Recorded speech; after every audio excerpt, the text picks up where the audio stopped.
I was standing in front of the State Technical College at 1475 Aurora Avenue in Seattle. It was the end of August and the school was just starting. There were a lot of people, black, white, yellow, and brown, swaying in front of me, making me a little dazzled. Looking again, most of the girls were wearing very cool clothes, with exposed navels, low-cut tops, and outer pants shorter than shorts. I was in a daze when a girl with long brown hair and bold and hot clothes came up to me and asked, "Hello, do you need help?" I could understand her English, but I didn't know how to answer. I am a typical dragon, and I have only been in the United States for 2 weeks. For the past 2 years, I have been picking up iron meteorites in the Gobi Desert. I have a gold finger, which is similar to a metal detector and can see metal within a 2-meter range. When I first got the gold finger, I was looking for treasures near my hometown, thinking that the metal hints underground would be ancient coins and rare metals. As a result, all I dug out after a long time of hard work were scrap copper and iron and worthless circulating coins. Later, I left my hometown and went to western Xinjiang alone. There are large tracts of undeveloped land and deserts there, and the latitude is high, so many meteorites from outer space have fallen there. The first and second largest meteorites were both discovered in western Xinjiang, and there are even more small meteorites. In that treasure land, relying on the gold finger and the spirit of hard work and perseverance, I found a lot of good things in 2 years, and I earned quite a lot. But unexpectedly, my girlfriend still felt it was not enough and ran away with a rich young man. Feeling discouraged, I took a train to leave Xinjiang, found a random city, and stayed in a hotel. At that time, I was faced with the question of where to go. When I was 5 years old, my parents divorced, and they didn't want me as a burden, but fortunately there was my grandfather. Unfortunately, when I just graduated and was about to find a job, my grandfather died of illness in the cold winter.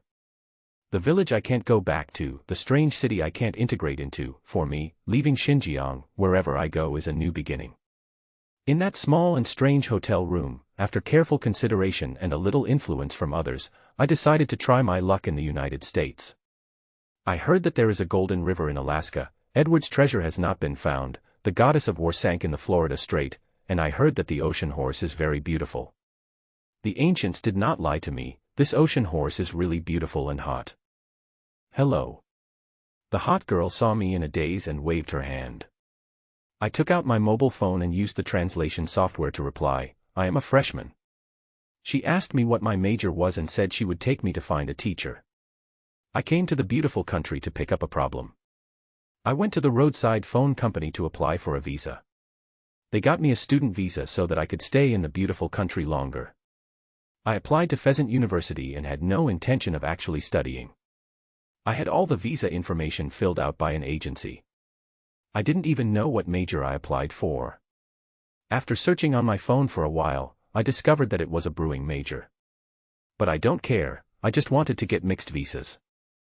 After learning about my situation, the girl took me through the college gate and walked deep into the college. There were many big maple trees on both sides of the road. My name is Ruth, and it's a tacky name. Walking in the college, the brown-haired girl chatted with me. I majored in veterinary medicine, and my ideal is to become a rural veterinarian, just like Jimmy Harry. I looked at Ruth again. I didn't expect that this senior with a bold dressing style and a hot body would idolize Jimmy Harry. I have watched TV dramas and know this person. He was born in an ordinary family. He worked as a veterinarian in the countryside all his life. He also served in the army. He survived World War II. He started writing in his 50s. At the age of 63, he received the Imperial Medal and met the Queen. He was called a writer who made professional writers ashamed. But Ruth didn't look like someone who had anything to do with Harry. To put it bluntly, she looked more like a prostitute. Ruth seemed to see what I was thinking and said nonchalantly, "Everyone has an ideal, provided that I can graduate from the college." I nodded. From her clothes and image, I could tell that she was going through difficulties. Her clothes looked second-hand or even third-hand. She had heavy bags under her eyes and rough skin. As we were talking, we passed a curved road with grapevines on both sides and came to a 2-story teaching building. "This is the preparatory class." Ruth introduced, "You are an international student, and you have a 1-year language learning course. Good luck." "Thank you, and good luck to you too." As I spoke, I took out a 10 million yuan bill and Ruth took it. Here, tipping is not something I can decide. When taking a taxi, you have to tip an extra 3 to 5 million yuan. If you don't give it, people will ask for it directly. If a fight breaks out, not only will no one support me, but I will also be despised. Different cultures make a big difference. Watching Ruth's cool back disappear behind the grapevine, I suddenly felt that I had really come to a foreign country. People were coming and going in front of the two-story teaching building. I stopped a maturely dressed woman and asked, "Hello, classmate. My name is Zhang Jing, and I'm a freshman in the preparatory class. Who should I report to?" The woman was about 26 or 27 years old, with black hair like a waterfall, an upright figure, and yellow skin. I deliberately called her classmate. Zhang Jing. The woman murmured in Mandarin, opened the list she carried with her and said, "My name is Gusk, you are my student, preparatory class 2, in the classroom next to it." I heard that it sounded like Gus, or Gussie, the name implies beauty and romance, and she lived up to her name. "So you are a teacher?" I flattered her, "You look so young, I thought you were a classmate." Gus pointed to the second classroom on the left on the first floor. "Thank you for the compliment, that's your classroom, I'll come over later." I found the classroom, said goodbye to the hurried teacher, and walked into the second preparatory class. The classroom was of average size, with 23 or 4 people sitting inside. Judging from their skin color and facial features, there were Indians, South Asians, Dragons, Eastern Europeans, and 2 Africans. It felt a bit like a small United Nations. I looked at everyone in the classroom, and everyone was looking at me, admiring each other. The 4th and 5th rows were almost full. No one liked to sit in the front row, and I was the same, so I went to the 3rd row and sat down. At #%*. The boy at the next table on my left greeted me, asterisk and at #. It sounded like Japanese, which I couldn't understand at all. The other party also realized that the language was not communicated, and smiled slightly to ease the embarrassment. "Hello, classmate." The next table on my right greeted me, "My name is Alina Svitolina, do you speak Mandarin?" This girl surprised me a little. She looked like an Eastern European, but she spoke Mandarin very well. "I once studied in Longwa," Irina complained. "After returning home, I encountered war and unfortunately became a refugee." I felt sympathy for her for a second, stretched out my fist and said, "Zhang Jing, nice to meet you." Irina smiled and bumped her fist with mine. At this time, another new student came in. A young man from Eastern Europe walked into the classroom. He looked like he was not easy to mess with. He was about 20 years old, and after looking around the classroom, he walked up to me. #UN%N.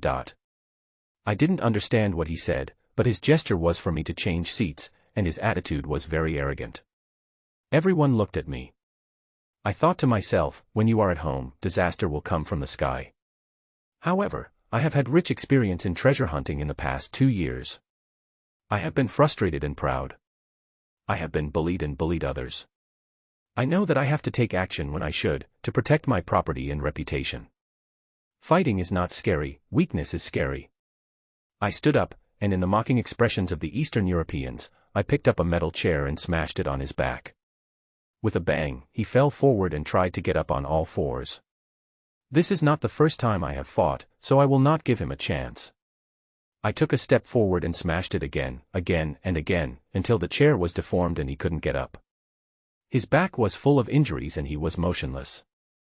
Under everyone's horrified gaze, I took out my cell phone and called. I had a conflict with someone in the classroom at the State Technical College. Please help me find a lawyer. Don't worry about the price. The person on the phone asked with concern, "Are you injured?" No, the other party probably needs to go to the hospital. I'm glad you're okay. Don't worry. I happen to have the lawyer's contact information. The other party will be here soon. Hearing this, I felt relieved. The person on the other end of the phone told me again as if he had experienced it before, "Go outside the classroom now and wait for the police and ambulance. Don't resist." I hung up the phone, and teacher Gus walked in at the right time. She was stunned when she saw the situation in front of her. 3 or 4 minutes later, the school police arrived. I put down my phone in advance, put my hands on my head, and surrendered. Then the ambulance came, and the injured were carried on a stretcher. I was taken to the police station at the school gate. "Why did you hit people?" a Latino police officer asked me. I didn't understand, and with my hands locked behind my back, I could only remain silent. After asking a few questions without any results, the Latino police found a middle-aged Asian police officer, sat opposite me, and asked in Mandarin, "Longgoran?" I nodded. "Why did you fight?" "It's not a fight." I explained, "It's self-protection." The Asian police officer laughed, "It feels like a veteran." I kept silent and slowly stalled for time. "What are you waiting for?" asked the Asian police officer. "Lawyer," I answered. The Asian sheriff looked me up and down, doubting whether I could afford a lawyer, but just as he had this idea, he saw Shen Mingming, a famous Chinese lawyer in Seattle, walk in confidently with a briefcase. "Mr. Zhang Jing, right?"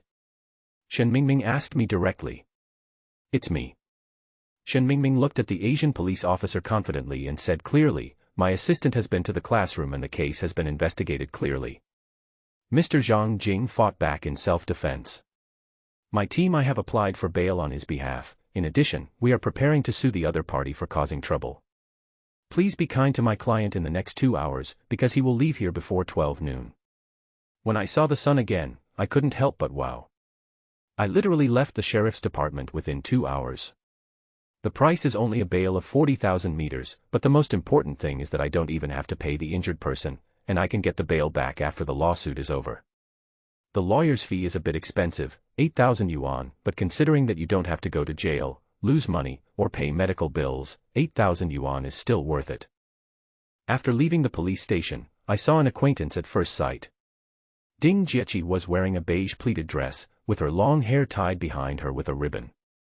She was about 1.7 meters tall and weighed about 110 kilograms. She had a little flesh on her face. She was not particularly pretty, but not ugly either. She was from the south and had studied at Zhejiang University. A year and a half ago, I met her on the Zhejiang train line. When I went abroad for the first time, I did not go to New York or Los Angeles, where there are the most Chinese people, because Ding Jieqi was in Seattle, and I felt more at ease knowing someone there. "Brother Zhang, are you okay?" Ding Jieqi asked with concern. "No problem. The sun was high in the sky, and I invited him. I'll treat you to a meal. The lawyer you found is great." Ding Jieqi suggested, "Let's go to the cafeteria. I have been in the United States for 15 days, and today is my first time to report. Because I just wanted to get a visa and didn't plan to go to school, I didn't know where the cafeteria was. After asking around for a long time, I finally found the cafeteria behind a teaching building. At lunchtime, the cafeteria was noisy. This large cafeteria can accommodate 300 or 400 people eating at the same time. Overall, the majority are white, followed by African Americans, then Hispanics, and Asians in fourth place. Students line up to walk through the self-service food display cabinet and take their own food. The meal tray has 5 cells, which means that 5 kinds of food can be taken. The varieties are divided into 5 categories. The first category is hot lunch, such as hot dogs, pizza, tacos, macaroni and cheese, sandwiches with various fillings, and beans. The second category is vegetables, both raw and cooked, and made into salads. The third category is fruits, both fresh and canned. The fourth category is beverages, including bottled water, milk or juice. Take 5 kinds according to your preferences. The fixed price is less than 4 million yuan, and you can pay in cash or by credit card. When I was looking for an empty seat, I saw Irina and walked over to sit opposite her. Irina was eating, looking at me with big eyes in surprise, as if wondering why I came out so soon. Then she looked at Ding Jieqi and was slightly stunned. Ding Jieqi is a girl with temperament. "Irina." I introduced, "Ding Jieqi." "Hello, classmate Ding." Irina greeted with a smile. "Hello to you too." Ding Jieqi looked into Irina's eyes, smiled and said, #%. In English. I didn't understand at all, but Irina lowered her head and ate without saying a word, like a rabbit seeing a lion. Halfway through the meal, Ding Jieqi reminded me casually, "Brother Zhang, more than 50,000 people in Citigroup were infected with HIV last year, and the main new cases were college students and international students. In addition, remember not to drink drinks from strangers, and be vigilant with people you know. I know about HIV, but what's wrong with drinks? At this time, my phone beeped and a message came in. After reading the content, I made another appointment with Ding Jiechi to have dinner together in the evening, and then left in a hurry. I didn't care about the fake school. Anyway, I didn't plan to study, so I just skipped the afternoon. I took a taxi across the 502 bridge, and 40 minutes later, Zhang Jing arrived at 1032 84th Avenue on the east bank of Washington/Dunn Lake. Different from ordinary residential areas, the houses here are far apart, with many big trees and all of them have independent front and back gardens. The overall environment is private and has a noble positioning. Zhang Jing wouldn't be able to handle this.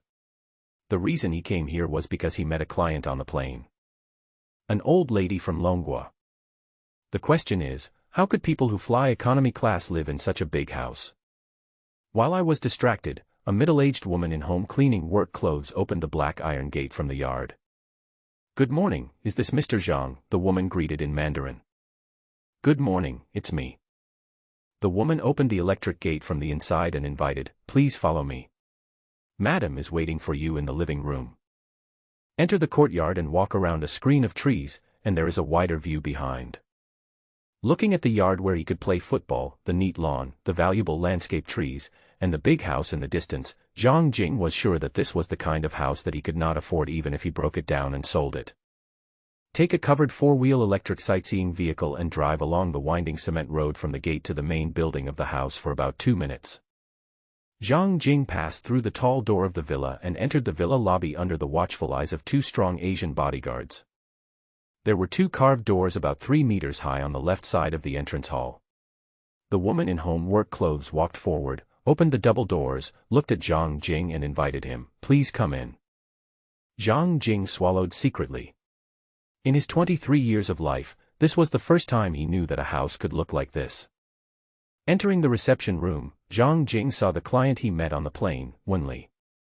The interior of the reception room has a ceiling height of about 5 meters, with simple furnishings, soft carpets, and an elegant white main color scheme. It is backed by large windows and has a green courtyard view outside. Like Lu Lao Lao entering the Grand View Garden, Zhang Jing looked at the old lady sitting comfortably in a Tibetan dress with a pearl necklace around her neck.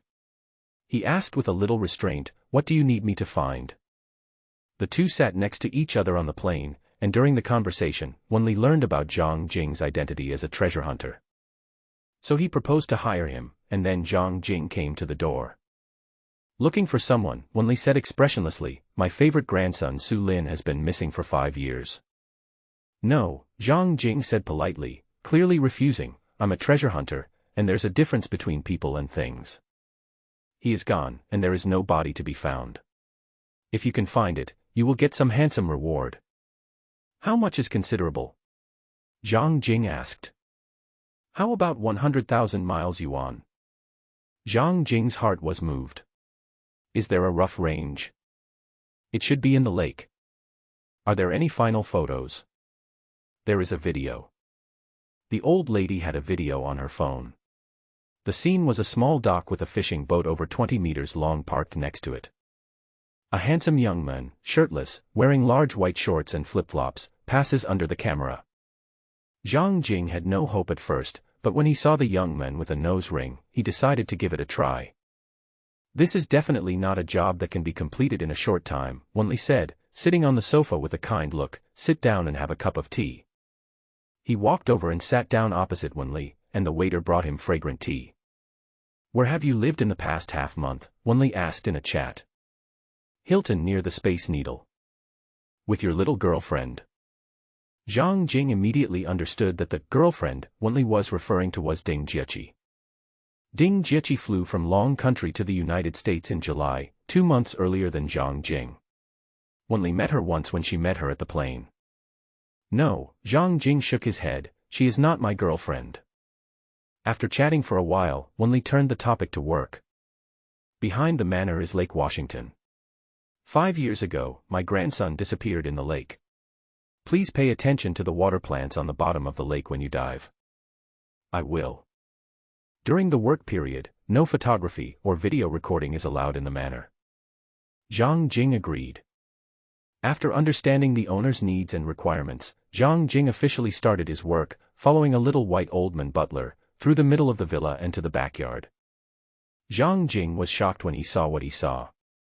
He was already very cool for playing football in the front yard, but he didn't expect that the backyard was a golf course with a large green area and a big tree occasionally dotted in it.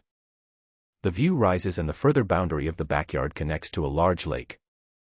The size of the yard is incredible, and the key is that everything is well maintained. Maintenance is also the most expensive. For example, in this house, Zhang Jing has seen a total of about 20 gardeners, waiters, cleaners, security guards, and a housekeeper. Follow the butler on an electric car, through the entire backyard, to the clean, tidy, and spacious private dock.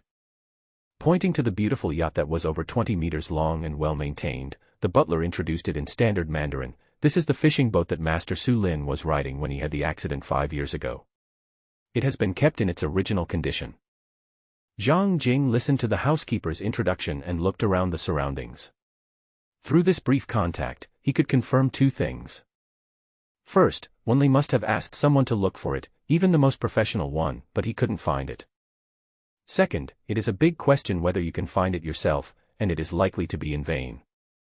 Thinking quickly, Zhang Jing interrupted the housekeeper's chatter and pointed at the many cameras nearby and asked, "When were these installed?" After Master Su Lin got into trouble, the housekeeper introduced, the manor changed its security system to the Lin system. Lin sounded like a foreign company. Zhang Jing happened to know that it was a Longhua company disguised as a foreign company, specializing in building protection systems for private villas and estates. It is similar to the situation of a certain Chip International. Because they are so good at it, they can no longer hide it and it has become known to the public. What happened before the accident? Zhang Jing asked. There was only one before the incident, and security was not that strict then. Did the old lady ask a professional team to go into the water to search? Zhang Jing asked. The butler, dressed formally and with a serious look, nodded and said, "In the past 5 years, we have invited 4 rounds of diving experts and teams, but none of them yielded any results. You are the 5th round, and the only one-person team." Although Zhang Jing always joked in the past that experts were just experts, it cannot be denied that they often have deeper professional knowledge and equipment. Wenli is so rich, the experts she hired must be good experts, and may even be the best in the industry. With this in mind, Zhang Jing temporarily gave up the idea of going into the water and looked at the housekeeper and asked, "Can I take a tour of the manor first? I need to ask my wife." The butler took out his phone while speaking. With permission, Zhang Jing entered the villa accompanied by the housekeeper, hoping to use the golden finger to find the nose ring from under the wall or floor. Then we started the tour. The more we saw, the more surprised we were. The decoration of the main house was luxurious and restrained, and the design and ingenuity were unique. High-end touches abound, including chef-grade kitchens, gold fixtures and furnishings, hand-carved wooden doors, and artist-created stonework, mosaics, and ceiling frescoes. The large main house has only 4 suites but 9 full bathrooms. There is also an office area, library, cinema, billiard game room, gym, 8-car-attached garage, and 3 swimming pools in different locations. What's even more exaggerated is that there is actually an indoor tennis court. Then there is the single-family secondary house for entertaining guests. The second house has a fully equipped kitchen, living area, 5 bedrooms with bathrooms. There is also a separate 6-car garage and RV parking space with front and rear access. After checking all these locations, half a day passed and Zhang Jing didn't find anything. "You look like you've gained nothing." Wenli walked over slowly and asked. Looking at Wenli again, Zhang Jing wondered if she was an anonymous shareholder of a certain Taobao, Google, bank, or newspaper. A thought flashed through his mind, and Zhang Jing replied, "There is no gain. I don't think there is much hope of finding it. If you think it is unnecessary, I will not come tomorrow." Wenli smiled and said, "Let's eat first. I've made plans to have dinner with some friends." Then turn it down. Wenli would not tolerate any refusal, so Zhang Jing had to send a message to Ding Jieqi to explain the reason. After a while, Zhang Jing followed Wenli to the dinner restaurant. Rich people have many rules. Restaurants are divided into breakfast restaurants and dinner restaurants. Meals are served separately and there are people to serve you. Fortunately, the food was great. Baked lobster, the 2-pound kind, steamed abalone, the size of a plate.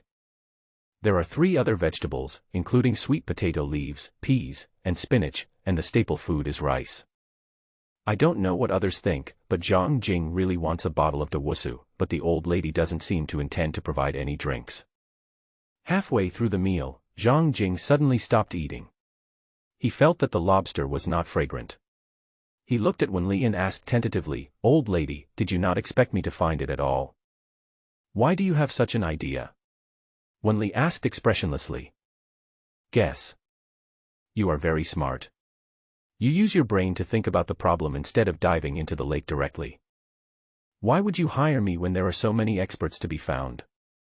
"Because I'm so disappointed with those so-called experts, they just can't find them, so I want to try you, a brick expert." "I disappoint you too."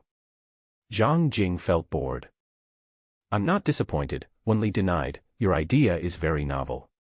If you keep looking, you may find my grandson." Promising to come back the next day, Zhang Jing left the manor. I regretted going out. In the night, I couldn't find a taxi on the tree-lined avenue.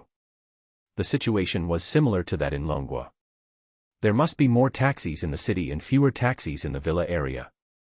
After walking 6 or 7 miles, I found a boutique hotel and ended a tiring day. After all, it is a hotel in a luxury residential area, and the price is not cheap, as high as 500 square meters per night. Zhang Jing originally thought that he could have a good sleep at night. Unexpectedly, someone set off firecrackers in the second half of the night. When the ambulance police arrived with sirens blaring, Zhang Jing learned that the cash register on the first floor had been robbed and a hotel security guard had died. The next day was Saturday. At 6 o'clock in the morning, Zhang Jing came to manor number 1032 again. The only clue is Su Lin's nose ring. That thing must be made of metal, and it is likely to still be there after 5 years. I asked Yuan Fong what he thought. After excluding all possibilities, the most unlikely one is the truth. Unable to find him in the water, Zhang Jing guessed that Su Lin might have died in the manor, so this time he started looking from the front yard. Walk through the football field-sized front yard at a jogging or brisk walking pace, including the base of the wall and behind the trees. Wenli woke up early and stood at the second-floor window watching Zhang Jing running, feeling that she was wrong. Compared to those professionals in the past, Zhang Jing looked stupid. The butler waiting nearby reported, "Mr. Zhang arrived at 6 o'clock. He was running and walking in the front yard for unknown reasons. Security said he stepped on a lot of sensors." The sensor is part of the manor's protection system. It is usually placed in places where people don't often go, under the soil or lawn, to give an alarm, and is specifically left for thieves and robbers to step on. Let him do whatever he wants, Wenli didn't care. "We've tried many methods, this one won't make a difference. The butler should leave." In order to make money, Zhang Jing worked very hard, running around the front yard and backyard, and finally, God rewards those who work hard. At around 11 o'clock in the morning, Zhang Jing slowly stopped when he was jogging past a beech tree planted in the middle of the golf course. Sitting down against a tree trunk and resting for a while, Zhang Jing returned to the villa to find Wenli. "Want to give up?" Wenli asked in a soft voice. "Do you keep your word?" Zhang Jing asked. "That one. Find your grandson's skeleton and give me 100,000 miles yuan." Wenli's expression gradually became stiff. "I'm already old, I won't joke with you. If you dare to joke with me, the consequences will be disastrous." Zhang Jing sniffed. He hadn't noticed when they were on the same plane. Wenli's aura was very strong and a little scary. He took the initiative to remind her, when was the beech tree in the middle of the stadium planted? It was visible to the naked eye that Wenli's breathing was getting heavier, and the terrifying aura was rising higher and higher. She looked at the housekeeper and growled like a tigress, "Dig up that tree. The back makes one's tailbone feel cold, and there is a skeleton strung under the developed root system of the beech tree." The nose ring that led Zhang Jing to find the body was also inside. Things got a little complicated next, and seemed to involve family infighting. These had nothing to do with Zhang Jing, so he left in style with a check for $100,000. perfect experience of, when the work is done, leave, hiding your body and name. After crossing the 502 bridge, we returned to downtown Seattle and arrived at the downstairs of Ding Jieqi's rented apartment. After making the call, Zhang Jing soon met the person. "Brother Zhang, how come you are free today?" Ding Jieqi seemed to have every cell in her body dancing when she spoke. "I missed the dinner appointment yesterday because of a client," Zhang Jing said helplessly. "Now that the time is right, I'll treat you to lunch. Can I bring my friend along?" Ding Jieqi's eyes seemed to have stars in them. "She is my best friend and also my roommate." "Certainly." Ding Jieqi cheered, turned around and rushed into the apartment building, took the elevator back to call people. As he watched Ding Jieqi's back disappear, Zhang Jing had a smile on his face. It has been a year and a half since they met. I didn't think Ding Jieqi was pretty before. After all, there are many beautiful women in western Xinjiang. But after being in the United States for half a month, Zhang Jing now feels that Ding Jieqi is like a little fairy. In the past, I only knew about the beautiful scenery of the United States, such as homeless people, tents, adult products, garbage all over the ground, obesity rate, and $0 shopping. Only when we got there did we realize there was another beautiful scenery, with many special practitioners on the roadside. Most of them are fat, with buttocks like sheep's tail fat. They wear tight skirts, thongs, and low-cut clothes, and walk slowly on the roadside in the hope of picking up a rich man. In comparison, Ding Jieqi, who has a little chubby face, is about 1.7 meters tall and weighs about 110 kilograms, is simply a fairy, very cute. Soon two girls came running out. "Brother Zhang, this is my friend Chu Xiaoqing." "Hello," Chu Xiaoqing stretched out her hand. "I have become calloused on my ears from hearing your name so often." Zhang Jing didn't think much about it and reached out and shook her hand gently. "What do you want to eat?" Zhang Jing asked. Ding Jieqi was cheerful and asked, "How about fried chicken?" "Fried chicken?" Chu Xiaoqing looked disgusted. "It's different from longua. The fried chicken in the fast food restaurants in the United States is for livestock. Unless it is ground chicken, it is no different from eating chronic poison. Look at those terrible fat people on the street. For the sake of a perfect body, I will never eat fried chicken in a fast food restaurant." Chu Xiaoqing seemed a little unreasonable, but Zhang Jing supported her because what she said made sense. "Those butts are horrible." Ding Jieqi turned her head and looked up at the sky at a 45-degree angle. 300 meters away was the Space Needle, a landmark building in Seattle. She tried to ask, "Will it be too expensive to eat French food on the Space Needle?" "It seems that reservations are required for the Space Needle restaurant," Chu Xiaoqing reminded. "Business shouldn't be that good at noon," Zhang Jing suggested. "Having just made 100,000 miles yuan and fully able to afford French food, maybe there are empty tables. Let's go and take a look." 300 meters is not far, just walk there. The entrance costs 11 yuan per person to take the elevator. Zhang Jing is a little afraid of heights. The higher the elevator goes, the weaker his legs become, so he has to hold on to the wall to stand steadily. Finally the elevator stopped about 150 to 160 meters away, where there was an observation deck and a revolving restaurant. The view is amazing, with a 360-degree panoramic view of Seattle. I was lucky enough to have an empty table in the restaurant, but it was a pain to eat. The food was served faster than I could digest it. I ordered a bottle of ordinary red wine and the meal cost 350 yuan per person. The next few days were relatively relaxing. I enjoyed the scenery during the day and watched pay TV at night. Occasionally I would ask Ding Jieqi out for dinner, and our lives were peaceful and beautiful. Because he was bored, Zhang Jing started shooting videos. Without any advanced editing skills, he just posted the whole video on TikTok and Tweet. It was not until when Li called that Zhang Jing arrived at 1032 84th Avenue early again. Breakfast room. Zhang Jing glanced at the dining table quietly. Shrimp dumplings, soup dumplings, beef balls, barbecued pork, and old white tea, what a rich feast. "Have you had breakfast?" Wen Li asked.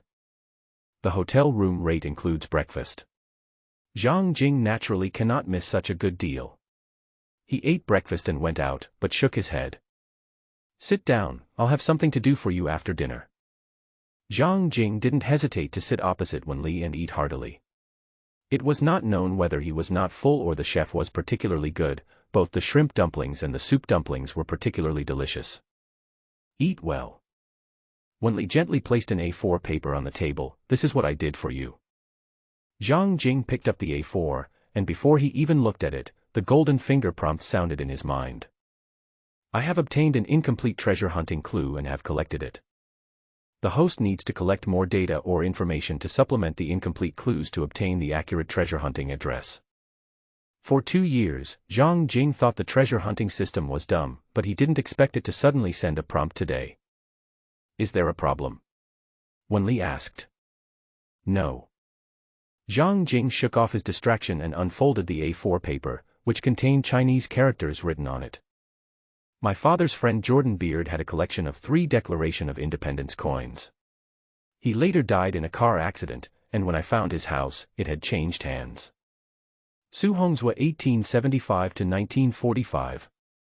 Wenli promised, if you find 3 commemorative coins, you can get a total reward of 30,000 miles yuan. Zhang Jing sighed inwardly. There was no specific address and the only clue was the name Jordan Beard. As the name suggests, this name is obviously an African-American brother, but that's all. Where can you find this? If the reward wasn't generous, Zhang Jing would have just walked away. With a try-it attitude, Zhang Jing asked Wenli, where is Jordan Beard's house? Wenli tilted her head slightly and thought, probably in Seattle. Zhang Jing hee, you old lady are so funny, why don't you say it's on Earth? Or the Milky Way? After leaving the manor, Zhang Jing used a song to search for the Declaration of Independence commemorative coin. He was shocked when he searched. According to the information, the Declaration of Liberty commemorative coins were issued at the end of 1776.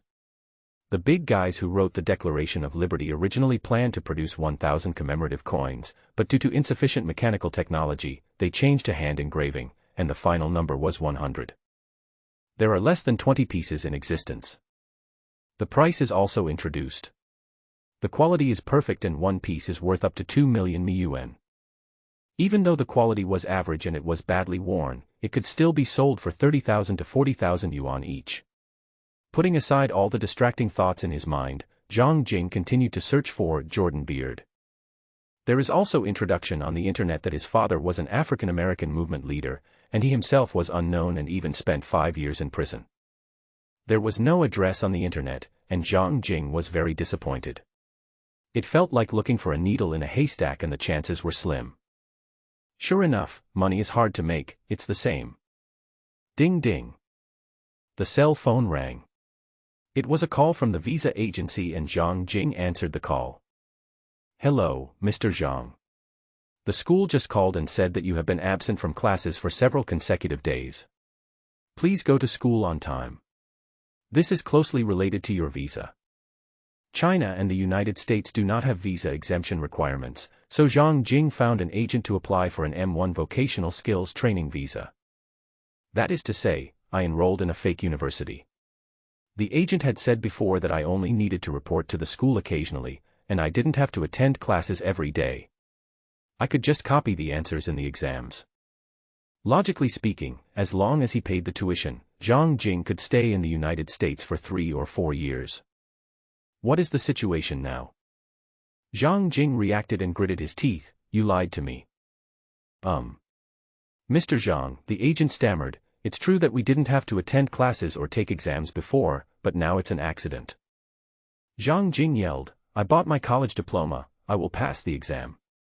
Feel sorry. Beep, beep. I fought back and was blocked. I enrolled in a fake university to get a visa. I thought I wouldn't have to attend classes every day, but now it seems I still have to rely on my financial resources to achieve personal freedom. Good fortune and misfortune go hand in hand. Zhang Jing could not have imagined that he would soon find the commemorative coin because of the intermediary's call. Zhang Jing once again came to the State Technical College opposite the East Gate of Seattle University.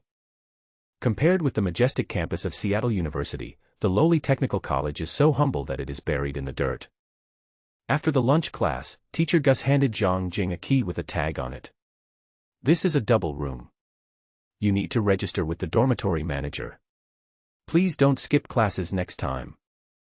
Zhang Jing nodded on the surface, but he disagreed in his heart. After separating from Gus, Zhang Jing walked along the cement road inside the campus and asked for directions to the preparatory class dormitory. There were 2 of us in a dormitory, and surprisingly, my roommate was an African American. The impression is that African Americans are the spokespersons for free shopping, looting, and stealing, and are lazy.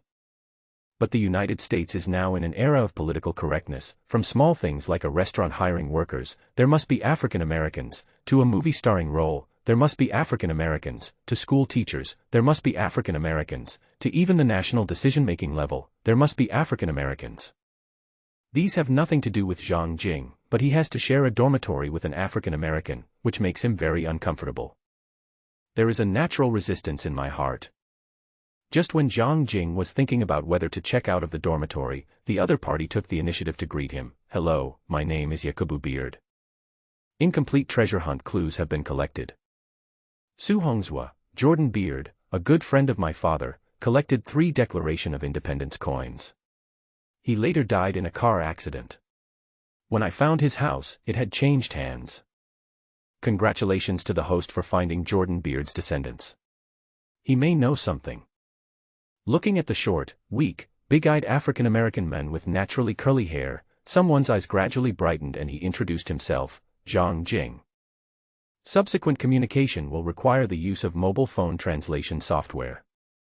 What is the meaning of Zhang Jing? Asked Yakub Beard. There is no meaning, it's just because it's simple and doesn't require much thought. Zhang Jing asked, what's the meaning of your name? Yakubu means a scholar and a person who is strict with himself, Yakubu Beard said. It also means a person who is weak but has great energy. Zhang Jing understood that, to put it bluntly, intellectuals are weak but hold great power, such as the civil servants in ancient times. Your English is very good. You don't look like a freshman in the preparatory class. Zhang Jing asked. I'm not an international student. I was born in Tennessee, a U.S. citizen, and a freshman in the electrical engineering department of the college. So that's how it is, Zhang Jing suddenly realized, and asked temptingly, your name has a lot of meaning, are there any famous people among your ancestors? When talking about his ancestors, Yakub Beard became very excited. My grandfather's father, or great-grandfather, was a famous African-American movement leader in Seattle. 130 years ago, he lived at 125 57th Street. Unfortunately, he died in a car accident at the peak of his career. The incomplete treasure hunting clues have been collected and supplemented. The 3 Declaration of Freedom commemorative coins are hidden in number 125, 57th Street. Please take them away in time. Zhang Jing's heart was pounding. It turned out that treasure hunting could be so easy. After finishing the chat, Zhang Jing said goodbye to Yakubu Beard and went downstairs to the dormitory building. Unable to wait until tomorrow, Zhang Jing rushed to the college gate, hailed a taxi, and got off near number 125 57th Street. This is an African-American community. There are many young people on both sides of the road, gathering in groups of 3 or 4, chatting or smoking. The common feature is that they wear branded sneakers, loose t-shirts, and look like they have no father. Rumor has it that one of the reasons African-American men like baggy t-shirts is because it is easy to hide a gun. Thinking of this, Zhang Jing suddenly regretted getting off the car and felt very panicked. As expected, Zhang Jing had just taken a few steps when 3 young men stopped him and said, "Hey kid, this is the Sudanese gang's territory, where are you going?" Unable to understand, when Zhang Jing took out his mobile phone to use the translation software, the phone was snatched away. Do you want to fight hard? Zhang Jing is just young and has no problem with his intelligence. The 3 thugs all have pistols on their waists, so he is not to be trifled with. Just as he was about to leave, a Chevrolet hatchback stopped beside him. An Asian-looking man lowered the window and asked in English, "Are you from Longwa or Wa?" Longwa.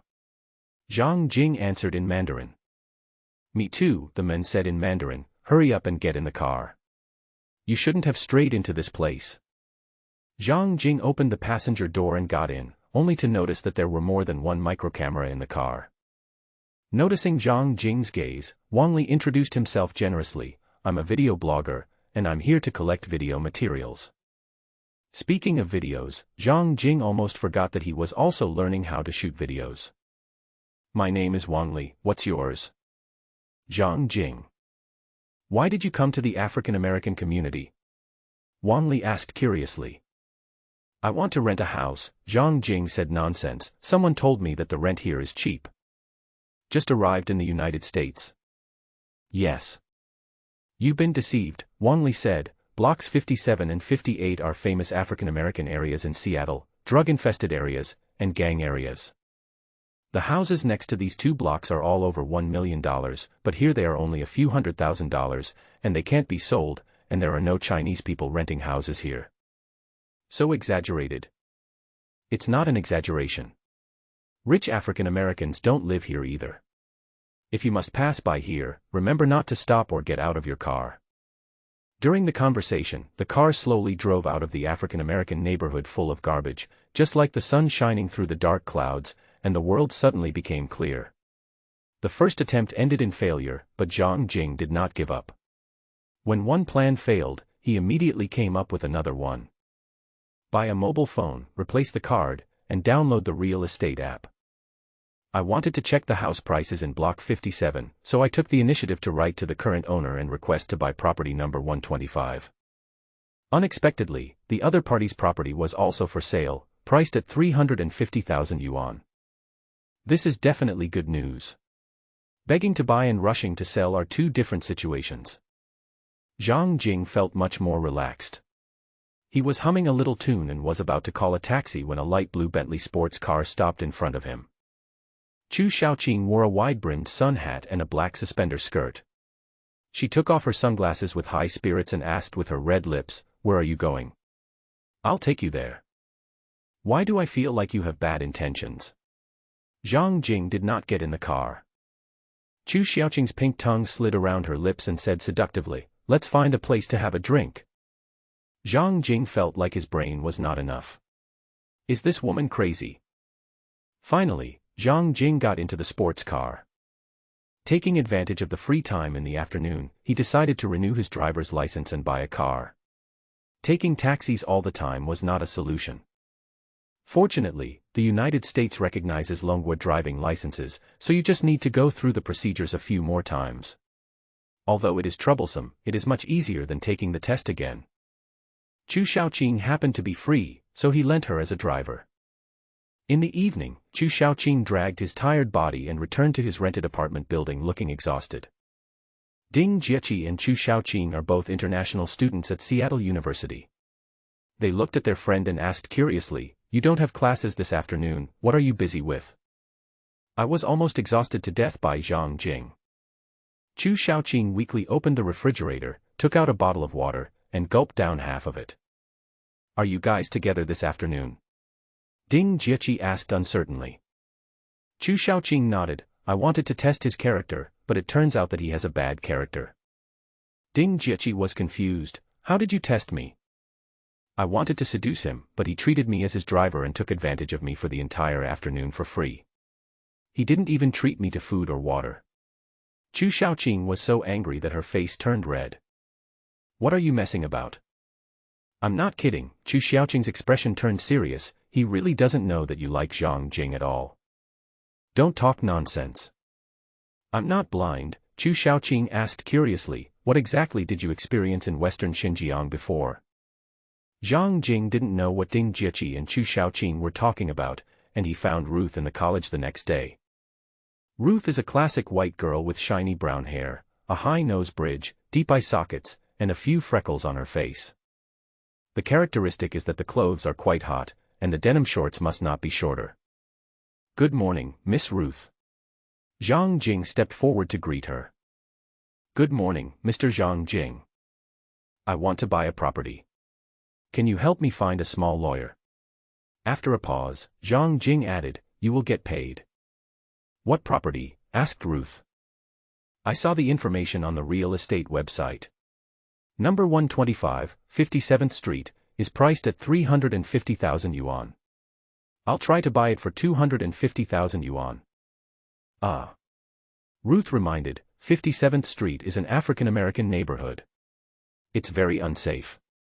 If you're Asian, you'll be robbed 100%. If you live there for more than 90% of the time, your life will be in danger. I have a reason to buy it. Zhang Jing paused for a second and added, at least let me stay in there for half a day. Will half a day be enough? Repeated Ruth. Enough. In her heart, she was impressed by Zhang Jing's wealth. He wanted to buy the house after staying for half a day. Ruth took the responsibility and said, I promise that you can stay safely in room 125, 57th Street for half a day without having to buy a house. As a pleasant surprise, Zhang Jing promised, if so, you will get a special reward. Ruth excitedly agreed. After running forward 7 or 8 meters, Ruth suddenly stopped and turned back to find Zhang Jing again. Are you looking for something? Zhang Jing nodded. I'm sorry, Ruth explained, if that's the case, it's safer to buy the house, otherwise you might be held liable by the other party. The topic returned to the beginning, help me find a lawyer to buy the house, the kind that charges cheap fees. If you do this well, you will still get a reward. Unlike the situation in Longwa, buying a house in most English-speaking countries requires an agent and a lawyer, and they are essential. Fortunately, the lawyer's fee was not expensive. $500 would be enough for a house in an African-American community, not to mention a luxury house. Ruth took care of the matter, and Zhang Jing went to class in preparatory class 2. In the classroom, everyone looked at Zhang Jing as if they couldn't afford to offend him. Irina smiled and stretched out her fist. Zhang Jing bumped his fist with hers and asked the girl curiously, what makes you so happy? You don't have to go to jail for beating someone up. You're a wealthy man, Irina said with a twinkling look in her eyes. All the new students in the preparatory class know your name. Would a wealthy man go to the same school as a refugee? Zhang Jing retorted. Irina was instantly soft and felt very uncomfortable. She reminded him, maybe this is just a joke to you, but you succeeded in hurting my self-esteem. I'm very angry. Don't talk to me anymore. Zhang Jing has a very bad reputation in the class, and even his classmates are unwilling to talk to him. Irina is his only friend, and Irina is really nice, considerate and approachable. Thinking of this, Zhang Jing said softly, I didn't mean it. I hope you can forgive me. Irina moved her buttocks and turned her back to Zhang Jing. After thinking for a second, Zhang Jing continued to persuade, I'll treat you at the cafeteria at noon. Irina lowered her shoulders. Zhang Jing increased his firepower, tomorrow's lunch will also be my treat. One lunch costs about 4 yuan, and 2 meals cost 8 yuan, which is a small loss for Zhang Jing. Finally, Irina turned around, her expression changing from gloomy to bright, I forgive you. Zhang Jing found it interesting and extended his fist. Irina extended her fist and bumped it with his. The two reached a reconciliation and their friendship was saved. While Zhang Jing was in class, Ruth skipped class to find the agent and the lawyer, and they first communicated over the phone.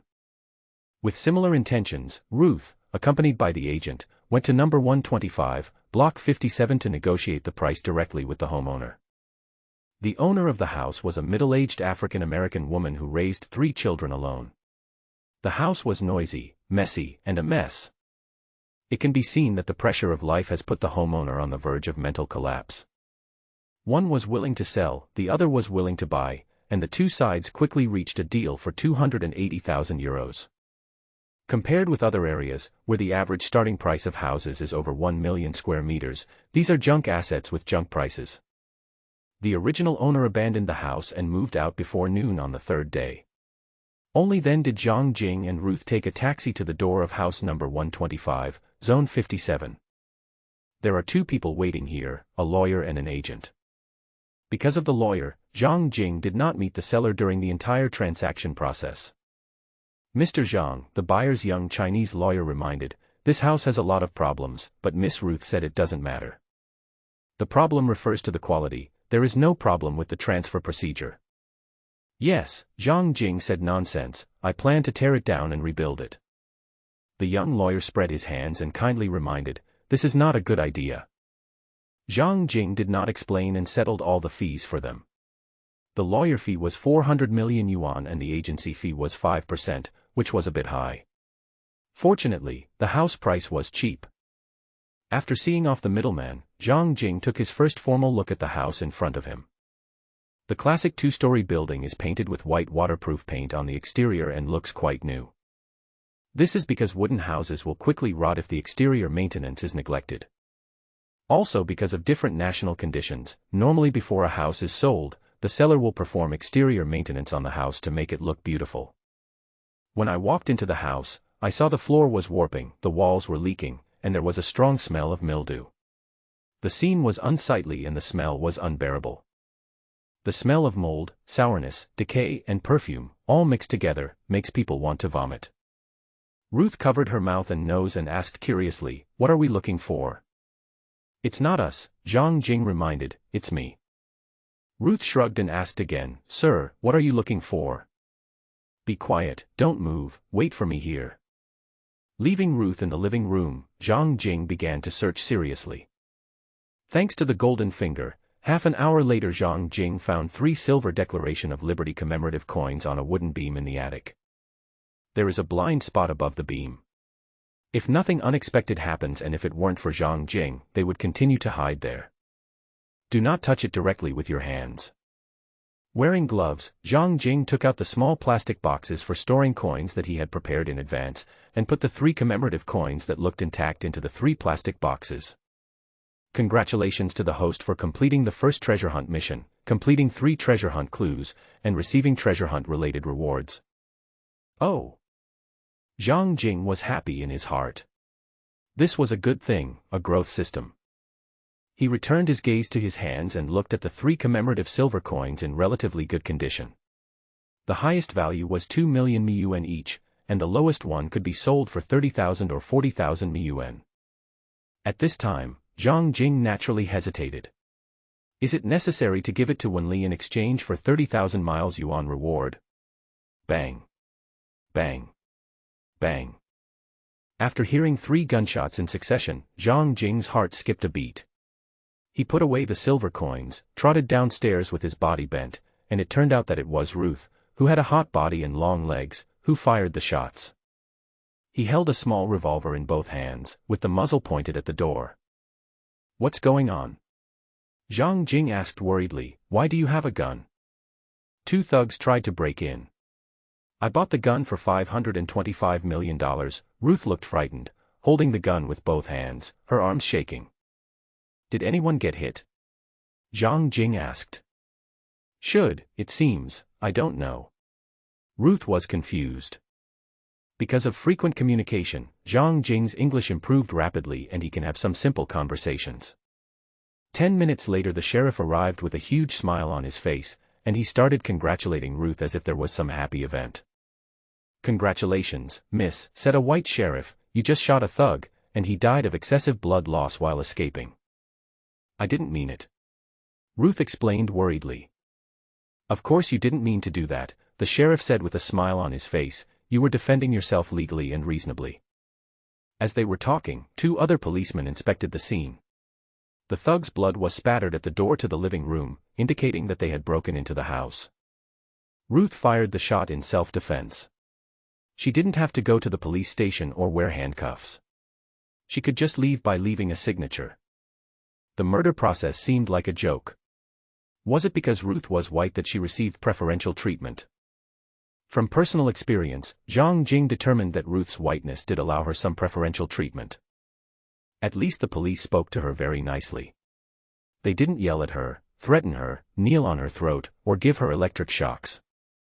The goal was achieved, and not wanting to stay any longer, Zhang Jing and Ruth returned to the entrance of the technical college. Looking at Ruth, he had originally planned to give her a special reward of 1,000 yuan. Considering her bravery today, if it weren't for her, I might have nothing or even been killed. The reward of 1,000 becomes 2,000. Seeing Zhang handing over a thick stack of franklins, Ruth looked incredulous and asked uncertainly, "Give it to me." "For you. Will it be too much?" "No, practice your shooting skills. I'll call you anytime." Ruth felt that happiness came too suddenly. Will there be such an easy job again? "Yes," Zhang Jing encouraged, "I am very optimistic about you." "Yeah." Ruth took the money and kissed it hard. "Thank you, boss." My phone is open for you 24 hours a day. Coming to Manor 1032 again, Zhang Jing rang the doorbell and saw Wenli in the restaurant 7 or 8 minutes later. How have you been these past 2 days? Wenli asked slowly. Wenli sat at the dining table while Zhang Jing stood beside her, looking at the food on the table and was shocked. Are those grains of caviar? Are they black pine mushrooms? Is Remy Martin a mouthwash? With a lot of thoughts in his mind, Zhang Jing replied, I have money in my pocket and I live a good life. You have money in your pocket? Wenli laughed, is it more than 32 million renminbi? Zhang Jing was shocked. How could others know such a secret thing? Subconsciously, I suspect that my bank card has been lost and my password has been stolen. Wenli continued at a moderate pace, after breaking up with my ex-girlfriend, I found a rare meteorite and sold it for 22.86 million renminbi. You opened a cargo box at Dongluan port and found a bulletproof car, making a profit of 4 million after tax, then someone blackmailed you, and you fought back and got 6 million in compensation, a total of 32.86 million renminbi. Old lady, I'm a little scared. Zhang Jing's liver and legs were shaking. He had previously suspected that Wenli was an anonymous shareholder of Taobao, Go or a certain bank, but now it seems that she is even more serious. Please sit down, Wenli invited slowly, and have dinner. You'd better make your words clear first, Zhang Jing said timidly, otherwise no matter how delicious the food is, it will be like chewing wax. You just arrived and found the bones of my grandson. Is it normal to investigate your past? Zhang Jing heaved a sigh of relief. He was not afraid of his own shadow because he was upright. He sat down to the right of Wenli with confidence. The servant handed over plates, knives, forks, chopsticks, and wine glasses. With permission, Zhang Jing took a spoonful of fish roe. The grains look plump and smooth, the color is transparent and clear, and there is a faint fragrance. When he put it in his mouth, it was chewy, rich in taste, and absolutely the best food he had ever eaten. These are fish eggs from 80-year-old giant white sturgeon from the Caspian Sea. They're best paired with champagne, Wenli said in a casual chat. The waiter brought a bottle of champagne wrapped in gold foil and poured 1/3 of a glass for Zhang Jing. The wine looked like it had delicate bubbles and an attractive color. How much money did I eat in one bite just now? Zhang Jing asked cautiously. For food, the price doesn't matter. If you like it, eat more. After hearing what Wenli said, Zhang Jing couldn't be really rude, so he just stopped at the right time and took a small sip. I heard you were attending classes at the State Technical College 2 days in a row. Heard? Who told you? No need to guess, it's probably tracking. Zhang Jing complained, I thought it was a fake university where I didn't have to attend classes and I could just copy answers on the exams. I didn't expect it to be the exact opposite. Wenli laughed, it sounds fun. Did you meet any pretty girls? Zhang Jing nodded, Ruth was indeed a pretty girl. Did you take her to the bathroom? Why the bathroom? Zhang Jingming asked back. Convenient, fast, exciting, and high in pleasure. Zhang Jing didn't know what to say. Is it that the bad guys are getting older, or that the old people are learning to be bad? When chatting, I said, I'm afraid of contracting HIV. Tisk. Wenli said disdainfully, it's just a low-probability event. Wenli was very calm. She finished her dinner slowly and then asked Zhang Jing, what do you want from me? Leaving his chair, Zhang Jing gently placed the 3 silver commemorative coins in front of Wenli. It cost a total of 289,000 miles to find them, plus my 30,000 commission, a total of 319,000 miles yuan. Looking at the 3 commemorative coins lying quietly in the restaurant, Wenli seemed to be suddenly possessed. She was dazed at first, then burst into laughter and laughed towards the sky. Zhang Jing felt uneasy while laughing. When the old lady had finished laughing, Zhang Jing reminded her again, please pay me 319,000 yuan for the cost plus commission. Li Xing, Wenli waved to a middle-aged male assistant who was waiting not far away, check. The middle-aged man named Li Xing who was waiting nearby quickly took out a checkbook and a pen and handed them to Wenli. Russell. Wenli wrote down the number on the checkbook, signed her name, tore off a whole page, and handed it to Zhang Jing, this is what you deserve. After taking the check, Zhang Jing's eyes gradually grew bigger like light bulbs and his heart was pounding. It was 7 figures. Wuku asked Wenli, should I write an extra 0 after 6? No, they're worth that much. Zhang Jing held the check tightly. It was $6 million. His total deposit amount was directly increased by 120%. He was amazed at Wenli's broad mind. She was a generous old lady. After calming down, Zhang Jing tried to ask, can I change it into Hong Kong currency? The tax for such a large amount of money must be very expensive. Zhang Jing didn't know this at first, but found out before leaving the country that he had to exchange his money into Hong Kong dollars, as Hong Kong dollars and US dollars can be freely exchanged. That is, Hong Kong is exempt from capital gains tax on foreign profits and funds. Only profits generated locally are taxed. Profits within 2 million are taxed at less than 9%, while profits exceeding this amount are taxed at 16.5%. Depending on the situation, $6 million will need to pay 35 to 45% tax whether in China or the United States. Wenli nodded, as if it was just a trivial matter, and instructed the assistant standing next to her, help Zhang Jing change the check into Hong Kong dollars. Li Xing took a step forward and extended his hand to Zhang Jing. This was the first time Zhang Jing met Li Xing, who was about 40 years old and looked very much like Zhao Mozhua. He was reluctant to hand over the check. Do you have a Hong Kong bank card? Li Xing asked. Zhang Jing quickly took out his mobile phone from his pocket and opened the Nanyang Bank mobile app that he had registered before leaving the country. Li Xing took the card number. How did you find them? Wenli asked curiously. I went to the State Technical College.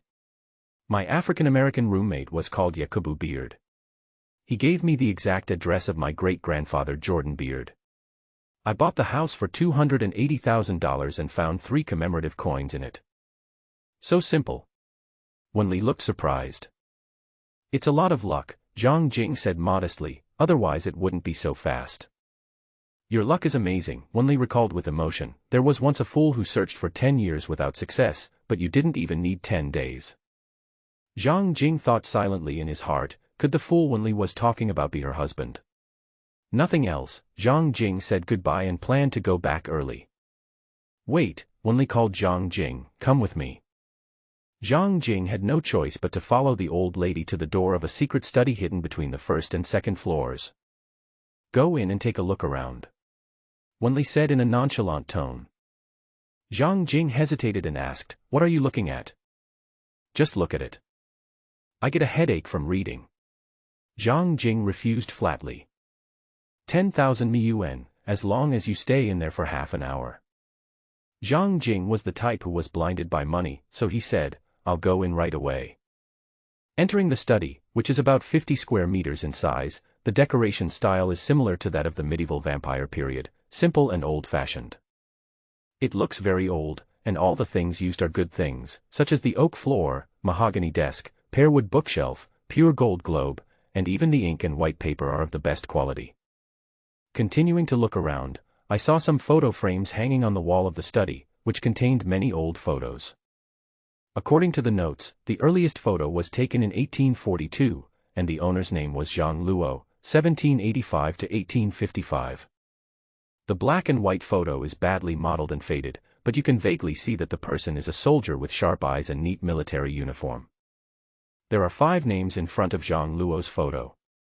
The first one is Zhang Bixian, 1656 to 1690, Zhang Wangting, 1675 to 1735, Zhang Huiyuan, 1701 to 1772, Zhang Qi, 1728 to 1785, and Zhang Wenzheng, 1755 to 1831.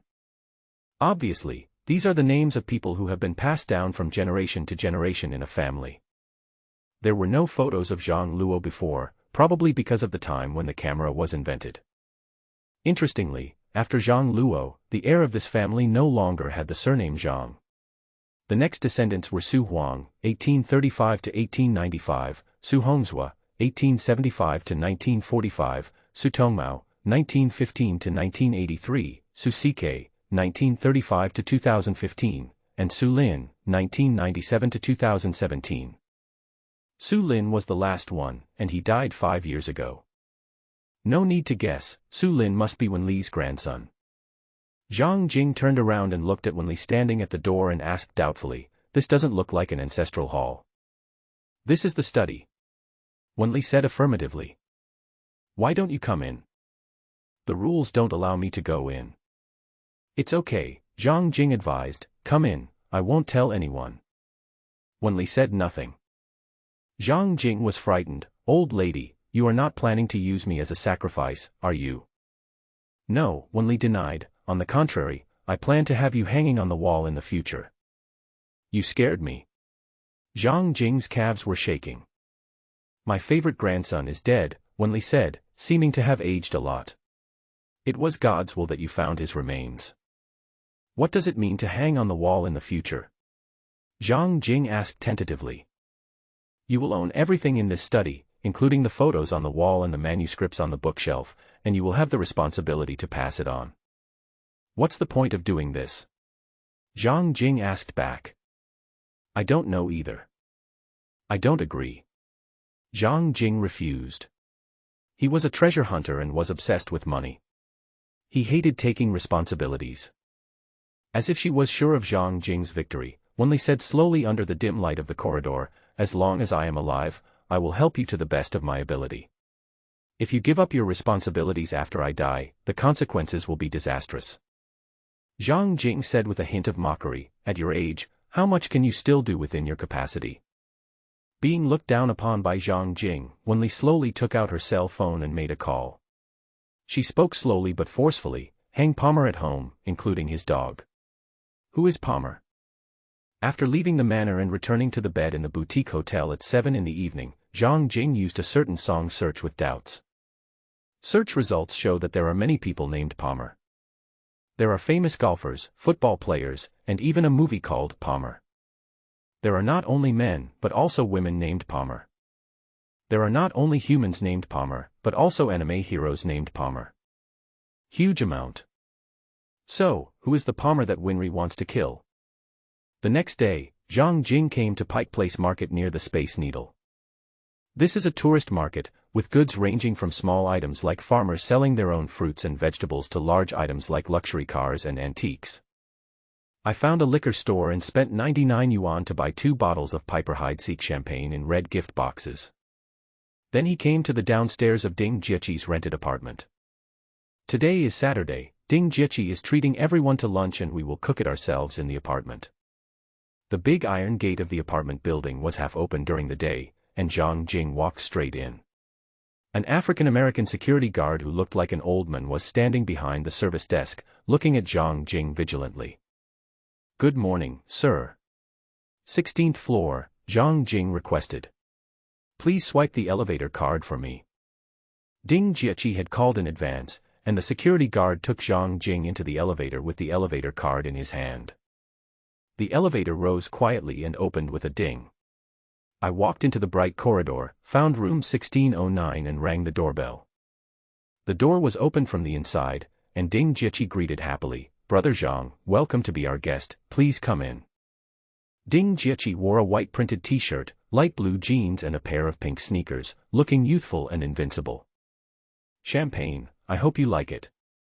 Zhang Jing handed over the gift. "Wine." Ding Jieqi's eyes were a little evasive. "I hardly drink, but it doesn't matter, champagne has a low alcohol content, so I can drink a little." Chu Xiaoqing was in the living room, hearing the conversation at the door. She chuckled in her heart and complained about her best friend's scheming, saying that she could obviously drink 96 proof vodka. Entering the apartment, it is brightly decorated and very thoughtfully designed. The living room faces outwards through a 5-meter wide floor-to-ceiling glass window, from which you can enjoy a great city view.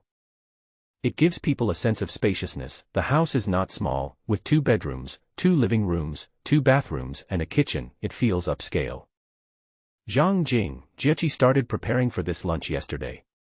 Chu Xiaoqing likes to wear a navy blue suspender dress with high heels.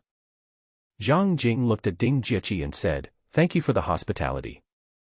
"You're welcome, brother Zhang. Come eat and try the food I cooked." Zhang Jing walked to the right side of the white rectangular dining table and sat down, while Ding Jieqi and Chu Xiaoqing sat opposite him. There were 6 plates on the table, with scrambled eggs with tomatoes, cold kelp salad, stir-fried lettuce, braised hairtail, a steamed sea bass, and half a boiled chicken. These are all organic foods bought from Whole Foods Market, Ding Jieqi introduced. They are delicious and healthy. Zhang Jing was amazed at Ding Jieqi's versatility.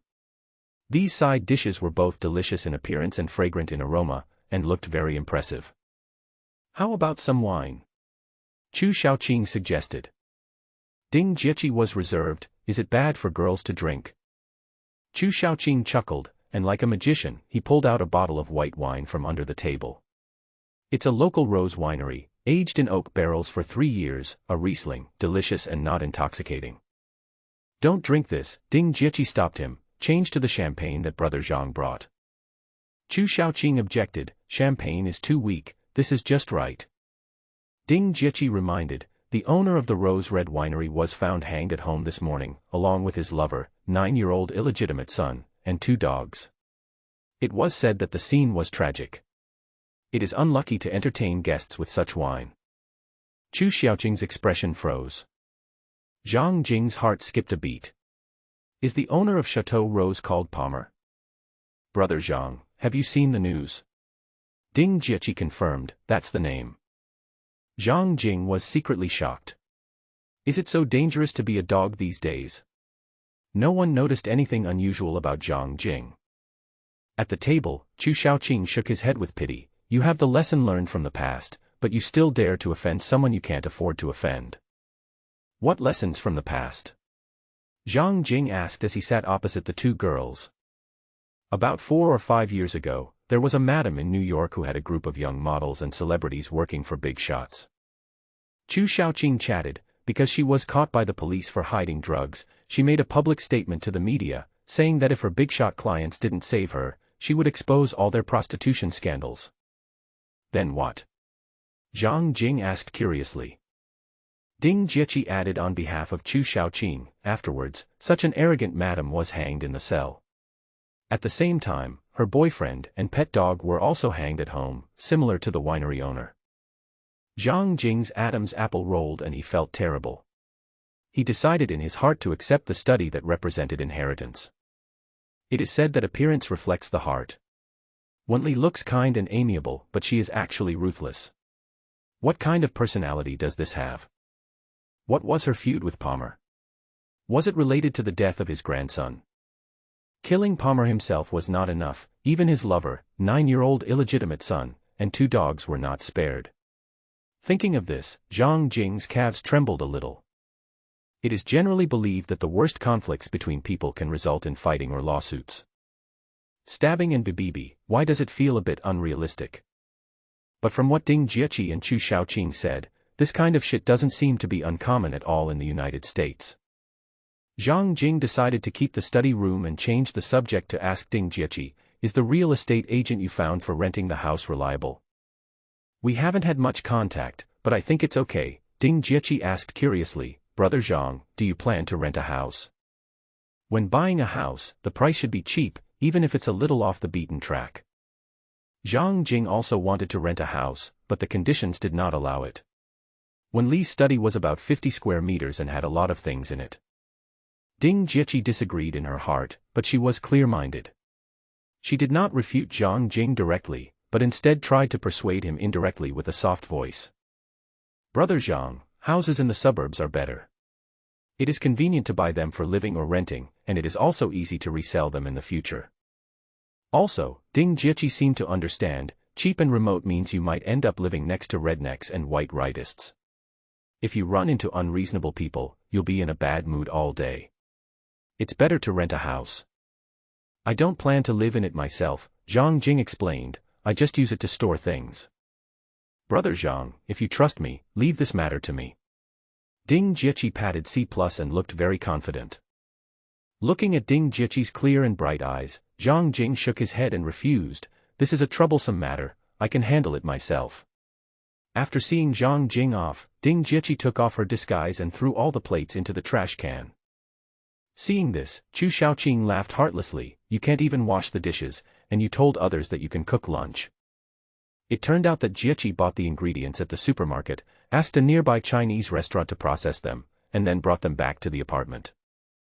Zhang Jing is so pitiful. Chu Xiaoqing laughed until her stomach hurt. Ding Jieqi snorted, ignoring her friend's teasing, and said seriously, "You can't buy a lopsided house.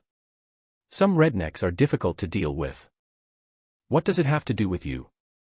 Chu Xiaoqing reminded. "It doesn't matter now, there's always the future." Chu Xiaoqing's expression turned serious. "Don't be so self-indulgent, Zhang Jing obviously wants to keep his distance from you. Brother Zhang just broke up not long ago, so he's naturally wary of women," Ding Jieqi said confidently. "Wait a little longer, and he'll find me, your lover. There are so many cheap women of all colors on the street. Do you think Zhang Jing has ever eaten any?"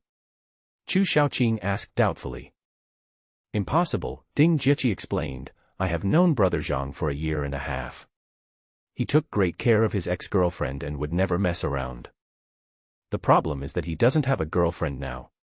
Why can't he do whatever he wants when he's single?"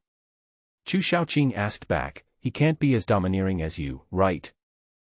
Chu Xiaoqing went straight to the heart of the matter, and Ding Jieqi was speechless and unable to refute. Zhang Jing didn't know what Ding Jieqi and Chu Xiaoqing were talking about. After separating from them, he stayed at the nearby W Hotel. At this moment he was in the lobby on the first floor of the hotel, and there was indeed a woman in front of him. A white woman, about 30 years old, with blonde hair, deep eye sockets, a high nose bridge, and light makeup on her face, looking like a professional woman. "Hello Mr. Zhang, I'm Barbie Mallory, a real estate agent. Ms. Ding said you were planning to buy a house." "Yes." "What are your requirements?" "The location, yard size, house structure type, number of rooms, whether there is a garage, budget, age of the house, building materials. You need to tell me, the more detailed the better." It can be seen that Barbie Mallory hopes to find a target directly for Zhang Jing. Normally, there is no house that meets all these conditions at the same time, unless you build it yourself. Or if you are very rich, you can directly buy a sky-high priced manor like number 1032, which can meet all your requirements. No requirements for location, single-family house, front and backyards, 3 bedrooms, 2 bathrooms, and a garage. Zhang Jing has a clear goal. All the above requirements are flexible, but there is only one hard requirement: the main body of the house must be made of stone or concrete, not wood. The last time in the house in the African American community on 57th Avenue, Zhang Jing was disgusted. No matter how beautiful the wooden house looks from the outside, it cannot hide the fact that it requires frequent maintenance and considerable costs. Over time, the house has a strong musty smell, and we are also worried about termites, so the entire exterior has to be repainted with waterproof paint every few years. It can be as troublesome as it can be. Barbie Mallory stayed, and this one hard condition alone eliminated 98% of the listings. With this in mind, Barbie Mallory reminded Zhang Jing, "These types of houses are not cheap. What's your budget?" Zhang Jing knew exactly how much money he had without having to think about it. 2 to 3 million in full. If I could find a bargain, it would be even better. Barbie Mallory was surprised. She had never realized that the young man in front of her could afford a property worth $3 million. Purely a subconscious action, Barbie Mallory tucked her blonde hair behind her ears to show more of her snow-white neck. "Is there such a house?" Zhang Jing interrupted Barbie Mallory's imagination and asked. "Yes, I need to go back and sort out the information and give you an answer tomorrow." Before parting, Zhang Jing called Barbie Mallory and said, "I am on an M1 visa now and need to go to the technical college from Monday to Friday. Is there any way to avoid me going to class? The M1 visa is like a golden hoop that is firmly placed on your head. If you do not attend classes properly or fail a course, you may be deported and permanently banned from entering the country. It must be taken off." Zhang Jing's question is very simple. Barbie Mallory answered without hesitation, "A green card, of course." "No," Zhang Jing explained, "I don't want to become a citizen of the United States." "Green card and nationality are two different things," Barbie explained. "A green card is similar to a permanent visa. You can enjoy most of the benefits, but you don't have the right to vote or be elected." "What's the fastest way to get a green card?" Zhang Jing asked with concern. "Investment," Barbie Mallory introduced. invest $1 million to start a company or do a project. With all the information, you can get a green card, but you can only get a green card for 2 years at the beginning. $1 million of investment funds are remitted to the public account of the Immigration Bureau, and more than 10 U.S. citizens are employed. After the 2-year investment period expires, 90 days in advance, bring the employment certificate of 10 people and the project asset profit and loss report to apply for lifting the 2-year green card restriction and changing it to permanent.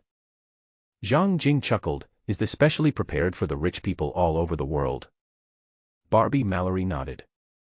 Can you help me do this? Zhang Jing asked Barbie Mallory. Without thinking, Barbie Mallory nodded. This was a great opportunity to get closer to the customer. The key point is the 5% agency fee, and she can probably get 35% of it, which is generous enough. I'm best at running errands. Since I need to provide employment for 10 people, what kind of company do you plan to open? Barbie asked Zhang Jing. Zhang Jing didn't think too much about the sudden incident. Do you have any suggestions? The easiest way is to open a supermarket and hire more than 10 stockers and cashiers. It sounds simple. Zhang Jing felt relieved. Because the market is mature, with Whole Foods at the high end, Aldi at the low end, Sam's Club at the mid-end, and a large number of Chinese supermarkets, it is highly unlikely that opening a supermarket will make money. If you don't make money, you will lose money. Zhang Jing asked the woman, is there any other way? Barbie Mallory is a strong woman with a strong motivation to make money. She transformed herself into a salesperson and introduced to Zhang Jing clearly, you can make a lot of money by engaging in the business of helping humans reproduce. Human reproduction is what is called a certain happy event. I don't know how other people feel when they hear these 2 words, but to Zhang Jing, it's all trouble, countless lawsuits, and litigation every day. It's too risky, Zhang Jing refused. It's not legal in the East, so supermarkets are more reliable. Mr. Zhang, Barbie Mallory urged, the risk is controllable and there won't be any major problems. Zhang Jing looked at Barbie Mallory and asked the woman curiously, what good does this do for you? I have been preparing for this idea for 3 or 4 years, but I have not implemented it because I have no money. Even if you are rich, you certainly don't have the time to manage it yourself. I have 7 years of sales experience and can be qualified for a manager position. I admire your enthusiasm for work, Zhang Jing praised, finish the house first. I'll need it soon. Zhang Jing didn't agree, but Barbie Marlowe didn't feel disappointed and answered loudly. Because of the unfamiliar environment and unfamiliarity with the people, Zhang Jing couldn't sleep at night. The next morning at 9 o'clock, he went to visit Wenli exhausted. Before the change, Zhang Jing would definitely arrive before 7 o'clock, if for no other reason than to get a free breakfast. I dare not do that now, because the owner of Chateau Rose, Palmer, died such a tragic death that it is said that his tongue hung out of the corner of his mouth after he was hanged. Even his 9-year-old illegitimate son and dog were not spared. Too scary. Wenli was standing quietly in the backyard in front of the hole left by the beech tree that had been knocked down. Unlike before, the manor is guarded by only men. There are 2 more strong female guards in the manor today, one is over 1.8 meters tall and the other is less than 1.7 meters tall. Both have short hair and clear facial lines. It seems that every inch of muscle under their skin is full of strength. Waiting quietly 10 meters behind Wenli. Zhang Jing didn't dare to go forward and disturb Wenli from commemorating her relatives, and stood side by side with the 2 female warriors. The 2 women looked at Zhang Jing with scrutiny. Zhang Jing smiled as a greeting. 10 minutes passed quietly, and the short female guard came forward to help Wenli out of the tree pit. Why are you so late today? Wenli asked Zhang Jing, her voice much weaker than before. Zhang Jing bent his waist slightly, looking very timid. I was ignorant before, please forgive me. What's up? I have already commissioned a real estate agent to buy a house, and that study room will be ready for moving in within 2 months. Thank you. Wenli thanked. Zhang Jing wiped a cold sweat from his heart. This thank you sounded a bit heavy. Anything else? Wenli asked. Without disturbing Wenli from mourning her loved ones, Zhang Jing came and left quickly. After leaving the manor, Ding Jiechi called via video. Seeing that it was a roadside environment, she asked with concern, Brother Zhang, where are you? Just came out of Manor 1032 and was about to go back to the city. Just now in the news, a professor named Wang, who was of Long nationality, his wife, and 2 children, a boy and a girl, aged 16 or 17, were hanged in their home near ISE court. Zhang Jing felt his throat a little dry. It was exactly the same method used to kill the Palmer family. Was it a coincidence? 40 minutes later, Zhang Jing came to Ding Jieqi and Chu Xiaoqing's rented apartment again. Brother Zhang, there's already a huge uproar over this in the local Chinese forum. Why are you arguing? Zhang Jing was surprised. Shouldn't we be united against the same enemy? Some people say that Professor Wang deserved to die, while others say that the disaster did not affect his entire family. Ding Jieqi shrugged. It sounds like you have a bad relationship with others. Zhang Jing thought that as strangers in a foreign land, they should unite. I know, this is a yellow-skinned person with a white heart, Chu Xiaoqing said, holding her phone. I just followed the victim's Douyin account, and he actually has 100,000 followers. The content he posted is very interesting. I'll read you 2 of them. Read quickly. Ding Jieqi urged. Chu Xiaoqing cleared his throat and read on his phone. AI Muying announced its third quarter financial report, with revenue up 62% and profit of 380 million miles yuan, compared to a loss of 69 million miles yuan in the same period last year. The company announced a repurchase of 2 billion yuan worth of shares to reward shareholders. AI Muying announced its withdrawal from the Longhua market in May this year, but I didn't expect the performance to be so good. Putting down the phone, Chu Xiaoqing smiled and said, take a closer look, isn't he a villain? Zhang Jing and Ding Jieqi understood and hinted that the Longhua market was dragging down AI Muying's business. No wonder some people said he deserved to die. This one is more interesting. Chu Xiaoqing picked up the phone and read again. I found the data. Over 1 million new cases in 1 week, 300 deaths, 0.03% mortality rate, 1/30th of the flu. What are you worried about? Laughing and crying expression. It is indeed very interesting. You don't need to read the rest. These 2 pieces of content alone can prove that Professor Wang is a liar. Zhang Jing didn't care about the quarrel or the speech. He asked curiously, what kind of professor is the victim and what is his profession? Chu Xiaoqing looked at her phone. The introduction seems to be about architectural design. What about the owner of the winery? Zhang Jing suddenly asked, does he have any other job? I know this, Ding Jieqi chatted. Palmer is an internist and cardiologist. Doctors generally earn a lot of money, and Palmer's income is among the highest among doctors, so the winery is his sideline. When the winery was mentioned again, Ding Jieqi suddenly thought of something. Brother Zhang, you are at the State Technical College, and your major seems to be brewing. The information the agent filled out was just for the visa, Zhang Jing said. I plan to investigate a green card and get rid of the constraints of the M1 visa. Ding Jieqi and Chu Xiaoqing looked at each other silently. They both understood that only by investing $1 million could they get a green card. It turned out that Zhang Jing had more money than they thought. What kind of business are you planning to do? Ding Jieqi asked. The real estate agent you introduced, Miss Barbie, suggested that the conservative one open a supermarket, while the radical one engages in helping humans reproduce. Supermarkets are already saturated, so this is not a good idea, Ding Jieqi analyzed. The second method is more reliable. The status of women in Longhua will improve, and they will be able to work in this industry in 2 or 3 years. Why 2 or 3 years later? Zhang Jing didn't understand. This industry requires real skills, and ordinary people can't handle it. It was obvious that Ding Jieqi was confident, so Zhang Jing asked, do you have any good ideas? There are 2 options. One is to buy a winery, the other is to buy a horse farm, or we can just do both. The investment is not too much, and the capital will be guaranteed after 2 years, which can meet the requirements of 10 employees.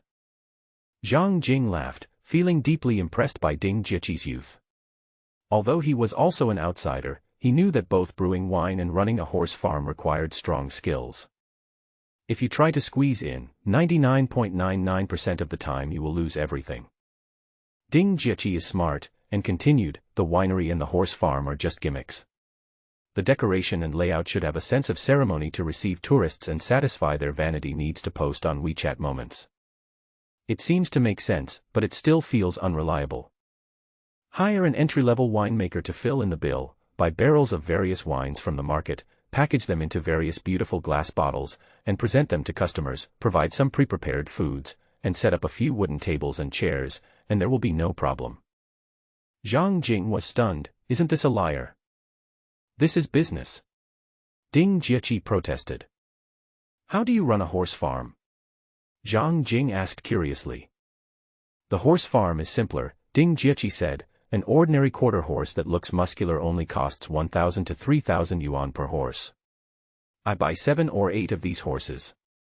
Hire a jockey who can ride horses, a nutritionist who can feed horses, just entry-level personnel are enough, no need to be proficient, and the hiring price is cheap.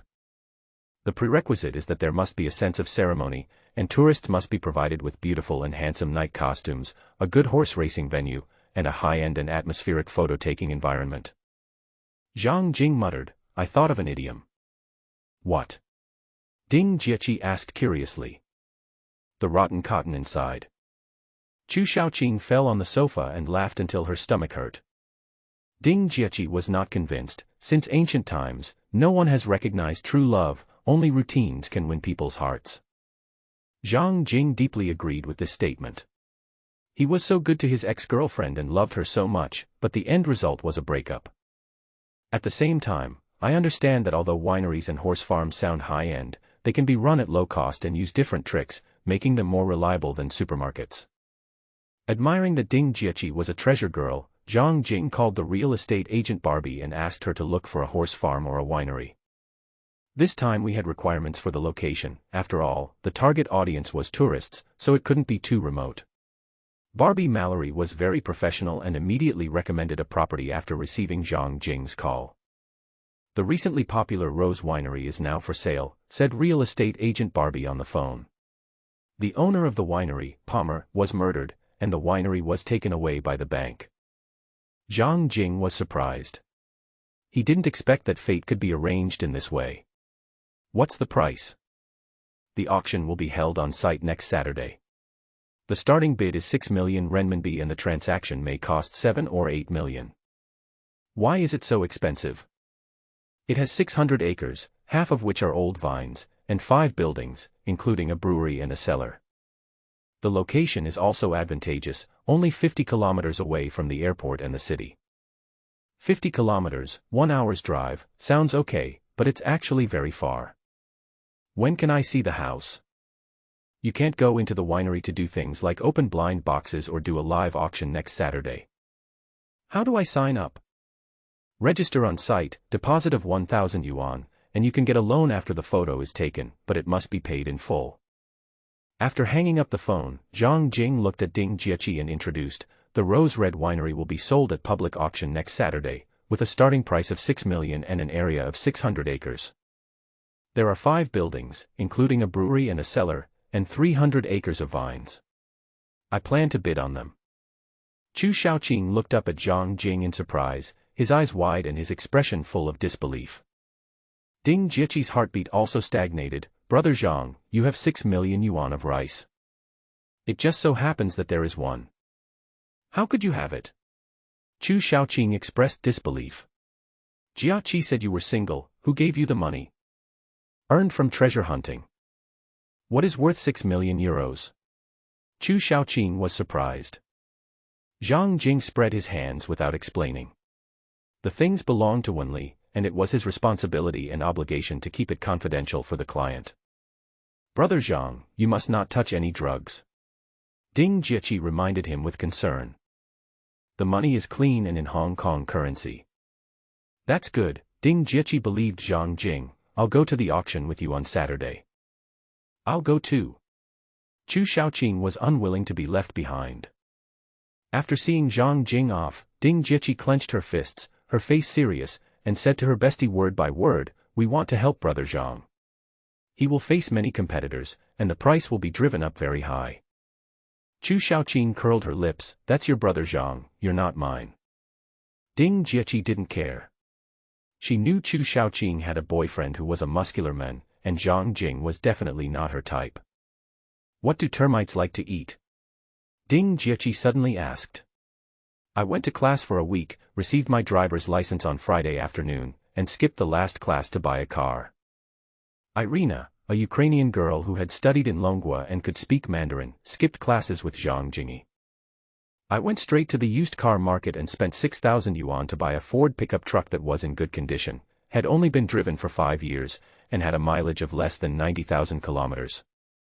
You no longer have to take a taxi, which is not only very expensive but also requires you to pay tips. Looking at the blue pickup truck, Irina asked enviously, "What is the source of your study abroad?" "I am a treasure hunter. I came to the class because I was cheated by the visa agency," Zhang Jing complained.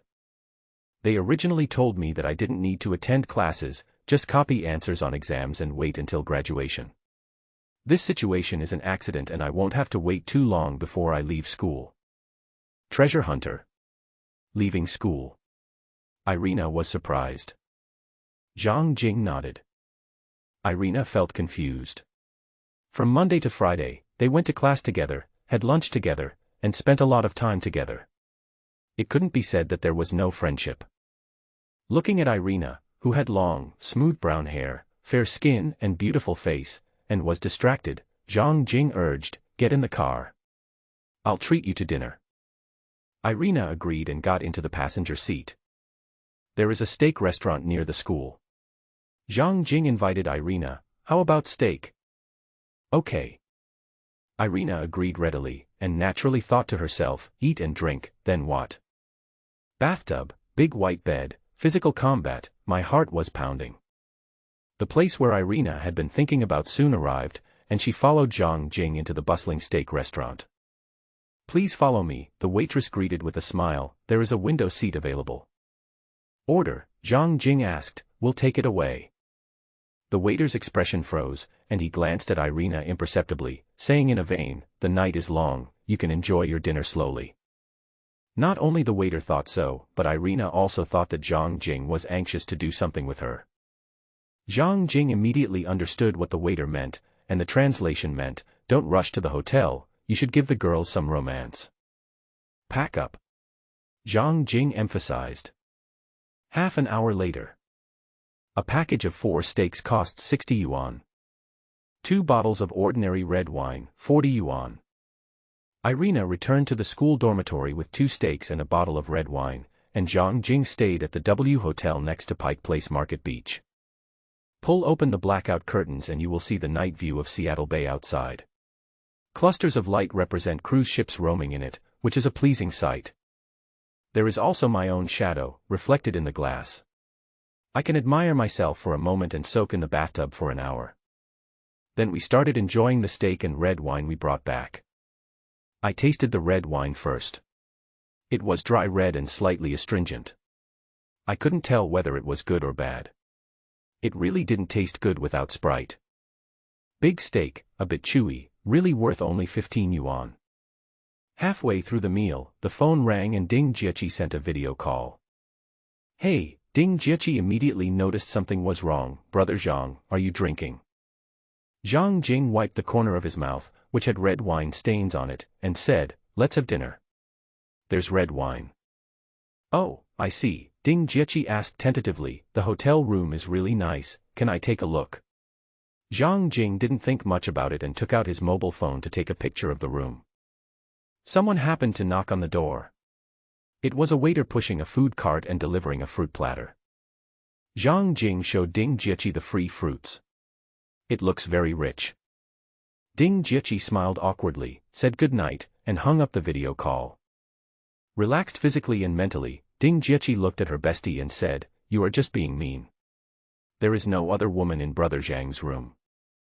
"That's not necessarily true," Chu Shaoqing retorted, "men are smarter than you think.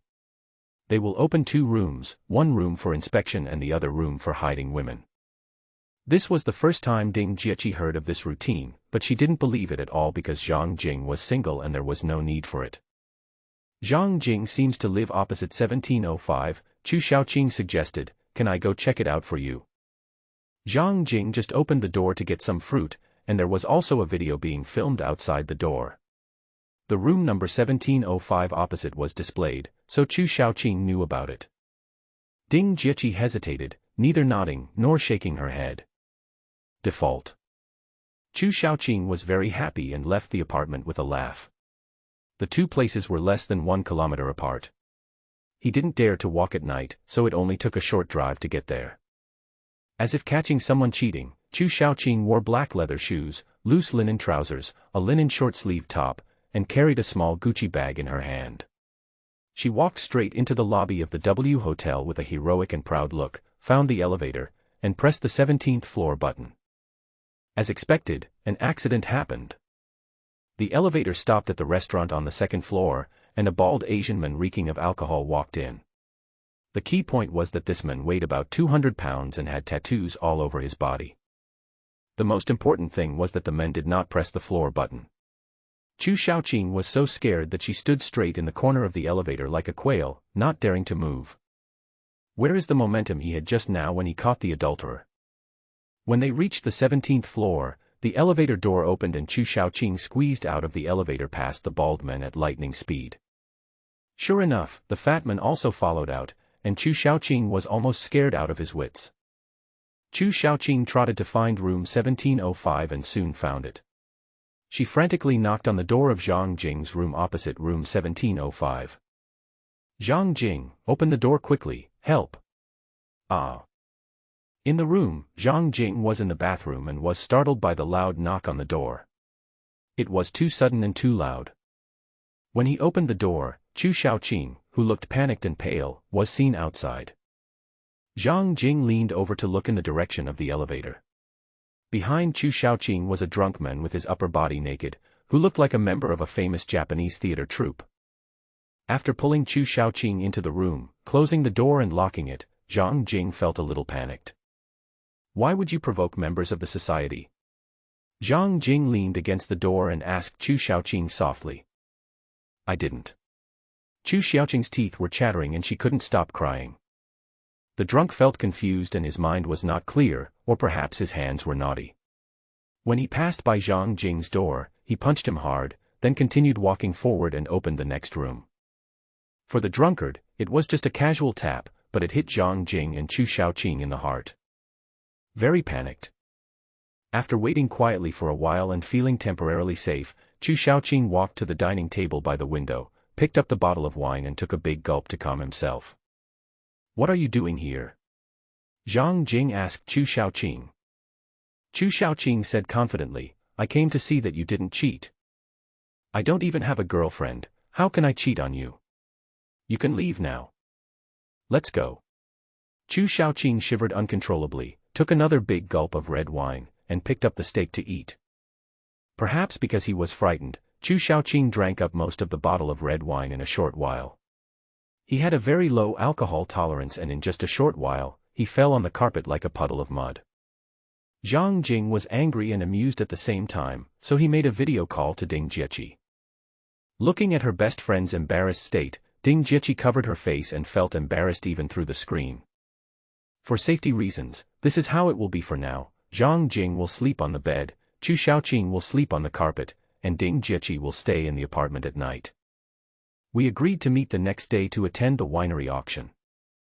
I thought that was it, but unexpectedly, around 2 a.m., Chu Xiaoqing received a call on her cell phone, which continued several times.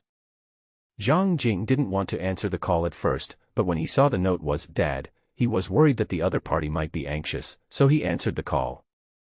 The next Saturday, Zhang Jing drove his pickup truck and stopped downstairs of Ding Jieqi's apartment. Sitting in the back seat, Ding Jieqi looked at her bestie and asked with a smile, did anything happen between you two last night? Chu Xiaoqing was also in the back row, raising her left hand high and solemnly assuring Ding Jieqi, I swear, there is nothing. Hee hee, Ding Jieqi sneered. Zhang Jing started the car, but couldn't laugh. He reminded Chu Xiaoqing, your phone kept ringing last night. I answered it for you. Chu Xiaoqing suddenly looked at Zhang Jing. Ding Jieqi's expression also froze. I didn't mean to do that, Zhang Jing explained. The note on the phone was Dad. I was worried that your dad was worried in China, but I didn't expect the other party to curse, so I hung up. You're killing me. Chu Shaoqing grabbed the phone and called back, but the number had been blocked. What did I do wrong? Zhang Jing asked Ding Jieqi puzzledly. Ding Jieqi shrugged and said, that's her boyfriend. Zhang Jing. The pickup truck started from the city and headed east, first passing the 502 bridge and then passing through the city of Asurge. An hour later, we arrived at a small place called Whitefish Town. According to online information, the town of Whitefish has only about 200 permanent residents, and its terrain is like a valley with a river running through it. The Rose Winery is 7 kilometers northeast of the town, where there is plenty of sunshine and water, which is very suitable for grape growth. How biased. Chu Shaoqing spoke with emotion and looked very aggressive. Zhang Jing felt it was okay. It was only 50 kilometers and there was northwest traffic on the road. An hour would be enough. We drove through the streets of the small town and along the gravel road beside the river with gurgling water for 7 kilometers to reach the destination. The three thought they had arrived early, but they didn't expect that there was already a group of people outside the winery, including reporters from 2 TV stations. After parking the car on the side of the road, Zhang Jing just got out of the car and heard a middle-aged white man with red skin complain, there are a lot of termites, which is a bit troublesome. I also found termites behind the winery, and there may be more inside the winery, another buyer complained. Zhang Jing was puzzled. What does this have to do with termites? Just buy a few pangolins. This idea just came to my mind, and then I realized, there are pangolins in North America. Are you from Long Country? A fat young man came forward to greet him. Zhang Jing nodded. My name is Kangxi, the fat young man introduced himself like a community cow, I'm from Dragon Country. Zhang Jing.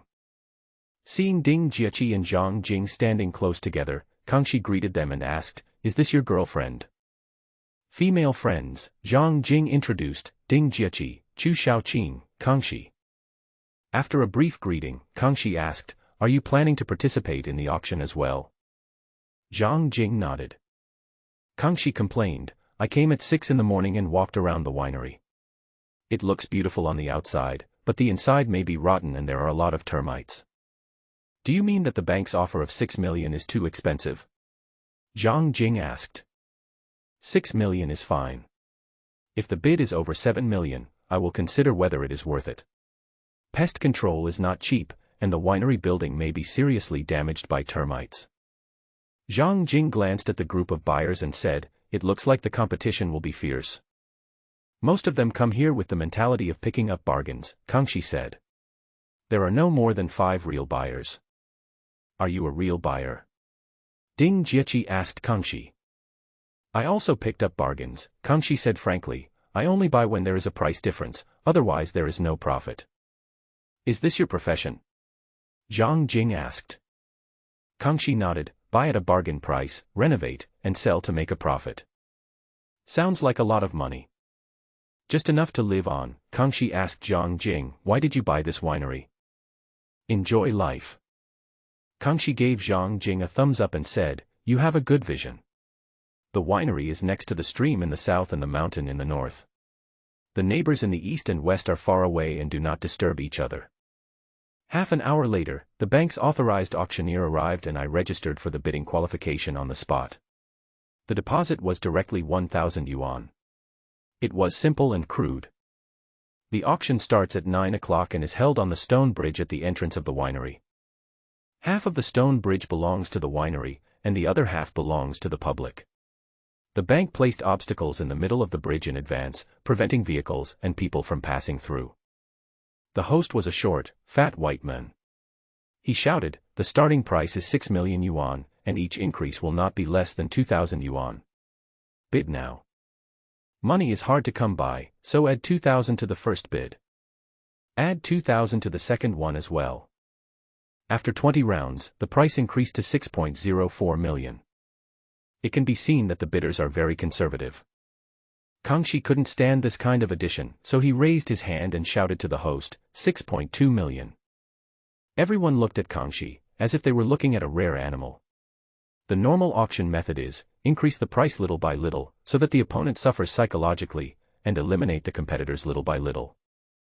Kangxi gave others the impression that he was not short of money. Plus 2,000, a thin white old man in his 70s raised the price. Zhang Jing followed suit and added 2,000 to show everyone that he was also a bidder, not just a bystander. Many plus 2,000, and an hour later the price increased to 6.7 million. This time, Kangxi added another 200,000 yuan, bringing the total price to 6.9 million yuan, which seemed unstoppable. But Zhang Jing knew that 7 million was a hurdle, and 2,000 was as solid as a rock in the river. The white old man in his 70s appeared calm and followed plus 2,000. Kangxi temporarily gave up raising the price, and everyone else gave up too. Now only Zhang Jing and the skinny old man were left competing. Zhang Jing plus 2,000. Don't shout out a price later, just raise your hand to the host, and the lowest price will be added by default. The host was professional. He spoke as fast as a bullet and his eyes moved back and forth between Zhang Jing and the thin old man.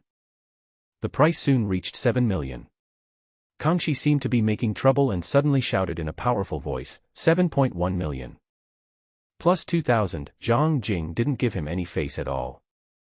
The white old man followed plus 2,000 and still looked determined, like an old tree with twisted roots, stable. Brother Zhang, Ding Jia pulled Zhang Jing's clothes and reminded him softly, they are all exhausted. Zhang Jing thought to himself, me too. I was not calm in my heart, but I couldn't show any cowardice in my expression. I raised my hand to add another 2,000. Kangxi instantly became like a deflated ball and spread his hands to show that he had given up. The thin white old man looked at Zhang Jing with a complicated expression and shook his head to give up. In the end, Zhang Jing bought the 600-acre winery for 7.106 million yuan. Congratulations. The short and fat white auctioneer extended his hand, and Zhang Jing reached out and shook hands with him. You are responsible for your own profits and losses. You need to pay the full amount now, or apply for a loan before you can enter the winery. You cannot enter the winery for the time being. You have the next 6 days to pay the full amount to the bank and go through the purchase and sale procedures. Finally, you will receive an A4 paper with an official government seal, which is similar to a property certificate. Yamen means government, those words, including letters, are forbidden words, understand. First thing. Zhang Jing called Barbie and asked her to meet at a steak restaurant near the west gate of the technical college. Zhang Jing had packed 4 steaks and 2 bottles of red wine from here before. Zhang Jing arrived first, and Barbie arrived on time. The woman was wearing high heels, carrying a white bag, and wearing a blue suit and dark trousers, looking like a professional woman. Order food. It was the same waitress from last time who told Zhang Jing to be more romantic with the girls and not to rush to the hotel. Ignoring the waiter's strange look, I quickly completed my order, ordinary steak plus ordinary red bottle. Looking at Barbie, Zhang Jing went straight to the point, the winery transaction procedures have been completed. I need someone to help me run it. How is your work going now? I don't know how to run a winery, Barbie said without saying no, it might cause you to lose a lot of money. Zhang Jing used 5 minutes to describe Ding Jieqi's rotten inside method. The music in the restaurant was soft. Sitting face to face, Barbie looked at Zhang Jing in surprise and asked, the worst winemaker? A check-in destination. To satisfy the vanity of tourists. Good winemakers are not cheap, Zhang Jing reminded. There may be some short-term gains, but they won't last long. Only good products can retain and keep customers. Zhang Jing didn't want to discuss this matter. He had already decided, just follow this plan. Barbie pushed her blonde hair behind her ears and asked with concern, where's my salary? I have roughly learned that school teachers make about 80,000 yuan per year, mid to senior level white-collar workers make about 60,000 yuan per year, and ordinary white-collar workers make 40,000 yuan per year. I hope the weekly salary is 1,200 million yuan. Barbie asked. 1,000 per week for the first year, Zhang Jing boasted. If the performance is good in the second year, I'll give you an extra 100 per week. In the third year, I'll give you another 100 per week. We'll discuss the fourth year. Barbie did not object and continued, I hope to live in the winery. Also, I have a 3-year-old son who is temporarily being taken care of by my mother. I want to bring him with me. Where is the child's father? Zhang Jing asked curiously. He was a scumbag. He abandoned us and went back to Dragon Country alone. Zhang Jing didn't want to slander his compatriots, so he shook hands and made the deal. Recruit people to slowly support the winery and keep it running, Zhang Jing instructed. There are 2 requirements for recruiting people. One is that they must have American nationality, and the other is that they must be cheap. For a green card? Zhang Jing nodded. To register a company, you need to provide employment certificates for 10 people and an operating profit and loss statement 2 years later. After lunch, Barbie went directly to the Rose Winery, while Zhang Jing returned to the technical college and called Ruth at the entrance of the preparatory class. This is a classic white girl who dreams of becoming a veterinarian. She has brown hair, a high nose bridge, deep eye sockets, and a few freckles on her face. Ruth arrived in 10 minutes. As always, her dressing style is quite bold. Even when the temperature in October is only 15 degrees during the day, she can still dress in a cool style. "Good afternoon," Ruth greeted. "Good afternoon, how are you doing recently?" Zhang Jing asked. Ruth shook her head, "Not good." "Do you need a job?" Zhang Jing asked. "I have a job. I work in the restaurant at night and also work in the restaurant on weekends." Zhang Jing didn't understand. Where does the pressure come from? "My credit card was robbed by a scumbag and I overdrew 20,000 yuan. I have to pay it back every month," Ruth said helplessly. "Tuition is also a loan and I have to pay it back in the future." Zhang Jing wiped the non-existent cold sweat and tried to ask, "Is your boyfriend not from Longhua?" "No," Ruth asked with concern. "Do you have a job for me that will make quick money?" "No, if you have time on Saturday or weekend, you can do some odd jobs for me." "Where is it? How many kilometers away from the school?" "Whitefish Town, 50 kilometers. Ruth shook her head. "If it's veterinary work, I'll go. 50 kilometers is a bit far for odd jobs. It's more cost-effective to work in a restaurant for 2 days on the weekend." "How is restaurant wages calculated?" 16.5 million yuan per hour. "How about I give you 18 M per hour?" Ruth looked skeptical. "Why are you helping me?" 2 years later, we need to provide employment certificates for 10 people to the Immigration Bureau. Now there is only Barbie, so we have to recruit people. With many thoughts in mind, Zhang Jing denied, "I'm not helping you. I really need someone. It will be very hard to do odd jobs." "I'm not afraid of hard work," Ruth promised. "I will work hard and I can work 3 days a week." It was agreed that Ruth would work on Friday, Saturday, and Sunday, and then she would leave. It was lunch break and there were only a few students in the classroom. Zhang Jing walked over and sat down next to Irina. "You didn't go to the cafeteria at noon?" Irina asked. As long as he was at school, Zhang Jing would always eat in the cafeteria with Irina at noon, and they were inseparable.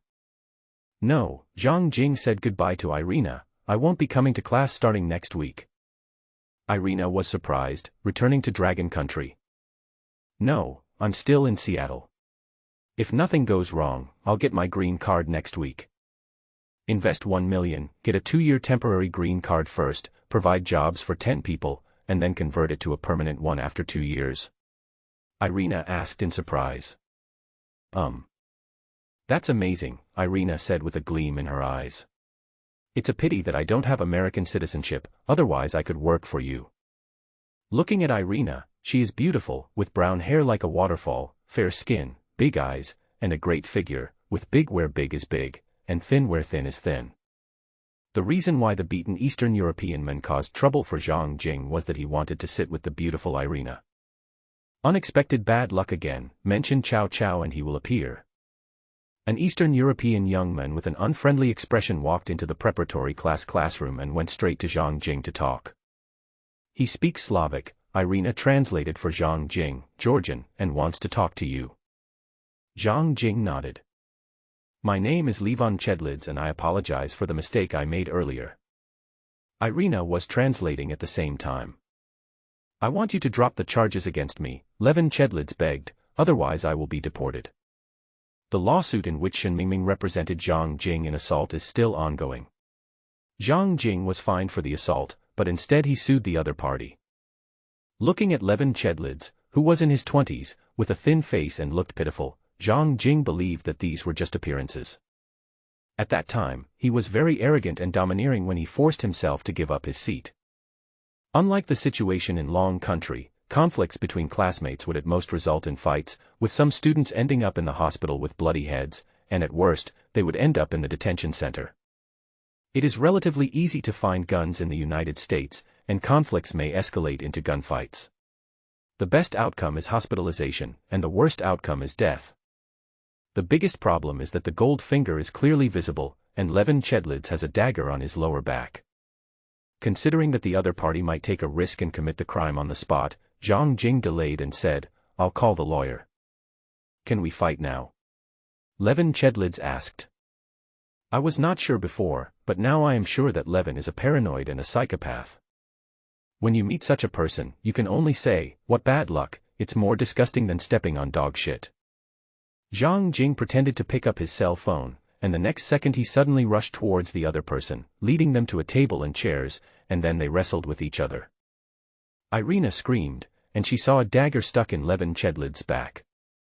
When Levin Chedlids wanted to stab Zhang Jing with a dagger, Irina, who was standing beside him, was quick-witted and snatched the blade away first. Holding the dagger and looking at the two men fighting each other, Irina realized that this was her chance to change her fate. That's right, Irina chose to stand on the side of money, because Zhang Jing had money, and without thinking, she stabbed the dagger into Levin Chedlids' lower back. Levin Chedlids screamed and was seriously injured. He was unable to resist and was knocked down by Zhang Jing with one punch. Looking at the paranoid man who was wailing non-stop, Zhang Jing didn't know whether he would die, so he called the police and an ambulance.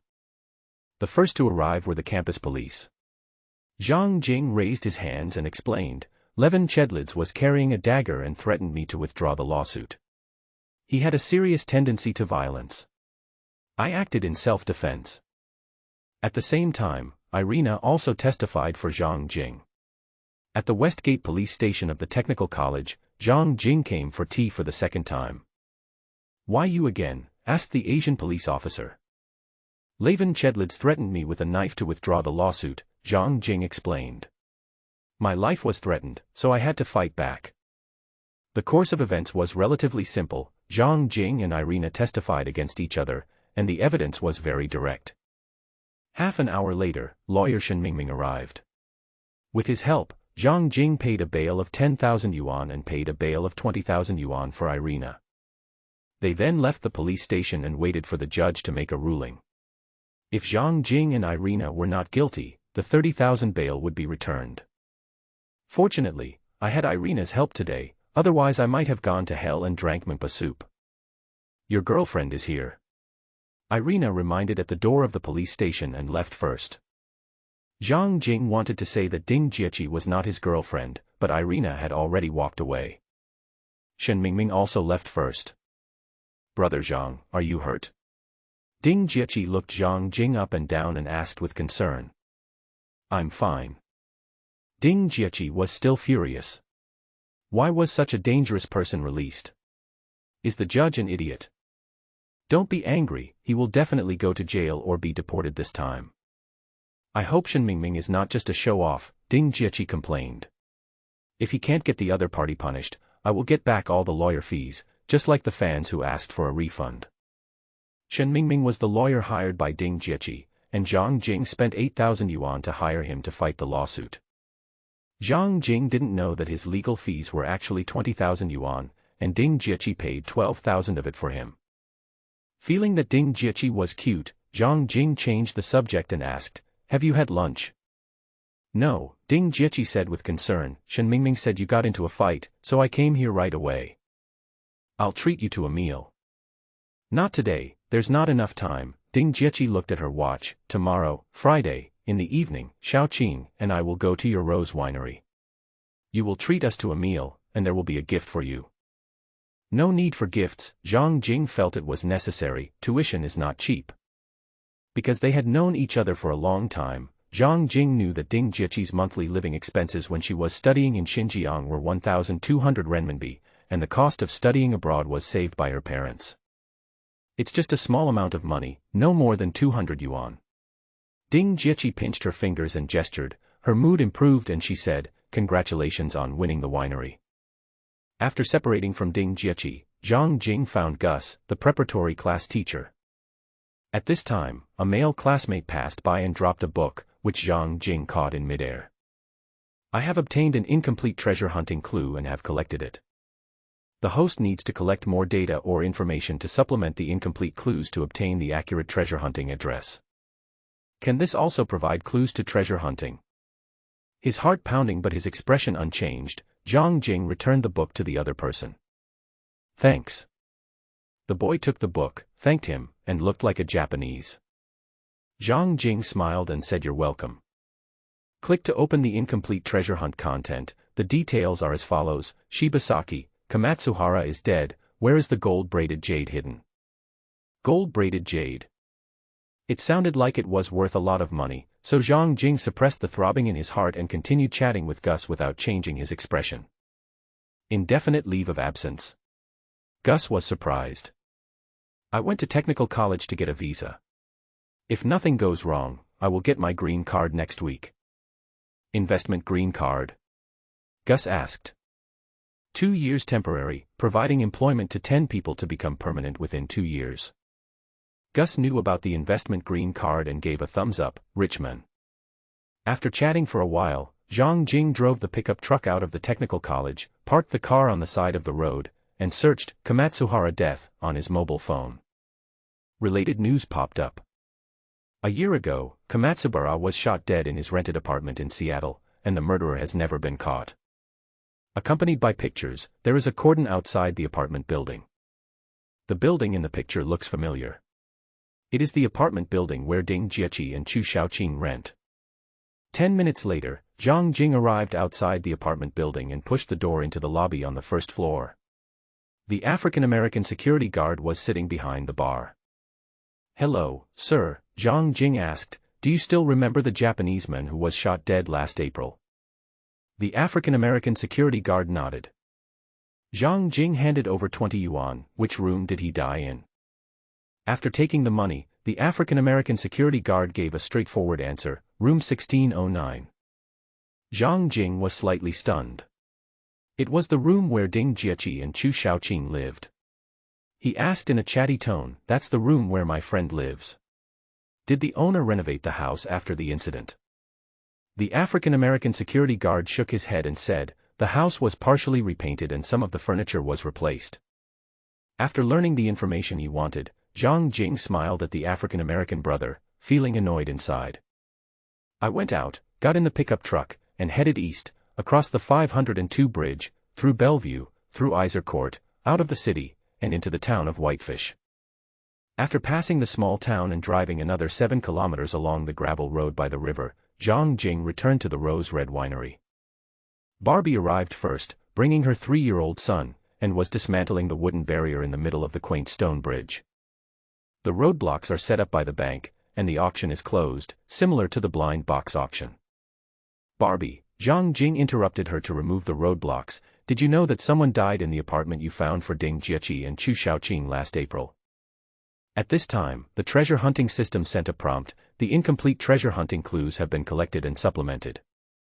Barbie may know something about Jin Bianyu." Just like looking for commemorative coins, you first collect incomplete clues, and when you meet someone related to the clues, the treasure hunting system will actively give hints.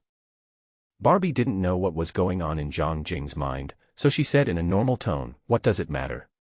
The murder happened in April last year. The house has been repainted and the furniture has been replaced."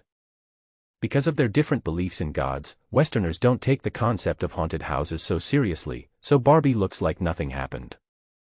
Regardless of the haunted house, Zhang Jing suddenly attacked and asked, "You killed Xiaosong Yuan, right? Where is the gold jade now?" When mentioning Kamatsuhara and Kainan, Barbie's eyes avoided. Clearly, as the treasure hunt system suggested, she knew something. To relieve Barbie's worries, Zhang Jing promised, "I only want Jin Bianyu, and I don't care about anything else, even if you kill Xiaosong Yuan." Barbie collapsed instantly and cried, "That Japanese guy tried to rape me." "Did you really kill Xiaosong Yuan?" Zhang Jing asked in surprise. Barbie nodded hesitantly. Zhang Jing promised again, your murder has nothing to do with me, and I don't intend to care. Tell me, where is Jean Bienyu? Really? Barbie asked uncertainly. Zhang Jing said with certainty, really. Barbie sniffed, I was greedy and took the property, but I was worried that the police might find something with it, so I threw it into Washington Lake. Lake Huazheng/Dun is about 27 kilometers long from north to south and 2 to 5 kilometers wide from east to west. The lake behind Wenli Manor is also Lake Huazheng/Dun. Do you remember the approximate location where it was discarded? With the golden finger, Zhang Jing is not afraid of throwing it into the lake. He is confident that he can find it. Barbie nodded, on the west shore of Lake Washington, at the tourist boat dock.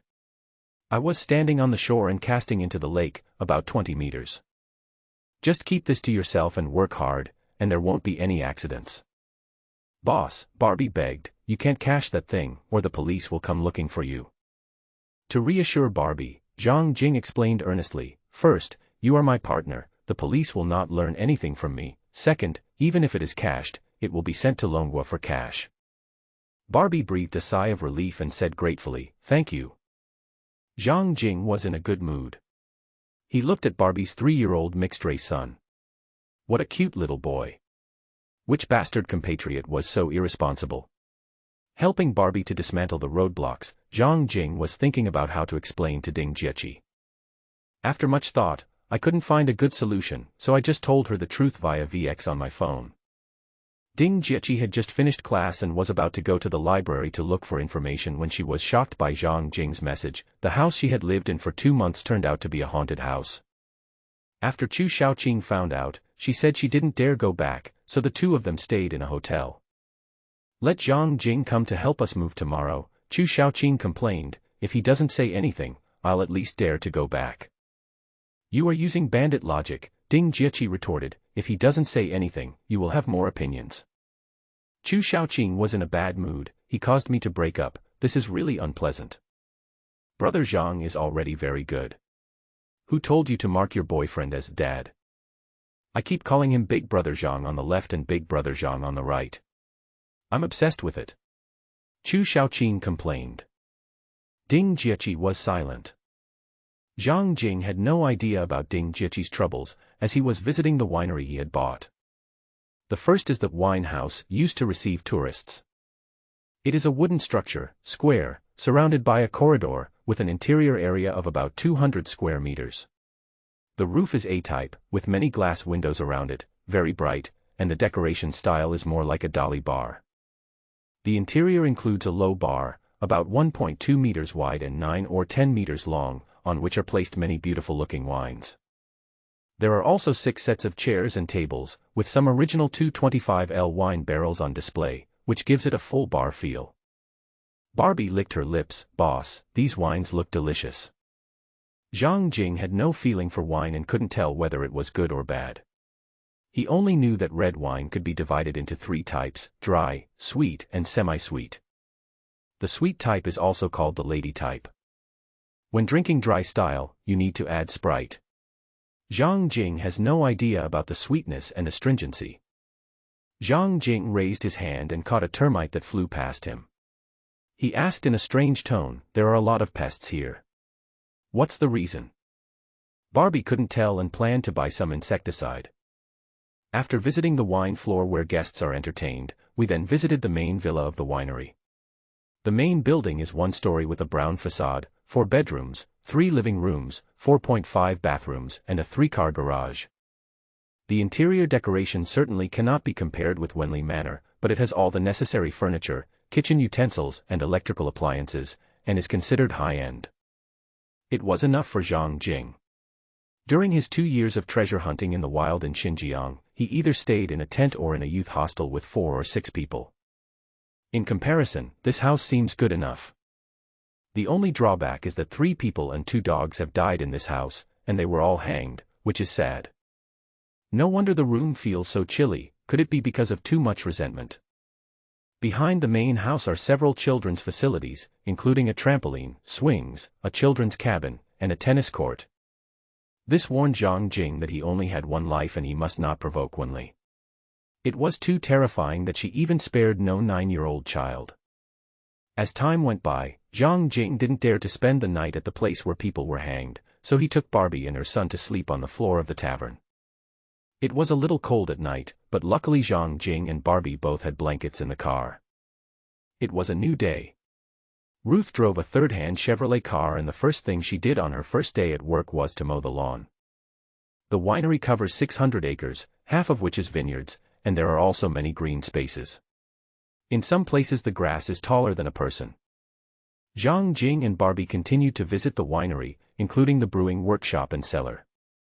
The workshop area is about 700 to 800 square meters, which is neither big nor small, just like an ordinary workshop. There are some brewing equipment inside, but Zhang Jing, as an outsider, can't understand them. The cellar is underground, yet not underground. The shape is similar to the terracotta warrior's pit, with barrels of 255 Alpine or oak wine barrels displayed 3 meters below the ground.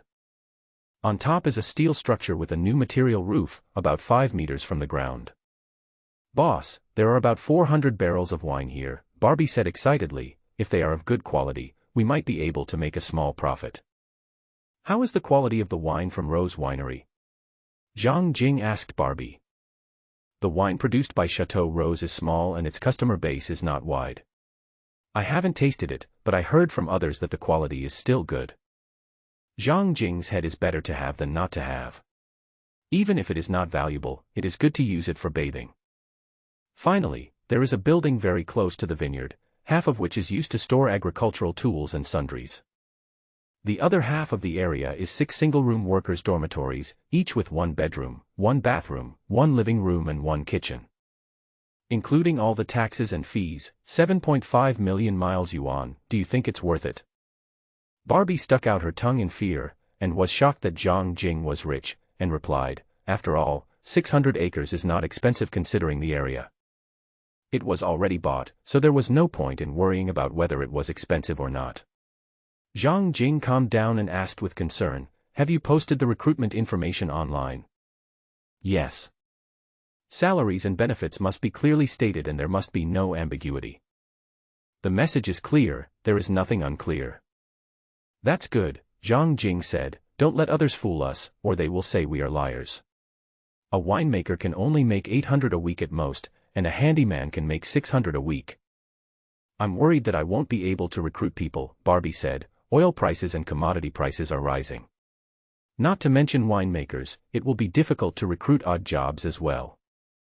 Zhang Jing shook his head and said, "I'm going to downtown Seattle. The boss is willful and Barbie is helpless."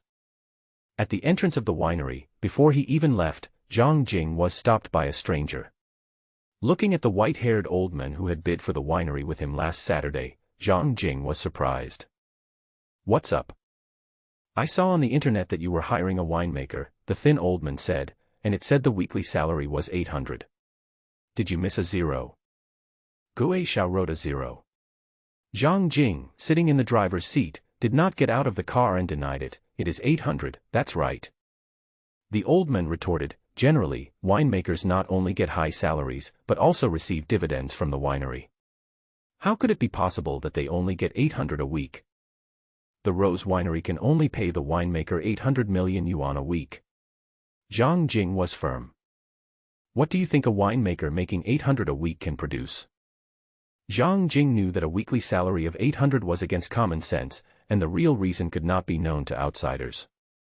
The old man in front of him was quite rich and should have a wide circle of friends, so he must not be allowed to know the reason. Zhang Jing was full of thoughts and said, "All my money was used to buy the winery. I don't have enough money to hire a high-paid winemaker, so I hope to find a good intern." "Your idea is very naive." Zhang Jing shrugged and motioned the old man to move out of the way.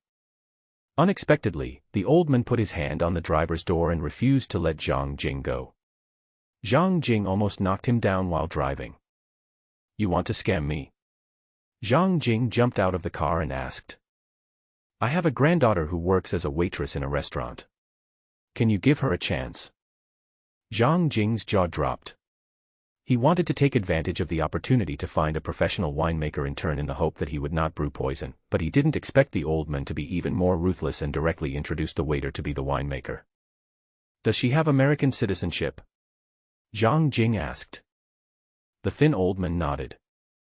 "Does she make wine?" "I taught myself for a while."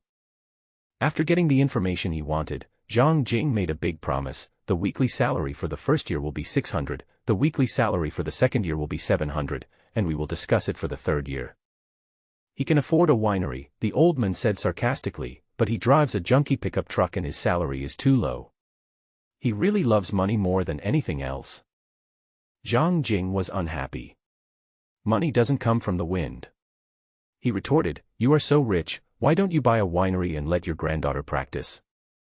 The old man was very angry with Zhang Jing, but he was begging someone, so he softened his tone and said, "She will come over at 2 o'clock in the afternoon."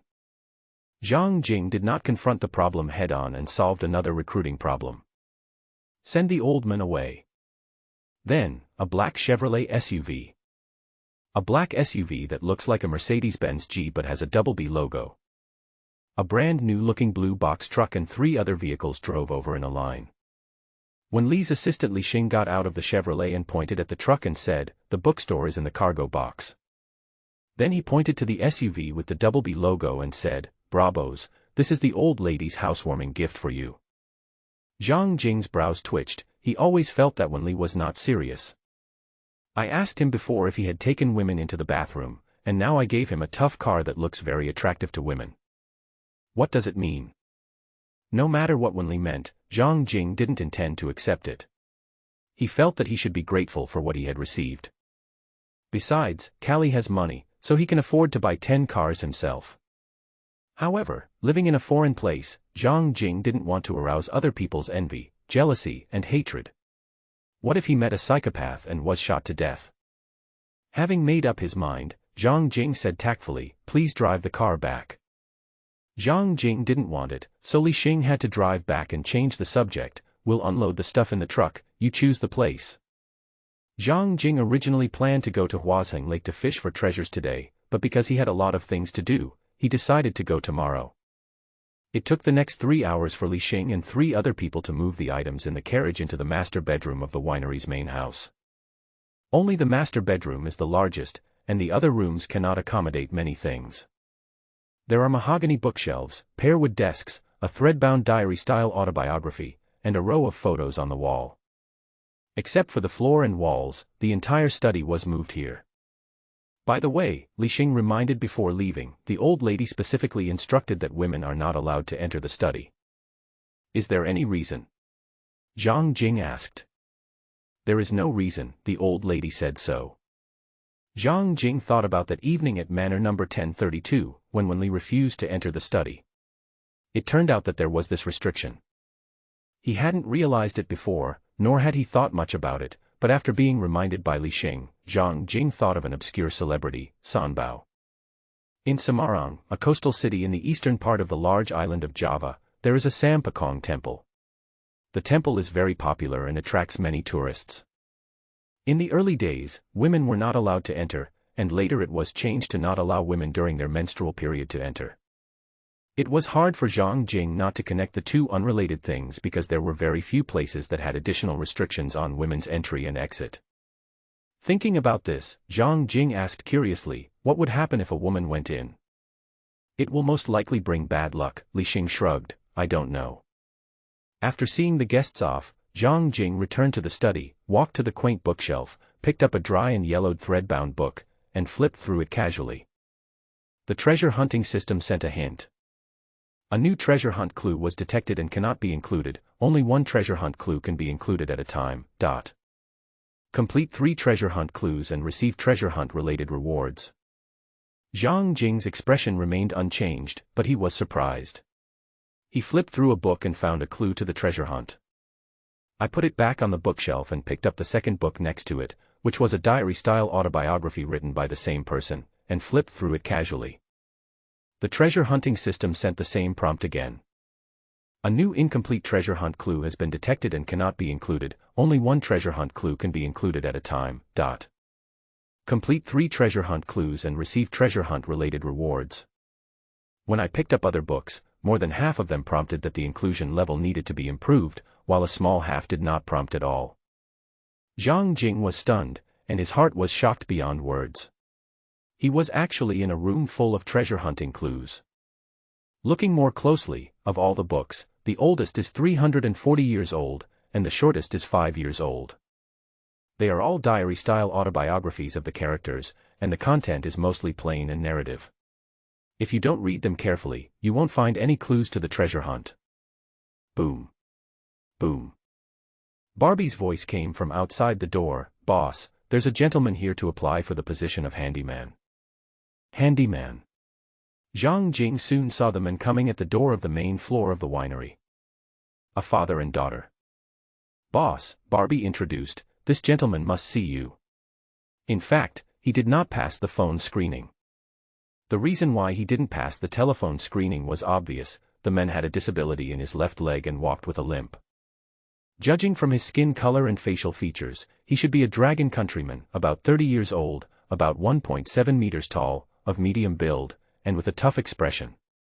The little girl was about 4 or 5 years old. She was a little shy and hid behind the men. "Hello sir," the man introduced himself to Zhang Jing in English. "My name is Dylan, and my Chinese name is also Dylan. I'm sorry to bother you." Dylan is translated as Dylan or Dylan, which means a cooperative and loyal person.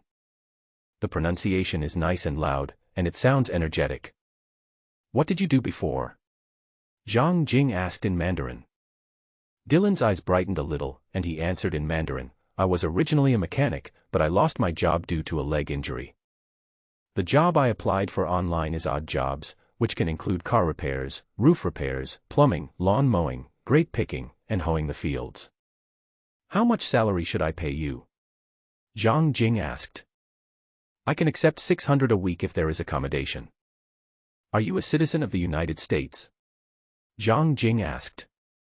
"I was born in the United States and have nationality." Before Old Boy, all children born in the territory and territorial waters of the United States, or even on civil airliners entering the airspace of the United States, were directly American citizens. Zhang Jing looked at the little girl hiding behind Dylan. "Your daughter?" "Yes." "Can you tell me about her mother?" "Deported by immigration." "What a poor couple," he sighed in his heart, and Zhang Jing held out his hand. 600 weekly wages, I've earned it." "Thanks." Dylan stretched out his hand and shook it with Zhang Jing. Only a disabled person would understand that the new boss was implicitly taking his self-esteem into consideration. Barbie took out the contract she had prepared in advance. After establishing the labor relationship, Dylan immediately started working.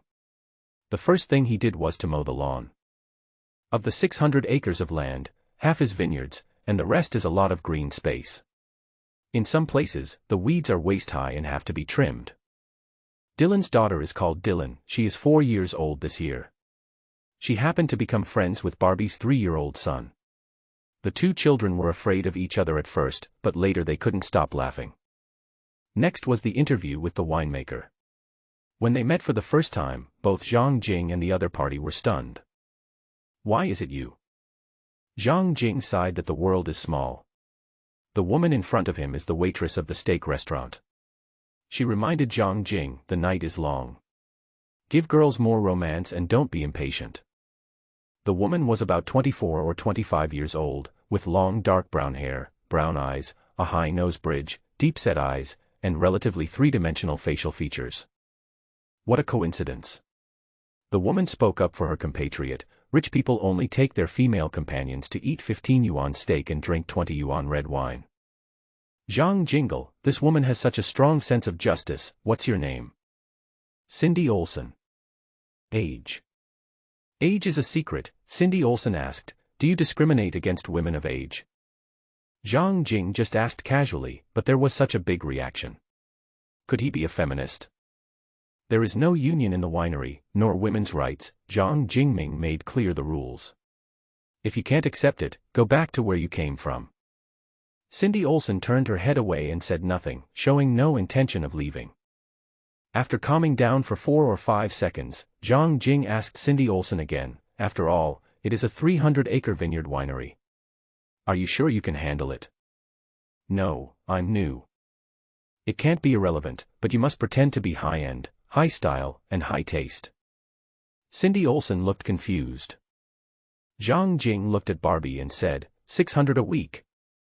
Let her sign a contract and a confidentiality agreement. Tell her the profit model of the winery. Barbie should be. There was still some time, so Zhang Jing drove to Isère Pavilion, 20 kilometers away. 20 kilometers due west of Isère Court is downtown Seattle, 25 kilometers due east is the town of Whitefish, and the Rose Red Winery is 7 kilometers northeast of the town. I went to a certain club membership store and bought 2 industrial-grade vacuum cleaners imported from Longwa. They are the size of buckets and can vacuum up stones as big as a fingernail. They help me clean faster and cleaner than doing it manually. Then buy some daily necessities, mainly quilts, food, disinfectant, and ant killer. In mid-October, the temperature at night is only 7 or 8 degrees, and you will catch a cold if you don't cover yourself with a thick quilt. I bought ant killer because there are too many termites. The situation is not so bad at night, but when the sun is warm during the day, they can be seen everywhere. It is very annoying and I have to use medicine. The sun had already set when we returned to the winery. Passing the stone bridge, we saw Chu Xiaoqing and Ding Jieqi filming a video by the river. Ding Jieqi also saw the blue pickup truck passing by the bridge. She took a deep breath of cold air and walked towards Zhang Jing. Chu Xiaoqing just shook his head behind him. Brother Zhang, congratulations on your new home. This is a gift I prepared for you. Although it's cheap, it took me a lot of time to make it. You must not throw it away. In the yard by the river, Ding Jieqi had a men's watch in her hand and presented it to Zhang Jing. When I took the watch, it looked a bit old. There was no manufacturer's logo on the dial and strap. It was obviously second-hand or even third-hand. Zhang Jing did not despise it and promised, I will definitely not lose it.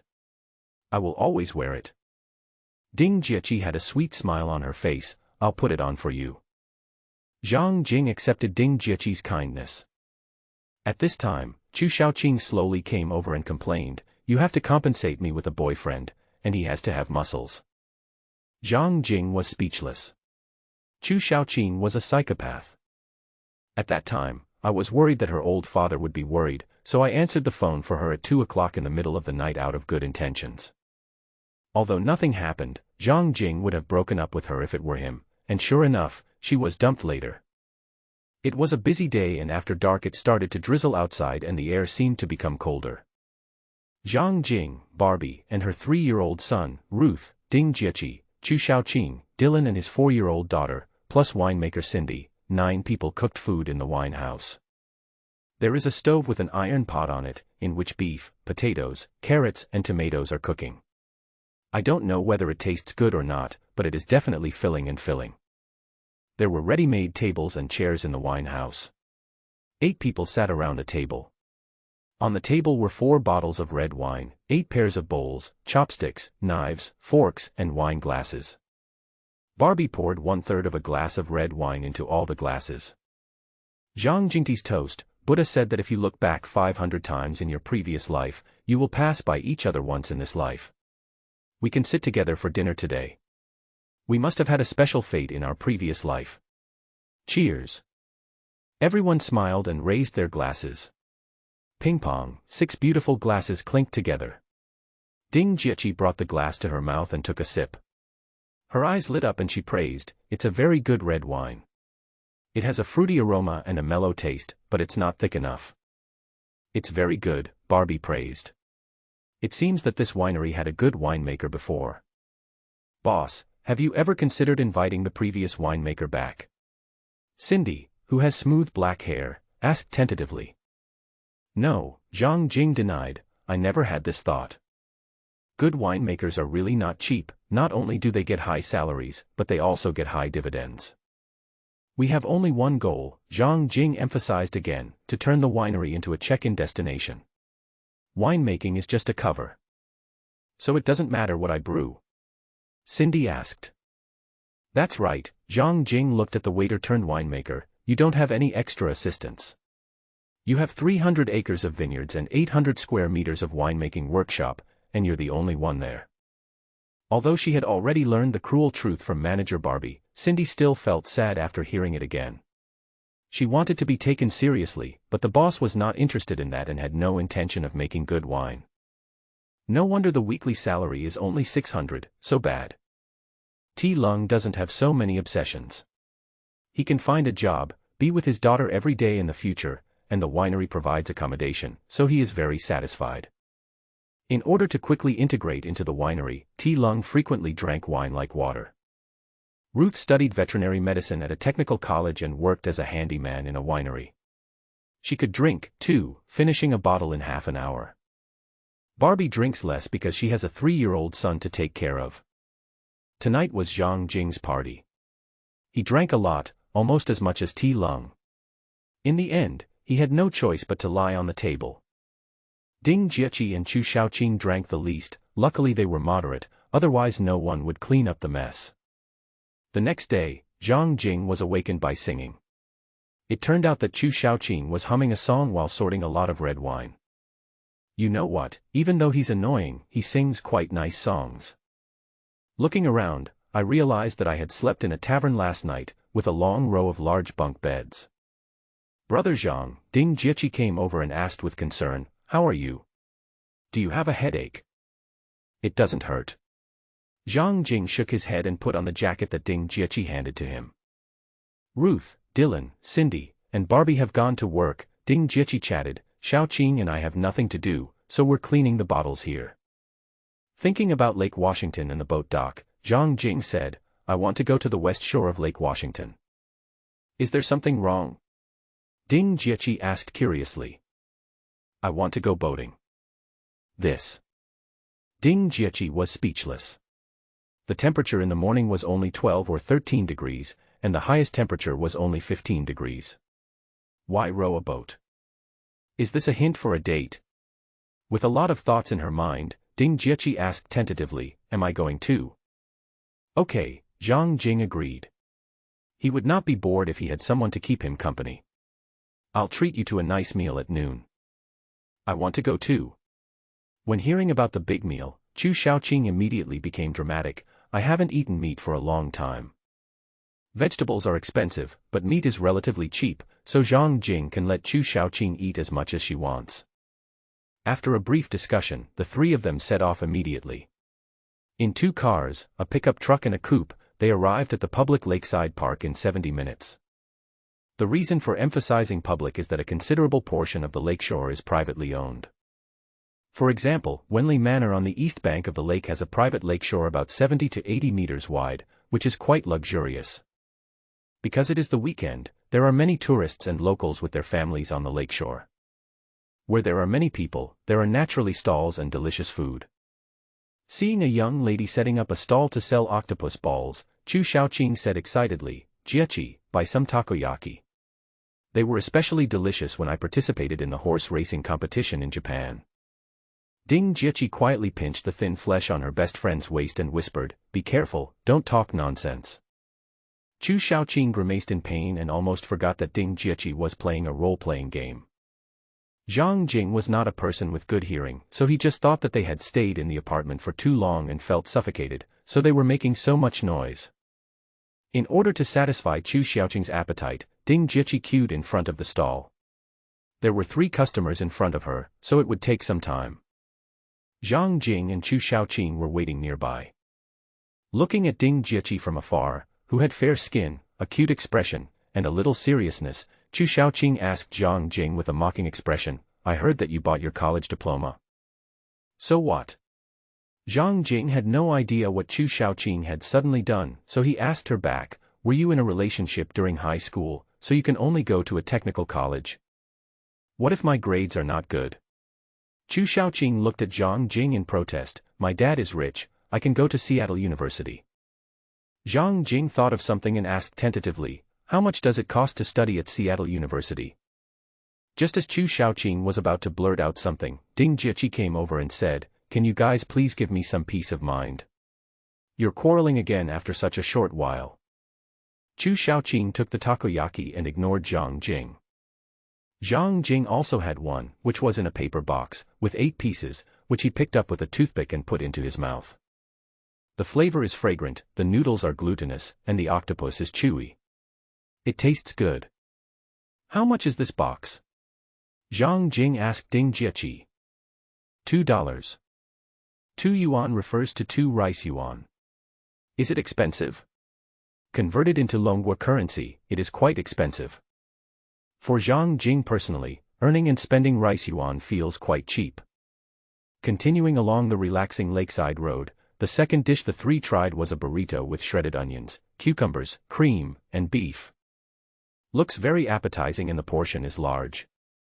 Because there was still a lot of food ahead, the three of them only needed one burrito, cut into 3 pieces.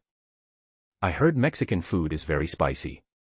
Chu Shaoqing didn't dare to try it. Ding Jieqi looked at Zhang Jing and said, "Brother Zhang, you should try it first. I am also afraid of spicy food." Zhang Jing picked up the burrito and put it into his mouth, chewing it slowly, his eyes brightening. Seeing Zhang Jing's expression, Chu Shaoqing thought it was delicious. She took a bite of her burrito, and then, like a red-hot iron rod, Chu Shaoqing's face turned red visibly, and then spread to her neck. The burrito stand also sells Coke. Chu Shaoqing opened the refrigerator, took out a can of ice-cold Coke and drank it, looking disheveled. Ding Jieqi naturally didn't dare to eat it, and said in a tone that was partly coquettish and partly complaining, "Brother Zhang, Shaoqing can't eat spicy food, this joke is a bit too much." Zhang Jing also realized that he had gone too far in his joke. Unlike ordinary spicy food, this burrito was extremely spicy, and most people would not be able to resist it.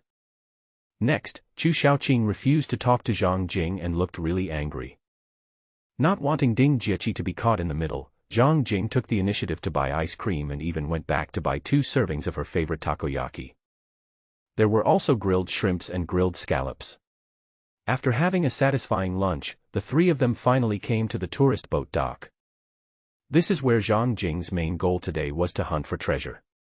Accompanying the girl and eating delicious food were just incidental activities. They spent 100 yuan to rent a hand-cranked boat with a sunshade, put on life jackets, and slowly rowed the boat away from the dock. Chu Shaoqing was in a good mood and took selfies one after another. Ding Jieqi was also in a good mood and always had a smile on her face. "I'm going to go snorkeling in the lake," Zhang Jing reminded him. "You guys stay on the boat and don't row away." Scuba diving. Ding Jieqi and Chu Shaoqing were both incredulous. "How can we swim in such cold weather?" "Fine." While speaking, Zhang Jing put down his phone, took off his watch, and quickly took off his jacket, shirt, and trousers. Ding Jieqi and Chu Shaoqing turned their heads away, and when they heard a splash, Zhang Jing had already entered the water. The water felt very low and icy cold, and it took me a while to get used to it. The boat was not far from the lake shore, about 20 meters away. There were many people rowing around, but no one was paying attention. This was exactly what Zhang Jing wanted. He adapted to the water temperature, gently slid into the water, and dived to the bottom of the lake. According to Barbie's description, she stood on the shore of the boat dock and threw the golden seal into the lake, about 20 meters away. The water was about 5 or 6 meters deep. Zhang Jing quickly touched the bottom and lurched at the bottom of the lake. After about a minute, Zhang Jing floated to the surface to breathe. I didn't find it the first time, but I can't say it was bad luck. After all, Barbie's throwing movements are very random. Then the second dive, the third, the fourth. Chu Shaoqing followed Ding Jieqi's gaze to Zhang Jing and asked directly, "What is he looking for?" Others thought Zhang Jing was swimming, but Ding Jieqi and Chu Shaoqing saw that Zhang Jing was looking for something at the bottom of the lake. After failing to find the target for half an hour, Zhang Jing returned to the boat to rest as swimming was very tiring. "Zhang Jing, what are you looking for?" Chu Shaoqing asked before Ding Jieqi. Zhang Jing casually replied, "Professional habit."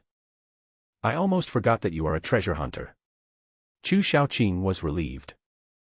"This place is very close to the shore. Can we find any valuables?" Ding Jieqi asked doubtfully.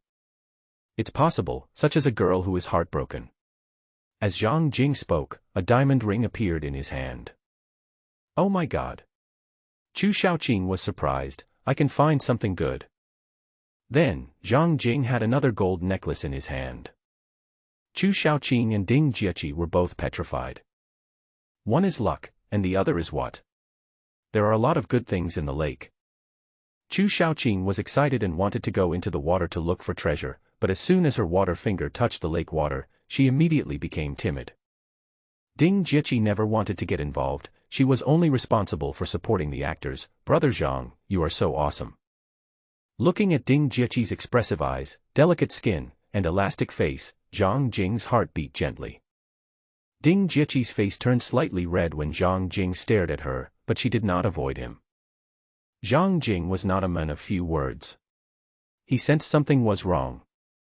This was not the same as what they had agreed to be ordinary friends, so he avoided entering the water again. Chu Shaoqing saw it clearly from the side, and for the first time, he solemnly reminded his friend, Zhang Jing is a good man, and an ordinary person. It is impossible for you to implicate him in your family's situation. When talking about the involvement, Ding Jieqi became much more sober. Some people would suddenly get into conflict with others while walking on the street and then go to jail for fighting. Some people even suffered car accidents. It is also not difficult to take revenge on someone in the United States. One might die in an ordinary robbery or be framed for drugs. The thought flashed through her mind, and Ding Jieqi shook her head. She didn't want to give up Zhang Jing, and explained, that's the older generation. My parents just abandoned their children. They can't control me because of the gap of one generation. Why do you like Zhang Jing? Chu Shaoqing didn't understand. You have only been in Xinjiang for 2 years, and you have only known each other for a year and a half. I saw what love should be like. Ding Jieqi trusted Chu Shaoqing very much because they were friends since childhood, and confided in her. There is no calculation, no melodrama, only true kindness to a person. You didn't see how well Brother Zhang cared for his ex-girlfriend, and how he devoted himself to her. I was envious and jealous to the point of going crazy. Because they are close friends, Chu Shaoqing understands Ding Jieqi's family situation, especially the bloody situation between her uncle and aunt, which even TV doesn't dare to show like that. There was also a fierce fight between her aunt and uncle, but the fight could not be resolved, which was tormenting even for outsiders watching. Make up for what you lack. It's not surprising that Ding Jieqi yearns for pure and beautiful love. Women understand women. Chu Shaoqing advised, you just haven't experienced it. If a man takes care of you in every possible way, you will get annoyed after a long time. I won't, Ding Jieqi explained. If Brother Zhang is so good to me, I will definitely be very obedient, not lose my temper, not drink, and concentrate on taking care of the house and helping him at work. Chu Shaoqing shook her head slowly, not agreeing in her heart, but she was also smart, and did not forcefully remove the plan. Instead she said in a roundabout way, if you want to be with Zhang Jing, you should give him more time and not be so impatient. What should I do? Ding Jieqi asked Chu Shaoqing. Keep a proper distance, spend more time learning and enriching yourself, and control the speed of entering the pit, don't go too fast. Are you slow to warm up? Well, Chu Shaoqing suggested, Zhang Jing also needs to work hard to reach a certain level within 5 or 6 years, at least not so far behind your family. 5 or 6 years. Ding Jieqi murmured to herself, I'm afraid Brother Zhang can't do it. I think it's possible. Your family doesn't have a throne, so Zhang Jing will be easy to catch up with. Chu Shaoqing was optimistic about Zhang Jing. Everything is difficult at the beginning. He already owns a winery, so he will make money faster and faster in the future. Ding Jieqi nodded and accepted her best friend's opinion. Chu Shaoqing felt sorry in her heart. This was just a delay. After a long time, the novelty wore off. She thought Ding Jieqi and Zhang Jing would naturally separate. Zhang Jing didn't know about the conversation between Ding Jieqi and Chu Shaoqing. After a long search and a metal detection distance of 2 meters, around 3 o'clock in the afternoon, Zhang Jing finally found the golden jade that Barbie had thrown away at the bottom of the lake. In addition, 3 gold necklaces and a diamond ring were fished out, making it a great harvest. Looking closely at the gold-woven jade, it is in the shape of a long strip, about the size of an adult's thumb, and it is indeed made of both gold and jade. A long square jade, wrapped in gold wire braid, looks like a jade garment with golden threads, very beautiful. Regardless of its cultural relic value and significance, just the workmanship alone makes it look much more valuable than a pure gold seal. What is this? Chu Shaoqing asked, pointing at the golden jade. It looks like a seal. You need to ask an expert for details. It's very beautiful. Can I take a picture? Chu Shaoqing asked. Zhang Jing refused, no. Chu Shaoqing shrugged and didn't force it. Then Zhang Jing used WeChat to contact Su Zihong, an associate professor at Zhejiang University, and transferred 300 yuan to him. Then he held the gold seal in his left hand and slowly rotated it 360 degrees, while holding a mobile phone in his right hand to shoot the 30-second video and sent it out. Su Zihong is a retired person who was re-employed. His main job is teaching, and he has done the most in-depth research on the history of the Silk Road and antiquities. His secondary job is appraisal, and because of his good reputation, he is highly respected and liked by treasure hunters.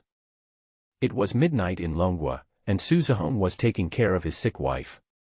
He immediately became interested after receiving the video, and his attention was attracted by the gold wire coating on the surface of the jade seal at first sight. Then he replied to Zhang Jing, the appraisal fee is 1,000. One more thing, the watch is nice.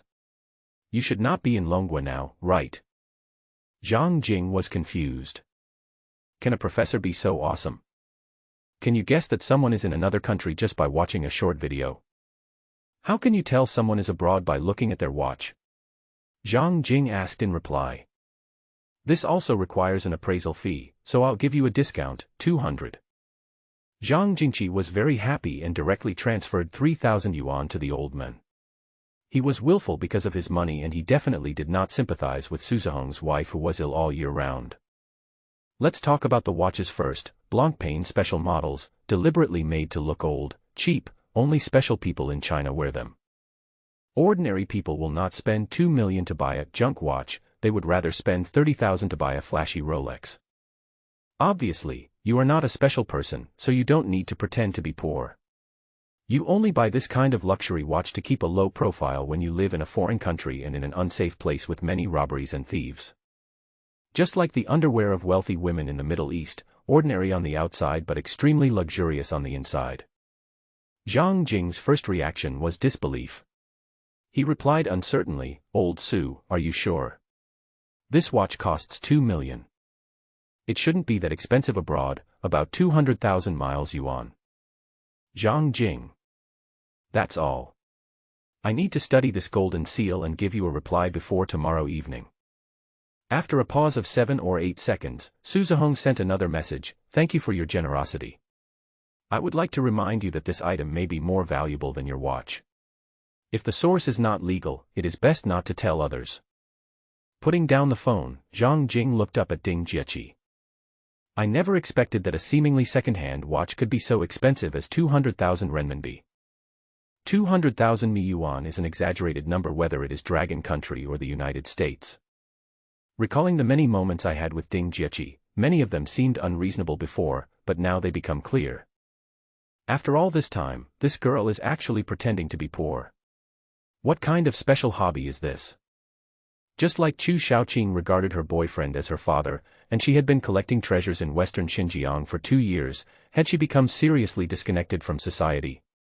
Ding Jieqi didn't know that she had been discovered, and asked in confusion, "Brother Zhang, why are you looking at me like that?" Zhang Jing laughed in his heart, Ding Jieqi is still the best actress, the Oscars owe her a little golden man. Not exposing her now, Zhang Jing made an excuse, "You seem to have gained weight recently, so eat less meat." Humph. Ding Jieqi pretended to be unhappy. We returned to the shore, returned the boat, got our deposit back, and drove 70 minutes back to the winery. Considering Su Zihong reminded that the source must be legal. Zhang Jing turned on the recording on his cell phone and called Barbie to the haunted house in the winery alone. Barbie killed Xiaosong Yuan and took the gold jade. She was afraid that the police would find the evidence, so she threw the gold jade into the lake to sell it. Zhang Jing had promised before that she would not call the police or threaten her with the murder. When Barbie arrived, Zhang Jing immediately saw a pistol hidden behind her, with the muzzle pointing downward at a 45-degree angle. Zhang Jing boldly turned around and walked into the living room. Barbie followed behind him and soon noticed a stack of rice dollars and the gold jade coin she had thrown away on the coffee table. "I found what you lost," Zhang Jing pointed at Jin Bianyu and said, "I'll give you 10,000 miles yuan. Just consider it as something I bought with my own money." "Why give me money?" Barbie asked puzzledly. The real reason was to make Jin Bianyu's existence legal. Although the source of Barbie was illegal, Zhang Jing bought it with money, which was equivalent to money laundering and was instantly clean. Doing so may be a waste of effort or even a waste of 10,000 yuan, but there is an old saying that goes, if you walk by the river often, your shoes will get wet sooner or later. To avoid getting your shoes wet, it's better to be careful. "I plan to send it back to Longhua to sell it," Zhang Jing explained the reason. "This golden jade belongs to you, and you should share its value. Don't make every penny, don't make the last penny, is an old saying of the Dragon Kingdom." I don't know what Barbie was thinking, but she happily put the 10,000 yuan into her pocket and left. Watching Barbie walk away, Zhang Jing breathed a sigh of relief. Women always carry guns, how cool. There was no conversation all night, and at 4:30 in the morning, the phone rang. "Hello, Professor Su." Zhang Jing greeted sleepily. "Congratulations, Zhang Jing," Su Zihong said excitedly on the phone. "That piece of gold-woven jade is a great item." Zhang Jing suddenly woke up. "What is its origin?" "Perhaps you will find it incredible," Su Zihong introduced. "Your gold-woven jade is most likely made by Han craftsmen from the Mughal Empire." "Associate Professor Su, do you know what you are talking about?" Although Zhang Jing was not a good student, he knew that Mughal was a country in northern India in the Middle Ages. He felt disappointed and emphasized the word deputy with obvious mockery in his words. The characters engraved on the gold and jade are clearly Japanese, which is totally irrelevant. Could Su Zihong be an expert? "You little brat." Su Zihong cursed angrily on the phone. "If you had read more books, you wouldn't be so ignorant." "You say?" Zhang Jing became serious. The Mughal Empire was built by Babur, a descendant of Genghis Khan and Timur. He entered Afghanistan from Shash in the western Xinjiang region and abducted many craftsmen from the Ming dynasty. "Is this your guess?" Zhang Jing interrupted Su Zihong and asked. "It is clearly recorded in the almanac. The gold-woven jade you found is a perfect proof that Han Chinese craftsmen once entered the Mughal Empire in large numbers." Zhang Jing looked at the gold and jade in his hand. Why couldn't he see the connection? Knowing that Zhang Jing couldn't understand, Su Zihong explained, "The gold thread weaving technique on the surface of the jade is like a sow climbing a tree. Even the Japanese in the Middle Ages couldn't make something so beautiful. There is also jade, which is obviously high-quality Hetian jade." No, Zhang Jing didn't understand. Even if the Mughals had Chinese craftsmen, they couldn't fly to Japan because of the thousands of mountains and rivers between them, right? Is it possible that a Han craftsman from the coastal area took a piece of Hetian jade to Japan? Zhang Jing asked in return. "Ha ha." Su Zihong laughed happily on the phone. "Yes, it is possible. If so, the value of the gold-woven jade in your hand will be greatly reduced. An ordinary piece of gold-woven jade, even if it is an antique, has value, but because of a piece of evidence, it has gone from being valuable to being priceless." Zhang Jing was confused, looking at the thumb-sized gold seal in his hand. Why couldn't he see where the evidence was? "Is the Jinbianyu in your hands now?" Su Zihong asked. "Exist. The gold seal has 4 sides. Look at the side with the patterns. Turn it sideways and read it carefully. If you understand it, you will understand why it is priceless." Zhang Jing turned on the flashlight on his cell phone, held the gold-woven jade seal horizontally in front of his eyes, and observed it carefully. At first glance, it is just a piece of jade wrapped in a gold net, with Japanese characters engraved on the bottom. Su Zihong reminded him on the phone, in the Middle Ages, around 1600 to be exact, the Dutch had already mastered the eastward route. They once occupied Penghu but were driven away by the Ming army. After that, they went to Japan to find a new trading base. Zhang Jing was embarrassed, he still couldn't see anything. Su Zihong continued to remind, around 1600, present-day Mumbai was once a colony of the Yin Kingdom. The Yin Kingdom and the Dutch were allies at the time. Do you understand now? Zhang Jing stared at the interwoven patterns of jade and gold. His eyes gradually widened and he said in an extremely uncertain tone, "It seems to be a map." "Yes, yes, yes." Suzahong was like a madman. "It's not very obvious, but it's on the map. Go south from Mumbai, bypass the Sikkim Strait, the Bay of Bengal, the Temasek Strait, the Longwa Bay, and finally the Japan. Using gold threads and the natural patterns on the surface of jade to create maps requires extremely high skills," Suzahong said in a loud voice on the phone. Feeling that his blood pressure was rising and he couldn't hold it down, Zhang Jing asked, "What does the Japanese character in the gold seal mean?" Date Masamune, the 17th head of the Date family, a famous daimyo in the O region during the Azuchi Momoyama period, and the founder of the Sendai domain during the Edo period. Guessing that Zhang Jing didn't understand, Suzahong said briefly, "Just think of him as a local barbarian king. This man had smallpox when he was a child and lost his right eye. People nicknamed him One-Eyed Dragon Masamune. Zhang Jing understood that the Han craftsman first arrived in Mogul with the Mongols, then boarded a ship from Mumbai, sailed for 3 or 4 months to reach Japan, and then made a gold seal for Date Masamune. Later history became a mystery, and no one knows why it ended up in Seattle from Japan. How much is it worth?" Zhang Jing asked the question he was most concerned about. When it comes to value, there is silence on the phone. After a while, Suzahong said earnestly, "The reason why this craftsman did this is because he was afraid that he would not be able to find his way home. He has been wandering outside for more than 400 years. Zhang Jing, donate it and let him go home." Zhang Jing's first reaction was disdain. "Your wife is seriously ill. If I sell it, I can give you a little. If I donate it, I will have nothing left." Suzahong was silent for a long time, then quietly hung up the phone. Zhang Jing could sense Suzahong's sadness, and felt sad for the poor unknown craftsman who couldn't go home, which made him quite unhappy. Dawn was quiet. Zhang Jing thought about it for a long time and finally made up his mind. It would be unfair to history if he sold it, but he couldn't bear to donate it, so he just kept it for himself. His thoughts and mood were clear, and Zhang Jing immediately recovered to full health. At daybreak, I left the warm bed and walked alone to the main house of the uninhabited haunted house. I walked into the study, turned on the light, and found many diary-style books on the bookshelf, which contained many clues to the treasure hunt. Pick up a random book, and the golden finger will send a prompt. I have obtained an incomplete treasure hunting clue, which has been collected. The host needs to collect more data or information to supplement the incomplete clues to obtain the accurate treasure hunting address. Click to see the incomplete treasure hunt content. Details are as follows. Su Huang, Ning was the owner of 2 brothels and more than 70 prostitutes. He earned a lot of gold from gold diggers. On July 3, 1890, he was shot dead at home by his men and his gold was stolen. There are rumors that the killer did not find all the gold. Ning.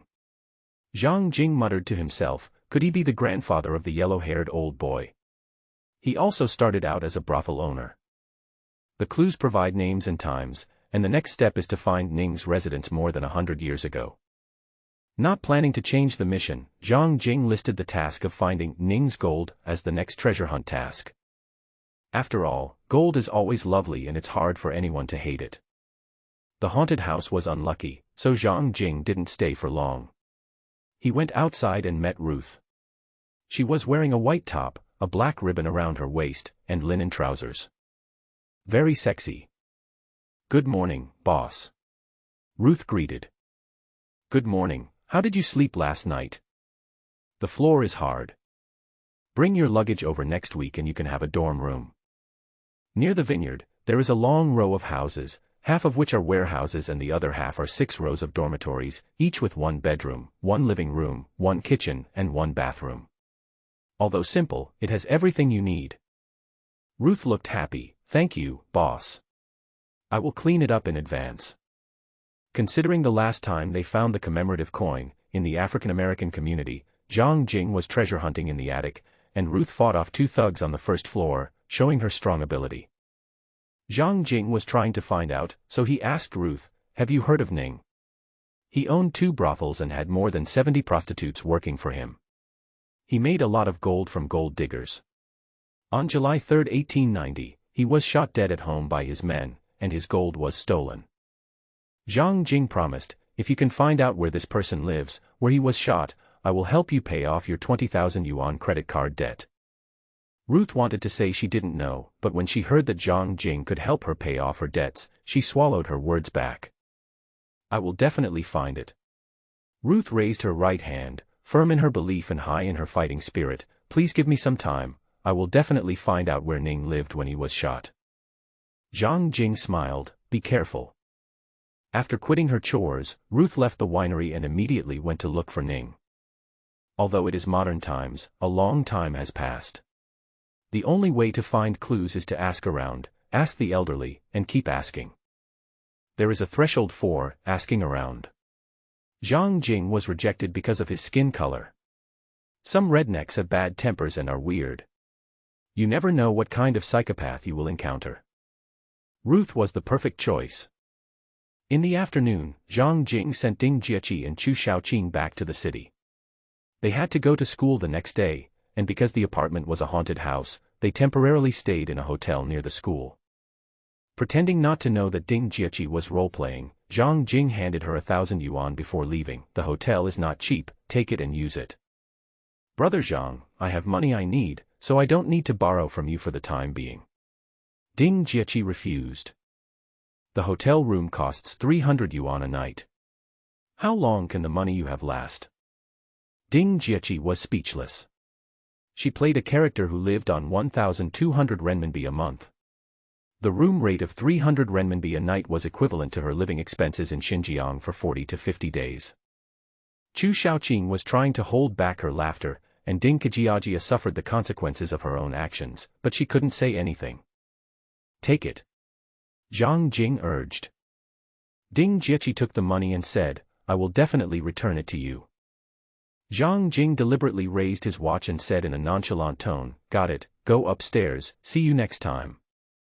Ding Jieqi naturally saw that Zhang Jing was wearing the watch she gave him as a gift, and she pretended to be ignorant and said, see you on Friday. Zhang Jing waved his hand without taking away a cloud. Watching Zhang Jing leave, Ding Jieqi took off her disguise and said, I'm going to the supermarket to buy a few bottles of wine. I can only watch others drink these 2 days. I want to have a drink too. Who told you to pretend to be innocent? Chu Shaoqing retorted. Zhang Jing was unaware of the conversation between the two and they separated and went to Pike Place Market. It is similar to a comprehensive market for vendors of all sizes, with small stalls, stores, food, drinks, clothing, luggage, sundry stores, tourist souvenir shops, antique shops, nightclubs, bars, etc. Zhang Jing found an antique shop with a quaint atmosphere and walked in. There were 7 people in the store, 2 black security guards, 2 tellers, and 3 customers, who were bargaining over an antique cigar box. Seeing Zhang Jing coming in, a sturdy man with dark brown hair, about 1.7 meters tall and weighing about 200 kilograms, standing behind the counter greeted Zhang Jing, hello. Zhang Jing gently placed the 3 gold necklaces and a diamond ring that he had fished out of the water yesterday on the counter. While the man held out his hand to Zhang Jing, my name is Will. Zhang Jing. Will smiled slightly, put on his gloves, picked up the ring and looked at it slowly, and asked Zhang Jing after a while, where did it come from? Found it near the boat dock while swimming. Good luck, Will praised. How much do you plan to sell it for? I have no idea what the price is. This is an ordinary diamond ring, Will introduced. The ring is made of platinum, the diamond is 25 points, the diameter is about 4.1 millimeters, and the height is 2.5 millimeters. I can give you $3,000. No problem. Zhang Jing agreed readily. Will then picked up 3 gold necklaces and asked uncertainly, did you find these while swimming? Zhang Jing nodded. Wow. Will exclaimed, you are a man blessed by God. The price of gold is easy to calculate. After verifying its authenticity and weighing it, it comes to 5,500 yuan. Including the diamond ring, the total amount was 8,500 yuan. Zhang Jing was about to leave when Will called him from behind, Mr. Zhang, are you a professional treasure hunter? Zhang Jing nodded again. There is another piece of news that may be helpful to you, Will introduced enthusiastically. In the past year, a few Japanese have been looking for a gold seal. They have searched all the pawnshops and said they are willing to pay a high price to find it. You may be interested. As he spoke, Will showed Zhang Jing a printed picture. Looking at the picture, it was the gold-woven jade. Zhang Jing said with a normal expression, the so-called high price may just be a cover. Will shook his head and introduced, they found the person in charge of the W Hotel in Seattle, Mr. Dell from the Winston family, to guarantee that there would be no default on the debt. The W Hotel is unfamiliar in Longwa. It belongs to the same group as Sheraton and Starwood. Many brand hotels have different positioning, and W Hotel's customer base is a group of fashion trendsetters. The customers are approximately between 30 and 35 years old, well-educated, generally have no children, and are interested in the latest, coolest and most fashionable things, so Zhang Jing always encounters many weird people when staying at the W Hotel. Having a nose ring is nothing. Once, Zhang Jing saw a buddy with 2 pimples pierced in his chest, which was quite eye-catching. With a lot of thoughts in his mind, Zhang Jing asked casually, how much did they pay? Will held up a finger, 1 million yuan is a sky-high price. As if by telepathy, the door of the pawnshop was pushed open and 2 Japanese people walked in. A cement road connected all the functional buildings. Next we visited the main house of the horse ranch, a stone building, and Barbie pointed out its shortcomings, saying, it's very old and there's no garage. It doesn't matter if you don't have a garage, you can park your car in the sun by just covering it with a sunshade. However, Zhang Jing was more sensitive to the long time and asked Barbie with concern, did anyone die in there? After meeting Zhang Jing, Barbie learned about some long people customs on the internet and knew that it was taboo for someone to die in the house. But he spread his hands helplessly, with more than 200 years of history, this is inevitable. This stone house has a history of more than 200 years. Zhang Jing was surprised. The sale information states that it should be available. There are very few gray stone buildings like this now. Zhang Jing was speechless. The main house of the winery was a haunted house, forcing him to sleep on the floor of the tavern every night. He didn't expect that someone had died in the main house of the racecourse as well. Entering the main house, perhaps because of the stonework, my skin felt cool. Barbie stretched out her finger and gently rubbed the tabletop, leaving a layer of dust on it. If we don't redecorate, we'll need a thorough cleaning, disinfection, and replacement of furniture. Zhang Jing shook his head. He had no intention of living there at all. Then visit the upstairs. The layout is 4 bedrooms and 2 living rooms. There are not many rooms, but the advantage is that each room is quite large. Finally, we visited the largest building on the horse farm, the stable, and 4 small storage rooms attached to the stable. These 5 buildings are not well maintained. Some of them leak and some are bitten by termites. After watching, Barbie asked curiously, "Boss, what do you think of this place?" Zhang Jing felt that there was only one word, big. I asked again, is 300,000 yuan really a bargain? Barbie nodded affirmatively. The price tag is 400,000 miles yuan. If I can buy it for 300,000, cut the weeds, fix the leaks, throw away the old furniture in the main house, and clean it, I can make 30,000 to 40,000 miles yuan. It should be easy to resell. If you have the money, you are a fool not to make it. Zhang Jing called Aunt Susan to confirm the purchase. When I returned to the entrance of the stable, I met Ruth. She was outside the iron gate, looking inside. What are you doing here? Zhang Jing asked unexpectedly. But Ruth was not happy to see Zhang Jing, and said dejectedly, have you found it? What did you find? Zhang Jing didn't understand. Before he finished speaking, he immediately reacted and pointed at the ground and said, is this the place where Ning was shot? Ruth nodded. I kept asking around and finally found this place. Zhang Jing was stunned. How could there be such a coincidence? The point was that he had just visited all the places and found no gold.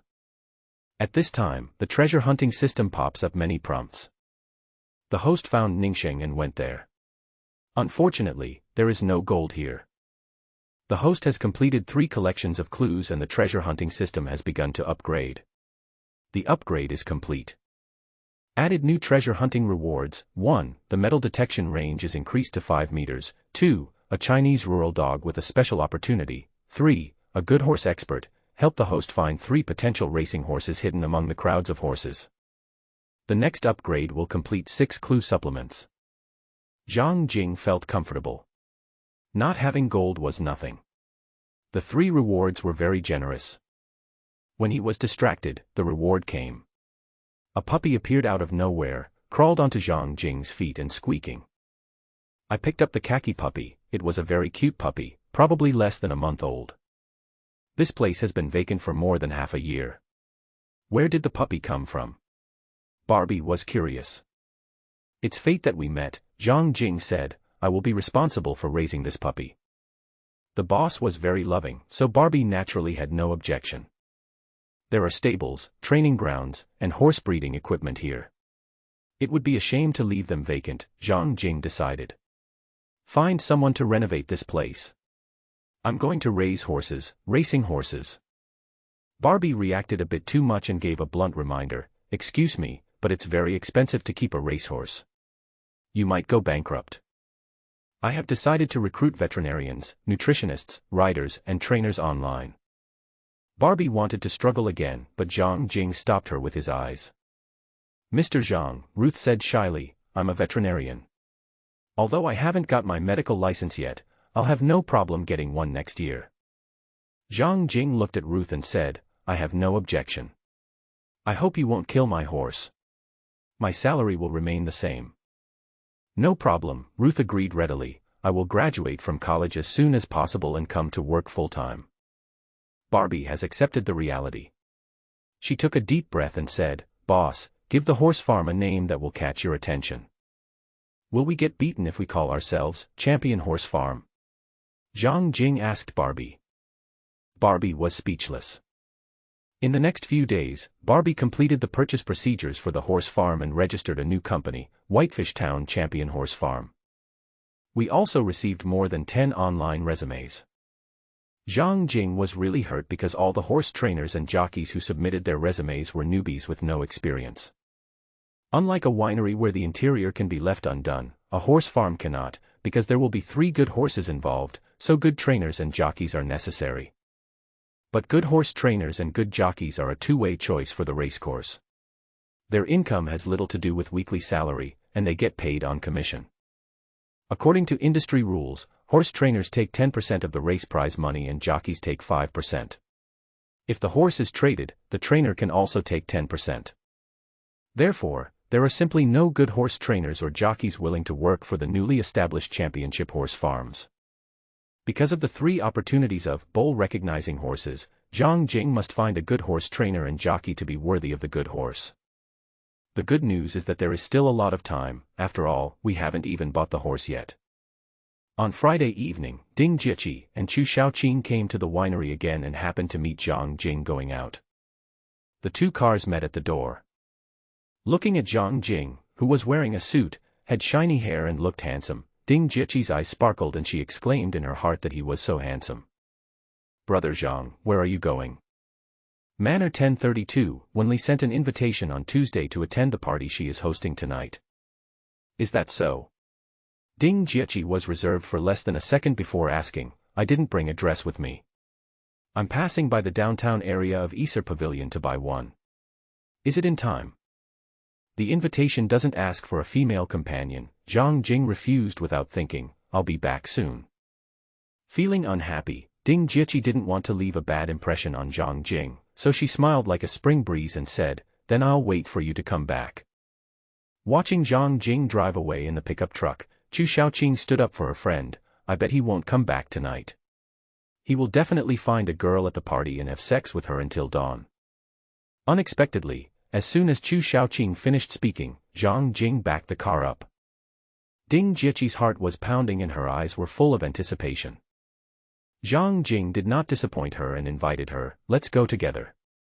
Okay, Ding Jiqi agreed immediately, then turned back to look at her best friend and said to her, get out of the car. Chu Shaoqing was stunned. Why? Your car has been requisitioned. Ding Jiqi said sternly. Zhang Jing agreed with Ding Jiqi's approach. Wenli's circle of friends must all be upper-class celebrities. She could just drive a pickup truck over there alone and hide in a corner until the party is over. It doesn't matter about face. I can't help but mention it when I bring a female companion. If conditions permit, I can drive a better car. Smiling inwardly, Zhang Jing threw the pickup truck keys to the confused Chu Xiaoqing and drove her Bentley to the wealthy area on the east shore of Lake Washington. Watching her luxury car go away, Chu Xiaoqing kicked the weeds on the roadside, drank cold water and got stuck in her teeth, and even twisted her foot. A short suit made of single-layer cotton and linen fabric, thin jeans, and a casual suit. The two men were dressed in ordinary clothes, but it was easy to tell at a glance that they were Japanese. Their hairstyle, walking posture, and height made it easy to distinguish them. For example, one of them is about 1.75 meters tall, which is not short. He has a very trendy hairstyle, with a lot of oil on his hair, and walks with his feet turned outward. The other one, who is slightly shorter, walks normally. It's not obvious enough when looking at just one of them, but when two of them walk together, it's almost as if it's written on our faces that we are Japanese. Just like Westerners can be divided into Eastern Europeans, Western Europeans, and North Americans, there are also subtle differences between Chinese, Japanese, and people from the Northern and Southern dynasties. "Hello, Mr. Will." The tall man greeted the young owner of the pawn shop. "Any news recently?" "No." Will pointed to the picture on the counter and said, "Mr. Zhang Jing is a professional treasure hunter. I'm introducing him to what you're looking for." Zhang Jing smiled and nodded as a greeting. "Hello, Mr. Zhang." The tall Japanese man extended his hand and introduced himself. "Yokohama Sankei Company, Limited, Shibasaki." "Shibasaki, Komatsubara is dead. Where is his golden seal hidden?" The person who narrated the clues is Shibasaki. Zhang Jing extended his hand and shook it with the other party. "Nice to meet you. Mr. Zhang, have you seen this gold-woven jade?" Shibasaki asked, pointing at the picture. "No. If we meet in the future, please give us a call." Shibasaki politely handed over a business card while speaking. "We will reward you handsomely." Maybe it was because he was doing so badly, but if I remember correctly, this was the first business card Zhang Jing received. After saying goodbye and leaving the pawn shop, Zhang Jing could not have imagined that he would meet Shibasaki again a week later. When we returned to the winery in the evening and passed the small town, a police car stopped at the intersection and a tall and thin policeman waved to stop Zhang Jing's pickup truck. "Hello," Zhang Jing asked as he lowered the car window. "Good afternoon, Mr. Zhang. My name is Joe Taylor." Looking at the man, he is about 1.9 meters tall, weighs about 70 kilograms, is thin and tall, and the police uniform looks loose on him. "Did I violate any rules?" Zhang Jing asked. "No, you didn't." Joe Taylor shook his head, "Just chatting." Zhang Jing didn't believe it, so he pushed the door and got out of the car, extending his hand forward. "Bayou Town is very beautiful, and I'm glad to be your neighbor." As expected, Joe Taylor reached out and shook hands with Zhang Jing, chatting and asking, "There are still no clues in the winery murder case. You live there, have you found any clues?" Zhang Jing shook his head. He didn't dare to report only, "It's a bit too much to remove termites. There's nothing else going on." Speaking of termites, Joe Taylor took out his cell phone and opened a photo. "We have found out that two Asian women went to the vicinity of the winery 4 days before the auction. It is possible that they were the ones who placed the termites. If you want to sue, we are willing to provide evidence." Looking at the photo, although it is not very clear, you can recognize that it is Ding Jiaqi and Chu Xiaoqing. After realizing it, Zhang Jing quickly shook his head and said, "I don't plan to sue them." During the conversation, a fat lady came over and said, "Hello, good afternoon, Joe. Is this the new owner of the Rose Winery?"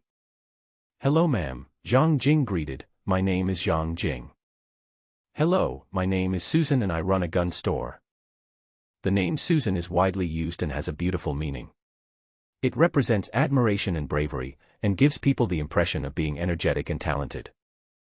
The aunt paused for a second and then continued, "Next to the winery, there is a 20-acre pony farm. It belongs to me and my ex-husband. Are you willing to buy it for 300,000 yuan? The tall and thin policeman beside him was surprised. "Didn't you sell it for 400,000 yuan before?" Aunt Susan looked at the tall and thin policeman. "I haven't bought anything for half a year with 400,000 yuan. I don't want to continue to be entangled with that guy because of this matter." Zhang Jing's eyes moved back and forth between the two of them. Could this fat and this thin guy be performing a duet?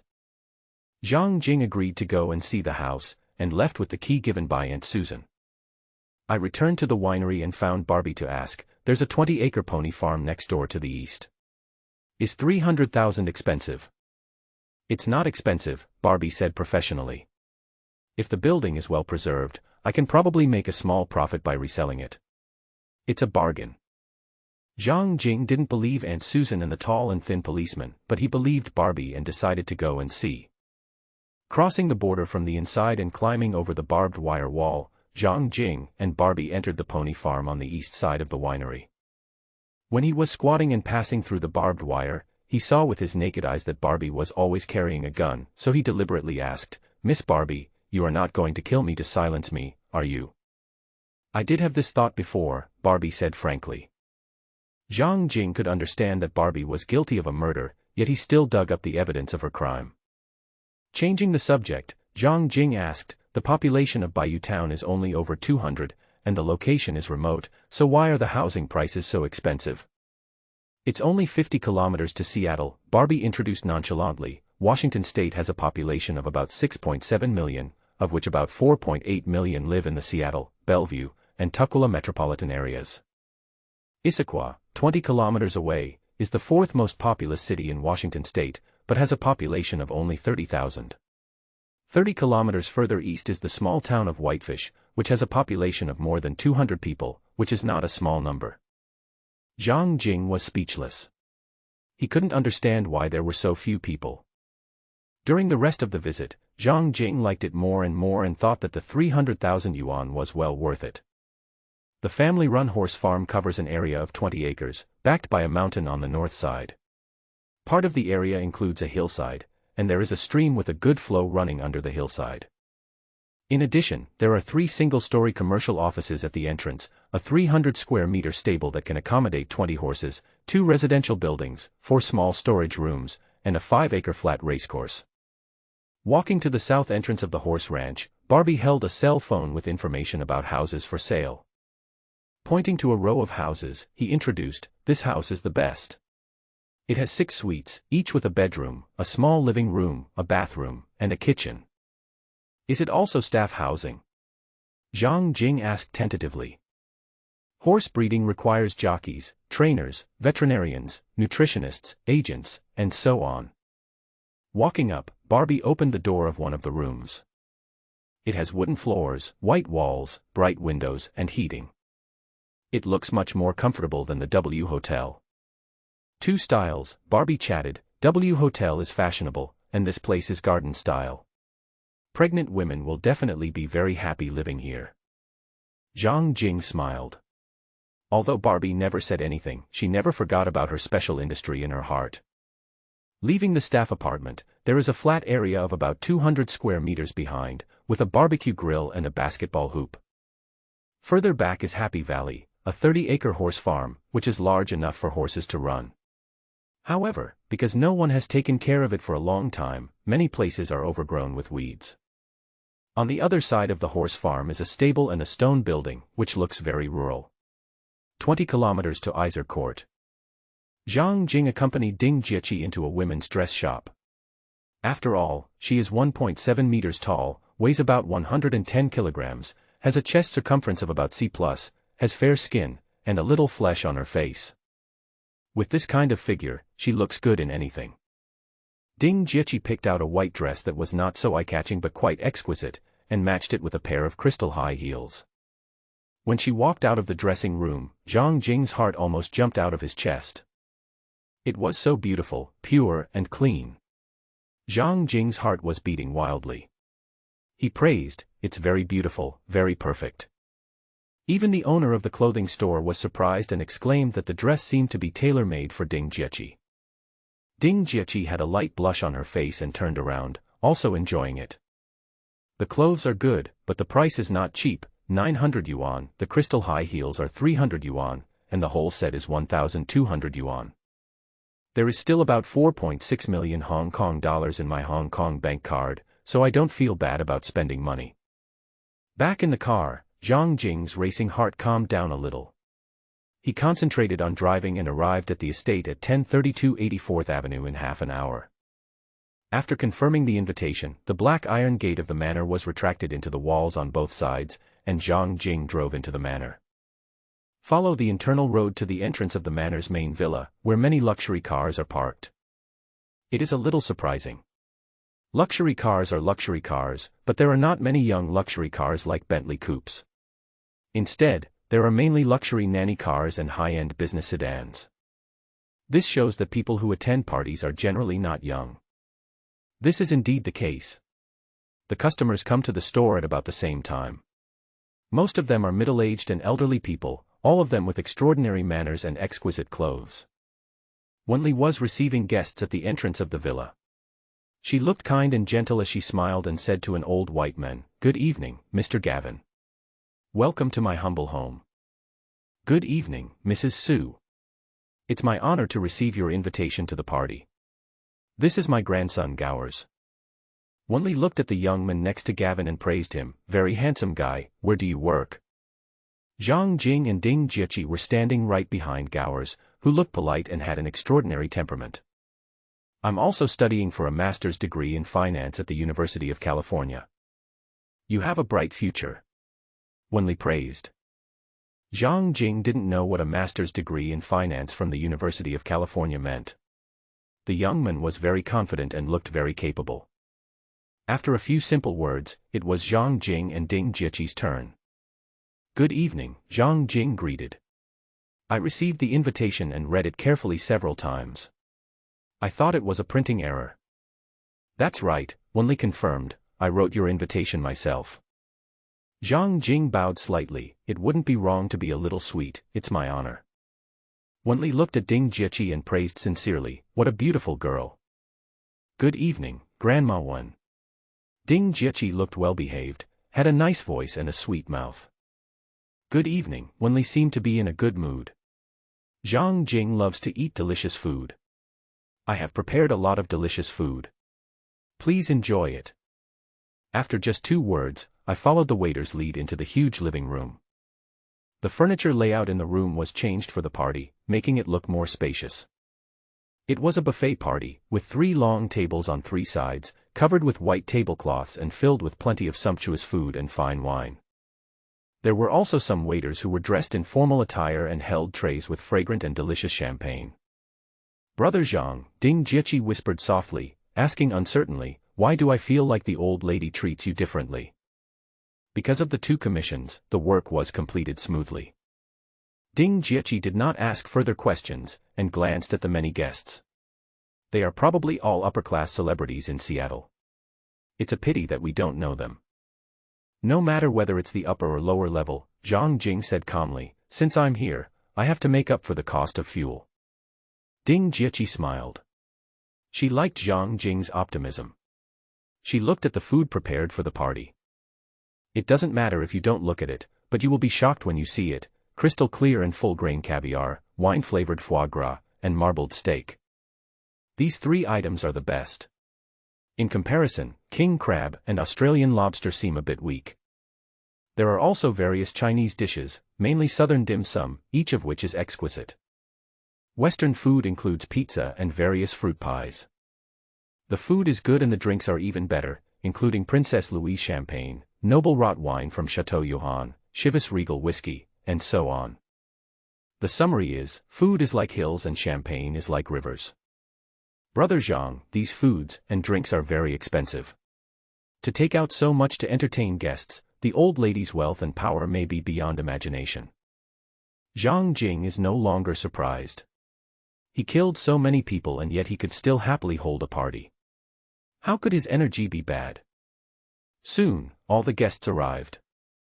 Wenli, with a calm and happy expression, a pearl necklace around her neck and wearing a blue dress, stood in the center of the living room accompanied by her butler. "Thank you all for your long-term support for the development of the Su family," Wenli said in the quiet reception room. Although her voice was soft, everyone could hear it. "Su CK has passed away for 7 years. My grandson Su Lin died unexpectedly 5 years ago. There was a time when I thought that Su CK and the Su family's hopes would end in my hands, but God bless, this did not happen. The guests were a little puzzled by Wenli's toast. Everyone knew that she had more than one grandchild, so the death of Su Lin was of no consequence.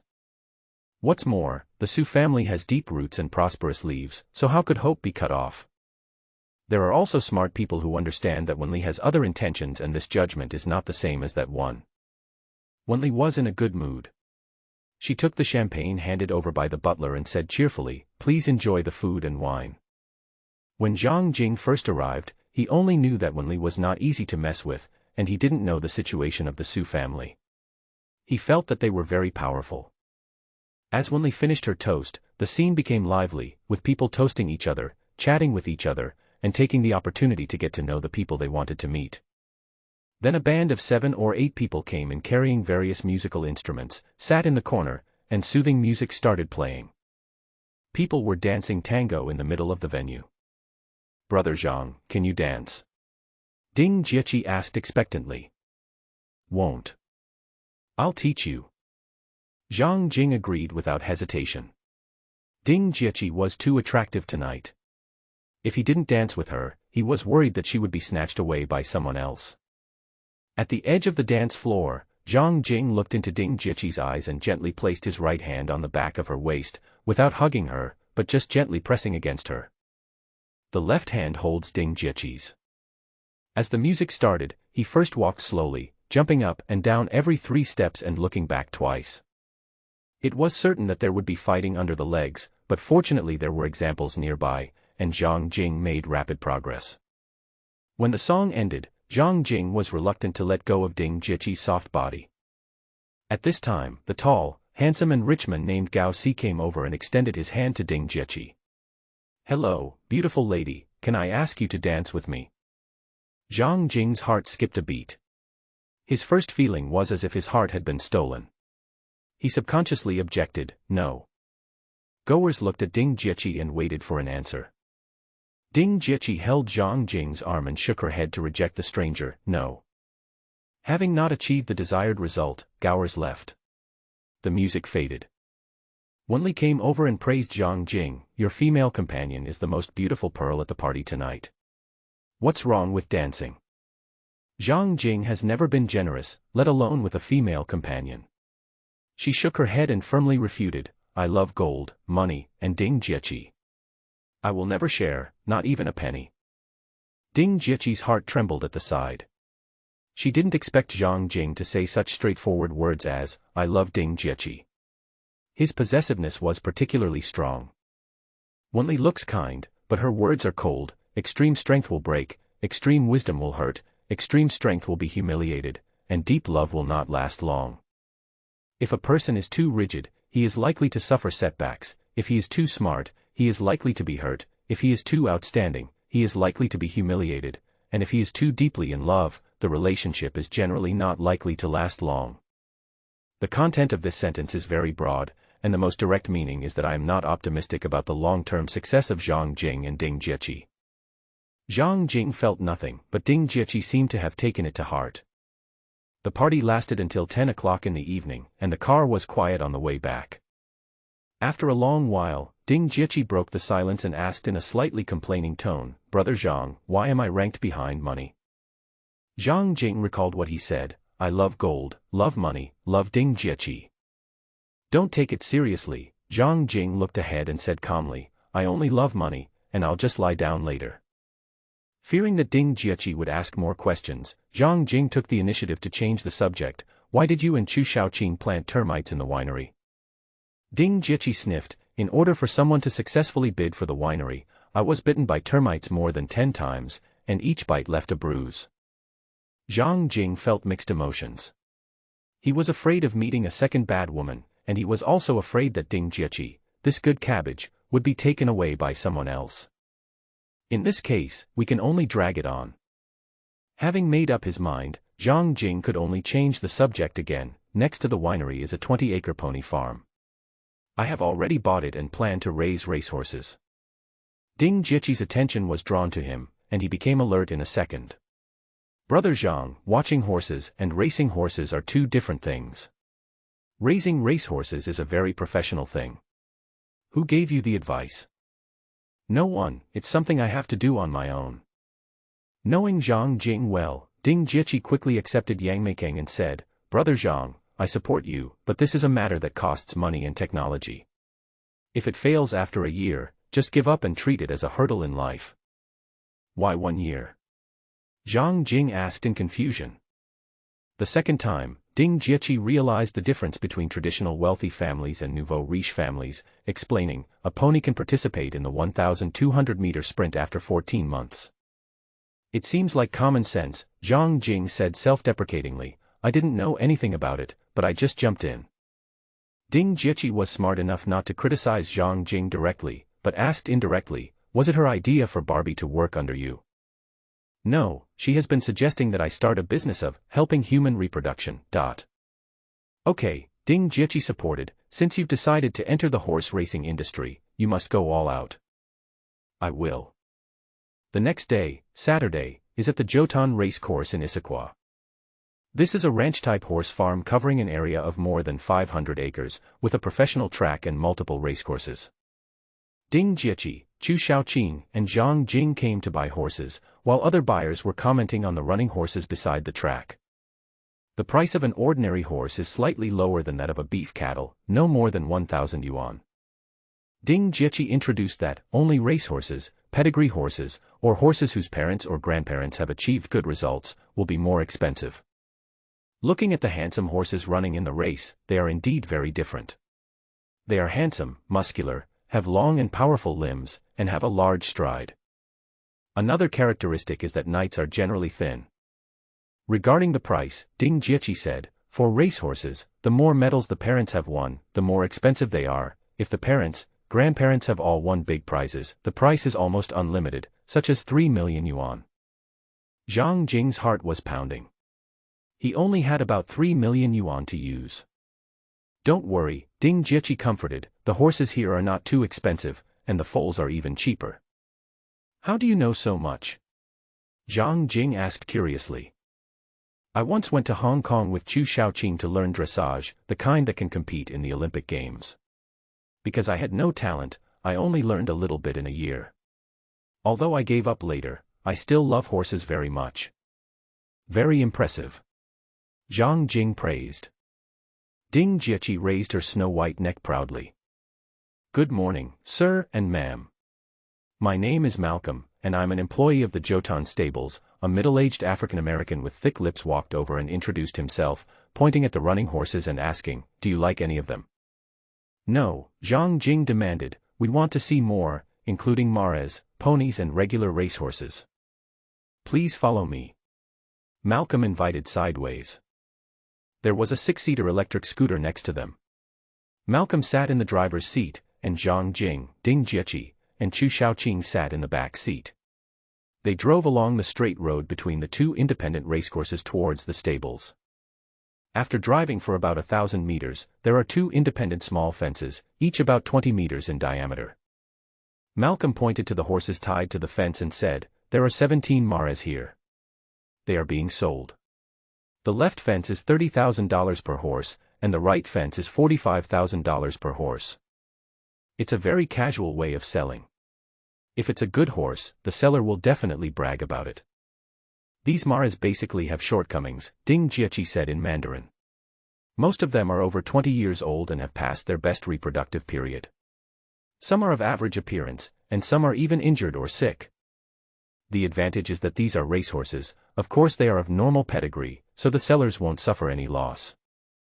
"Are there no good horses?" Zhang Jing asked. "Maybe," Ding Jieqi said helplessly, "but that is beyond my understanding." Zhang Jing understood that there are many good horses, but there are few good horse trainers. From a distance of about 2 or 3 meters, Zhang Jing looked at all 17 mares. The golden finger did not give any hints. They were ordinary horses, but not 1,000-mile horses. "Take us to see the foal." Malcolm nodded and got on the electric car again. 100 meters ahead there were 2 more independent fences. The one on the left is priced at 5,000, and the one on the right is priced at 7,000. Malcolm pointed to the 8 ponies in the 2 pens and introduced them. They were all born between 5 and 7 months old. The pony is tied next to the fence and can be observed up close, but it is best not to touch it unless you have a strong desire to buy it. After a quick look, the treasure hunting system still didn't give any hints until a truck drove over from the stable not far away. From 50 meters away, the golden finger gave a strong and clear message: buy it. What's the situation with the truck coming over? Zhang Jing asked casually. Malcolm just glanced at it casually and said, there is a sick mare on it, and it is about to be sent to the slaughterhouse. It was beyond everyone's expectation that Zhang Jing was actually interested in a sick horse. Brother Zhang, Ding Jieqi urged, it must have no value, that's why it was sent to the slaughterhouse. That's right, Chu Shaoqing jumped up and down, the owner of the horse farm is not a fool. He must have no other choice but to deal with it. How much? Zhang Jing asked the horse farm staff. Sir, that's a sick mare, Malcolm reminded. That's why, Zhang Jing said with a compassionate expression, I can't bear to know that a beautiful creature was sent to the slaughterhouse. Malcolm has worked on a horse farm for many years and has met some people who have a special affection for horses and are even willing to spend time and money to raise a useless horse until it dies. But horse farms cannot be merciful because they have to make money and pay taxes. In his heart, Malcolm admired, supported and liked caring people like Zhang Jing, so he stopped the truck and called his boss. It was then that Zhang Jing saw that there was a skinny, wilted chestnut horse on the truck. It looked very sick, like a tomato that had not been watered for 3 days, and was very weak. After a few simple words, Malcolm hung up the phone and said to Zhang Jing, 3,000 yuan per meter, delivered to your door within 100 kilometers. I won't sell it for less than this price. Brother Zhang, Ding Jieqi stopped him again, this may be a scam. Some businessmen are taking advantage of people's sympathy to make money. The real value of this horse is no more than 1,000 miles yuan. It's only worth the meat. Ding Jieqi guessed the truth and determined that the sick horse was beyond cure. The owner of the stable had been pulling the horse back and forth along the straight track in the middle of the stable twice a day for 2 consecutive days, deliberately letting customers see it, until he met the fool, Zhang Jing. Zhang Jing patted Ding Jieqi's hand and said righteously, I can't just stand by and watch someone die. Then go to the office to sign the transfer agreement, hand over the birth certificate, and pay the money. The horses were sent directly to the Champion Stables farm 30 kilometers away, where Barbie and Ruth were waiting. After seeing the fast-running racehorses, the graceful pedigree mares, and the spirited ponies, Zhang Jing bought a sick horse. There were no more surprises at Denton Racecourse, and Zhang Jing and Ding Jieqi left. Brother Zhang, Ding Jieqi, who was sitting in the passenger seat, asked, Can I know the reason? I can't bear it. The matter couldn't be explained clearly, and Zhang Jing could only attribute the strange behavior to good intentions. Ding Jieqi was silent. Chu Shaoqing saw what Zhang Jing did and remained silent. It turned out that there are really good-for-nothings in this world. After leaving Denton Racecourse, the three came to the larger St. Buddha Racecourse next door. Zhang Jing hoped to find 2 more good horses here. I don't like it here. Ding Jieqi blurted out. Zhang Jing looked around the horse farm.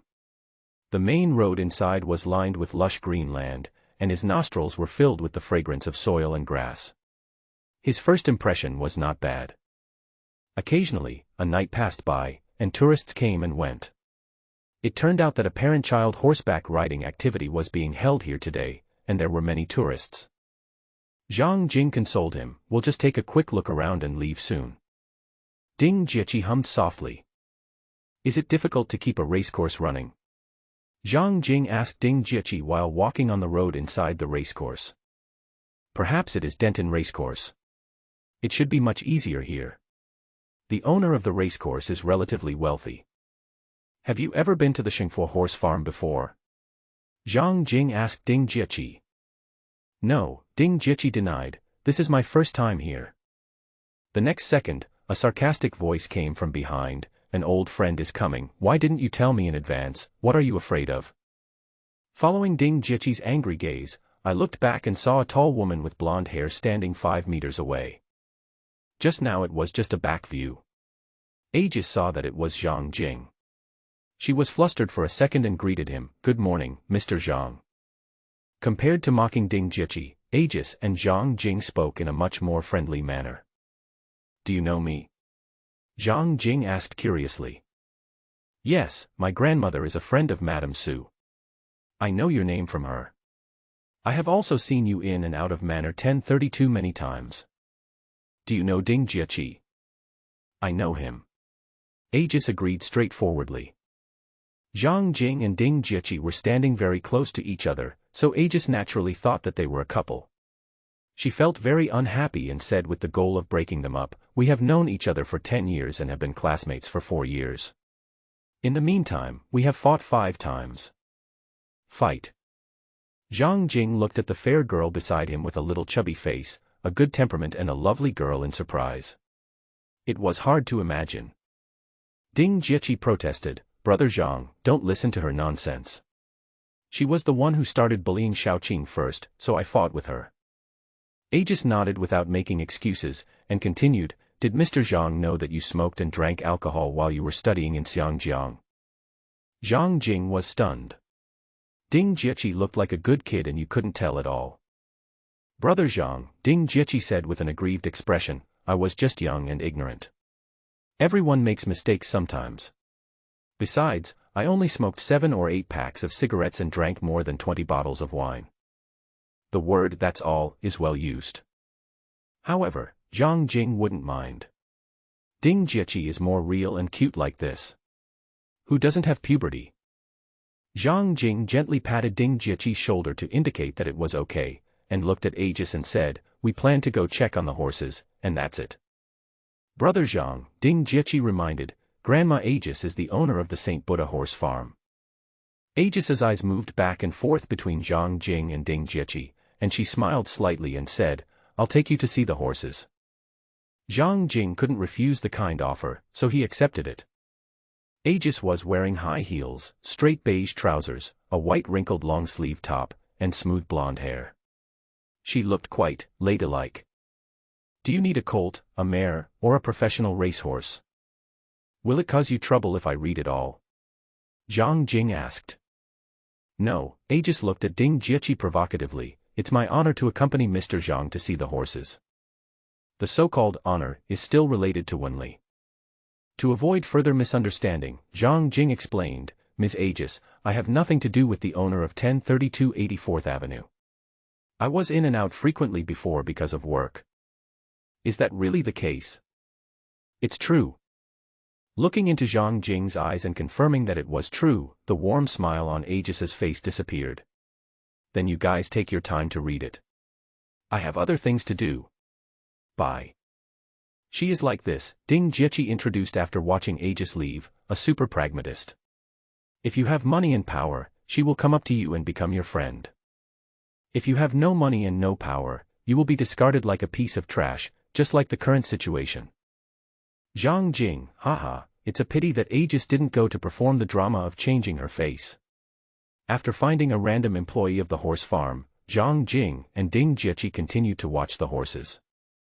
On the other side, Aegis returned to the horse farm villa built behind a small hill. The dark red, 1-story wide villa looks like a giant turtle crawling on the ground when viewed from the air. Miss Aegis, the female assistant at the stable guarding the door reminded, "Mrs. Meili is meeting an important guest." Mrs. Meili is Agnes' grandmother and is 72 years old. "Who is it?" Aegis asked curiously. 84th Avenue, number 1032, manor owner.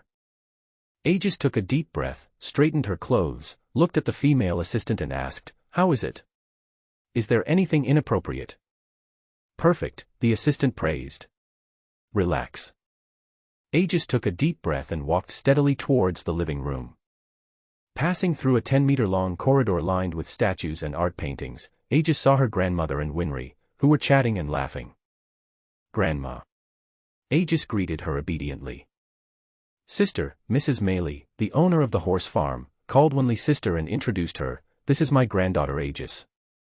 You held her in your arms when she was a child." "I remember that." Wenli looked at Aegis, "You are already a grown-up girl, Tingting Yulua, that's great." "Hello, Grandma," Aegis said to Wenli calmly, "I'm very happy to see you." "I'm happy too," Wenli asked casually, "What are you busy with? There's still mud on your feet." Aegis lowered her head and saw that there was indeed some mud on the toes of her shoes. She secretly praised the old lady for her good eyesight. I was just accompanying a client to look at horses, Aegis asked tentatively. Does Grandma Wen know Zhang Jing? Wenli always looked kind and nodded. As an old lady in Seattle, Mrs. Meili took the opportunity to ask, we talked about Zhang Jing before, and you praised him highly. Is he your junior? That's not the case, Wenli denied. He is very efficient at work, a very nice guy. Wenli took the initiative to change the subject. Let's not talk about him, let's talk about that thoroughbred horse. In this way, both Mrs. Meili and Aegis have a deeper understanding of Zhang Jing, but their understandings are different. 1 hour later. Mrs. Meili, the owner of the stable, escorted the guests to the stable gate. Accompanied by Aegis. It was not until when Li's motorcade disappeared from sight that Mrs. Meili asked her granddaughter, what do you think of Zhang Jing? Not very good. Aegis answered subconsciously. Don't underestimate people, don't be ignorant of people, Mrs. Meili taught her granddaughter. Oriental people are different from us. I once had a classmate in England, and I didn't know he was the prince of the Northern Dynasty until 7 years after graduation. Most importantly, this is not an isolated case, it is common. In short, you have to maintain a good relationship with Zhang Jing. Maybe we can enter the Longguo market because of this. This is very important. You have to do your best. Aegis was shocked. She had just thrown Zhang Jing away as if he were trash. She asked unwillingly, Zhang Jing's last name is Zhang, not Su or Wen. Will it be a waste of time to build a good relationship with him? Maybe, maybe not. This is an opportunity. Wenli is already old. It's ridiculous that we haven't been able to form a bond with each other until now. Aegis was reluctant. You'd better succeed, Meili threatened her granddaughter, otherwise your sports car will be locked remotely and your bank card will be empty. Aegis took a deep breath of cold air. She was used to a luxurious life. Without a sports car and money, she was worse than a chicken. Zhang Jing didn't know that he was overrated by others. Shengfu Horse Farm was indeed a big horse farm. He found 2 more good horses here as he wished. One is a foal, a 5-month-old stallion, also a quarter horse, a racehorse, of ordinary pedigree. His great-grandfather and great-grandmother both ran good results, 60,000 meters. The other is a 12-year-old mare, also a quarter horse. Her father won the Seattle Cup once. In addition, she has a beautiful figure, well-developed muscles, and a long stride, so her price is higher than Skyline. But the Golden Finger gave a strong hint that Zhang Jing had to buy it, and he was cheated out of 350,000 yuan. Back at the stable, the 3 horses had already been delivered, and barefoot veterinarian Ruth was examining the first one, a sick mare that had been bought for 3,000 yuan.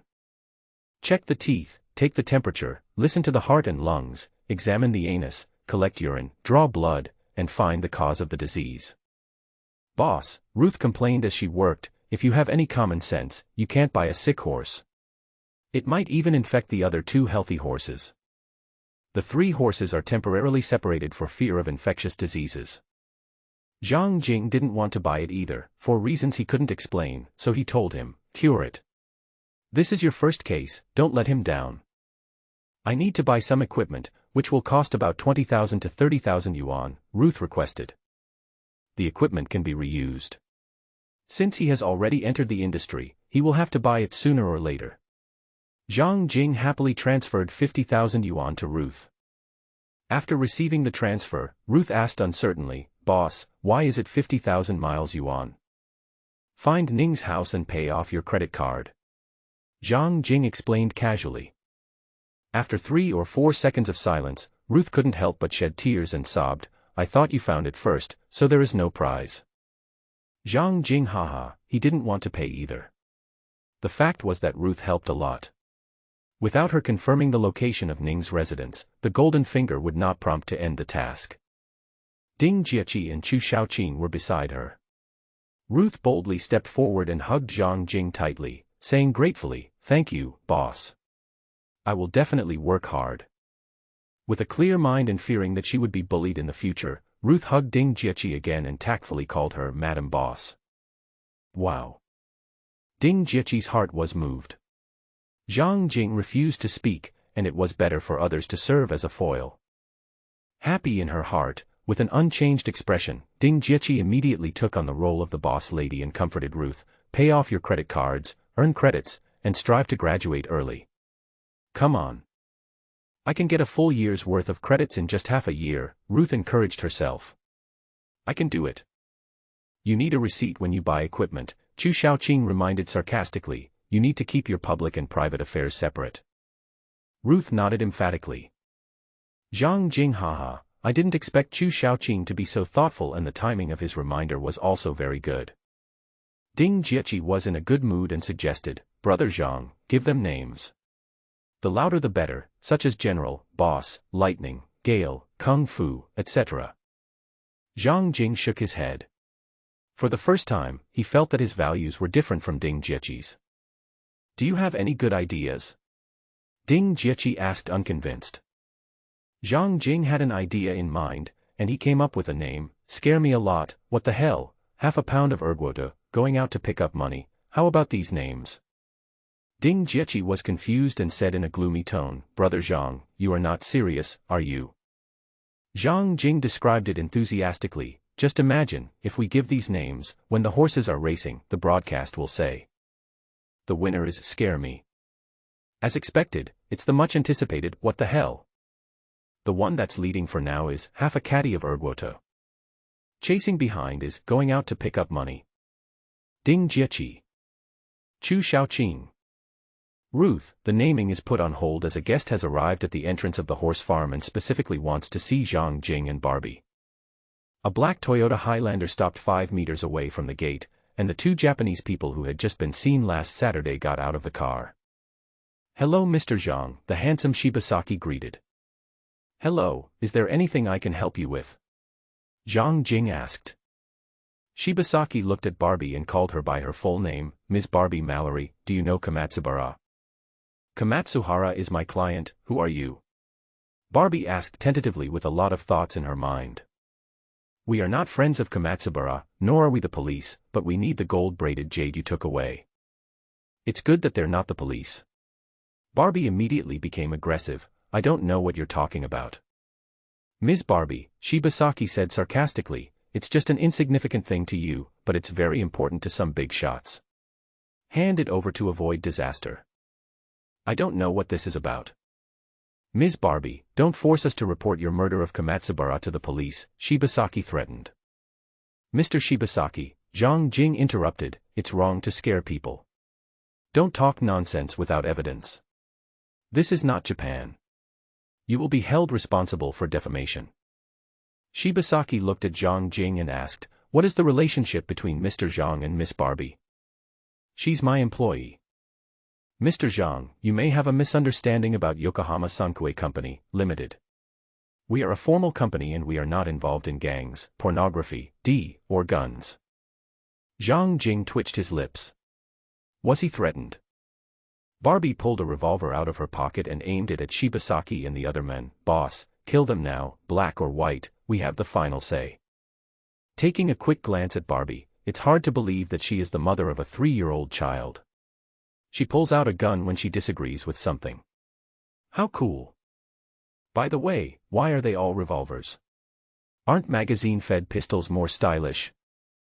Put down the gun, Zhang Jing advised, we don't have what they are looking for, so there is no need to kill anyone. It was terrifying to be aimed at by a gun, so Shibasaki and his companions slowly backed away and hurriedly got into the car and left. Barbie panicked and looked at Zhang Jing and asked, they seem to have a strong background. What should we do now? Zhang Jing searched for Yongbin Sankei Company, Limited, on the internet. Public information shows that this is a Japanese machinery company. Produces industrial machinery such as excavators, bulldozers, loaders, dump trucks, large presses, and cutting machines. It is also a military-industrial enterprise that produces more than a dozen military vehicles. Don't worry, Zhang Jing comforted Barbie, there are always more solutions than problems. While speaking, Zhang Jing took out his cell phone and called Suzahong. At first, he didn't plan to keep the gold-woven jade and would have exchanged it for money directly. However, Suzahong chose to be sentimental and let the craftsman who had been wandering for 400 years return home. After a brief phone call, Suzahong agreed to announce to the public that he possessed the golden jade in order to attract fire for Zhang Jing. "Boss," Barbie asked worriedly, "will they have evidence of my murder?" Zhang Jing chuckled, "If they did, they wouldn't be making such a fuss here, don't worry." Barbie bowed her head slightly.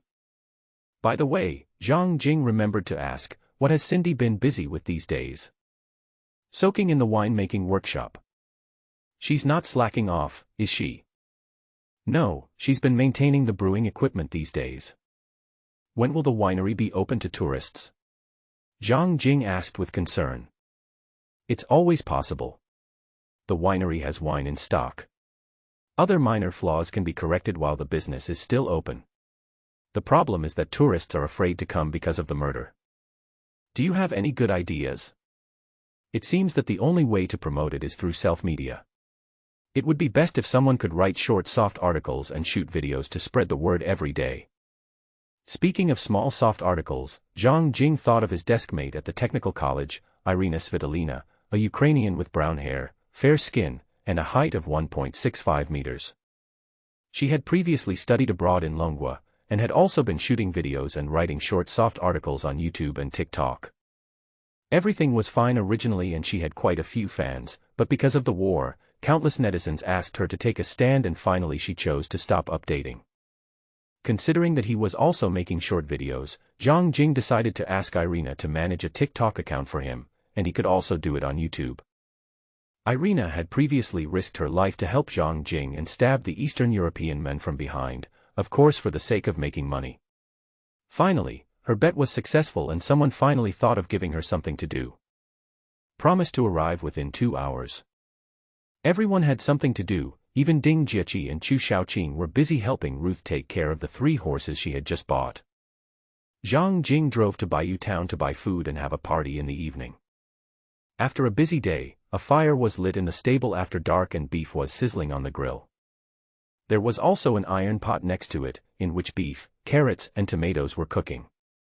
The dining table is a wooden table with legs missing, and some bricks are piled up to replace the legs. There were several bottles of red wine, several pairs of bowls, chopsticks, knives, forks, and wine glasses on the table. Ruth filled all the glasses. Zhang Jingti's toast, a journey of 1,000 miles begins with a single step. Champion Racecourse has 3 horses today. I wish the racecourse and everyone a better future. Cheers. Cheers.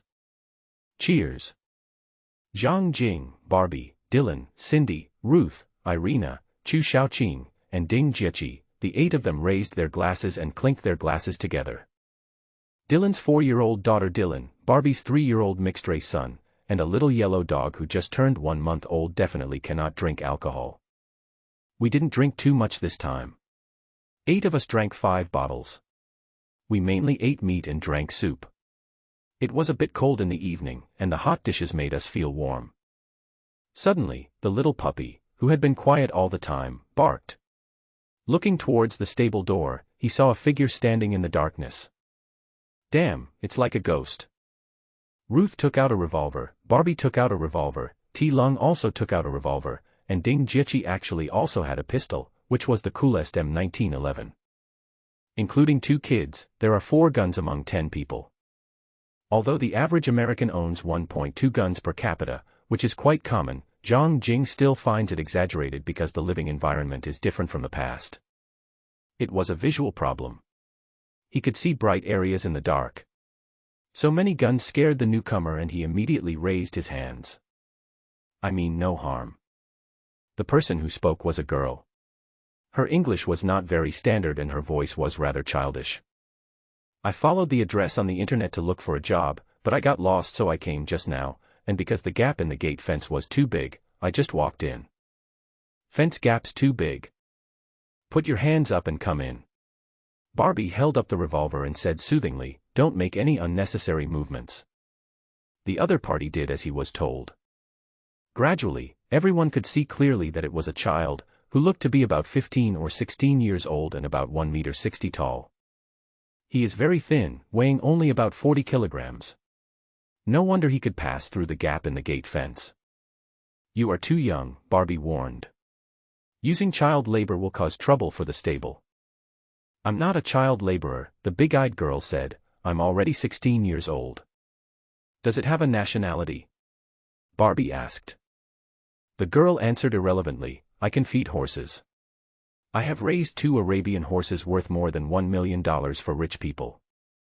Who would give a famous horse to a miner to raise? Chu Shaoqing asked curiously.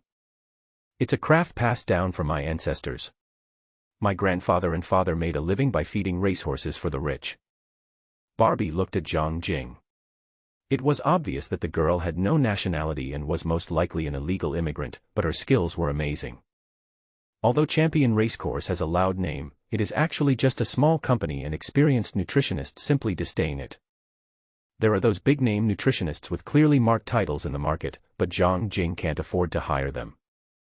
Finally, Zhang Jing had to bow to reality and compromised. The probation period is 6 months, accommodation is provided, and the weekly salary is 200 yuan. Ding Jieqi looked at Zhang Jing. Hiring an experienced nutritionist requires a minimum weekly salary of 2,000. This is a matter of knowing the other person's lifeblood, so she only pays for food. Awesome.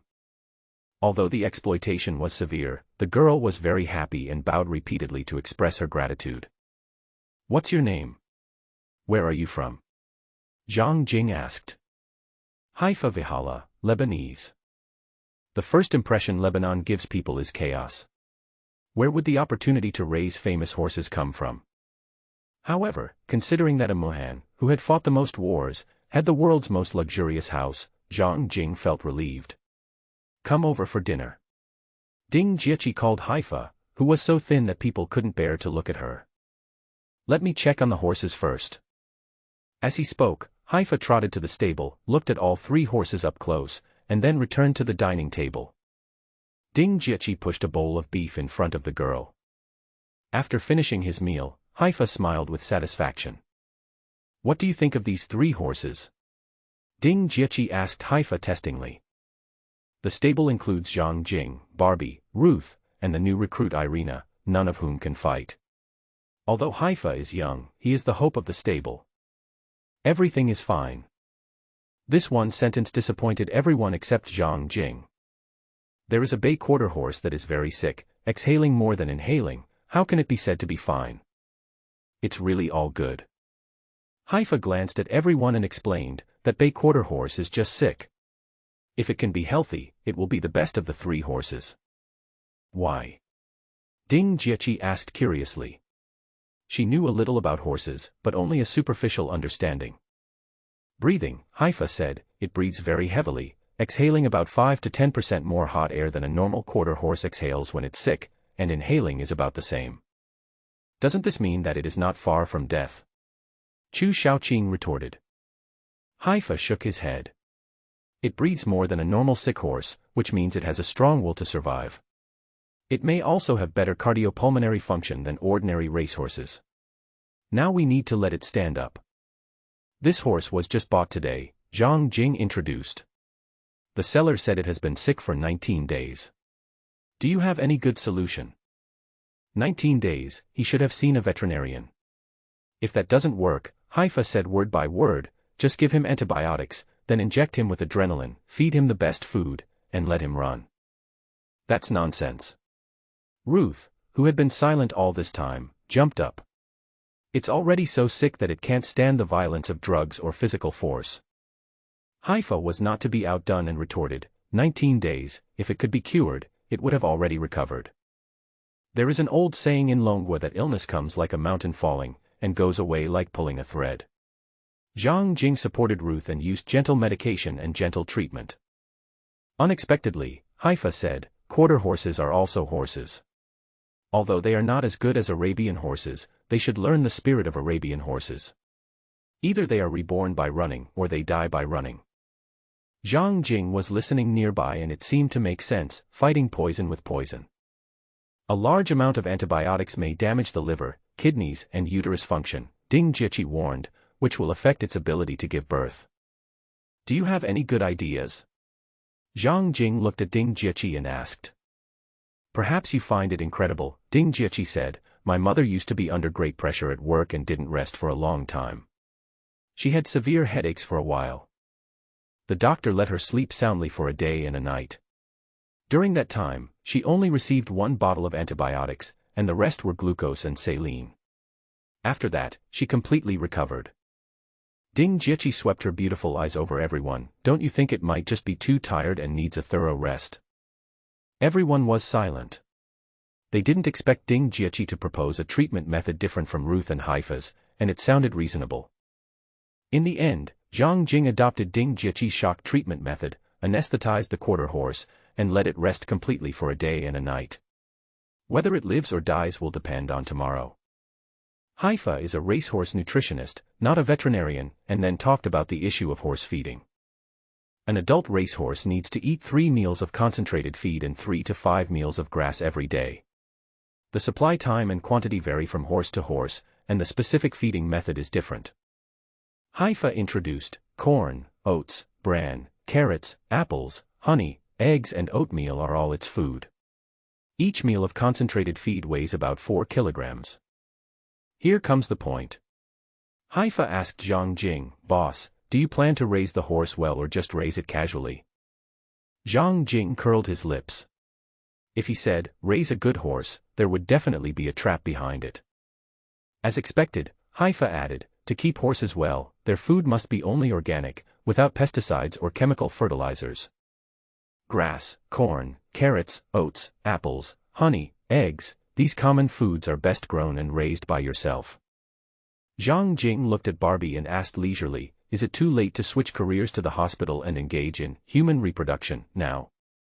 Barbie took out her cell phone and modified the online job brochure to add 2 people with experience in crop planting. The racecourse covers an area of 20 acres, which is equivalent to about 120 mu, of which roads, buildings, racing tracks, streams, and a small hillside take up 15 acres, and 5 acres can be used for planting. The next weekend, Ding Jiechi and Chu Shaoqing left after lunch and returned to downtown Seattle. Because the quarter horse was still in a coma, Ruth stayed to take care of it, while Zhang Jing and Dylan spent the whole morning repairing the roof of the stable. Barbie and Haifa went out to buy horse feed and hay in the morning, and bought a second-hand pickup truck specifically for hauling heavy objects. At 2 o'clock in the afternoon, 2 middle-aged men in their 50s came to the horse farm to interview for planting jobs. "What is your relationship?" On the racecourse, Zhang Jing, holding a hoe in his hand, looked at the strange combination and asked. As if he had guessed what Zhang Jing was thinking, the Asian man said, "It's not what you think. Jamie and I have been working together on several farms for more than 15 years. Zhang Jing nodded and saw them walking towards him shoulder to shoulder, and thought they were boys. By the way, why wouldn't women think this way when they walk hand in hand on the street? Please introduce yourself. Zhang Jing chatted. I am a third-generation immigrant from Longhua. My last name is Fei, my Chinese name is Fei Lai, and my English name is Finley. Finley can be translated into Fei Lai or Finley, which means intelligence, cautious character, and reality. I'm 47 years old this year, Feli said. We grow almost all the crops that grow in Seattle, including wheat, corn, soybeans, sugar beets, and tulips. Do you know how to grow forage grass? Zhang Jing asked with concern. No problem, Feli promised. Zhang Jing looked at Jamie, the African man mentioned by Phil, and said, Hello, Mr. Jamie, can you tell me about yourself? Hello sir, my name is Jamie Fox, I'm 49 years old this year. When I was young, I served in the army for 4 years. After retiring, I went to work on a farm. Just like Phil said, I can grow most crops, and bees are my strong point. Zhang Jing looked at Fei Lai and asked in Mandarin, Does your friend have any sequelae of the war? Does he have any violent tendencies? Without waiting for Phil to answer, African-American Jamie Fox explained in Mandarin, I am an auxiliary soldier. I have never been directly on the battlefield. I don't have any sequelae of war, nor do I have any violent tendencies. You can speak Mandarin? Zhang Jing was very surprised. Phil and I are good friends. If I can't learn his language, how can I know if he is slandering me openly? Zhang Jing admires him. Originally, I didn't want any African Americans at the racecourse, so after hesitating for 3 or 4 seconds I decided to keep them. So far, the ranch has 8 employees, namely Management Barbie, winemaker Cindy, veterinarian Ruth, mechanic Dylan, nutritionist Haifa, agriculture Phil, agriculture Jamie, and self-media account operation Irina. Barbie is 30 years old, tall, blonde, blue-eyed, of medium build, a professional woman with extensive work experience and a 3-year-old mixed-race son. Cindy is 26 years old, 1.75 meters tall, with long dark brown hair, brown eyes, medium build, strong sense of justice, and has changed her job to become a winemaker. Ruth is 20 years old this year. She has long legs, wears sexy clothes, has blonde hair and blue eyes, is thin, and has not graduated yet. She dreams of becoming a great veterinarian like Jimmy Harry. T. Lung is 30 years old this year, about 1.7 meters tall, of medium build, with a tough expression, and has a 4-year-old daughter, Dylan. Haifa is 16 years old, 1.6 meters tall, weighs only 40 kilograms, has big eyes and looks like a child. He is Lebanese and an illegal immigrant. Feilai is 47 years old this year, about 1.75 meters tall, of medium build, with silver hair, and is a third-generation immigrant from Longwa. Jamie is 49 years old, about 1.7 meters tall, thin, and of African descent. Irina is 22 years old, 1.67 meters tall, brown-haired, thin, Ukrainian, and a refugee. There are more and more people, and although we can't say that the army is strong, at least we have a team. Now all that's missing is a trainer and a jockey. Good horse trainers and jockeys will not stoop to a low position. Unlike other jobs, their main income comes from bonuses. Horse trainers take 10% of the prize money from races and 10% of the horse sales. The cavaliers not only receive a fixed salary, but also 5% of the game bonuses. In the current situation, without strong soldiers and strong horses, no talented person would be willing to commit himself to the champion horse farm. Just when Zhang Jing was at a loss, Aegis, looking very fashionable and walking with her head held high at 45 degrees, came to the champion racecourse. Aegis was wearing white flat sneakers, ripped jeans, and a pink long-sleeved sweatshirt. She looked very innocent, which was very different from her previous mature dressing style. "I'm here to apologize," Aegis explained. "I didn't abandon you and Ding Jiechi on Saturday." "It's okay. Is there anything wrong?" Zhang Jing asked. "Nothing special. Champion Racecourse has just opened. Is there anything I can help with?" Not knowing why Aegis suddenly became polite, Zhang Jing expressed his difficulty. "I need a horse trainer and a jockey." "If you don't mind," Aegis said, "I'll be the horse trainer. As for the jockey, isn't that girl a jockey?" Following Aegis's gaze, Haifa was carrying a bucket of iron into the stable. Zhang Jing was surprised. Haifa was 1.6 meters tall and weighed 40 kilograms, and it seemed that he could really do it. "No," Zhang Jing looked at Aegis, "you are a horse trainer. Are you kidding? If you don't believe me, ask Ding Jiechi." Aegis raised her snow-white neck, her golden hair swaying in the sunlight, and she looked extremely confident. Zhang Jingzhen didn't believe it, so he called Ding Jiechi. "She is very talented and is indeed an excellent horse trainer," Ding Jiechi reminded over the phone, "but she is too self-interested. She is willing to help, there must be other reasons." After hanging up the phone, Zhang Jing looked at Aegis and asked, "What are your conditions?" "There are no conditions. We are friends and it is only right for us to help each other." Zhang Jing reached out his hand doubtfully. He needed a horse trainer, regardless of Aegis's purpose. Aegis reached out and shook hands with Zhang Jing. "What is your goal?" Aegis asked. "The highest local honor is the Seattle Cup, and I hope one of them can make it to the final." Zhang Jing bought 2 horses from the San Fo stables. After looking at the horses' information, Aegis felt under great pressure to run in the Seattle Cup finals with them. Taking a deep breath of cold air, Aegis nodded and decided to give it a try. She was a horse trainer. The bloodline of a racehorse was important, but so was training. She had the magic power to turn the ordinary into the magical. Otherwise, why should horse trainers get 10% of the prize money and 10% of the horse racing transactions? Although she is a utilitarian by nature, her work attitude is commendable, and Aegis immediately started working. It was a double blessing. The seriously ill chestnut quarter horse recovered and stood up again. Because of its tenacity, Zhang Jing named the chestnut quarter horse Invincible. With nothing else to do, Zhang Jing drove to the small town of Baiyu, 7 kilometers away. Because of its remoteness, the town has only about 200 people and only a few shops are open on the street. Zhang Jing walked into the grocery store. There were few foods to buy here, only chicken, beef, eggs, and frozen seafood. There are slightly more varieties of vegetables, which are sold on consignment from farmers, including potatoes, pumpkins, tomatoes, sweet potatoes, carrots, and corn. "Hello," the shop owner with a red nose chatted with Zhang Jing. "Everyone calls me Lao Lei." "Hello Mr. Lei, my name is Zhang Jing. The arrival of you and your companions has made the town more lively." Zhang Jing haha, just a few people can make a town more vibrant. There will be a second-hand item trading event in front of the town police station this Saturday. You can come and join us, Lao Lei invited. The town police station was nearby, next to the interstate highway. Considering that the winery and the horse farm did have a lot of second-hand furniture that needed to be disposed of, Zhang Jing nodded. After moving the food into the back bed of the pickup truck, Zhang Jing walked into the third store next to the grocery store, a special store.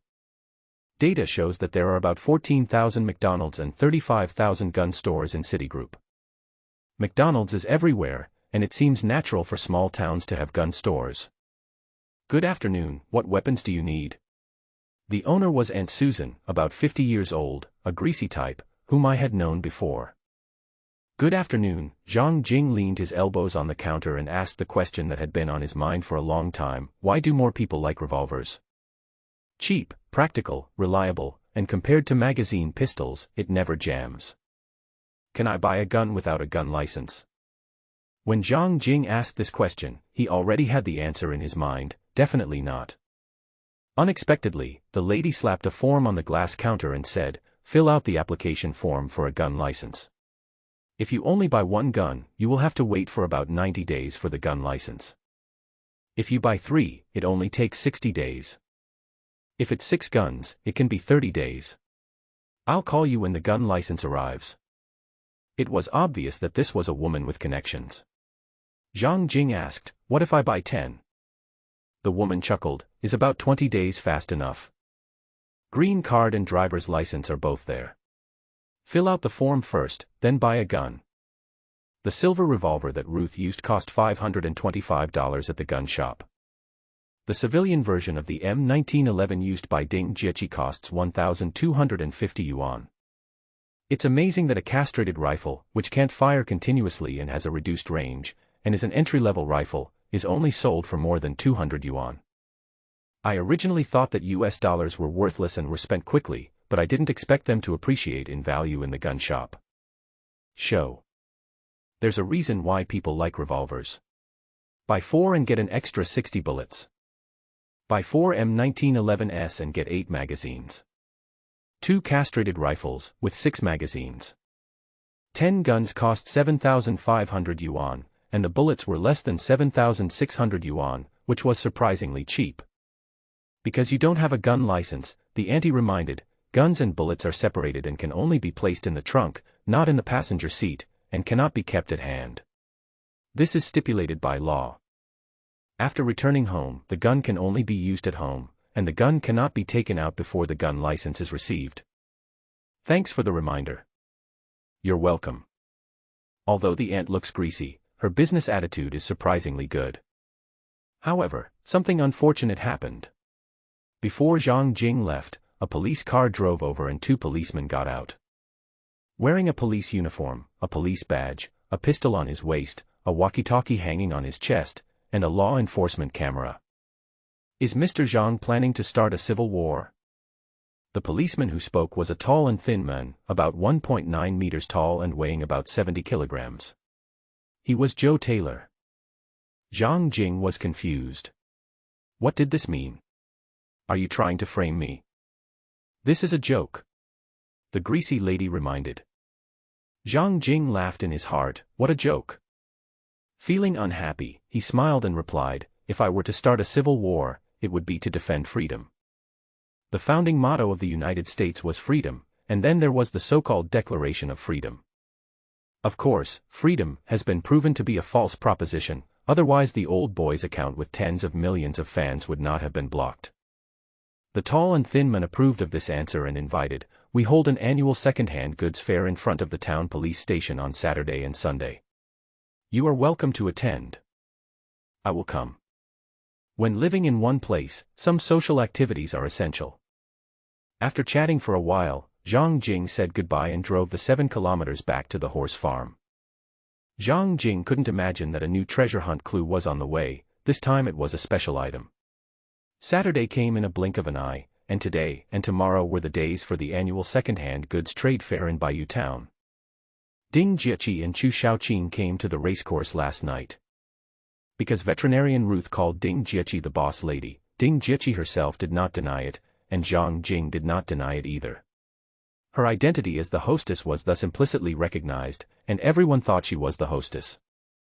Zhang Jing wanted to sell all the second-hand furniture in the haunted house. Ding Jieqi agreed with this and was very supportive, and started working early in the morning. Zhang Jing, 47-year-old third-generation immigrant Fei Lai, 49-year-old African-American Jamie, and 30-year-old Dylan, 4 men do manual labor. The sofa, wardrobe, television, tables and chairs, even electric lights, range hoods, gas stoves, etc. were loaded onto a pickup truck and delivered to the door of the town police station. It took 2 pickup trucks 8 trips back and forth to finally empty the place. Because they arrived early, the second seller drove over slowly in a pickup truck after Zhang Jing had set up his stall. Then came the 3rd, 4th, 5th, and it soon became a bustling market. "Brother Zhang," Ding Jieqi asked awkwardly, holding a marker and cardboard in her hand, "how should they be priced?" "The price is based on size. A large sofa is 200 yuan, and a chair is 10 yuan. Will it be too cheap?" "It's good enough to sell them," Zhang Jing complained, "I don't want to move them back." Ding Jieqi didn't want to either. It was too tiring to load and unload them from the car, so she just sold them at a low price. Everyone was busy setting up their stalls, and they hadn't opened yet, until Lao Lei from the grocery store came over, glanced back and forth at Zhang Jing's second-hand goods, and said after a while, "Pack these and sell them to me." No need to guess, the price is definitely too low. Zhang Jing and Ding Jieqi didn't care and just packed the bags for him, earning him 2,100 yuan, enough to buy 4 small revolvers. It was still early, and Ding Jieqi and Chu Shaoqing wanted to walk around for a while, so Zhang Jing accompanied them. Not long after I walked around, I met a tall and thin policeman named Joe Taylor. He was selling books at a stall. There were about 20 books, such as Wuthering Heights, Les Miserables, The Decameron, Faust, etc., all of which are Western classics. "Good morning, Mr. Zhang." "Good morning, ladies." Joe Taylor greeted. "Good morning, Xiao, how much is your book?" While speaking, Zhang Jing habitually picked up a book, flipped through it, and then put it down. "I'm selling used books for cheap, 15 yuan each." "How much is this package?" Zhang Jing asked, pointing at all the books. 300, Xiao asked back, "Are you sure? There are 20 books here. Will you not be able to finish them?" "I like classics," Zhang Jing said, "since bragging is not tax-free. If I read for an hour every night, I will definitely finish it in 2 years." Joe Taylor packed the books for Zhang Jing and praised him, "You are a person of great perseverance." Zhang Jing laughed, 20 books are quite heavy, so he carried them back to the car. "Why do you want to buy these famous books?" Chu Shaoqing asked, "Don't you get a headache reading them?" "It's a real headache." Zhang Jing responded casually and clicked on the treasure hunt clues that had just been collected. Joe Taylor, Philip Johnson is dead, where is his ill-gotten gains hidden? The host needs to collect more information and supplement the missing clues to obtain the accurate treasure hunting address. Driving the pickup truck back to the racecourse, Zhang Jing searched for Philip Johnson on the internet. You won't know until you see it. Wow. This guy is actually a legend. Philip Johnson is a money truck driver who earns $11 million an hour. Time, March 29, 2005. Location, Seattle. Target, U.S. Bank. After a long period of preparation, one day, Johnson found that the armored car he was working on was loaded with $18 million, a huge sum of money that was enough to make anyone's heart beat fast, so he took the risk. He drew his pistol, locked his colleagues in the car, and hijacked the money truck. He then drove away, handcuffed his colleague to a tree he passed by, and handcuffed another colleague to a tree as well. Johnson then continued to escape and finally hid the money. He only carried $100,000 with him and walked into the Maple Leaf Country through the undefended border mountain area. The above operations were well planned. The police did not catch anyone and did not find the armored car. It wasn't until 5 months later, when the money was gone, that he tried to return to withdraw it. When crossing the border, Johnson made a stupid mistake and used the same alias he had used when he escaped last time. The police had already informed everyone, including border inspectors, of this pseudonym. The border inspection personnel recognized the alias at a glance and immediately notified the relevant departments. As expected, Johnson was arrested. Even more unfortunate is that Johnson died in the escort car on the way back to the police station, and the whereabouts of the armored car remains a mystery that has not been solved to this day. One man stole $18 million and the police still can't find the money. No wonder Johnson is called a legend on the internet. He has been dead for 17 years, but there are still many people who remember him. Joe Taylor was probably just a student at the police academy in 2005. He casually wrote a few words in a book, which were included in the system as incomplete treasure hunt clues. Zhang Jing decided to put aside everything he was doing and concentrate on finding the missing 18 million yuan.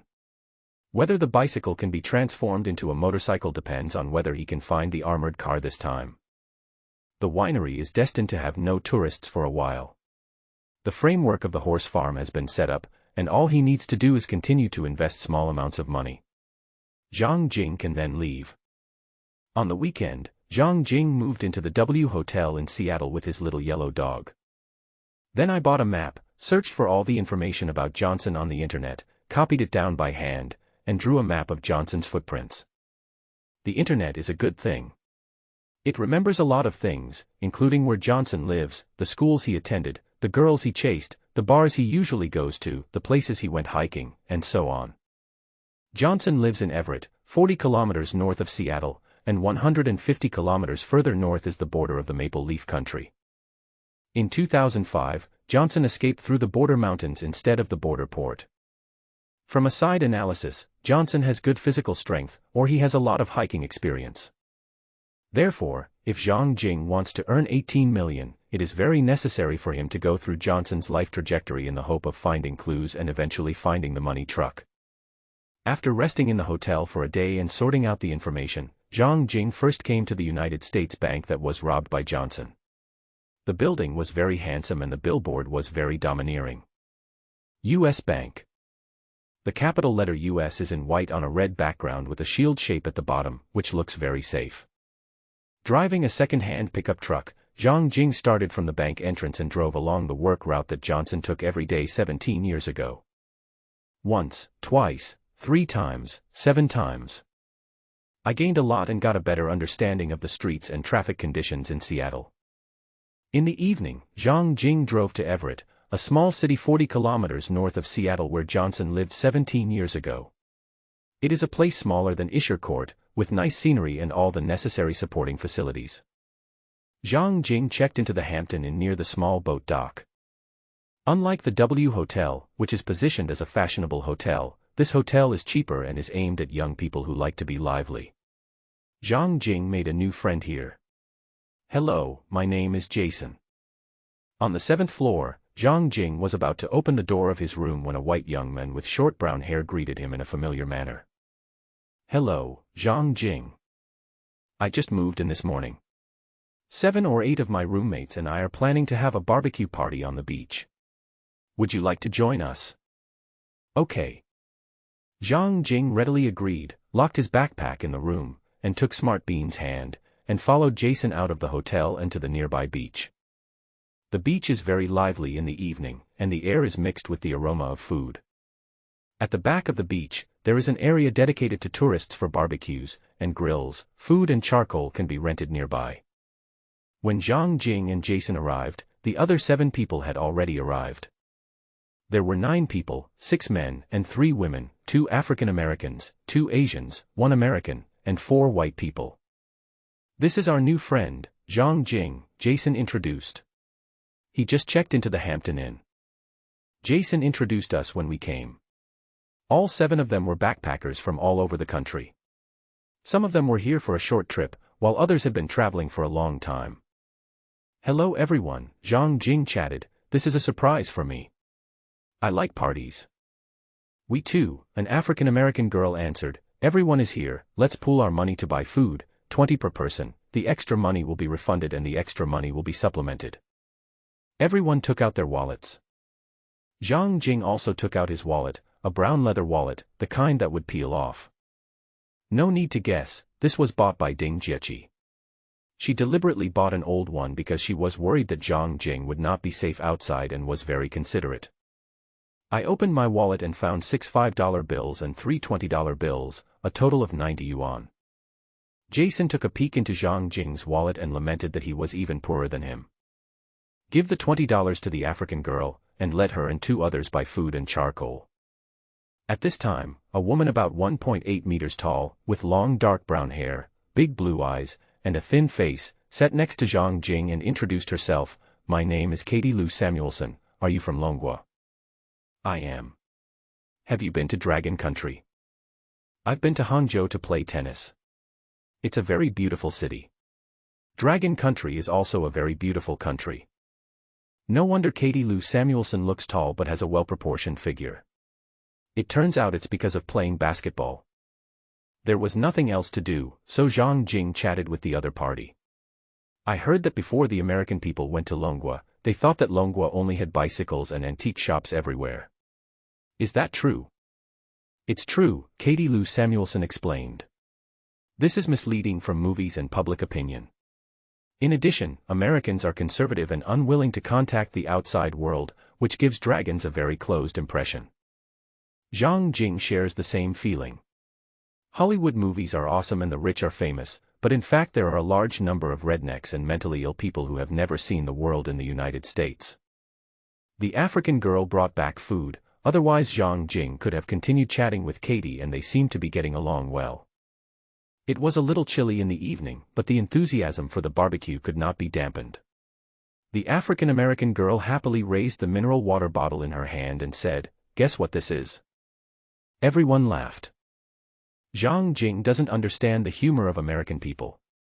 Why would he laugh over a bottle of water?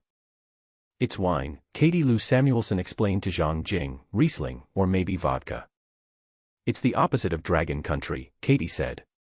Americans can carry guns on the street, but they can't drink on the street. It's very troublesome if you encounter a serious policeman. You should have heard of this weird rule. It's very famous. Zhang Jing nodded. He had indeed heard it before. He thought to himself, did the person who made this law drink fake wine and is taking revenge? The skewers are pre-made and can be eaten after being slightly heated over charcoal. Each person has a bottle of Riesling, and the atmosphere is very relaxed as they chat, eat meat, and drink. The party lasted until 10 o'clock in the evening. After eating and drinking, the 9 people returned to the Hampton Inn together. Can you tell me what you do? Katie Lou Samuelson asked Zhang Jing drunkenly on the way back to the hotel. Horse breeding. Wow! Katie exclaimed, this is my childhood dream, to become a racehorse nutritionist. Zhang Jing laughed in his heart, secretly guessing that Katie was drunk and had sex. As expected, Katie Lou Samuelson followed Zhang Jing to the door of his room and said blatantly, let's drink a little more and talk to me about raising horses. If Ding Jiechi hadn't been there, Zhang Jing would have asked Katie to come into the room for a frank and in-depth discussion. Besides, there was a high probability that someone would come to check on him via video. He declined, saying, I have a girlfriend. Katie looked more serious, took a step back, said good night and left. Just as I locked the door, my cell phone rang. It was a video call from Ding Jiechi. Brother Zhang, I'm so bored, what are you doing? Just got back from a party with some roommates. Have you been drinking? Ding Jiechi asked with concern. Drink about a pound of white wine. Yeah, drink less. Ding Jiechi looked cute in the video, your room is nice, can you show me around? Zhang Jing haha, his mind was as clear as a mirror, and he used the camera to show her the entire room. Ding Jiechi was very satisfied with someone taking a panoramic photo of the room, and reminded with concern, "Don't drink drinks given by strangers, safety first." Zhang Jing nodded and asked casually, "Did you have any fun at school today?" It's not a new thing. Almost every week someone in school confesses their love to me and Chu Shaoqing. Although it is not a new thing, Zhang Jing still feels a little sour every time he hears it. "There is one more thing," Ding Jieqi chatted, "my mother said she would come to see me in a couple of days. Should I prepare for the reception?" Zhang Jing was a little nervous. Ding Jieqi asked in a teasing tone, "Why did you want to receive her?" Zhang Jing hee. Ding Jieqi's face was thin and flushed. "You don't have to make any preparations. She doesn't know that I go to your place every weekend." Zhang Jing was not ready to meet Ding Jieqi's mother, and warned her, "I will go to the Rocky Mountains tomorrow and the day after tomorrow. The signal may be bad. Don't worry if you can't get in touch." Ding Jieqi knew that Zhang Jing was looking for something. She didn't want to think about it, but she couldn't help but remind him, "Brother Zhang, you must pay attention to safety. You never know who has a gun. Don't be competitive. Be patient and you will have peace. Take a step back and you will have a bright future." It sounded very heartwarming, so Zhang Jing naturally agreed. At dawn the next day, Zhang Jing checked out of the house and drove to where Johnson once lived, a small town on the edge of the Rocky Mountains. This is a beautiful place with majestic mountains and clear water. According to the address found on the internet, Zhang Jing drove slowly past the house where Johnson once lived. Now it has changed hands and a family of 4 or 5 people live in it. Fearing that this might cause misunderstanding, Zhang Jing did not stop the car.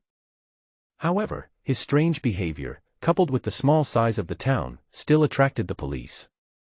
Amid the warning, Zhang Jing pulled the pickup over to the side of the road and was questioned. "Slow down, put your hands on the steering wheel." The 2 policemen, both wearing sunglasses, spoke in a stern and demanding tone, with their fingers pressed on their holsters, as if they were facing a serious enemy. Zhang Jing did as he was told, moving very slowly, as if it were being slowed down 200%. "What did I do wrong?" Zhang Jing asked. "Someone called the police and said you were acting suspiciously." Zhang Jing hee. The police officer added, "Give me your driver's license and vehicle registration, and be slow." There was a lot of time, so Zhang Jing took it slowly, slowing down the movements by 200%.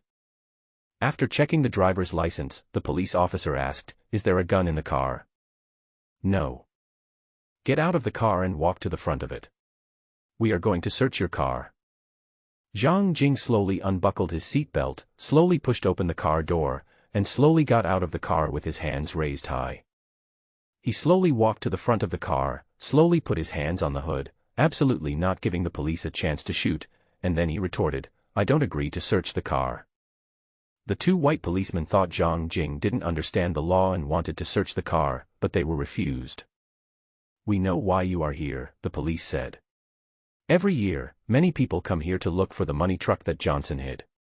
In fact, it doesn't exist. Can I go now?" Zhang Jing had not broken any law, so the police returned his driver's license to him and then left. Sitting back in the car, Zhang Jing started the pickup truck, drove through the town and came to a parking lot. Behind it is a mountain road that can only be walked, a tourist trail, and it was also the road Johnson often took to climb mountains when he was alive. Zhang Jing decided to take a walk and experience Johnson's feelings back then. It may not be useful, but it may not be useless either. Zhang Jing needs to put himself in Johnson's shoes, see the scenery he has seen, walk the path he has walked, eat the food he has eaten, and drink the wine he has drunk. Flirt with him, forget it, the girls he has flirted with are now at least in their 40s or 50s. Pack your backpack, take water, food, an umbrella, and your pet dog, and set off. The mountain road is very long, like the backbone of an animal. You have to climb it bit by bit. It is boring at the beginning, but when you reach halfway up the mountain, your eyes will be brightened. Behind the ridge there is a large lake as beautiful as a gem, reflecting the blue sky, white clouds, and mountains. Just imagine how surprised Johnson must have been when he first came here. There is no road behind, and the vegetation becomes less and less as you go up, and the halfway point is basically all rock. Therefore, even though there is no road, you can still move forward as long as you don't get hit or stabbed by rolling stones or sharp rocks. Zhang Jing was in good physical condition and walked slowly. He reached the summit at noon and overlooked the lake from a high altitude. The scenery was even more beautiful. The old question, where did Johnson hide the money truck? Why couldn't it be found in 17 years? It couldn't be hidden in the lake, could it? The car can't drive up the mountain, and the money can't withstand water. We stayed at the top of the mountain for half an hour, then started to descend the mountain and returned to the parking lot at 4 o'clock in the afternoon. Not giving up, Zhang Jing went to the town's pub. Online information showed that Johnson liked to drink here during his lifetime. Unexpectedly, the blue-eyed girl Katie was also here, holding a glass of wine in her hand, chatting and laughing with the locals, and she looked very harmonious. Haha, a fat, red-faced middle-aged man pointed at Zhang Jing and laughed, another dream chaser. The locals were used to seeing strangers and knew they were here for the armored car. It is obvious that Katie is also a treasure hunter. At the same time, Katie also understands that Zhang Jing is also a treasure hunter. Hello, horse breeder, Katie greeted teasingly. Zhang Jing shot back, hello Miss Tennis. Katie chuckled. You must not have any clue. Yes, Zhang Jing readily admitted, otherwise I wouldn't come here to get drunk. Actually, my hopes are very low, Katie chatted, otherwise it wouldn't have taken 17 years to find it. Zhang Jing understood the reason. It was because of this that everyone had the opportunity to get 18 million, otherwise the money would have been taken away by the bank long ago. The money truck is so big, it won't disappear out of thin air, Zhang Jing complained. The money transport truck is not waterproof, so it is impossible to hide it in the lake, Katie chatted, and it is impossible to hide it underground. Johnson's house, his parents' house, and even the entire town have all been searched by metal detectors.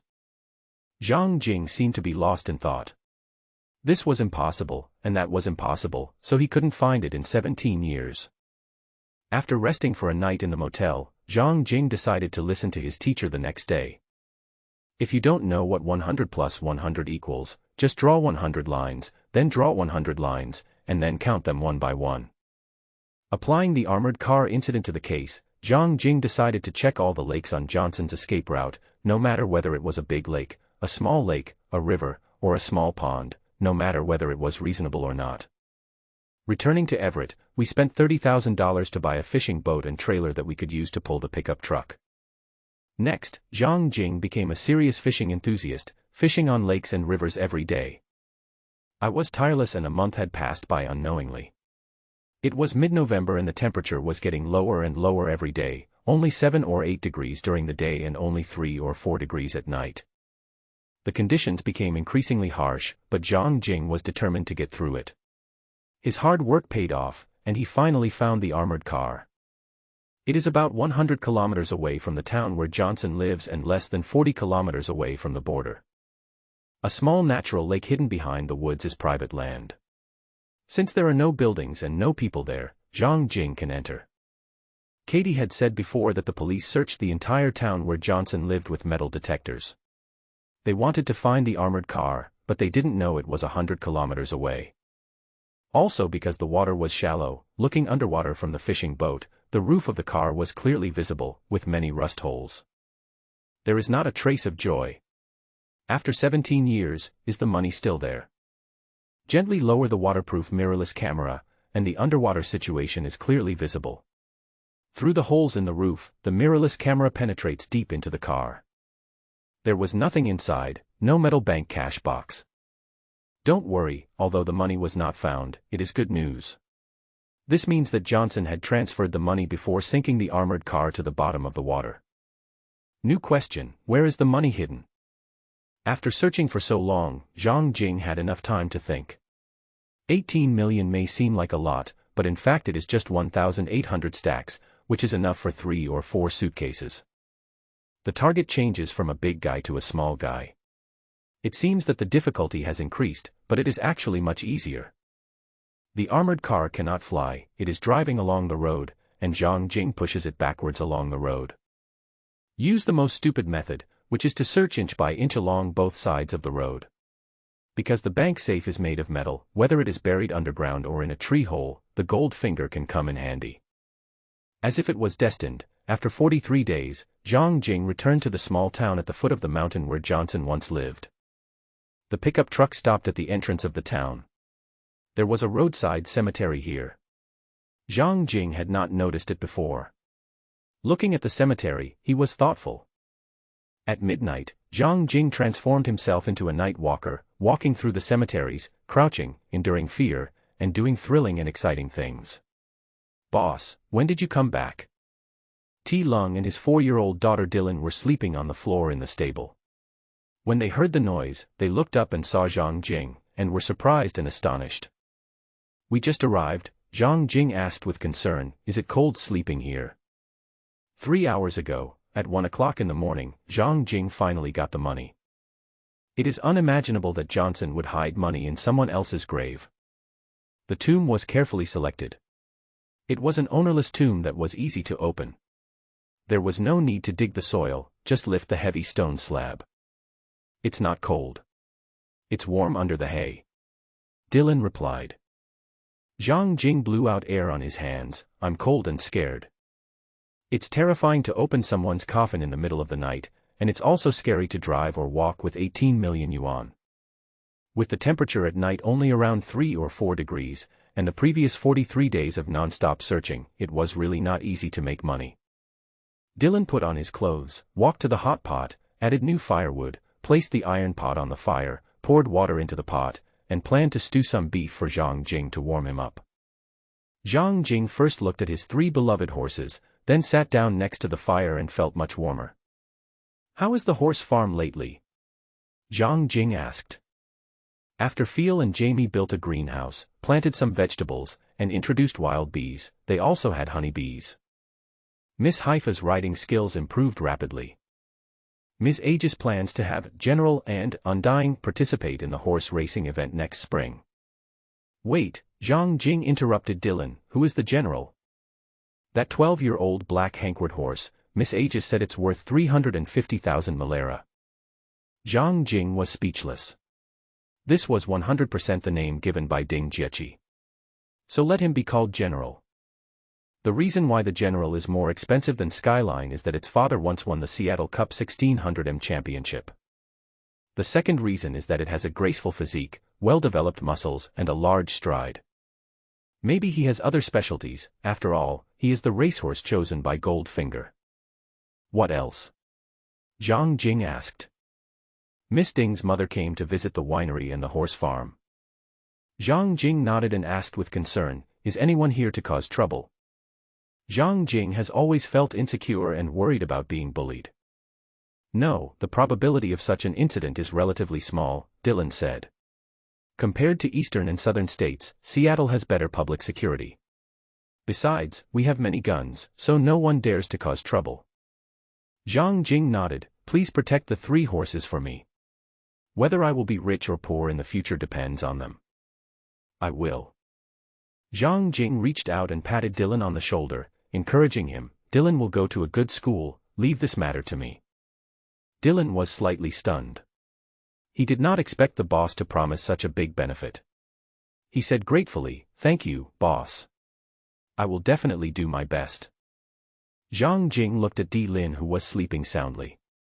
She was 4 years old with a chubby face. Without her mother around, she looked really pitiful. As we chatted, the meat was gradually cooked and the sky outside gradually brightened. 16-year-old Haifa came early to feed the horses and greeted Zhang Jing. "Boss, long time no see."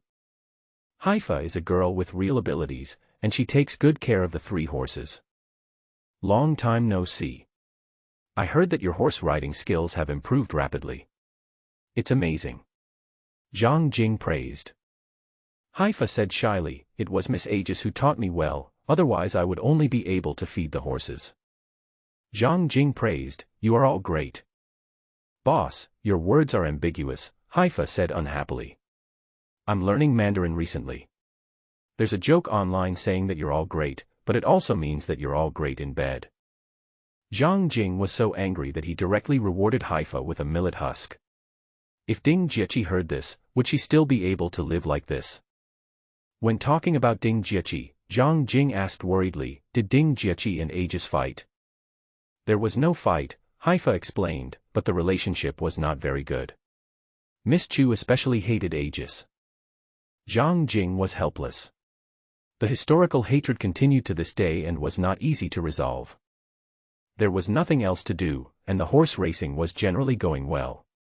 Zhang Jing relaxed, had a hearty meal, found a corner, made up the floor and went to sleep. I stayed up all night and was so sleepy that I slept until 2 in the afternoon. I opened my eyes and saw Ding Jieqi sitting next to me warming herself by the stove. Where is your mother? Zhang Jing asked sleepily. Finally, when Zhang Jing woke up, Ding Jieqi introduced, it's been 5 days since you went back. My mother praised you for running the horse farm well, but... What is it? Zhang Jing asked nervously. There are just too many pretty girls. Zhang Jing was speechless. Barbie is 32 years old and not Zhang Jing's type. Ruth's dressing style is too hot. She doesn't wear any underwear and just wears yoga pants, which makes men feel insecure. She is not Zhang Jing's type.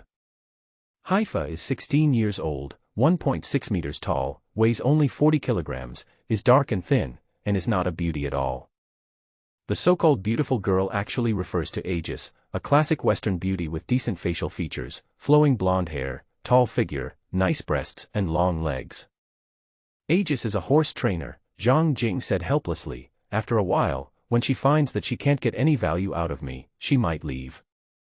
Ding Jieqi understood Zhang Jing's difficulties and changed the subject, asking, did you find what you wanted? Zhang Jing nodded and led Ding Jieqi to the pickup truck parked at the door of the stable.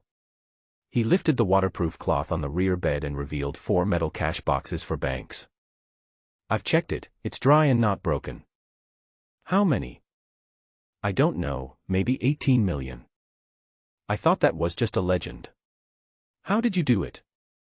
We used the most stupid method, checking the bottom of ponds, lakes and rivers one by one. Ding Jieqi thought Zhang Jing was diving.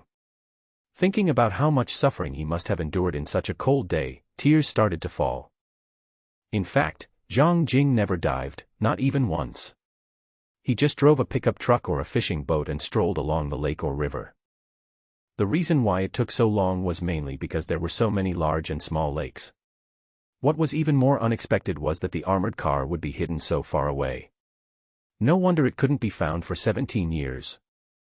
Putting themselves in his shoes, everyone thought that Johnson had planned this in advance and hid the transport vehicle in a very close and secret place.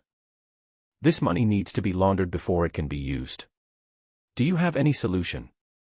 Ding Jieqi asked. No. Ding Jieqi chatted, the best way is to take it out of the United States, deposit it in a bank in another country, and then exchange it for US dollars. This method is the most direct and efficient. Isn't it a bit difficult to take it out? Zhang Jing asked doubtfully. Yes, the second way is to buy prime land, yachts, luxury homes, antiques, and then sell them second-hand. Can you spend it? Are you confident in leaving so much money to me? Ding Jieqi asked back. This was a life-threatening question. Zhang Jing answered with a firm tone, without thinking or hesitation, don't worry. When their eyes met, Ding Jieqi was the first to give in, her ears slightly red as she said, it will be quick. Ding Jieqi said it would be quick, and Zhang Jing thought it would take at least a day, right? Unexpectedly, Ding Jieqi took out her phone and dialed, hello, Ms. Vaughn. I can pay you 14 million for your yacht. You're welcome, but there is one prerequisite. It must be in cash. No bank transfer, or you can wait for it to slowly sell. With just a few words, Ding Jieqi reached a deal with the other party. After Ding Jieqi hung up the phone, Zhang Jing asked curiously, what's going on? There's a former celebrity who owes a lot of gambling debts and is in urgent need of money. Where did you get this information? Zhang Jing asked puzzledly. I've rented her yacht before, so I know she's in a hurry to sell it.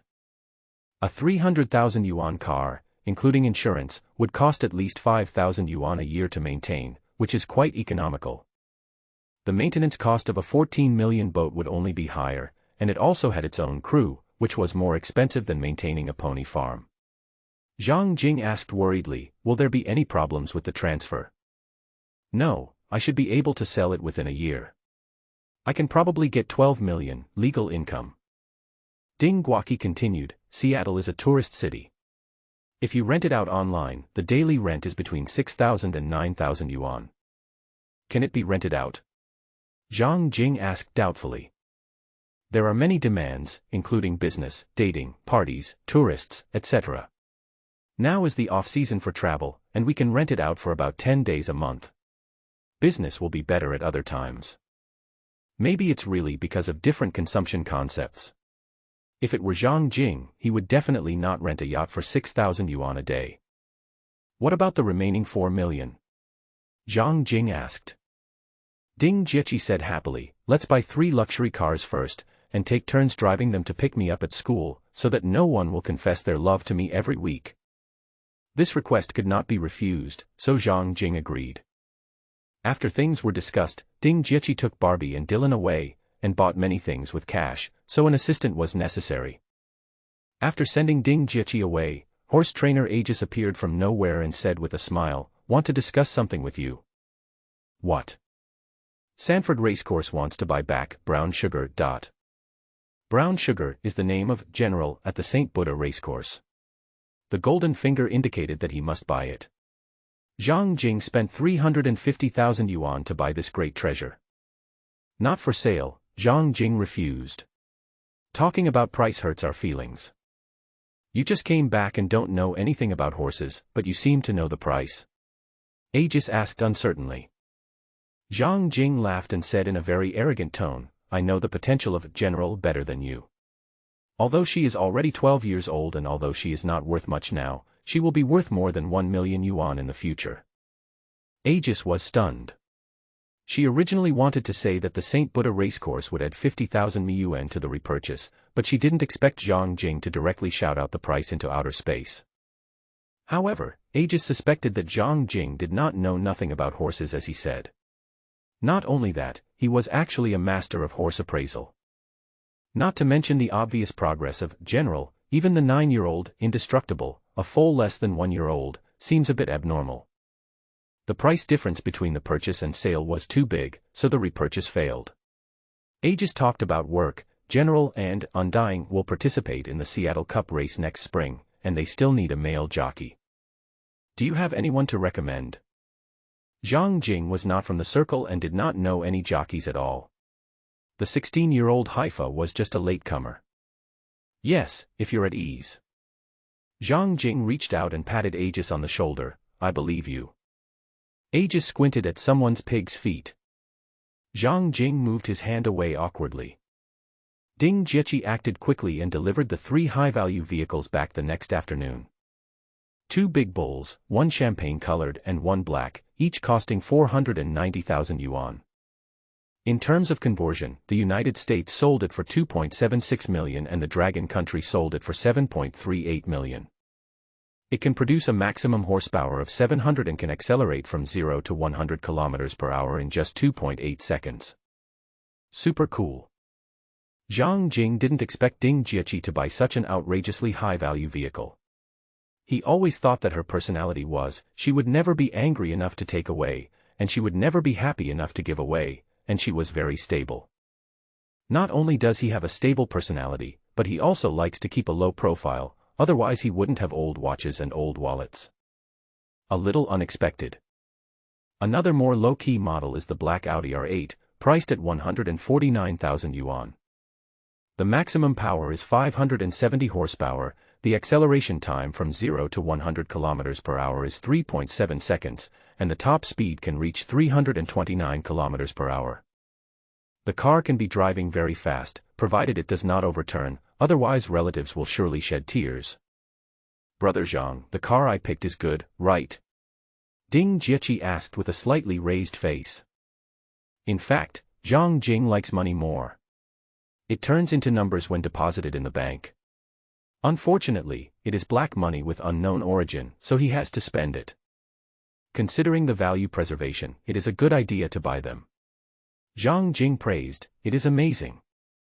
I still have 3.35 million miles yuan in cash. I plan to buy some silver. Ding Jiechi asked tentatively, do you think it's good? Why buy silver? Recently, inflation has been severe, and coupled with increased industrial demand, silver has appreciated faster than gold. What can Zhang Jing say? It's great to have a girlfriend who is good at managing money. With nothing else to do in the afternoon, Ding Jiechi drove the Dainyu and took Zhang Jing to the Pike Place Market Yacht Marina. That yacht that costs 14 million is parked here. Do you think it is the most dazzling thing in the place? Among them, it can only be considered average. Everyone loves yachts, Ding Jiechi said, pointing to the large and small boats densely packed on the dock. The cheap ones are only 300 or 400 yuan, and the expensive ones are 400 or 500 million, like that one. Wow. Looking in the direction of Ding Jiechi's finger, there was a teardrop-shaped yacht parked not far away. It was about 100 meters long and looked quite amazing. Then I looked at the yacht I bought. It was white, 35 meters long, old in appearance, and rusted in many places.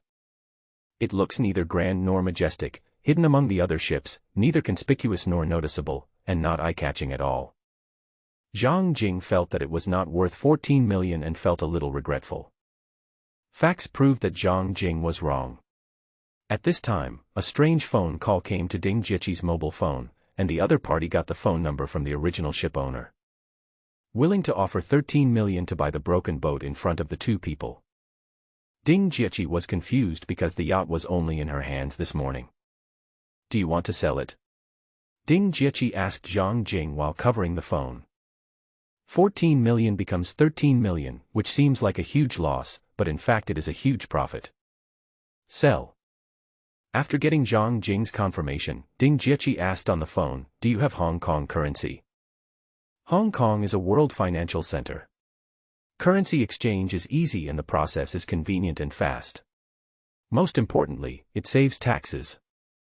If the MIUN account receives MIUN directly, paying taxes in April of the following year will be like robbery. Yes, the client replied affirmatively on the phone. Let the lawyer meet and sign the agreement. After a few simple words and hanging up the phone, Ding Jiechi's face was full of smiles. Zhang Jingchao gave Ding Jiechi a thumbs up, saying that by withdrawing money from Hong Kong Bank, one could save more than 20% in taxes and fees, and it was not illegal. Because the ship is not registered in the United States, even if global taxes are collected, they will not be collected on Zhang Jing. As for the few hundred yuan for changing the ship's registration, Zhang Jing and Ding Jiechi didn't care. Let's celebrate. I'll treat you to a meal. Zhang Jing invited Ding Jiechi. Okay, Ding Jiechi said happily, where are we going? Top of the Space Needle. Really? Ding Jiechi was skeptical.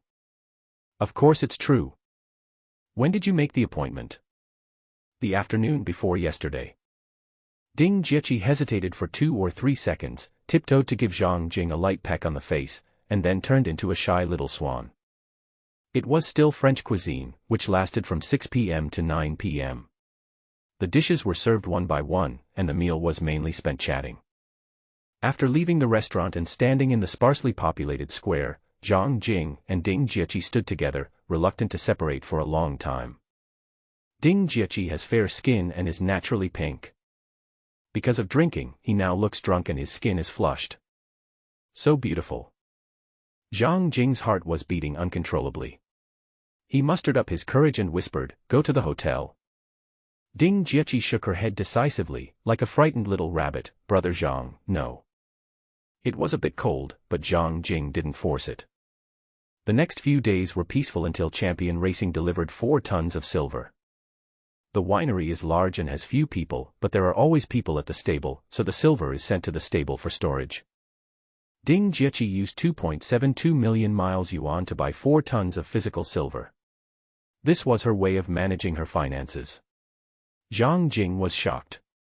He originally thought it was paper silver, but he didn't expect it was real. Silver bricks the size of bricks were sent to the stable and sold when the price was right, completing the process of laundering black money. Looking at the low silver mountain made of silver bricks, Ruth thought Zhang Jing was deliberately testing people's hearts, and reminded him, boss, the most vulnerable thing is the human heart. Don't play with fire. It's safer to lock them in a safe. Touching the silver was like touching soft and tender skin. Zhang Jing received a special tip from the golden finger. Do you want to consume 2 tons of high-purity silver to produce 1 cubic meter of mithril space? Yes/no. You go and do your work first, Zhang Jing said to him. I'll be alone for a while. Ruth lowered her head and left. There was no one around. Zhang Jing put his hand on the pile of silver. Do you want to consume 2 tons of high-purity silver to produce 1 cubic meter of mithril space? Yes/no. Even a blind person knows what to choose. Choose yes immediately. Like magic, the silver bricks melted into silky silver satin, creating a 1 cubic meter space that slowly faded until it disappeared. Although it disappeared, Zhang Jing could feel its real existence, as if it was right next to him. He bent down and grabbed a handful of hay from the ground, and disappeared the next second. The hay was transferred from the hand into the mithril space. There were still 2 tons of silver. When Zhang Jing planned to increase the dense silver space to 2 cubic meters, the golden finger prompted that 4 tons of silver were needed. Zhang Jing was stunned by such an exaggerated increase, but on second thought, considering the practicality of the mithril space, it seemed natural that it would be a little more expensive. Zhang Jing was so excited that his hands were shaking. He took out his phone and called Ding Jieqi, regardless of whether she was in class or not. Ding Jieqi was puzzled because Zhang Jing usually wouldn't call her when she was in class. She thought it was an urgent matter, so she left the classroom through the back door to answer the call. I sold the yacht for $13 million, and it was all converted into silver, physical silver. Brother Zhang, you can use this money directly. Ding Jieqi reminded. Be good, change them all into silver. Worried that Ding Jieqi couldn't handle it alone, Zhang Jing sent Barbie and Ti Lung to help her buy silver. He stayed at the winery, collecting new treasure hunt clues in his study, spending money like water, and had to have new income. After spending all 13 million on silver, there was still 3 million miles yuan left in the card. It is enough to maintain a winery and a horse farm, but if you want to buy a good horse, a good boat, or date a celebrity, you can only watch. Even without paying money, you still need to complete treasure hunting tasks to upgrade the treasure hunting system. He simply discarded the worthless treasure hunting clues, and after trying more than 10 clues in succession, he finally found a big treasure that looked very valuable. Click on the collected treasure hunt clues. Su Huang, 1855, it is the most beautiful statue I have ever seen. I can't imagine that the ancients could carve such a perfect female body out of stone. I was mesmerized by it at just one glance and fell in love with it. My descendants, I apologize, because it has been so long, I only remember that it sank with the slave ship July in a certain waters southeast of Florida. I can't remember more specific information because the situation was urgent at the time. But it is so perfect, so incomparable, so beautiful. If you can, please find it. After reading the introduction, Zhang Jing felt incredible. How beautiful must a statue have to be for a man to fall in love with it? No matter how beautiful it is, it sounds like it's worth a lot of money. Su Huang's predecessor was Zhang Luo. Starting from Su Huang, the surname was always Su until the death of Wen Li's grandson Su Jiu 5 years ago. In 1855, the American Civil War had not yet broken out. The South was engaged in slave plantations and the North was engaged in industry. Su Huang happened to live in the slave era of the United States, at the end of slavery, so the mention of the July slave ship in the clues is an extremely important clue. Further analysis, a certain sea area southeast of Florida. This is also a clue. Demarcating an area is always better than looking for a needle in a haystack. Because the situation was critical at the time, I can't remember clearly. This seemingly insignificant sentence actually contained extremely important information, because at that time it was very likely that a naval war of annihilation against the slave ships would break out at sea. Before 1855, the United States had an anti-slavery act as early as 1806. The act stipulated that slave owners could keep existing slaves as their property and not be violated, but it prohibited the slave trade and the buying and selling of new slaves. Before this bill, a slave was bought on a ship from Africa for $20 and sold to the south coast of the United States for an average of $100. After the act, the price of a slave soared from $100 million to $450 million. No matter if it was 1 times the profit, 2 times the profit, or even dozens of times the profit, some hot-tempered slave traders were like crazy and would rather fight against naval cannons than sell slaves to plantation owners. Su Huang described the situation as critical, which was most likely a fierce conflict between the Navy and the daring slave traders. This is a good thing, because it is a modern event and we are sure to be able to find some information about such a fierce conflict. Thinking of this, Zhang Jing's sword was already thirsty. The phone suddenly rang, extinguishing Zhang Jing's excitement.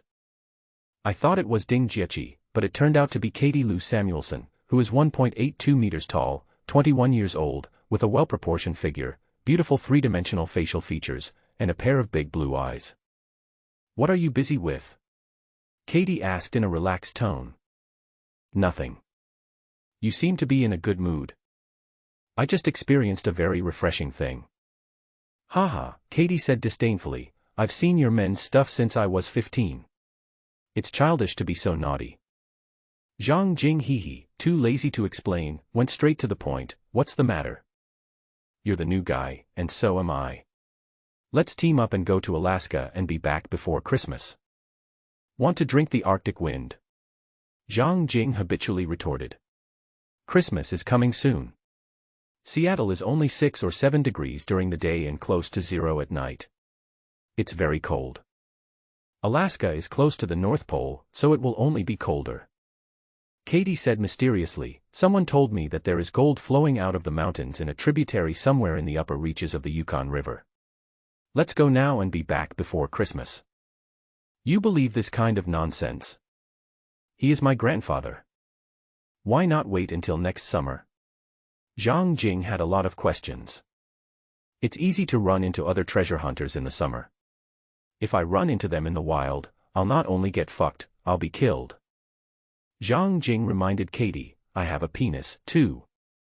You love your girlfriend dearly. Haha, it turns out that this invitation was because I rejected her after the barbecue on the beach that night. Zhang Jing said word by word, no. Go. Don't you want to pay off your credit cards? Katie asked seductively on the phone. In no mood. Don't you want to buy your girlfriend a ring? In no mood. Don't you want to make a lot of money? In no mood. Katie was furious and completely exploded, are you a man? By the way, Zhang Jing almost said no, ending the topic by saying, I won't go unless you call me Dad. Dad. Katie called out without thinking. Zhang Jing. This is embarrassing. I remember a joke about a mayor inviting a group to develop real estate. A certain group didn't want to go, so they gave a reason that the other party wouldn't accept, your city government is in a good location. Unexpectedly, a certain mayor said, okay, I'll move. You come. Zhang Jing is feeling this way now and is quite dumbfounded. After thinking calmly for a long time, Zhang Jing decided that he really didn't plan to go. Going to Alaska now was definitely a stupid idea. Unless one has exceptional ability to survive in the wild, even though Zhang Jing has been collecting treasures in the wilds of Xinjiang for 2 years, he doesn't dare to brag about how great he is at surviving outdoors. How much do you owe? Zhang Jing asked Katie on the phone. More than 70,000. What did you do? 70,000 is not a small amount of money. It is hard to understand how a girl could owe so much money. I have failed to find treasure twice in a row and a small boat has sunk. If I can't make quick money, selling my body won't be enough. I can only sell my organs. Miss Katie, where are you now? Everett. Everett is 40 kilometers north of downtown Seattle, and Whitefish is 50 kilometers east of downtown Seattle, which is not far. I'll hire you, Zhang Jing invited. 600 a week, and I'll go with you to look for gold next summer. Haha, Katie said unhappily, 600 a week, minus the rent, is not enough for food, and enough for food but not enough for water and electricity bills. It includes accommodation, water, and electricity. There was silence on the phone for 7 or 8 seconds, and then Katie uttered 2 words, address. The distance was not far, and Katie arrived at the Champion racecourse the next morning. Looking at Haifa and Sibyut who were training on the racecourse, Katie was surprised, are you the owner of the racecourse? Just barely. There are only 3 horses. That's impressive too. Horse racing isn't cheap, Katie exclaimed. Calm down, Zhang Jing advised Katie. Work hard here, and you will be able to make a comeback sooner or later. Do what? You wanted to discuss horse feeding with me before. Zhang Jing pointed at Haifa, who was riding on horseback. She was originally a horse nutritionist, but she is still a jockey and is too busy. You can learn how to feed horses from her. Katie didn't like feeding horses at all, but she had no choice now and nodded. Ah. There was a sudden scream from the direction of the stable. Ruth ran out of the stable in panic, shouting, "Boss, silver is gone." It was obvious that Ruth was really scared. Half of 4 tons was not a small amount. Who could steal it all in one night? Calm down, Zhang Jing explained. I took half. Take it away. Ruth reminded subconsciously, that's 2 tons. It's not lost. Zhang Jing emphasized again. Okay, Ruth patted her chest, this is the best. From yesterday to today, I have been carrying a gun with me. It's scary. Ruth reminded Zhang Jing that money can move people's hearts. Not only the people at the stable knew that there were 2 tons of silver in the stable, but the seller and the delivery person also knew it. Once the 13 million silver coins are returned, won't Champion Racecourse become a fat piece of meat in the eyes of many bandits and strong men? You should not have the intention to harm others, but you must be on guard against others. Zhang Jing decided to buy an automatic weapon that can fire indiscriminately. Although automatic weapons are illegal, if they are hidden in the mithril space, the police can't do anything to him. If you encounter a gangster and he suddenly takes out an AK-47, the scene must be spectacular, right? After handing Katie over to Ruth, Zhang Jing drove the second-hand pickup truck bought from the horse farm and came to the town gun shop again. Seeing Zhang Jing, the greasy lady who was playing with her phone behind the counter smiled from the bottom of her heart and asked, "Buy a gun?" Zhang Jing wiped his nose and said deliberately, "The rifle I bought last time had quality problems. It couldn't fire continuously and couldn't shoot far." Haha, the auntie asked shrewdly, "Do you want an automatic rifle?" Zhang Jing nodded affirmatively. The old lady was like a god, performing magic. She bent down and a weapon wrapped in oilcloth appeared in her hand. The Soviet-made AK-47 is brand new and original, with good shooting accuracy and reliable structure and action. Feeling impressed by the auntie, Zhang Jing asked her, "How much?" Buy 1, 2009. Buy 2, each for 2,800. Buy 3, each for 2,700. Buy 10, each for 1,900. The old lady seemed to be reciting a formula for a method, and added at the end, "Christmas is approaching, and the gun store is launching a family bullet package activity. 14,000 rounds of bullets are only 4,000 yuan. Isn't it very cheap? By the way, I am also responsible for door-to-door delivery. Earn and spend money, each bullet is less than 29 cents, super cheap." After hearing this, Zhang Jing wanted to lay Barbie off, because the aunt in front of him was very good at business and was a talented person. If Zhang Jing didn't buy it, he would be sorry for the aunt's hard work in selling it, and she spent money like water.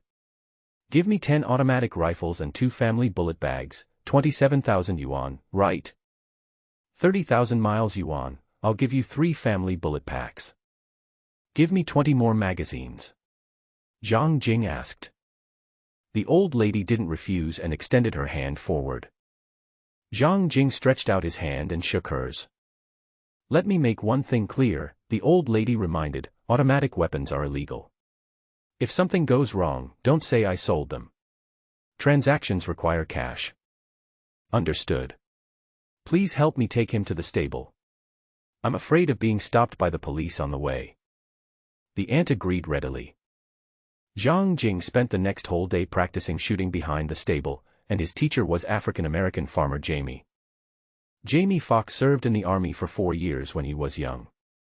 He was not a frontline soldier. After retiring, he went to work on a farm, where he has been working ever since. Although he is not a frontline soldier, he has no problem shooting, and is more than capable of teaching Zhang Jing. Silver. In a 2-story apartment in Tacoma, 8 people are plotting to seize a championship horse farm. A middle-aged man with shiny oily hair, gold-rimmed glasses, and a suit pointed to the map and introduced, in the town of Whitefish, Champion Racecourse recently purchased a large amount of physical silver from the market. As far as I know, there are already $2.72 million silver dollars worth of silver stored in the stable, and another $13 million silver dollars will arrive the day after tomorrow. Looking at them carefully, you might think they are a group of poor people, but in fact they are all dressed like successful people. The watches they wear are all famous brands, and their temperament makes them more like serious people. Why not rob on the road? The horse farm is located in a remote area. It should be easier to rob on the road, right? Asked a middle-aged African man. Because the seller delivered the goods to our door, we couldn't afford to offend the precious metal company, but the Champion horse farm was an outsider, and they were definitely Asian. Upon hearing this, everyone was ready to fight, treating the Champion racecourse as a lamb to be slaughtered. Zhang Jing didn't know that someone was thinking about him. On the afternoon of the third day, Champion racecourse welcomed the second batch, which was worth 13 million miles yuan and weighed 19 tons of silver. The boss is addicted to buying silver, and his employees don't understand, not even Ding Jieqi. Asset allocation is generally diverse. No one would risk their lives to get silver, and Zhang Jing would not do that either, but he wants to expand the mithril space. Looking at the 2 cubic meters of silver piled up in the stable, Ding Jieqi sighed, "Brother Zhang, I feel you are so stupid. I actually cooperated with you. We are both so stupid. No wonder we are a couple." Zhang Jing laughed. After the last dinner together, although we didn't go to the hotel, we confirmed our relationship. I kissed my girlfriend on the forehead and said, "Thank you for your hard work. I'll take you back to school." "No, Xiaoqing and I will go back together." Chu Xiaoqing was already stunned by Yinshan's presence. She couldn't figure out in her little head who would grab the silver and jerk it so hard. I've heard of lifting weights, but this is the first time I've seen it. "Jiaqi, go back to school and help me check the situation of the July slave ship. The more detailed the better." Ding Jieqi immediately understood that the slave ship was Zhang Jing's next target. She nodded and left with Chu Xiaoqing. There was no one else. Zhang Jing pressed his palm on the silver mountain. "Do you want to consume 4 tons of high-purity silver to upgrade the mithril space to 2 by 2 by 2 meters? Yes/no. Just select yes." The 4-ton silver mountain turned into silver flowing water and disappeared in an instant. The mithril space expanded rapidly from 1 by 1 by 1 meter to 2 by 2 by 2 meters, visible to the naked eye. Very cool. Zhang Jing put his hand on the remaining silver again, and the system sent another prompt: "Do you want to consume 8 tons of high-purity silver to upgrade the silver space to 3 by 3 by 3 meters, yes/no?" It is obvious that the consumption of silver increased exponentially, 2 tons the first time, 4 tons the second time, and 8 tons the third time. If you choose yes again, the mithril space will increase to 3 by 3 by 3 meters. 19 tons of silver were delivered, and there was originally a surplus of 2 tons, a total of 21 tons, 12 tons of which were used. When Zhang Jing was about to use it again, the remaining 9 tons were left unused. Obviously, only by gathering 16 tons can the silver space be increased to 4 by 4 by 4 meters.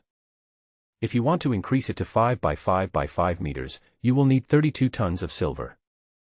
God! Zhang Jing was stunned. This level of increase was too exaggerated. Considering the extreme practicality of the mithril space, it seems to be a good value for money. At the door of the stable, Zhang Jing met Katie. The woman looked like she wanted to say something but hesitated. "Are you waiting for me?" Zhang Jing stopped and asked. "Boss, I don't want to feed the horses. Can you sponsor me to play tennis?" Katie Lou Samuelson tried to explain, "I have good grades and I am talented. I thought treasure hunting was your main job and playing basketball was just a cover." Zhang Jing was curious. "Treasure hunting is a necessity of life, tennis is my destiny. As long as someone sponsors me and allows me to concentrate on training, I will definitely get good results." "How much will it cost?" "Including my debt, 2 years of training, hiring a coach, renting a training venue and other expenses, it's about 350,000 to 450,000 yuan. "Miss Katie," Zhang Jing was surprised, "we just met, do you think it's appropriate?" "I know this is sudden," Katie tried to explain. "There is a golden age for playing tennis. I am 21 years old this year. I have been training for 2 years and participating in competitions. If I get good results, I will earn a lot of endorsement fees in the next 10 years. I will definitely not lose money. Zhang Jing revealed the cruel truth: the prerequisite is good grades. The actual probability is very small. You know it better than me. The world is big and there are many geniuses, so hundreds of thousands of dollars may very well go to waste. I'm very talented at playing basketball, Katie tried to explain. Zhang Jing laughed and asked sarcastically, why doesn't anyone invest in you? Because they're all idiots. After all this time, if you don't invest in her, are you a fool? Zhang Jing shook his head, showing no interest at all, and was about to leave. Your girlfriend is really bad, Katie said shockingly to Zhang Jing's back. No height, no breasts, no butt. Don't you want to try what it's like to be a future Grand Slam champion? Zhang Jing turned around, took 2 steps back to Katie, and slapped the woman in the face with his hand. Katie covered her face, not afraid to look Zhang Jing in the face, and said sarcastically, you are the worst man I have ever seen. You are cowardly and spineless. Are you still a virgin? Zhang Jing almost dragged her into the stable and forced her to calm down, but he didn't do it in the end. The economy is bad, and there are a lot of girls on the street. As long as Zhang Jing wants one, he can have 100 Katies. Taking a deep breath, Zhang Jing complained, your provocation is effective. I will sponsor you. The contract is for 15 years. All the money you earn will be split 190%, you 100% and I 90%. If you are just rotten, if you are rotten inside, if you fail. Zhang Jing's voice was sinister. I will sell you to Mexico and have you perform special services for the rest of your life until you are old and ugly. Katie's heart trembled. I will train hard and live up to your expectations. Midnight. Zhang Jing was sleeping soundly when the phone rang. Miss Susan, you are not going to sell me weapons in the middle of the night, are you? Zhang Jing was extremely tired and asked in a weak voice. Yes, if you need bullets, remember to call me for more, the auntie on the phone said in a relaxed tone. 2 vans just passed through the town heading northeast. I heard you have a lot of silver. The reaction took 1 second, 2 seconds, and in the 3rd second, Zhang Jing quickly lifted the quilt and jumped up on the spot. While Zhang Jing was getting dressed, he called Barbie, Dylan, and Phil. They slept in 6 rows of dormitories at the entrance of the horse farm, and Zhang Jing slept on the floor in the stable. The distance from the town to the racecourse is only 7 kilometers. It is not an asphalt road, but a gravel road. It takes 10 minutes to drive there. Although it may seem short, it is much better than having someone come to your door quietly and without making any noise. Thank you, Auntie. You are so kind. Ordering the little yellow smart dog to guard the 3 racehorses, Zhang Jing drove the pickup truck across the racecourse and came to the backyard of the dormitory to meet Barbie, Jamie, Phil, Dylan, Haifa, and Katie. Dylan holds his sleeping daughter Dylan in his arms. Barbie holds her son in her arms. Winemaker Cindy was away. Ruth, the veterinarian, was also not there. The horse trainer Aegis is not here. Ding Jiaqi and Chu Shaoqing were not there either. This is good. Except for Haifa and the 2 children, everyone else will shoot. Someone wants to steal my silver. There are 2 trucks and I don't know how many people there are. Zhang Jing asked everyone, should we fight, hide, or call the police? Why do you want to hide? Katie looked at Zhang Jing and asked back. Why call the police? Barbie asked back. Dylan added, some things cannot be avoided. Let everyone know that Chateau Rose and Champion Racecourse are not to be trifled with. Next time someone wants to do something bad, they will seriously think about whether it is worth it. They are all tiger people. Then let's fight.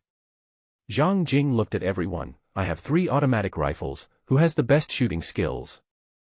Me. Katie raised her hand and said confidently, I'm good at tennis and I'm not bad at shooting either. And me. African-American farmer Jamie raised his hand. Unexpectedly, the 3rd person to raise his hand was Dylan, whose characteristic is the left leg slope. Count me in. Seeing everyone's confusion, Dylan introduced, I used to practice skeet shooting as a hobby. Under the moon, Zhang Jing pretended to take out 3 automatic rifles and 6 magazines from the back of a pickup truck and gave them to Jamie, Dylan, and Katie respectively. Zhang Jing, Fei Lai, and Barbie used pistols.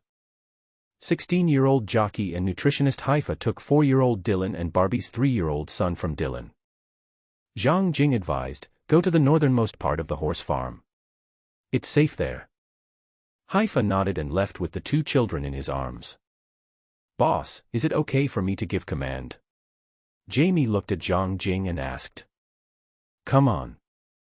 When Jamie was young, he was a soldier. He was not a frontline soldier, but the kind who helped commanders design combat plans. He was a serious auxiliary soldier. "They are driving a truck, and their target must be silver. I think the criminals must be well aware of the situation at Champion Racecourse," Jamie said. "They will most likely come in from the abandoned east gate of the racecourse. It's quieter over there and closer to the stables." "So what's your plan?" Dylan asked bluntly. "The main house of the stable is well defended. We can ambush them there." It sounds simple. Simplicity means efficiency. It's dangerous to separate at night. We can't underestimate our opponents. Jamie analyzed. Zhang Jing agreed, and the 7 of them drove a pickup truck and hurried to the stone main house of the horse farm. The pickup truck hid behind the house. The 7 people went up to the 2nd floor, looked down at the east side of the house, and waited quietly. 3 minutes later, the east gate, which had been locked all year round, was quietly opened from the outside. 6 masked men, wearing gloves, used a pair of steel pliers to easily cut the iron lock. Open the gate and walk into the horse farm with confidence. Generally, when a petty thief does something bad, he will be timid and look around, which is called a guilty conscience. These people are not like that. They walk in with swagger as if they are visiting their own home. Then 2 box trucks drove in and stopped at the door. It was obvious that the 6 people walking in front were the main force, and they were responsible for clearing obstacles for the trucks. The distance from the east gate to the main house is relatively close, less than 50 meters. There is 6 people standing every 5 or 6 meters. Under the moonlight, Shuso came to the vicinity of the main house. Zhang Jing knew that these people were definitely professionals. If they were just ordinary stupid thieves, they would swarm over here. The people outside were relatively scattered and far apart. No matter what they did, they could not succeed. In the silent night, gunshots suddenly rang out. Zhang Jing, Barbie, and Phil were responsible for rough aiming with pistols, while Jamie, Dylan, and Katie were responsible for precise shooting. The guy walking in front fell to the ground instantly, and the others took advantage of the darkness to escape. There is an important factor: the distance from the east gate to the main house is only 50 meters, which is exactly within the strongest shooting range of the AK-47. Besides, how can a person outrun a bullet? In addition, T. Lung was an expert at shooting flying saucers, and at close range, with the help of the cold moonlight, none of the 6 people escaped, and all fell to the ground within 10 seconds. 2 box trucks fled, their drivers rushing out as soon as the gunfire sounded. "Isn't that an abandoned house?" the middle-aged African-American gangster yelled into the intercom. "Why would there be a group of people lying in ambush inside?" It turned out that before the bandits entered the horse farm, they learned about the situation of the horse farm through the silver delivery driver in advance and knew that the main house of the horse farm was an abandoned building. "I never expected that a group of people would be ambushing here in the middle of the night. Go back first." A voice came from the intercom in another truck. The main house of the horse farm. Everything was perfect, except that automatic rifles were illegal. But without an automatic rifle, it would be difficult to quickly knock down 6 gangsters, like mowing the grass, and knock them all down within a few seconds. Zhang Jing was even certain that the pistol didn't even hit the criminal. It was all thanks to the automatic rifle. After thinking for 3 or 4 seconds, Zhang Jing called lawyer Shen Mingming. Some armed criminals entered the horse farm and 6 people died, shot dead by 3 automatic rifles. "Is there any trouble?" Zhang Jing asked. It was a cold day, and Shen Mingming was half asleep. It took him a while to react before he asked, "Where did you get the automatic rifle?" "I picked it up on the road." "Who fired the shot?" "3 of my employees." "That's it. Call the police and an ambulance." You don't need to do anything else. 3 automatic rifles, do you want one person to take charge? No need, Shen Mingming warned on the phone, the police and judges are not fools. Doing this will only make things worse. Is everything okay? Zhang Jing was worried, will you go to jail? If a criminal breaks into the horse farm at night, you and your employees have unlimited rights to fight back in self-defense, and your employees will not even be summoned by the police. Possession of automatic weapons, that's another case, as long as you have money, you won't go to jail. Zhang Jing was in a good mood and he thought it would be troublesome. I didn't expect that these were 2 separate cases, in other words, it didn't matter that Dylan, Jamie, and Katie killed the intruder with automatic weapons. Not to mention automatic weapons, it's okay to use cannons and missiles to kill invaders. But in another case, Zhang Jing had to explain where the automatic rifle came from. Couldn't sleep the rest of the night. There were a lot of police cars and ambulances at the racecourse. Mr. Zhang, the town policeman, the tall and thin Joe Taylor, walked up to Zhang Jing and asked, is anyone injured at the horse farm? No, it was a very lucky thing, Zhang Jing said, I almost suffered heavy losses. These people seem to be professionally organized, Joe Taylor warned. Be careful of retaliation. Thanks for the reminder. You're welcome, I don't mean anything else, Joe Taylor shrugged. It's been a long time since the town has been this lively. Zhang Jing hee. At this time, Katie came over from the stable with an uneasy look on her face, pulled Zhang Jing aside, and reminded him in fear, Boss, there is a lot less silver, less than half of what we had during the day. That's right. Right. Katie reminded. There are a lot of them during the day. That's right. Zhang Jing repeated. Okay, I'll listen to you. Zhang Jing praised, you performed very well tonight and protected the stables. It was a bit cold at night. Katie sniffed and said with a double meaning, I will always be great. At dawn, Ding Jieqi and Chu Shaoqing came to the horse farm. There was a deep hug first, and Ding Jieqi apologized repeatedly, I'm sorry, Brother Zhang, I didn't realize that there was a risk in piling so much silver together. Not that much, only 9 tons. 9 tons. Ding Jieqi looked surprised. Isn't 2 plus 19 21 tons? That's right, Zhang Jing said affirmatively, I used the rest.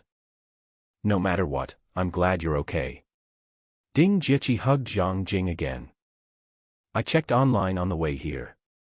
There are only 5 police officers in Whitefish, including the sheriff and the clerk, Chu Shaoqing reminded him with his arms folded. Since you have money, why don't you move to a safer area closer to Seattle? Ding Jieqi was moved. Zhang Jing shook his head. He now had only one goal, which was to make money to upgrade the Mithril warehouse. During the conversation, Ruth, a veterinarian who was still dressed sexy in the cold weather, drove over in a second-hand white Chevrolet 2-box sedan. She was earning credits at school and only came to the ranch on Fridays, Saturdays, and weekends. The ranch had experienced an incident last night, so she hurried over. Boss, Madam Boss, is anyone injured? Ruth asked with concern. No, Zhang Jing reminded the horse farm veterinarian, it's cold, wear something thicker next time. Ruth subconsciously raised the zipper of her coat.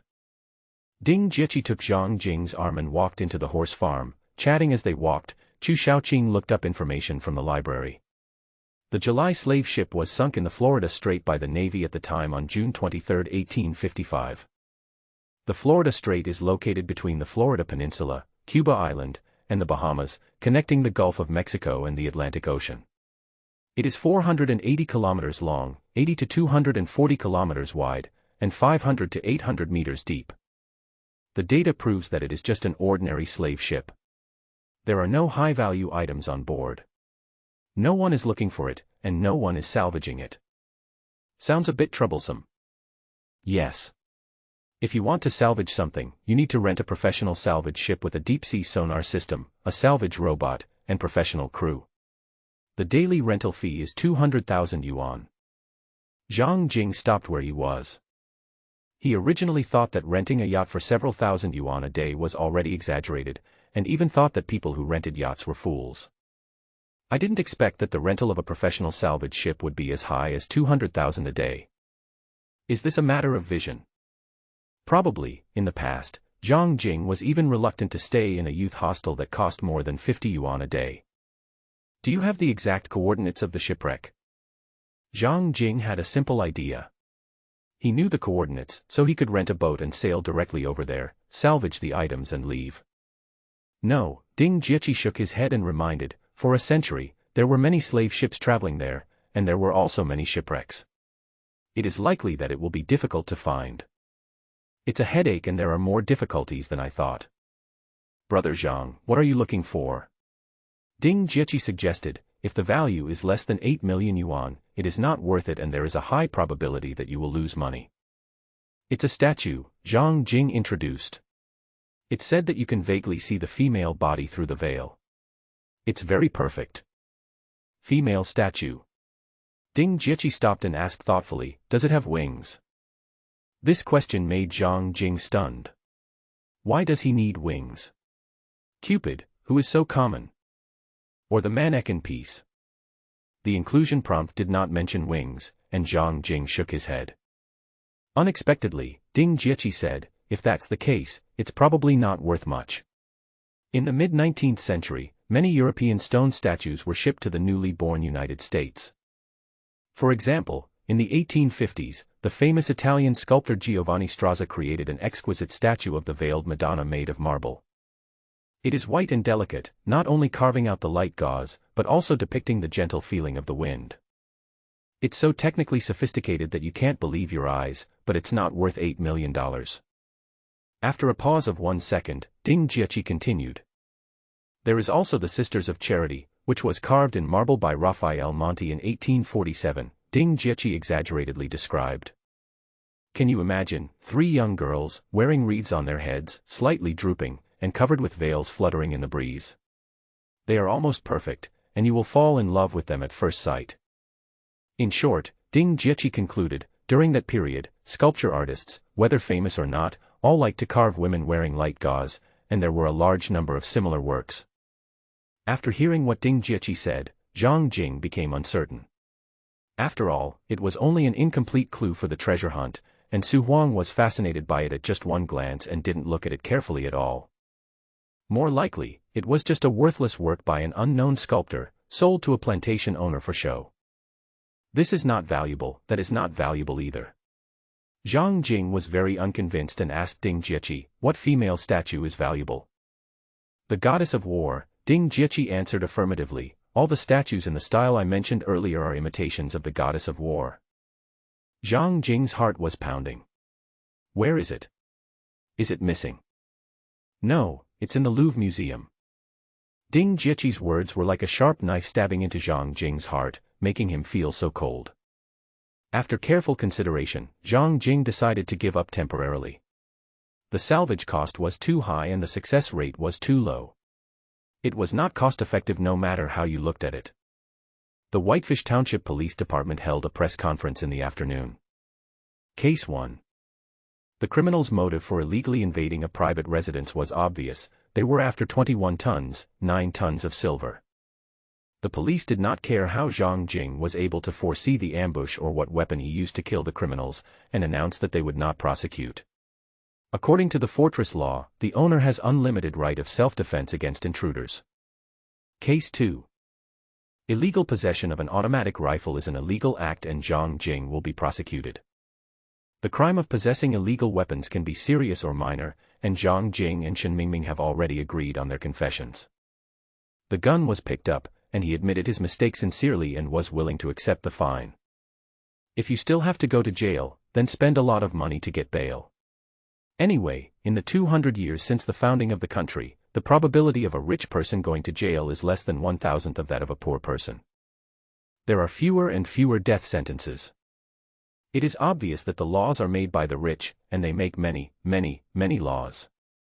There are countless laws, and on the surface each one seems fair, but in fact there are other laws that affect it, preconditions set preconditions, and so on, which ordinary people simply cannot understand. Rich people don't understand either, but they can spend a lot of money to hire excellent lawyers to help them escape guilt. For example, Zhang Jing was only illegally in possession of an automatic rifle. So what if he was illegally in possession of a cannon? Private individuals can buy cannons, but they are not too advanced and the boundary is a bit vague.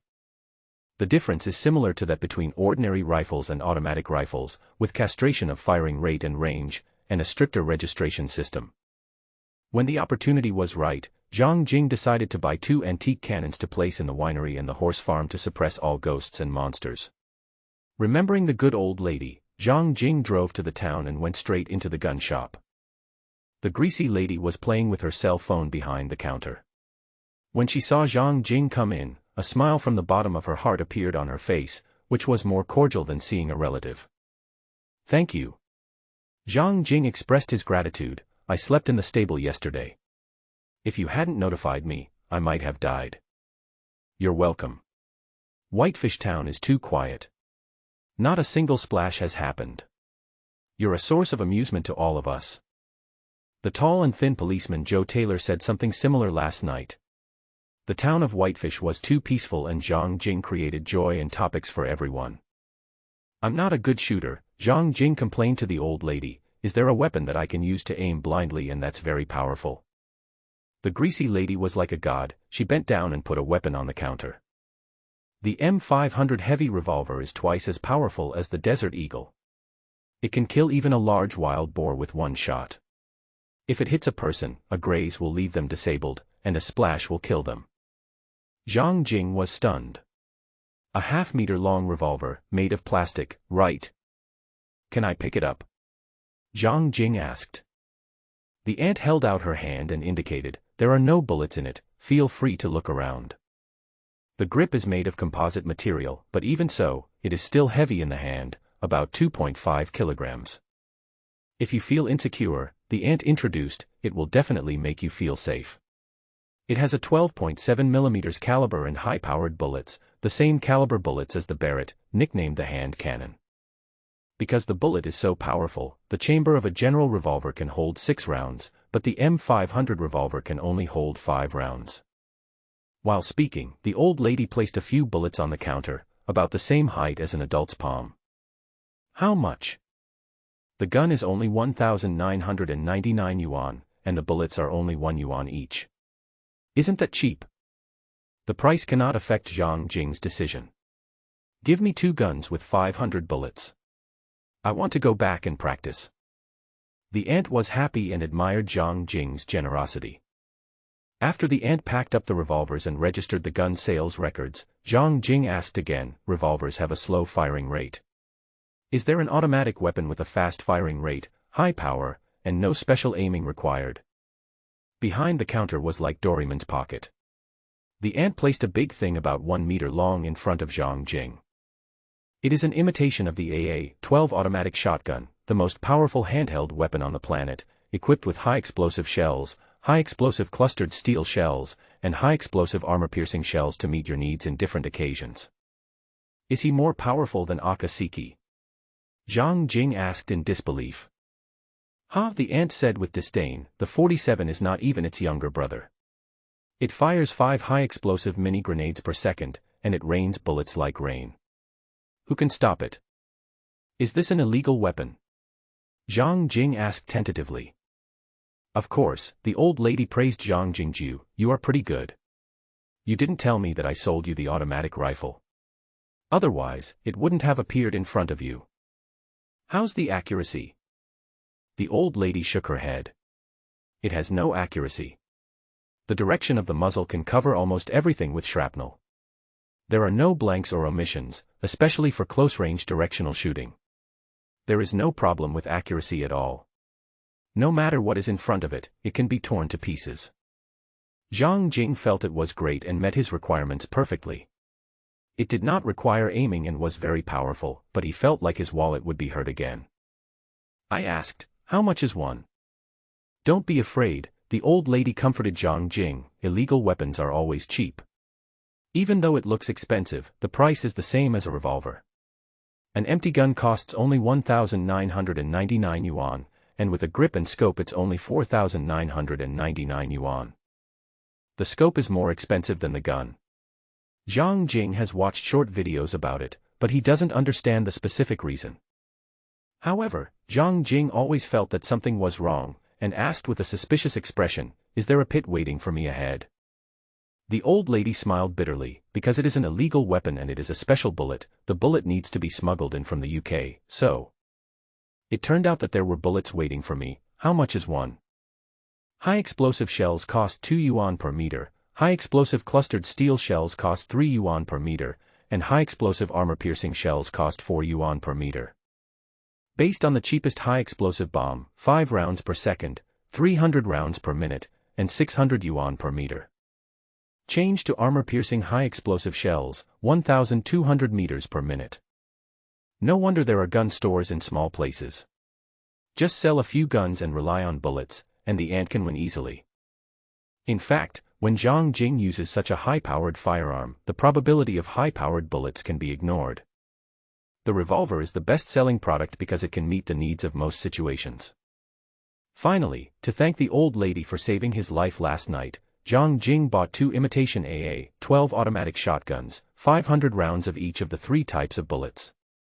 Comes with grip and scope, 2 for 9,998 yuan, bullets for 4,500 yuan. Adding the 4,500 yuan spent on the revolver and bullets, a total of 19,000 yuan was spent. When Zhang Jing returned to the stable from the town, his heart skipped a beat. Ding Jieqi and Katie were standing outside the general's stable, chatting animatedly, and they seemed to be getting along well. Katie is 1.82 meters tall and has a well-proportioned body, thin where it should be thin, and big where it should be big. She has long, smooth dark brown hair, beautiful three-dimensional facial features, a pair of big blue eyes and a pair of charming long legs. Thinking about yesterday evening, Katie slandered Ding Jieqi in front of Zhang Jing, saying that she was short, had no breasts, and had no buttocks, but now she is smiling as if nothing happened. Does it seem hypocritical? Brother Zhang, you're back. Ding Jieqi looked very happy. I just found out that Miss Katie is a tennis player. I heard that you decided to support her training. Yes, Zhang nodded, I have decided to sponsor her training to become an excellent tennis player. This is a cool decision, Ding Jieqi praised. Miss Katie looks very talented. Zhang Jing looked at Katie. Fortunately, he did not see any arrogance in her eyes. He introduced her to Ding Jieqi. Katie played a great role in protecting the horse farm last night. This is the main reason why I decided to train her to participate in the tennis tournament in 2 years. Has the contract been signed? Not yet, Zhang Jing chatted, we plan to sign a 15-year contract. In the future, 90% of her endorsements, performances, etc. will be our income. Okay. Ding Jieqi was very considerate and stepped forward to help Zhang Jing straighten his collar while speaking. Treasure hunting doesn't necessarily mean just gold, silver, and jewelry. Talents can also be treasures. Brother Zhang is amazing. Zhang Jing is certain that this 100% encouraging flattery is similar to helping a man regain his virility. However, there is a saying that goes, no one is perfect. Ding Jieqi is not much different from most young girlfriends. She likes to make ward rounds. How can we overcome this shortcoming? After a moment of distraction, thinking that Ding Jieqi had been here longer, knew more about the local area, and was also a wealthy person, Zhang Jing asked with concern, do you have a good tennis agent and coach? Yes, just leave these 2 things to me. I promise to handle them for you. Ding Jieqi's face was full of confidence as he spoke. Thank you for your hard work, Katie. Well, Ding Jieqi was as obedient as a kitten at this moment. I will arrange for Katie to meet with the agent today and hire a coach for her as soon as possible. It's like looking for a horse trainer and a rider. For a newbie, it's hard to know who to look for in this strange place. With an excellent assistant, Zhang Jing feels much more relaxed. The key is to feel at ease. Before coming to Seattle, Zhang Jing had known Ding Jieqi for a year and a half, and felt relaxed and trusting when he was with her. Sensing that his owner was in a bad mood, the little yellow dog, which had become a little stronger and was named Smart Bean by Zhang Jing, barked. Your barking sounds unpleasant. Zhang Jing was in a bad mood and even scolded the dog. Wang. What? Zhang Jing seemed to understand Smart Bean's barking. Are you planning to tell the mistress? I will never give you a chance. Do you want to have dog meat hot pot tonight? Katie spoke rudely, and Ding Jieqi must not know about this. otherwise the consequences will be disastrous. Smart Bean was a little timid. He tucked his tail between his legs, made a grunt and lowered his head. Hee, horse trainer Aegis walked in with her riding boots on, smiling. There's an event tonight, bring your dog with you. Why bring the dog? There are always some people who have a lot of free time and have unique hobbies, such as greyhound racing. Maybe you can make new friends through dogs. I don't have the money to go to Florida to salvage the statue, and it's too cold in Alaska to go gold digging. Because of illegal possession of an automatic rifle, Zhang Jing needed to wait for a hearing. Since there was nothing else to do, he simply agreed to Aegis's request and followed her to the St. Buddha racecourse. The San Fo horse farm is a large horse farm covering an area of over 1,000 acres. It is extremely powerful and does a wide variety of businesses, including renting out venues. When Zhang Jing and Aegis arrived, a group of young masters gathered together to discuss the competition, and the various hardcore luxury cars they drove were parked nearby. Almost all of the people around him are howling sky dogs, the kind of racing dogs with thin legs, thin waists and streamlined bodies. Most of them come with girls, so there is no need to guess, a lot of erotic things will happen at night. Good evening, Miss Aegis. Good evening, Mr. Jack. Good evening, Miss Aegis. Good evening, Mr. Ford, welcome to the St. Fauve racecourse. Like a socialite, almost everyone knows Aegis. We have a new friend today. Aegis introduced everyone, Mr. Zhang Jing. He is the owner of Rosewine Manor and Champion Horse Farm, and also my employer. Everyone looked at Zhang Jing and gave him a polite smile. As for Smart Bean, he was simply ignored by everyone. They had never seen a purebred Chinese native dog and didn't know what it was. Not only the owner, but even those of Da Wang's kind looked down on it. This not only made Zhang Jing unhappy, but also Smart Bean, because he was a purebred pastoral dog that had a special opportunity. The reality is that Smarty is only 3 months old and is destined to be a watchdog, unable to outrun the professional racing dogs. The old rules, Aegis said, standing in front of the crowd, everyone pays 1,000 in each race. We run 2,000 meters, and the champion takes all the prize money. As if they were familiar with the process, someone came and distributed dog clothes with numbers on them, and took a check or cash of 1,000 yuan from each dog owner. In this situation, if you want to make money, you have to come in first, otherwise there will be no bonus. Then again, there's not much money to be made from coming in first, not to mention the track is 2 kilometers long. Running a few more times would be like playing with your life. It's mainly a group of young men who are bored and looking for a reason to get together for entertainment. Before the race starts, all the greyhounds stand in a row, their leashes are taken away, and their owners hold them down. The baited electronic rabbit started running, and as the whistle sounded, everyone let go of the greyhound at the same time. As fast as rabbits, all kinds of racing dogs came out. 2 kilometers may seem very long, but for greyhounds, the first place winner only took 2 minutes and 28 seconds. It is smart and has eager eyes. It also longs to race, but its legs are too short and it is too young. Its various strengths do not allow it. At this time, a young white man in his 30s approached and said hello. Hi, your dog looks special. Zhang Jing thought it was a polite remark and responded casually, it is indeed very special. My name is Ryan. Do you need a dog trainer? Ryan introduced himself. I train over 300 racing dogs and hounds. Oh, Zhang Jing was interested. How much does it cost? I'll train at your home for 2 hours every day, and it's $50 per hour, Ryan introduced. Zhang Jing looked at Smart Bean. Its meat was not worth 50 yuan, but it was a pastoral dog awarded by the Golden Finger and had a special opportunity. In this way, it is totally worth spending some training money. Having made up his mind, Zhang Jing said, it is not good at racing, but it is good at finding things. I need to train it into a combination of a hunting dog and a police dog. That's what I'm good at. The cooperation was reached and the two men shook hands.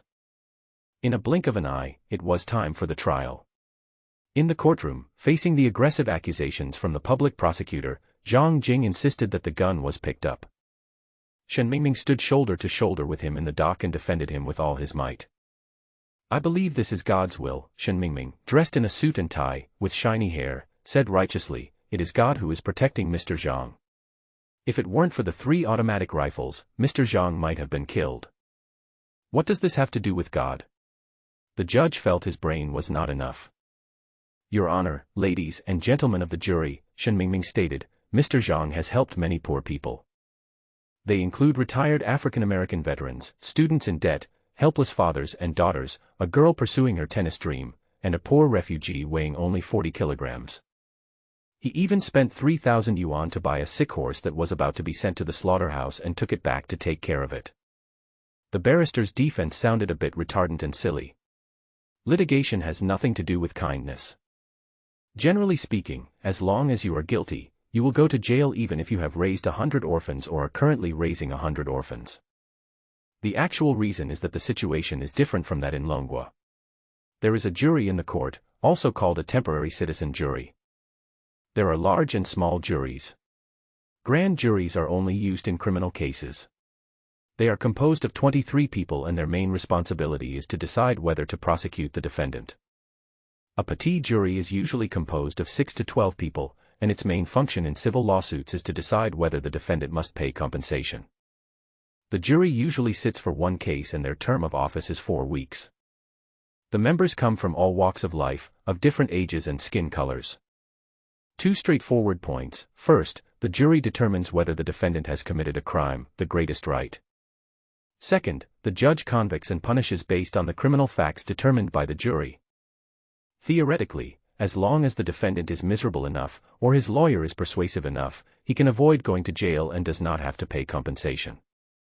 Sometimes, a murderer is acquitted because of the jury. For example, the famous Simpson murder case. Why was Simpson able to escape legal punishment in the end when there was sufficient evidence? He was acquitted of 2 counts of first-degree murder in the stabbing deaths of his ex-wife and her boyfriend.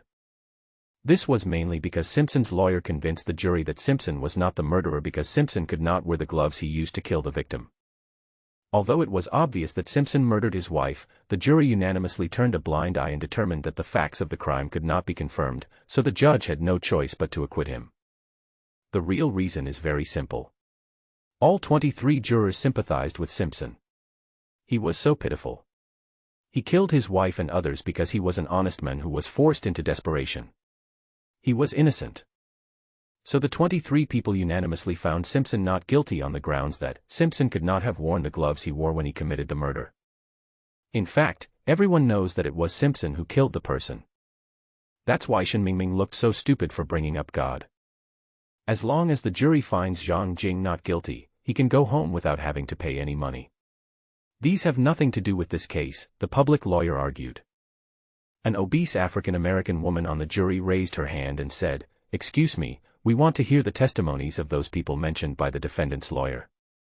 "Defendant, is it okay?" the judge asked Zhang Jing. "This matter happened too suddenly, so they didn't come today," Zhang Jing explained. The judge made the decision, the phone call is also okay. So Zhang Jing provided the number and the judge called Jamie using his own cell phone. "Hello sir, the court is hearing the case of Mr. Zhang Jing illegally possessing an automatic rifle. I am the presiding judge.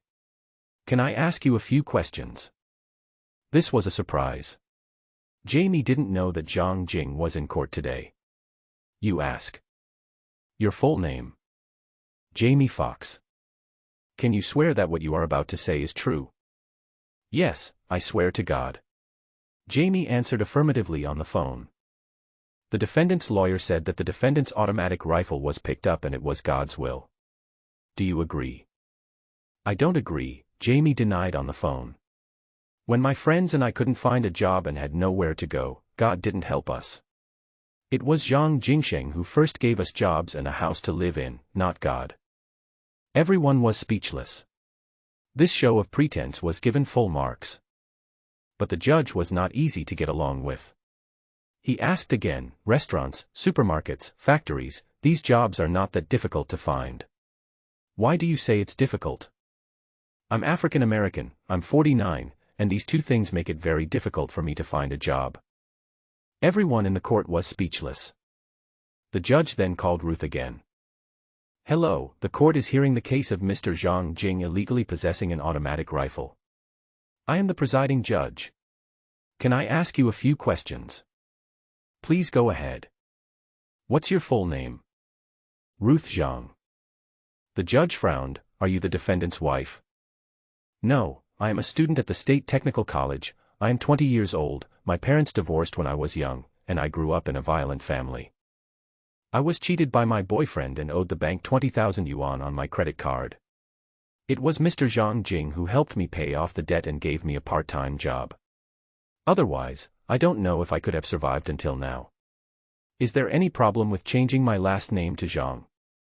No problem, the judge murmured. The judge then called Dylan. I was originally a mechanic, but I injured my leg and lost my job because of my disability. I have a 4-year-old daughter and her mother was deported. It was Mr. Zhang Jing who gave me some easy work so that I could take care of my daughter at the same time. After 3 consecutive calls, the judge turned off his cell phone and stopped making calls. He was already moved. Zhang Jing took in only the elderly, the weak, the sick, the disabled and the young. The jury was even more moved. Some of the soft-hearted ones were already in tears. They all firmly believed that the automatic rifle was picked up by Zhang Jing and declared him not guilty. At the court door, Zhang Jing waved goodbye to Shen Mingming, turned around and hugged Ding Jieqi who was waiting nearby. How is it? Ding Jieqi asked with concern.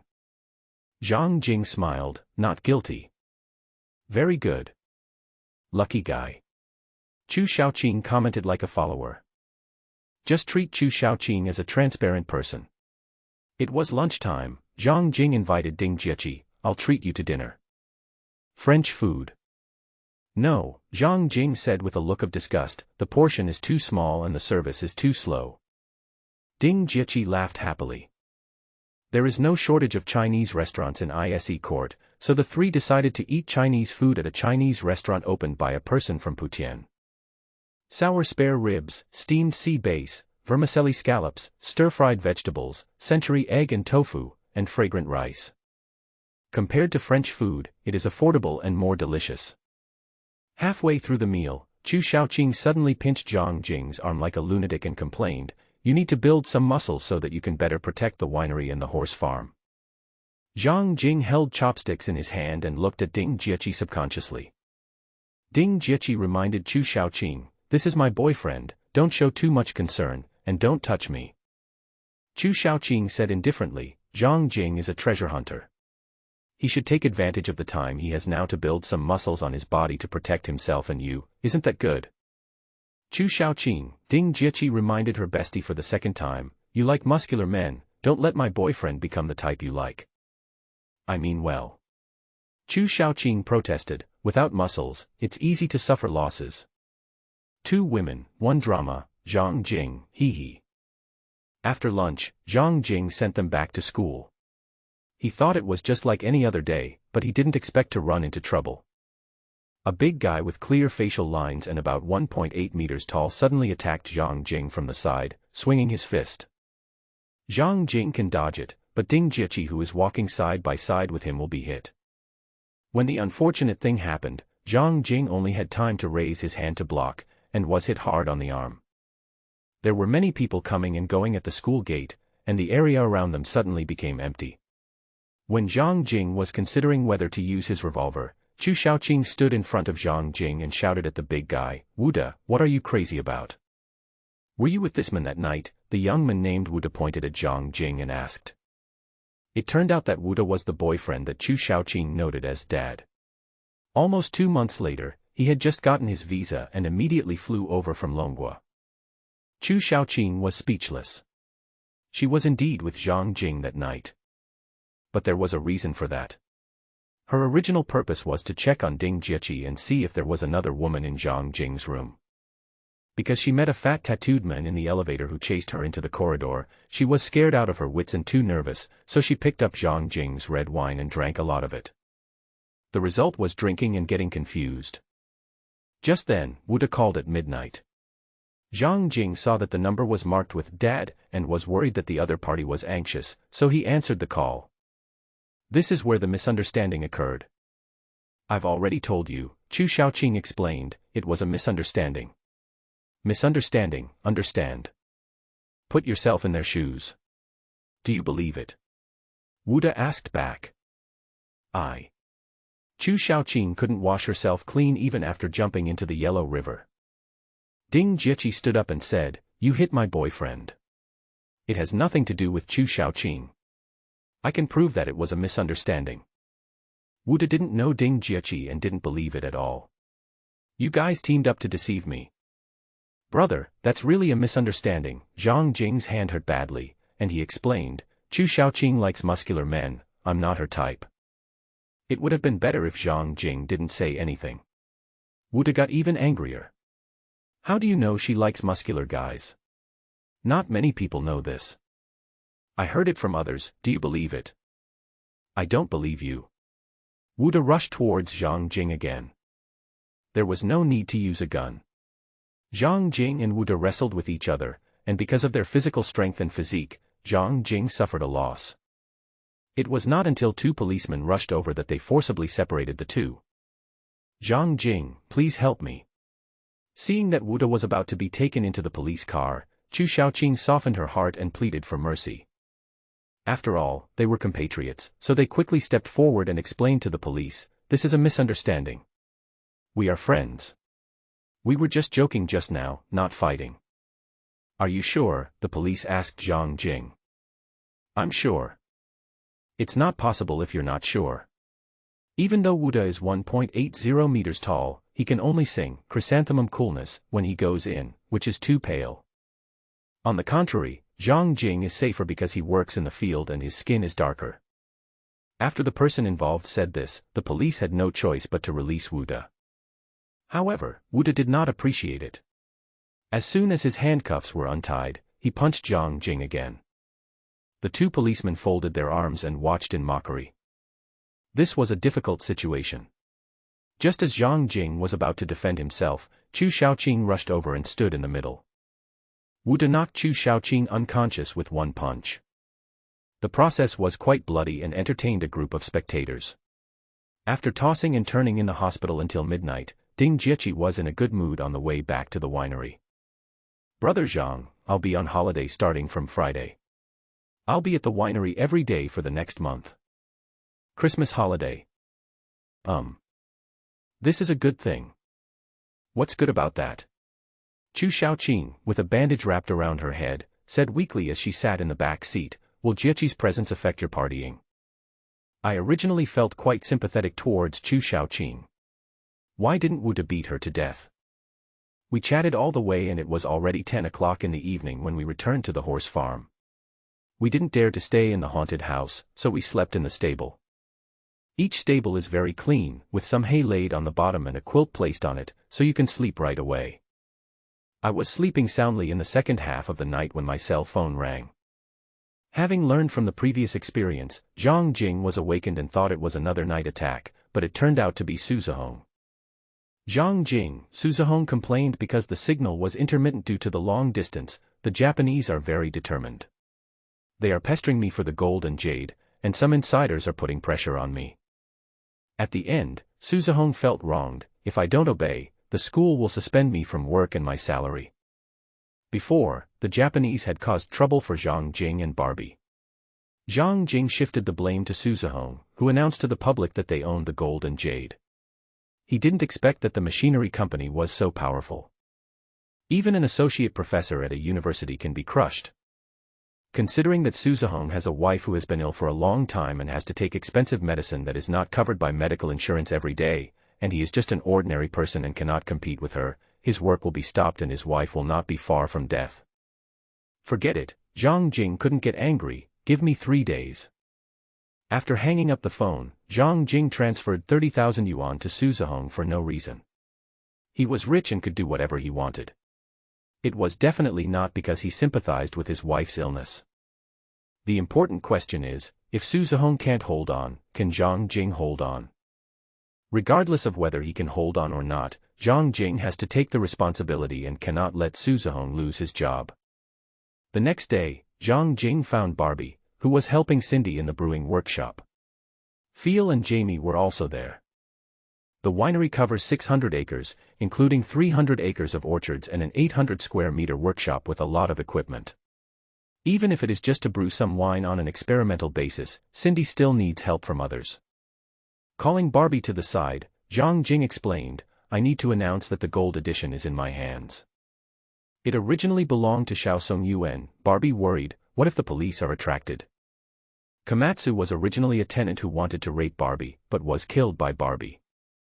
Barbie took the gold and jade out of greed, and then threw it into the lake because she was worried that there would be evidence of murder. The police won't get any information from me, Zhang Jing assured Barbie. You will always be safe. No, boss, Barbie pleaded, I can't gamble. I can't sit this out for the rest of the year. I have a 3-year-old son. Seeing Barbie's pleading eyes, Zhang Jing had to consider her feelings. Also, don't push others into a corner, otherwise you might end up like Komatsubara. After careful consideration, Zhang Jing decided to ask Wenli for help. She has thick thighs, so she should be able to withstand the pressure from the Japanese, right? To be honest, Zhang Jing didn't want to look for Wenli because he was scared. After changing into formal clothes, Zhang Jing appeared at the gate of Manor number 1032 at 9:50. 15 minutes later, Zhang Jing met Wenli in the Manor's reception room. She looked elegant in a beige sweater and black trousers. Wenli asked slowly, what's the matter? Zhang Jing pretended to take out the gold-woven jade from his pocket and gently placed it on the middle coffee table. This is the seal of date Munmasa, but it was made by a Chinese craftsman. Some say that the Chinese craftsman was afraid that he would not be able to find his way home, so he took great pains to leave a sea map on the seal. It took Zhang Jing several minutes to introduce the details of Jin Bianyu. Wenli was moved, and ordered her assistant Li Xing, who was waiting at the door of the reception room, bring a magnifying glass over here. After a moment, the magnifying glass arrived. Holding a magnifying glass, Wenli looked at it slowly and easily found a wavy line similar to an electrocardiogram. Combined with the jade pattern and some small dark dots woven with gold, it really looked like a sea route map from Mumbai to Japan. As if appreciating a treasure, Wenli looked at it for a long time before putting it down, as if talking to herself, Ida Munmasa, could he be the ancestor of that old Ida ghost in Yokohama County? It's him. Li Xing answered respectfully from the side. Hey, Wenli was in a good mood. I didn't expect that his ancestors' things would fall into my hands. Half an hour later, Zhang Jing left Manor number 1032. Wenli agreed to help with only one small condition, to exhibit it publicly in Longhua for 1 year. Wenli acted quickly and held a party the next day to show people the golden jade she had obtained. At the same time, in a Japanese izakaya near Pike City, 6 middle-aged men sat together drinking. Judging from the seating arrangements, the young man in the C position obviously has the highest status. Mr. Minister. A minister is equivalent to a company department manager, in charge of one aspect of the affairs. The man who spoke was Shibasaki, a man Zhang Jing had met before from Yokohama Sankei Company, Limited. He was 30 years old and was only wearing a white shirt and a suit jacket in the cold weather. Shibasaki bowed and introduced. The golden jade suddenly appeared in the hands of the owner of the manor at 1032 84th Avenue in Seattle. Isn't it in the western border of Dragon Country?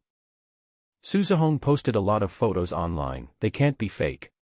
Shibasaki said affirmatively. Then why did it suddenly run to Seattle? Ida Taramira interrupted and asked. Shibasaki bowed 90 degrees as if he had made a huge mistake. I have some guesses, but no definite evidence. It's not Shibasaki who is cowardly, but Dadaji Maida who is arrogant. He is the son of the president of Yokohama Sankei Company, Limited and a descendant of Date Munmasa. Working under him pays well, but the requirements are very strict. What guess? A treasure hunter named Zhang Jing, who just came to Seattle in August, has no power behind him, just an ordinary person. He has a chance of getting the gold seal. The key point is that he knows Suzahong and the owner of Manor number 1032. It is possible that he is the one causing trouble behind the scenes. Haha. Ida Tara Ming sneered twice, we can't mess with the old lady at number 1032, but we can mess with this guy. We should find a way to teach him a lesson. Shibasaki Hai should be. Zhang Jing had no idea that he was the one being blamed. At this moment, he and Ding Jiaqi were in a clean and tidy wine brewing workshop. Standing in front of them was the winemaker Cindy, who looked very excited. The orchard needs to be pruned, the soil needs to be loosened, and fertilizer needs to be applied. 10 temporary workers are needed, Cindy tried to explain to Zhang Jing. If we don't do this, the yield will be very low next autumn, and the quality of the grapes will be affected. Looking at Cindy, who had long dark brown hair, brown eyes, and a strong sense of justice, Zhang Jing couldn't help laughing. Don't worry about the orchard. The grape yield next year and whether the grapes are good or bad will all depend on fate. Boss, Cindy urged, if you don't manage the vineyard carefully, you won't get good grapes next year. Without good grapes, you won't be able to make good wine. You're not even a winemaker, why are you so serious? Zhang Jing said mercilessly, the business model of Rose Red Winery is to satisfy tourist check-in needs. You just need to pretend to be able to make wine. But. No buts, Zhang Jing interrupted Cindy, what's the point of growing good grapes? Can you make good wine? Cindy lowered her head. Of course she couldn't do that, otherwise she wouldn't have only 600 a week. The rotten cotton inside business approach was the idea of Ding Jiechi. After all, it is not easy to make really good wine, so it is better to completely let it go and save money. Brother Zhang, Ding Jiechi advised, go outside and wait for me for a while. I want to talk to Miss Cindy. After Zhang Jing left, Ding Jiechi asked softly, Cindy, do you have any ideas?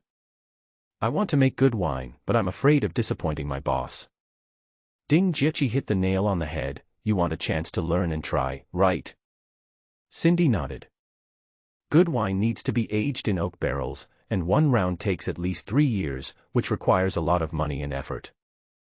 It is also possible that after 5, 6, or 7 years, when you have mastered the skills, you will directly change jobs and leave. Can you understand Brother Zhang's difficulties? Ding Jiechi asked. Cindy nodded as she thought about it. She could understand. Would she be stupid not to change jobs after learning the skills? There's a saying in Long Country, it takes the person who tied the bell to untie it. Ding Jiechi counseled Cindy, if you want to get enough support, you need to be sincere enough. I'll go talk to Brother Zhang. My sincerity? Cindy asked, pointing at herself. Ding Jiechi nodded, you have met Katie, she is a tennis player, and Brother Zhang supports her to play tennis, which will cost about 400,000 miles yuan in 2 years. The price Katie paid was a 15-year contract, hard training, and a 190% share of the income. Cindy understood immediately that only by giving her all can she be truly nurtured. After thinking for a while, Cindy made up her mind, I am willing to sign a 15-year contract and accept a high penalty. Can I get a little more salary? After all, 600 a week is too low. This year's weekly salary is 800, and next year's weekly salary will increase by 100, depending on sales. There will also be bonuses. Cindy was moved and went forward to hug Ding Jiechi. I will definitely become an excellent winemaker as soon as possible. At the door of the winemaking workshop, Ding Jiechi found Zhang Jing and recounted the conversation with Cindy. This is different from what we imagined before. Zhang Jing reminded. Since Cindy wants to work hard, why not just give her a chance? Ding Jiechi encouraged. What if she succeeds? Zhang Jing had no confidence. There were many small wineries around Seattle. Those that could operate for a long time usually had flagship products. Rose Wine originally belonged to this type of small wineries. After the change of owner, the winemaker was lost and the flagship product was also lost. It is better to spend more time managing your video account. Slowly, you will get more visitors. Ding Jiechi said softly and coquettishly, Brother Zhang, just give Cindy one chance. Unable to bear Ding Jiechi's coquettishness, who usually had a natural and serious expression, Zhang Jing agreed. Later, he found Barbie in the wine house and asked her to redraft Cindy's labor contract and hire temporary workers to take care of the orchard. This is different from what we imagined. Barbie asked. Yes, Zhang Jing said helplessly, if Cindy wants to work hard to make good wine, let her do it. It only costs more than 200,000 yuan a year. Barbie put down the mouse in her hand, stood up and said solemnly, Boss, I saw on the internet that the owner of Manor No. 1032 announced that he owned the Golden Jade. Thank you for everything you have done for me. I am very grateful. Work hard. Zhang Jing shook his head in his heart. he didn't need a good guy card, he only loved money. There was nothing else to do.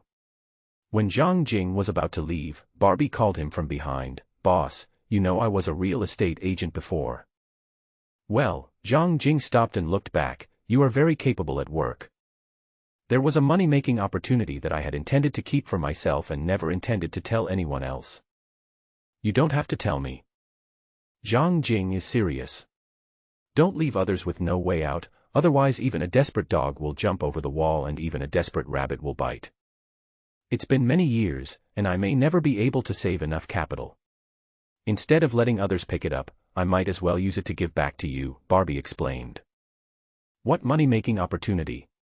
Zhang Jing asked curiously. Barbie sat back in front of the computer, opened the real estate company's website, typed in 84 Avenue, and 2 houses for sale popped up. After a quick look, the cheapest one is 18 million, and the other is 25 million, both are real luxury homes. Barbie then turned on the live street view and pointed to a 25 million luxury estate and a larger estate next to it, saying, "This house is not for sale. Maybe you can buy it for 7.5 million. For a moment, Zhang Jing felt that Barbie had gone crazy and had taken the wrong medicine in the morning. Looking down from the sky, the live street view showed that the 25 million mansion covered an area about the size of a water cup, and the manor that Barbie's finger was pressing was about the size of 6 water cups. What's more, it is located in the luxury residential area of 84th Avenue, next to Lake Washington. How is it possible to be 7.5 million? This manor was built in 1935, covering an area of 23 acres, the size of 11 standard football fields. It cost 7.5 million euros at the time, which is about 90 million euros now." Barbie narrated, "The interior is made up of villas, towers and other buildings, with 58 bedrooms, 43 bathrooms, 15 half-bathrooms, 3 air raid shelters, a 2,000 square meter banquet hall, 3 tennis courts, 2 golf courses, 1 indoor basketball court, and 1 giant outdoor swimming pool. 7 years ago, when I first entered the real estate industry, the landlord put the house up for sale for 70 million renminbi, but no one was interested because such a long-standing house would cost a lot of money to renovate. Someone once offered 40 million yuan, but the owner refused. I checked online before, the current owner is the second one, he bought it in 1985, and spent 20 million yuan at that time." Zhang Jing interrupted Barbie and asked, "How much does it cost to maintain a house like this in a year?" "Property taxes and insurance are the main focus, which are about 1.4 million yuan per year, and basic maintenance is about 500,000 yuan per year." Zhang Jing took a deep breath. This was really exciting. He could buy 4 Ford Motos with 1.9 million. However, even so, where did Barbie get the courage to say that she would buy it for 7.5 million? "Go on." Barbie enlarged the map and pointed between the manor and Lake Washington, saying, "It's a magical thing.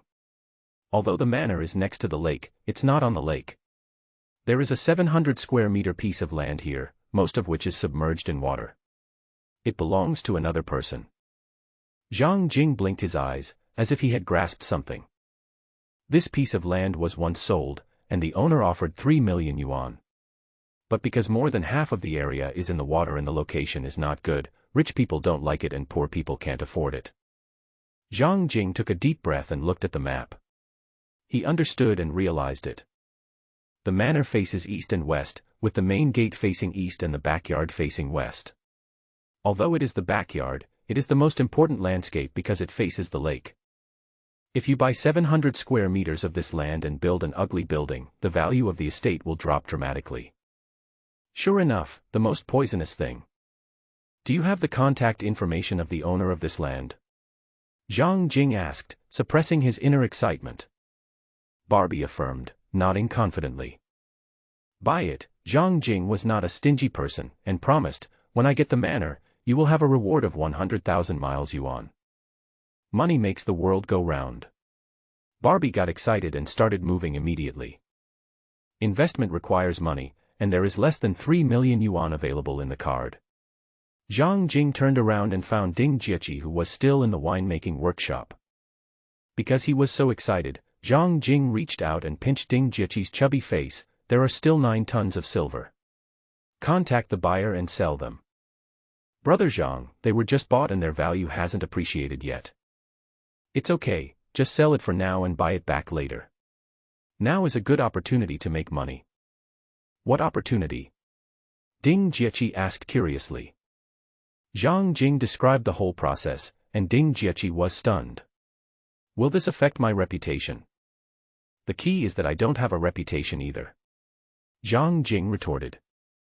Ding Jieqi took out his phone and contacted the precious metals company. After hanging up the phone, Ding Jieqi said, "We need a car to deliver the silver to the precious metals company's warehouse next to Target." The Target in Erther Court? Yes, I do. Bayou Town is only 30 kilometers away from Iser Pavilion, and Zhang Jing plans to send him there himself.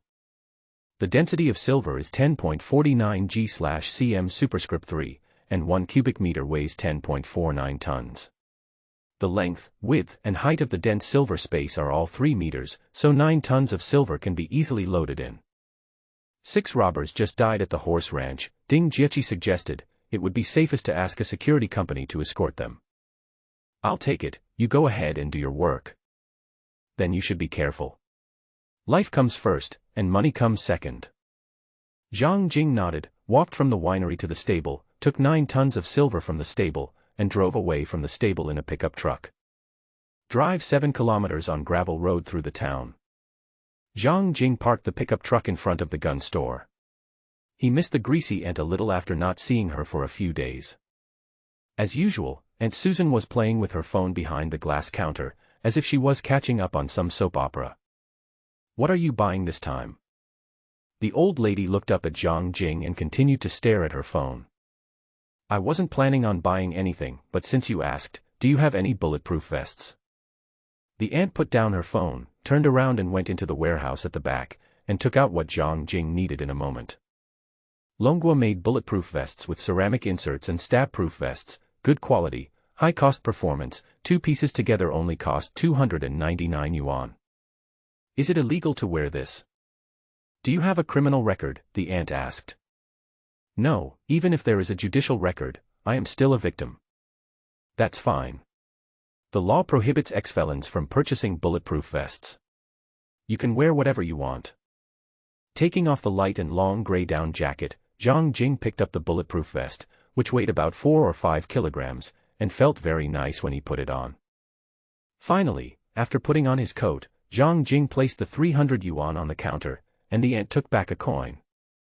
I heard that the prize money for the first runner-up of the 1,600-meter grass race in the Seattle Cup at the end of March next year will be increased to 1.5 million yuan, Aunt Susan asked Zhang Jing over chat, does your champion horse farm plan to participate? For those who participated, isn't the first prize 1 million? A wealthy man donated 500,000 yuan. Zhang Jing was in a good mood, it sounds tempting. Then I'll bet on your horse to win. Aunt Susan was also in a good mood. Small gambling brings joy, big gambling brings ruin.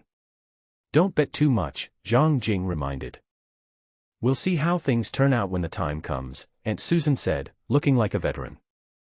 There are 4 elimination rounds before the finals, and only the best horses will make it to the finals. If your horse is great, I will invest more money. If it doesn't perform well, I will still support it. It is now late December and Christmas is 3 days away, so there is still a lot of time. The general and the dead one are training harder, and Haifa and another male jockey introduced by Aegis also need time to grow. We'll talk about the specific situation later. If the performance is good, Zhang Jing will also bet more. After chatting for a while, Zhang Jing said goodbye to the aunt and drove the pickup truck to ISE court to deliver the silver, but he didn't know that danger was approaching quietly. After passing the inner road of the town, he drove onto the interstate highway. The road was smooth and the 30-kilometer straight road arrived at ISE court. Unfortunately, not long after I started driving, I was rear-ended by a private car and collided with it. The pickup truck was a second-hand car, so Zhang Jing didn't feel bad about the bumps and scratches. He didn't plan to ask the owner for compensation, so he drove straight forward. Unexpectedly, the other party caught up with him from behind and motioned for Zhang Jing to pull over. Glancing at the rearview mirror, Zhang Jing stopped the car and got out in advance. At this time, the car behind him had just stopped and 2 Asian youths got out. Are you planning to escape? The short young man with shiny oily hair asked Zhang Jing. Escape? Zhang Jing was stunned. You guys rear-ended me, but I didn't care. As he spoke, Zhang Jing noticed that both young men were carrying pistols. The 5-meter metal detector clearly showed that the police-issue Glock pistols carried by the two men were loaded. The bullet is in the chamber. Also, because the G/lock pistol does not have any manual safety, it can fire as long as you put your finger on the trigger and press it down. This means that as long as they want, Zhang Jing could be killed in the next second. His brain was working at high speed, and he carefully recalled Joe's pistol. Although it was the same model, it was definitely not loaded. What does this mean? For the first time ever, Zhang Jing felt tremendous panic. What is a highway gunfight? His thoughts flashed through his mind in a flash. When he saw a hint of mockery at the corner of the other party's mouth, Zhang Jing decisively took out the M500 and pulled the trigger. With a loud bang, a hole the size of an adult's fist appeared on the chest of the short young man with shiny, oily hair. The other man didn't expect his companion to die so quickly, so he decisively pulled the trigger and fired 2 shots at Zhang Jing. Pain. Zhang Jing was knocked back by the bullet and fired a second shot with great pain, causing half of the second man's head to explode. The auntie was right. The power of M500 is really as good as it sounds. The effect is just right. It will cause damage if it touches you, and kill you if you are touched by it. The question is, what should we do now? Zhang Jing trembled as he called lawyer Shen Mingming. I shot and killed 2 strangers on the road from Whitefish to Iser Court. What do I do now? Shen Mingming was playing games with the blonde secretary in the office, and subconsciously asked back, why did you kill them? Quickly describe the details. I was driving normally, and they rear-ended me and asked me to stop. Then I noticed that they kept their pistols loaded. When they showed malicious expressions, I took the initiative to shoot. Shen Mingming was confused. How do you know they keep their pistols loaded? Don't dwell on this now, Zhang Jing shouted into the phone, I don't want to go to jail. Okay. Shen Mingming quickly instructed, put down the gun now, call the police immediately, and take off all your clothes. I'm coming over now. Good. Zhang Jing hung up the phone and noticed that vehicles coming and going on the road were already calling the police. He took a deep breath of cold air, calmly put down the pistol, then walked to the back bed of the pickup truck, lifted the waterproof cloth, transferred 2 tons of silver from the mithril space, and put it into the back bed. He then called the police and stripped himself naked, leaving only a pair of shorts in the cold wind. He looked absolutely harmless. The first time I killed someone, I killed 2 people. Thank God, just when Zhang Jing was under tremendous mental pressure, the first person to arrive was an acquaintance. Joe Taylor, a tall and thin policeman in the town of Whitefish, and his colleague Eddie Hurt. Looking at the 2 young men lying on the ground in such a tragic state of death, Joe Taylor was stunned. They wanted to steal the silver in my car, Zhang Jing said, feeling cold and scared, his upper and lower jaws chattering, but he said with certainty, they shot at me, luckily I was wearing a bulletproof vest. Joe Taylor walked to the pickup truck and lifted a corner of the tarpaulin, revealing some silver bars. Then he walked to the 2 bodies and wanted to feel the pulse in their necks to see if they were still breathing. As a result, there was no need to try at all. One of them had a big hole in his chest and half of his head was broken into 8 pieces. Looking at the M500 revolver, known as a hand cannon, on the ground, Joe Taylor's mouth twitched. The shooting of 2 people was a major case, and soon more police cars, police officers, and reporters rushed over. Seeing a fat policeman walking towards him with handcuffs in hand, Zhang Jing was scared because he didn't want to go to jail. Wait. Chiao stopped him in time, Mr. Zhang is innocent. The 2 dead men wanted to steal his silver. The fat policeman looked at Zhang Jing, then at the handcuffs, and almost locked them. Zhang Jing retracted his outstretched hand and refused to let the fat policeman lock it. At this time Shen Mingming arrived and learned that there were 2 tons of silver in Zhang Jing's car. He was in a better mood than Zhang Jing, and this made it easier for him to defend himself. How did you do it? Shen Mingming didn't understand, 2 against 1, and nothing happened. There was silver in the car, Zhang Jing explained, and I was always on guard. Shen Mingming gave a thumbs up, you almost gave me a heart attack. Thanks. Zhang Jing sincerely thanked Shen Mingming, as his experience helped Zhang Jing reduce many risks. For example, calling the police can prevent him from being rushed over and shooting without any investigation. For example, taking off clothes, although it is cold, it gives people peace of mind that they don't have guns hidden on them. Otherwise, they might be shot by the police who arrive behind them. I also have to thank Aunt Susan for selling me a bulletproof vest, otherwise I would have died after being shot twice. Of course, the reason why Zhang Jing is still alive is more due to himself. When the situation becomes critical, you need to be decisive and have courage. Including transferring 2 tons of silver into the truck bed, they insisted that they were rebelling against the money. By the way, why did such a bad thing happen to me? Did I forget to burn incense for Chenggu? It's not Qingming festival yet. This is your revolver.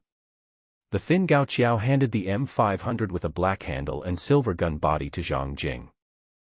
Thank you. Zhang Jing took the revolver and thanked Qiao. Luckily you're the first one to arrive, otherwise I and the other policemen would have just shot them, right? Probably not, Zhou consoled him. When I arrived, you didn't have a gun and your clothes were clean. What can I do for you? Zhang Jing asked. The Whitefish Town Police Department is a small police department with only 5 people and a small budget. Can you donate some money so that we can have money to buy gifts for the children for Christmas? Are you so direct? Zhou Taylor shrugged. You asked. No problem, Zhang Jing agreed. I'll have bought transfer 10,000 miles yuan to the town police station. Wow. Zhou Taylor's eyes were bright as he promised readily. There will be no less than 2 irregular patrols every day on the 7-kilometer gravel road leading to the Champion racecourse. Zhang Jing didn't expect that donating money would have such benefits. He actually felt like he had earned something. No one else paid attention to him, so Zhang Jing asked Qiao, "Can I leave now? You have a lot of silver in your car, I'll give it to you." Thanks. We are the ones thanking you. The Whitefish Town Police Department has a very small public budget. Salaries, vehicle maintenance, police building maintenance, gas costs, etc., are barely surviving with donations from a small number of town residents. Zhang Jing nodded, refreshing his 3 views. Aren't the salaries of police, firefighters, educators, and civil servants covered by property taxes? At the same time, in the Japanese-style wine shop in Pike Place Market, Shibasaki was bowing his head respectfully in a quiet room. I just asked you to teach Zhang Jing a lesson, not to kill anyone. Ida Templeming cursed. Killing someone is fine, but you were killed by someone else. Are your subordinates idiots or good-for-nothings? Have you ever thought that this would attract the police to investigate? I didn't intend to kill anyone. Shibasaki bowed again, looking aggrieved. It was Zhang Jing who was too cruel and used high-powered firearms to shoot them. Ida Templeming was so angry that he couldn't speak. After a while, he asked, "Will you be implicated?" No. Shibasaki bowed again, with a very respectful attitude. Forget it. Forget it. Shibasaki said uncertainly. Of course we can only forget it. Ida Templeming was so angry that he slammed the table.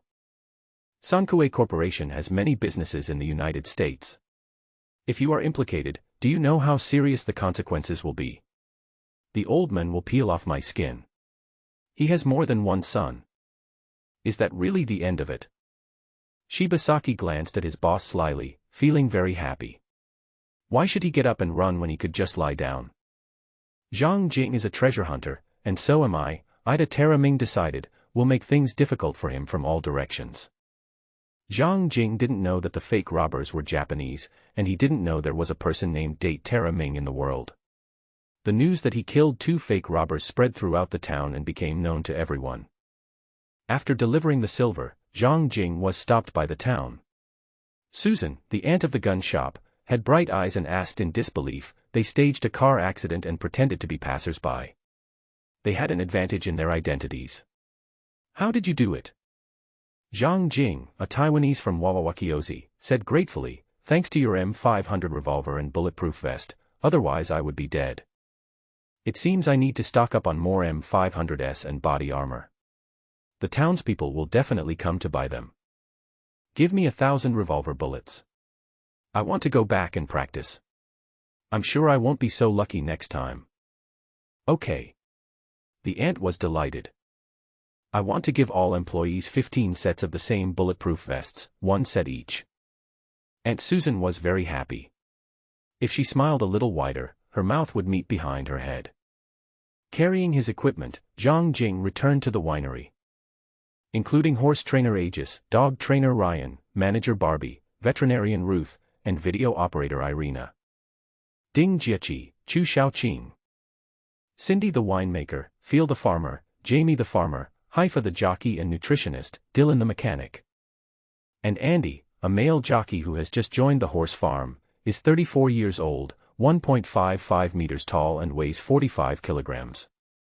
There are also 2 little kids and a little yellow dog named Smarty Bean. Chi-Chi was waiting for Zhang Jing at the entrance of the winery. Jumping off the pickup truck, Zhang Jing spread his arms and said optimistically, "I'm not hurt." Ding Jieqi's eyes were moist. She went forward to hug Zhang Jing and said tremblingly, "Brother Zhang, you scared me to death." The atmosphere was quite serious until Chu Xiaoqing interrupted and said enviously, "Jieqi, your boyfriend is great.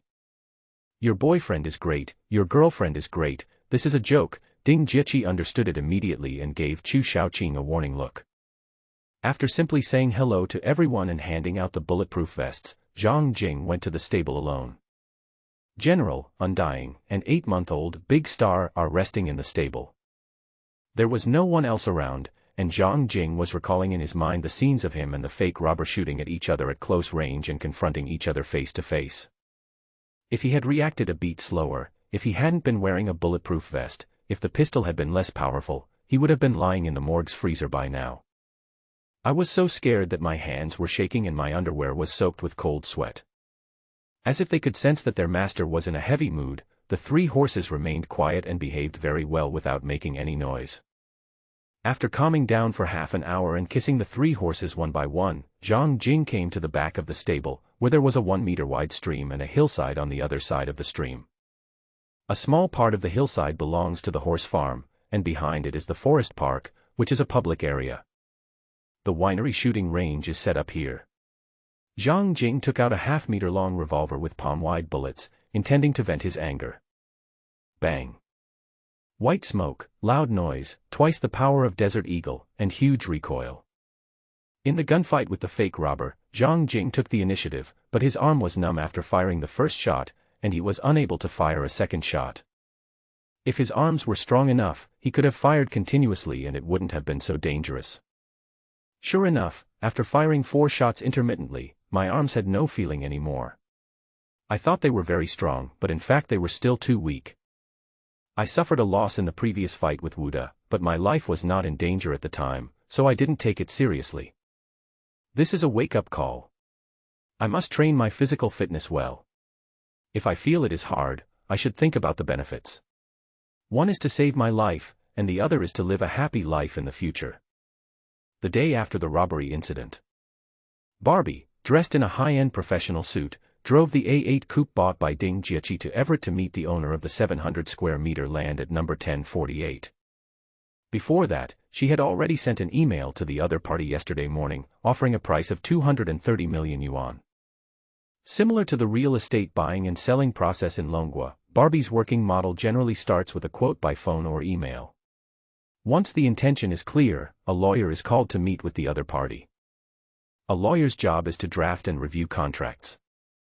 Special note, bringing a lawyer along is usually an act done after the intention is clear. If the intention is not clear, there will generally be no meeting. A meeting will only take place after the price has been basically agreed upon. If nothing unexpected happens, Barbie will be able to buy the land for Zhang Jing today, which is despised by the rich, unaffordable to ordinary people, and a waste of time to throw away. To put it simply, Zhang Jing meeting Barbie is like picking up a treasure. Under normal circumstances, people who have killed others often experience strong psychological and mental growth, becoming more rational, calm, and more adaptable. Statistics show that murderers who have escaped arrest are more likely to have a successful career if they are not caught. This is the situation with Barbie now. Let her be the manager and manage the winery and the horse farm in an orderly and smooth manner. The point is that Barbie is very capable and smart. For example, this behavior is the ceiling in the world of robbery. If she didn't have a 3-year-old son, Zhang Jing would never have been able to hire her at 800 yuan a week. Dylan is in a similar situation. He is a mechanic, a UFO shooter, and is good at mowing lawns and repairing roofs. If he didn't have a slight disability in his left leg, and if he didn't have 4-year-old Di Lin with him, Zhang Jing would not have been able to hire him for 600 million yuan a week. At the same time, Zhang Jing drove a pickup truck and brought Ding Jieqi and Chu Xiaoqing to downtown Seattle, planning to buy some gifts. Christmas was coming soon and the mall would close if they didn't buy anything. The gifts are relatively simple, toys or chocolates for children and wine or chocolates for adults. I don't know why candy can be a gift but fruit can't.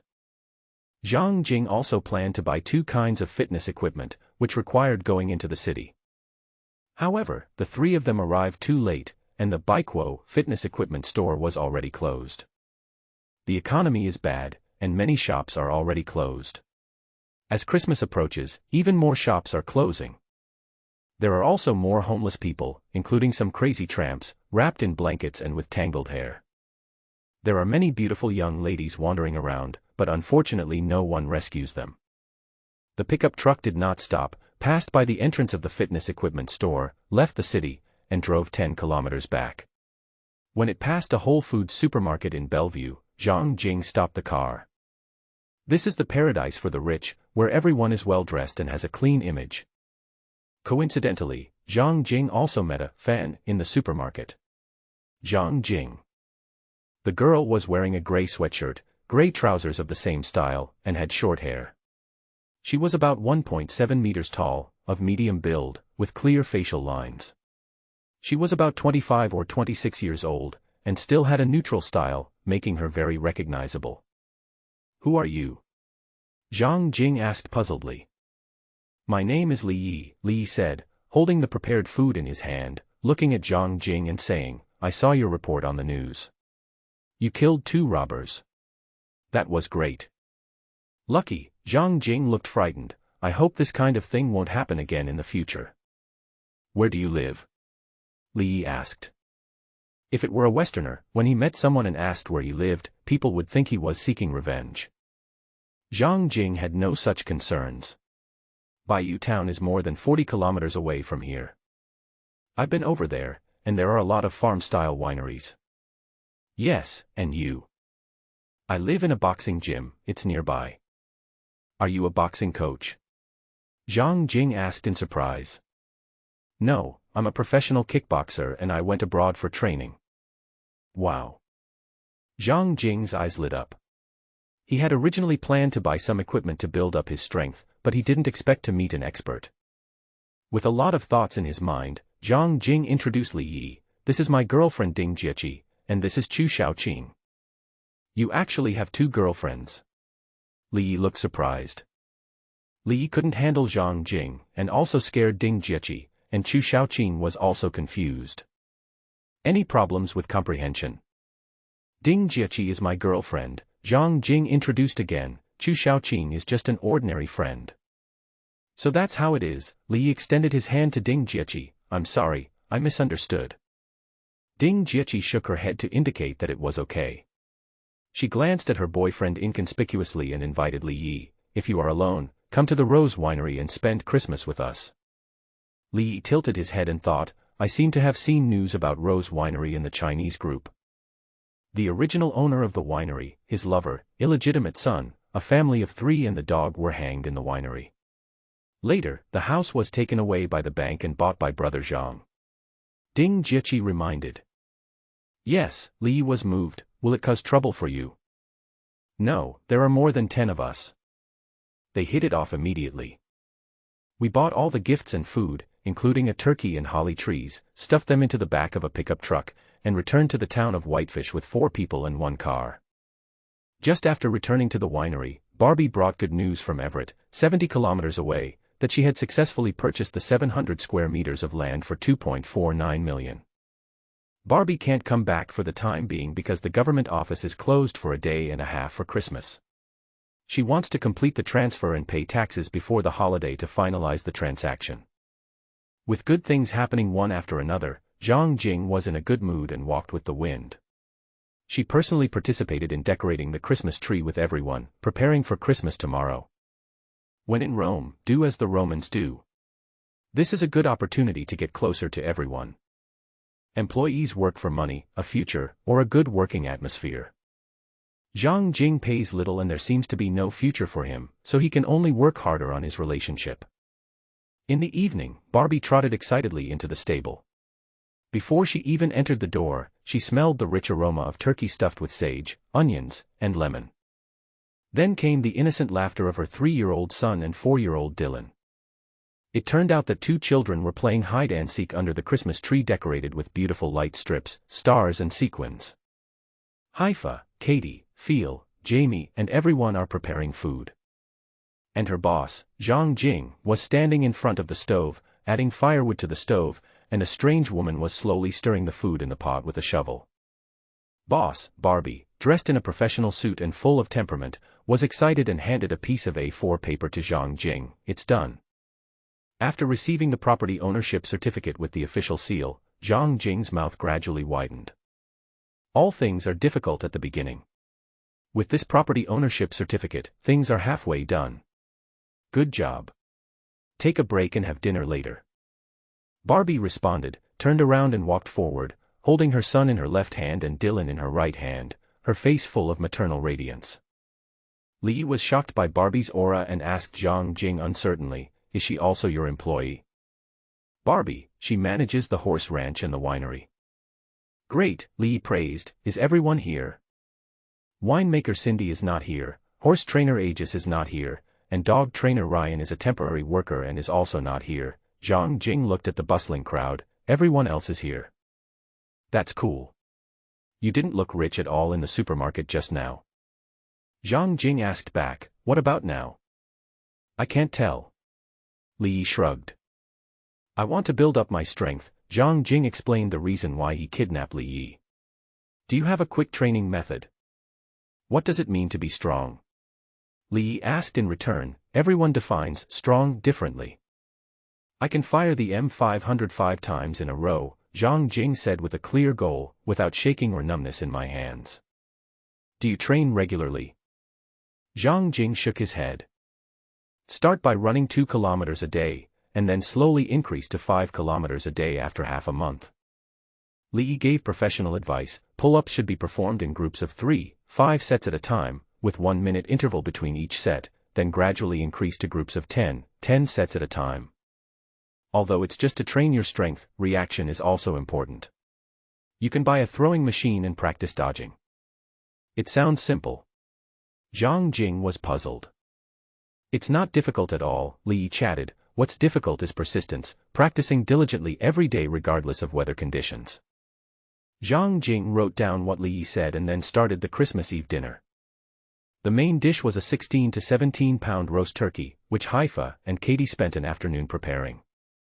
After washing, poke holes, evenly apply honey, cooking wine, meat and other spices, and marinate for 3 hours. Then a plant called sage is stuffed into the chicken's belly, said to increase the aroma. Other ingredients include onions, carrots, tomatoes, lemons, etc. Then place in the oven, first on low heat and then on medium-high heat, until cooked through. In addition to turkey, other items include smoked ham, gingerbread, Christmas pudding, bread, tree trunk-shaped cake, salmon, fried shrimps, and cream of mushroom soup. Because there are so many people, these are large portions and are served in basins. Especially the ham, which is a whole roasted hind leg of a free-range pig, the surface is cut into a diamond-shaped mesh, and then coated with a sauce containing honey. It has a golden color and a great visual impact. It tastes fresh and delicious, and has a great flavor and aroma. Good food goes well with good wine. Zhang Jing bought 2 kinds of wine, whiskey and sparkling wine. Each bottle cost more than 30 million yuan. The whiskey is 40% strong, and the sparkling wine is 9% sweet. The winery has both red and white wines, and there are 4 wines to choose from on the table. There are also 2 drinks, apple juice and mango juice, which are children's favorites. Video account operation. Ukrainian girls Irina and Chu Shaoqing poured wine for everyone. It is still Zhang Jing's tribute to the audience. "Thank you Miss Haifa, Miss Katie, Mr. Jamie, and Mr. Feel for preparing Christmas Eve dinner for us." After a pause of 1 second, Zhang Jing continued, "Thank you Miss Barbie, Mr. Dylan, Mr. Andy, Miss Irina, Miss Ruth, and everyone else for their hard work. I am very grateful. Thanks also to Dylan and David for being so lovely and bringing us so much joy." Davy is translated as David or Dai Wei. The scumbag who made Barbie give birth to a child also has the surname Dai, which is a homonym of the name. There is applause here. Not forgetting Li Yi, Zhang Jing introduced, "This is my new friend Li Yi, she is a free-fighting athlete and also my compatriot." Li Yi was a little shy. At this time, the little yellow dog, Smart Bean, barked at Zhang Jing, and the meaning was very clear, he didn't mention it. Zhang Jing chuckled, "Sorry, I almost forgot. Thank you Smart Bean, General, Undying, and Big Star for accompanying us and making us happier." There was good-natured laughter from everyone. Christmas Eve dinner lasted until 10 p.m. Zhang Jing specially prepared red envelopes for everyone. The others received 600 yuan, and Barbie received 800 yuan, which was equivalent to an extra week's salary. There were also 2 children, 200 each. Chu Xiaoqing and Li Yi also had 600. Ding Jieqi got a little more, 6,000. The next day was Christmas and the horse farm was closed for 2 days. Zhang Jing originally planned to sleep until noon, but Li Yi pulled the quilt out of his bed at 6 o'clock. "You're crazy," Zhang Jing cursed. "You promised yesterday to build up your strength, but have you forgotten it so quickly?" Li Yi, wearing a gray sportswear, asked with his arms folded. The temperature in the morning was only 0 degrees, and it was so cold that Zhang Jing was shivering. He moved his mouth and put on his clothes. The racecourse is 5 acres in size, an oval-shaped field with 2 laps for jogging. If you don't have the conditions to do pull-ups, do 30 sit-ups first, rest for 1 minute, then do another 30. Do this 3 times in total, for a total of 90. After doing all this, Zhang Jing felt that his body no longer belonged to him. "Not bad," Li Yi praised. "Keep it up every day. In a year, you will definitely be able to use the M500 to fire 5 shots in a row and still have some energy left."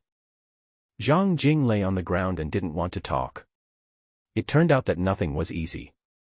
Li Yi ignored Zhang Jing and first did 50 push-ups on the spot, then ran 3 laps around the racecourse, and then did another 50 push-ups, acting extremely awesome. "Brother Zhang." Ding Jieqi came over and stood side by side with Zhang Jing next to the racecourse. "You gave me a 6,000 yuan red envelope last night. Is that too much?" "It's not much. Take it and use it." "How can it not be a lot?" Ding Jieqi retorted, "Everyone's weekly salary is only 600. 6,000 can hire an employee for 10 weeks. This is a lot of money for me." Zhang Jing, haha, her acting was quite realistic, she didn't know that she had been exposed long ago, the Oscars owe her a little golden man. Not only that, Zhang Jing also discovered that Ding Jieqi didn't know how to cook at all, and she had no chance to even get involved in yesterday's dinner.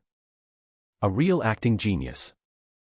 If he couldn't bear it, Zhang Jing would definitely be a scumbag. "Consider it your reward," Zhang Jing said nonchalantly, "you do so many things. If it were someone else, 6,000 might not be enough." Ding Jieqi understood that Zhang Jing was referring to money laundering and buying and selling silver. "What's the status of the property certificate for number 1047 84 Avenue?" Ding Jieqi asked curiously. "Barbie plans to buy the 23-acre estate at 1049 84th Avenue for $7.5 million. Ding Jieqi knew the luxury residential area on the east shore of Lake Washington at once. "Are you going to buy it?" Zhang Jing nodded and introduced, "This matter requires a psychological warfare process. If the other party does not sell, I will build the ugliest building on the land number 1047, so that manor number 1049 will lose the lake view and become an ordinary residence." "Is this Barbie's idea or yours?" Ding Jieqi asked tentatively. "It's Barbie's idea. She used to be a real estate agent and understands the underlying factors." Zhang Jing said affirmatively, "I support her approach. It's a good opportunity to make money." "Will there be any hidden dangers?" Ding Jieqi worried, "What if we push others into a corner?" "Conservatively estimated, the profit will be 20 million renminbi, Zhang Jing spread his hands. I can't resist the temptation.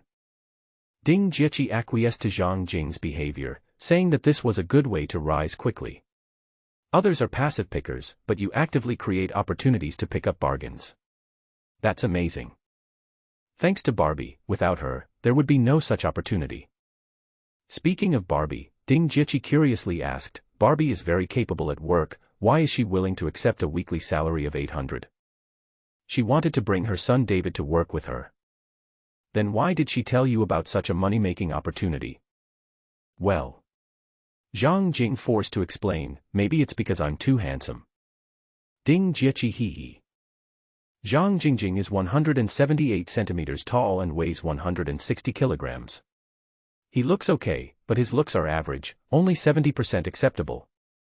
If it weren't for the understanding, if it weren't for knowing everything about him, Ding Jieqi would never have tricked Zhang Jing out. Do you have any leverage over Barbie? As soon as she finished speaking, Ding Jieqi shook her head and denied it. No, she respects you very much and is very dedicated to your work. She doesn't want to be forced to work. Don't guess, Zhang Jing interrupted Ding Jieqi's random thoughts, my charm is too strong, otherwise why would a girl as beautiful as you be my girlfriend? Ding Jieqi blushed and gave him a cute eye roll. The holiday was short and passed quickly. The horse farm returned to normal and Aegis started training horses again to prepare for the Seattle Cup at the end of March. Cindy also returned to the winery and worked hard to become a real winemaker. Lee returned to the boxing gym and continued her boxing career. Katie returned to Seattle and continued to train tennis. The training period is tentatively scheduled for 2 years. In the 3rd year, she will participate in the World Open with the goal of winning 4 Grand Slams. Barbie's main job now is to build a remote and spread the news on 84th Avenue, planning to build an ugly building on the 700 square meters of land at number 1047. Ding Jieqi and Chu Xiaoqing also locked themselves in their rooms and worked hard to earn credits. Even Smart Bean, the yellow dog, has a job and receives 2 hours of professional training every day. Zhang Jing is also busy. He gets up early every day to exercise, and divides the rest of his time equally among Dylan, Cindy, Phil, Angelica, and Barbie. The focus is on 3 horses. After all, the prize money for the competition at the end of March is quite generous. Zhang Jing sleeps on the floor in the stable every night, sharing the same fate with them. The regular life continued until after New Year's Day, when Kangxi, who hadn't been in touch for a while, called and invited Zhang Jing to participate in the auction of his private warehouse. When it comes to private warehouses, Zhang Jing's deepest impression is the movie Lord of War.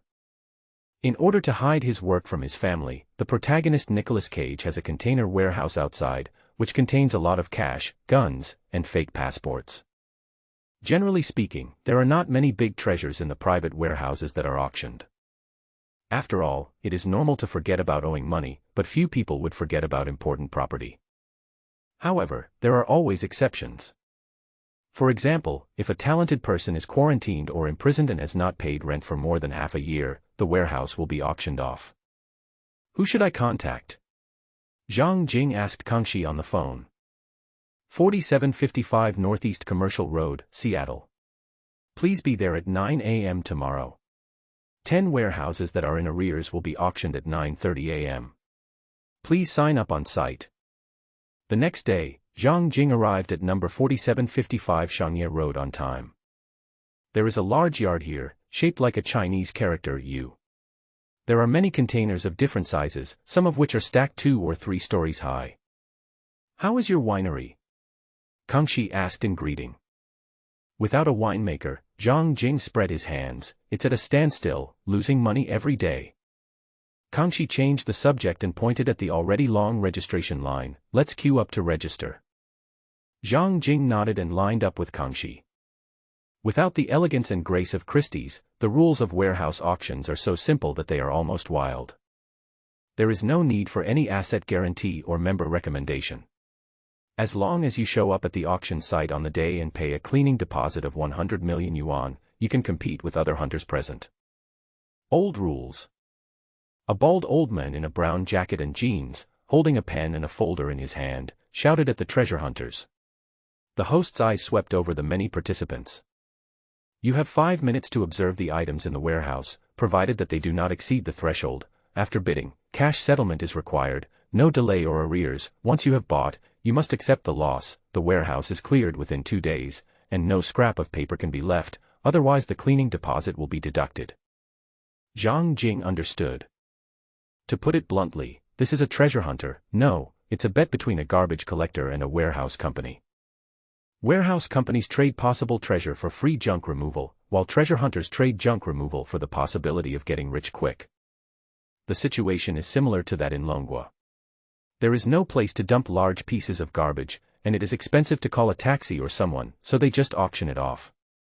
Even if it is sold at 1 yuan per meter, the warehouse company will not lose money and will save the money for cleaning up the garbage. The host spoke very quickly, like pouring beans, opening the roller door of the first warehouse as he spoke, then stepped aside to allow the bidders to observe. Oh! Fortunately, Zhang Jing was far away from the warehouse entrance. There was a room full of broken wooden benches, broken cardboard boxes, a minimalist clothes hanger, and some dusty clothes. Everyone just shook their heads. Not to mention whether they could find any treasure, it would take a long time just to clean up the garbage. The starting price is 1 meter, and each increase must not be less than 5 meter. This room full of garbage was eventually bought by a Latino guy for $101 million, who happily said that this was his luck and that he might become rich overnight. What a nonsense. Sure enough, when he walked in to look around, he found a room full of garbage, working for the warehouse company for free. Next is the next warehouse, which is about 12 square meters in area. The area is quite large, there aren't many things in it, and it's very clean. There are only 12 microwave-sized cardboard boxes stacked against the wall. Generally speaking, the probability of finding good things in a clean and tidy warehouse is slightly higher than that in a messy warehouse. Everyone was very interested, but the carton was closed very tightly, so they couldn't see or guess what was inside. Zhang Jing was also very interested. The golden finger showed 5 meters of metal in front of him, and he only saw some used staples and book clips floating in the cardboard box. It was obvious that there were some paper documents in the carton, but Zhang Jing didn't know what the documents were. If you don't know what information it is, you don't know its value and can only analyze it from the side. The monthly rent for a 12 square meter warehouse is about 90 square meters, so the information is probably useful, otherwise the owner will not rent the warehouse. As for the issue of data transfer, it is hard to guarantee that what is poison to me may be honey to others. If it is particularly useful to someone, it might be able to be sold for a good price. The most important thing is that there are only 12 boxes, so it is very clean, no need to clean, and no need to call a garbage truck. If the data is useless, it is convenient to just throw it away. Other treasure hunters speculated that the carton might contain brand-name shoes, and some idiots even speculated that it might contain antiques. There are also pessimists who speculate that the box is empty. 5 minutes passed quickly, and the bald host began to quote prices with a blue folder in his hand. The starting price is 10 yuan per meter, and each increase in price must not be less than 10 yuan per meter. Although there was no identification mark on the outside of the carton, everyone was very enthusiastic and the price quickly reached 100. Zhang Jing's price increased to 110. A fat African-American raised his chin provocatively at Zhang Jing and raised the price to 150. No one bid, so Zhang Jing raised the price to 160. Although everyone was very enthusiastic, they were actually reluctant to bid. They said there might be antiques in the box, but no one really believed it. 200, the fat African guy raised the price. Zhang Jing and the African-American fat boy were left to compete, and Zhang Jing raised the price to 210. 300. The fat African-American boy thought there might be brand-name sneakers in the carton, so he could carry it. 310. Zhang Jing bid. 400.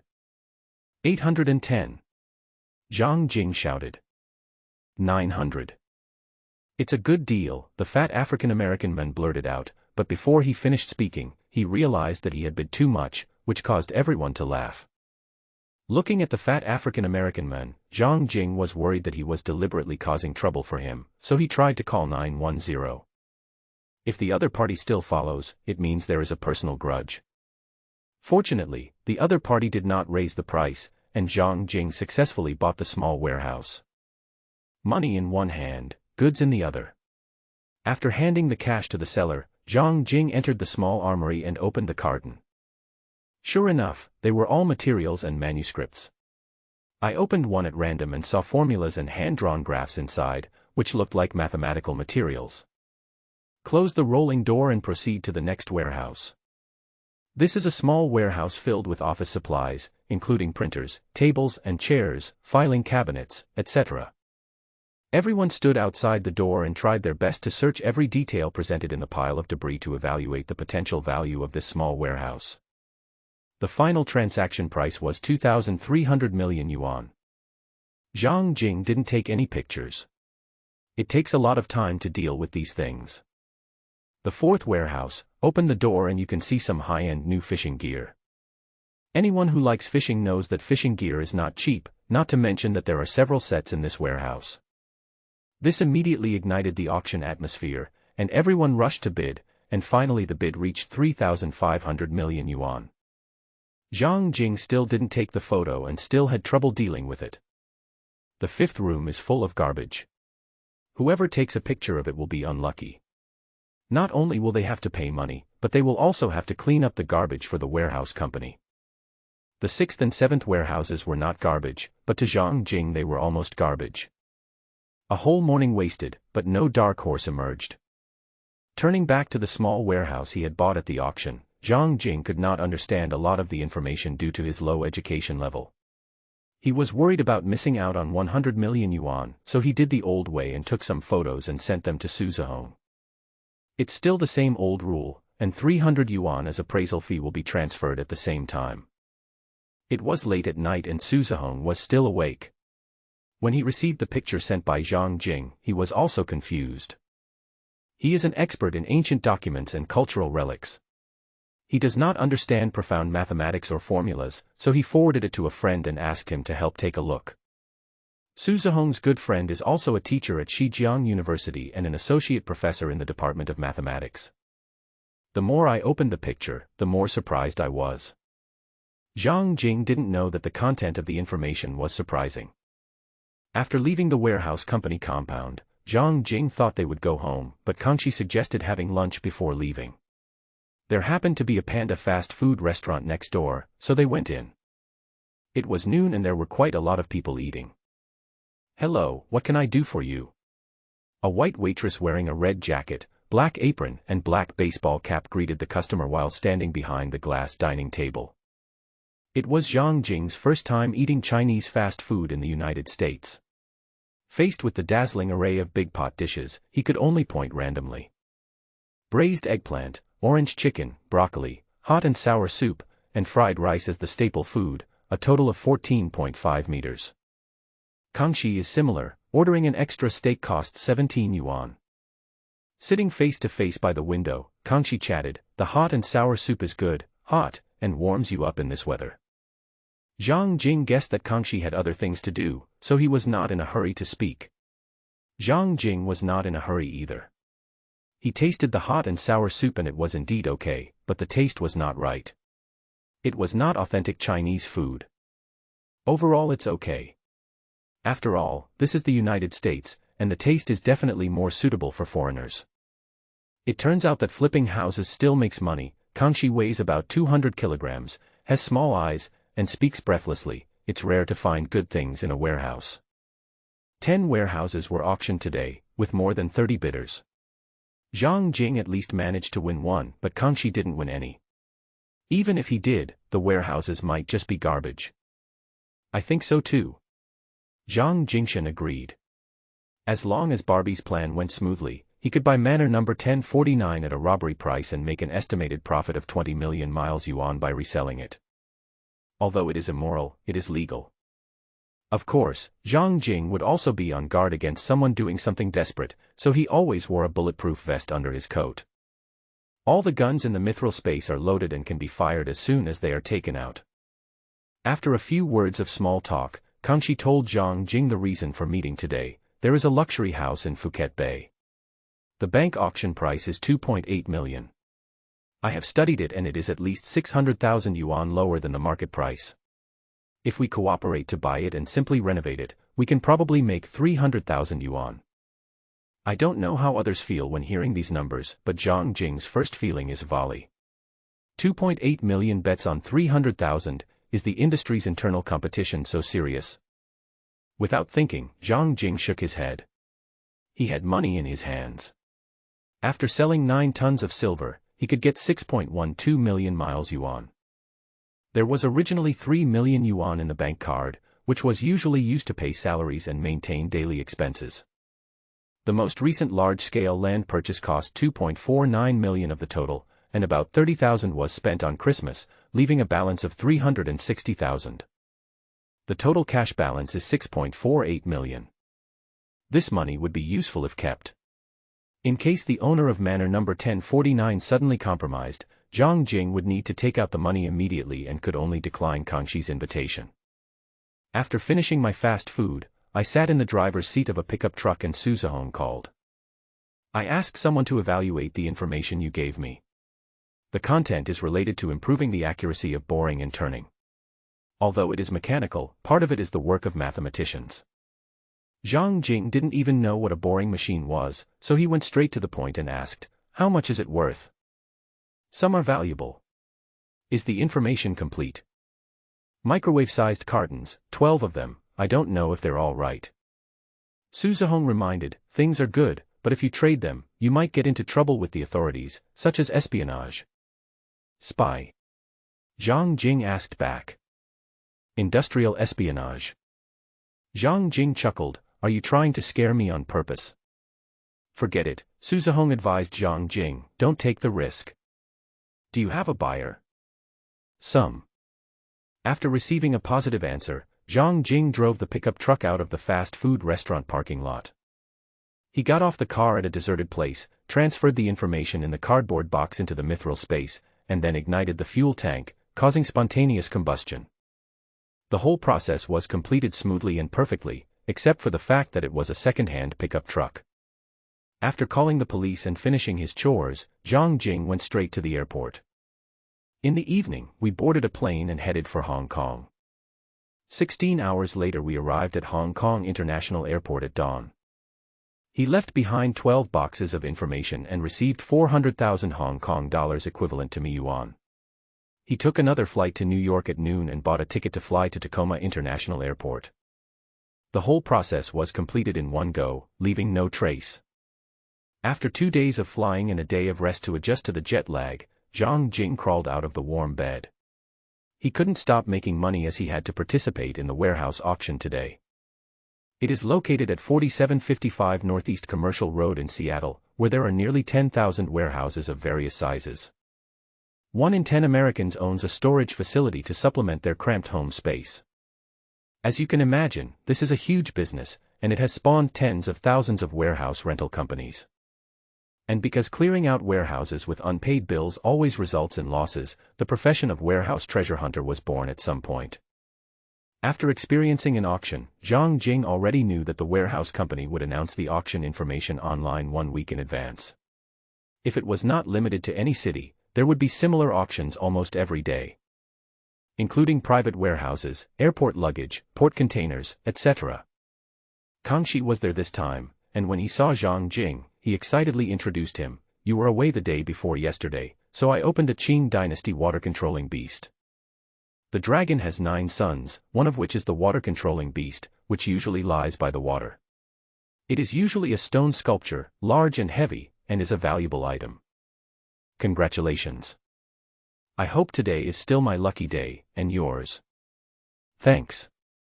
"Is this your dog?" Kangxi asked, looking down at the big yellow dog Smartbean. "Smart guy, call someone." Zhang Jing shook the dog leash. "Bark." Smartbean, wearing a muzzle, looked up at Kangxi and barked. Kangxi laughed, "This dog looks very intelligent." "Yes, it calls you uncle." Kangxi burst into laughter. During the chat, queue up to pay the deposit and then the auction will begin. The first warehouse was directly exposed to the white light, and it was clearly visible that there was a motorcycle under the dust cover. It was impossible to see what kind of motorcycle it was, as even the wheels were covered. It looks like a Harley, someone guessed. Then someone added, it could just be an ordinary motorcycle, otherwise it wouldn't be left here gathering dust. Everyone was discussing it heatedly. Kangxi guessed, isn't it a Longhua electric vehicle? The kind that imitates a motorcycle. Zhang Jing looked at Kangxi in surprise. He was right. The gold finger shows the metal three-dimensional graphics within 5 meters, and the motorcycle under the dust cloth has no engine. The structure is very similar to that of an electric vehicle, imitating a motorcycle. But, underneath the dust sheet, it gives people a cool outline that is very deceptive. The starting bid is 500 million yuan, and each increase must not be less than 50 million yuan. The host shouted. 1,000. A redneck bid at the top of his voice, thinking that he would have an advantage by shouting louder. Everyone looked at redneck. Normally, treasure hunters would not maliciously raise prices against each other. After all, they were all ordinary people who needed to eat. Unless there is one situation, like now, when the skin is exposed. But if there is a Harley motorcycle under the dust cloth, 1,000 is not enough. Sure enough, someone immediately followed up with a bid, and after 4 or 5 quotes, the price had risen to 3,000. Zhang Jing raised the price to 3,003. Everyone is chasing after her, and it would seem weird if Zhang Jing didn't chase after her. 5,000. Everyone looked at the lunatic who had bid 5,000, a tall and thin Asian with a particularly long face, who was none other than Ida Taraming, and he raised his chin provocatively towards Zhang Jing. Zhang Jingjue was so confused that he didn't recognize him at all. This offer failed to scare off the other treasure hunters, and after 3 rounds the price reached 6,005. Zhang Jing raised the price by 300, and the price became 6,800. In order to argue, Date Taraming raised the price to 7,000. Harley has many models of motorcycles. The 7,000 yuan model is not its high-end model, but it has covered many entry-level models. A fat African man who looked familiar added $50 to the price of 7,000. Zhang Jing remained silent. He was just expressing his attitude and had no intention of really buying. Kangxi was sweating for Zhang Jing and quietly reminded him in Mandarin, this is a big pitfall. It's better to miss it than to chase high prices. The returns are not proportional to the risks. After more than 10 rounds of fighting, the first warehouse was captured by Date Temple Ming for 9,700 yuan. At this time, Ida Tara Ming, who had a long face, did not forget to raise his chin proudly towards Zhang Jing. Zhang Jing folded his arms and watched him open the blind box. 10,000 yuan is not a small amount of money. Everyone was waiting at the door, watching Date Temple Ming lift the dust cloth. As expected, it was just a cheap plastic-style electric motorcycle. Date Tara Ming had an unpleasant expression on his face, and the scene was a bit hilarious. For the next few warehouses, Zhang Jing just tried to bid without really intending to buy, but Date Temple Ming made trouble every time. This means that even if Zhang Jing really wants to buy something, it will be maliciously destroyed. In order to protect his own interests, Zhang Jing could only deal with the other party. The familiar-looking fat African man took a fancy to a warehouse filled with various boxes and sundries. It would have been a high probability that he would lose money doing cleaning work for the warehouse company, but the fat African-American guy's intuition told him that there was a treasure inside, so he raised the price all the way up to 900 million yuan. At this time, no one was bidding, and Zhang Jing raised the price by 10 million yuan. Seeing Zhang Jing's offer, Date Ming, in the spirit of not being a good person, raised the price to 1,000. Zhang Jing spread his hands, indicating that he gave up. The fat African man vomited blood and added another 10 million yuan. When Ida Temple Ming saw that Zhang Jing did not raise the price, he said he didn't want it either. He was not interested in a room full of junk. In this way, the fat African man spent an extra 1,110 million yuan to buy the warehouse. It was obvious that the fat African-American guy was furious, but he had to endure it because no one broke the rules. The fat African guy was good-tempered, but the next guy wasn't so good-tempered. The next warehouse, a white father and son, were determined to get it. So he used the same trick again. At the critical moment, Zhang Jing raised the starting price. Date Temple Ming had money, so he directly increased it by 100. A serving of McDonald's fried chicken only costs $6, and $100 is not a small amount of money. The white father and son were irritated. Bang! A fist as big as a sandbag hit Ida Tera Naruto's face. Ida Tera Naruto's head was buzzing and he stepped back repeatedly. You. And you. The attacker turned around and pointed at Zhang Jing and shouted, "You have a grudge against each other, don't come to hurt us." Kangxi stood between Zhang Jing and the big guy. "Don't do it, bro." The auction continued after a brief commotion. "Do you have a conflict with that Japanese?" Kangxi asked Zhang Jing. "I don't know him at all." Zhang Jing glanced at Ida Tera Ming, who left in embarrassment. "He's just a psychopath." Zhang Jing was not interested in the next few warehouses, so Kangxi took the initiative to buy the 14th warehouse. "There must be good stuff here. I'll come back to open the blind boxes after the auction." As he spoke, Kangxi skillfully took out a lock from his coat pocket, locked the rolling door, and went on to the next one. Zhang Jing did not hit Kangxi. He spent $700 to buy a messy warehouse, and behind a pile of broken cardboard boxes were only some expired door lock samples.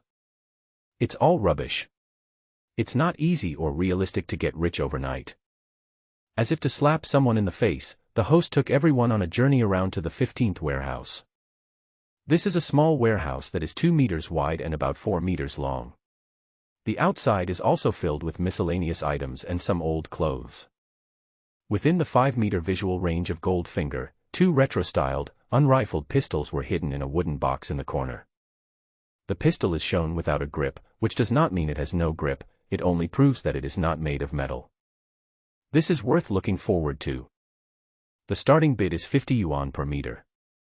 The host shouted as usual. After more than a dozen rounds, a middle-aged woman raised the price to 300 yuan, and no one was willing to raise the price. Zhang Jingjia added 5 million yuan. The middle-aged woman who offered 300 million yuan looked at Zhang Jing and raised the price to 310 million yuan. Zhang Jing made an effort and raised the price to 400 million yuan. The woman didn't want to engage in vicious competition, so she shrugged and gave up. Kangxi took out a lock and handed it to Zhang Jing. "Do you want to open it now, or wait until the auction is over?" Zhang Jing chose to lock the rolling door and continue to participate in the auction. The wish is beautiful, but the reality is disappointing. The warehouse at the back is full of garbage and the warehouse company has to clean it for nothing. "Boss," an African-American girl with bright eyes and a messy head came up to him, "do you need to clean up? I'm very cheap and have a pickup truck that can take away the garbage." Treasure hunters are also garbage collectors. African girls are the ones who actually clean up and find places to dump garbage. "Come with me."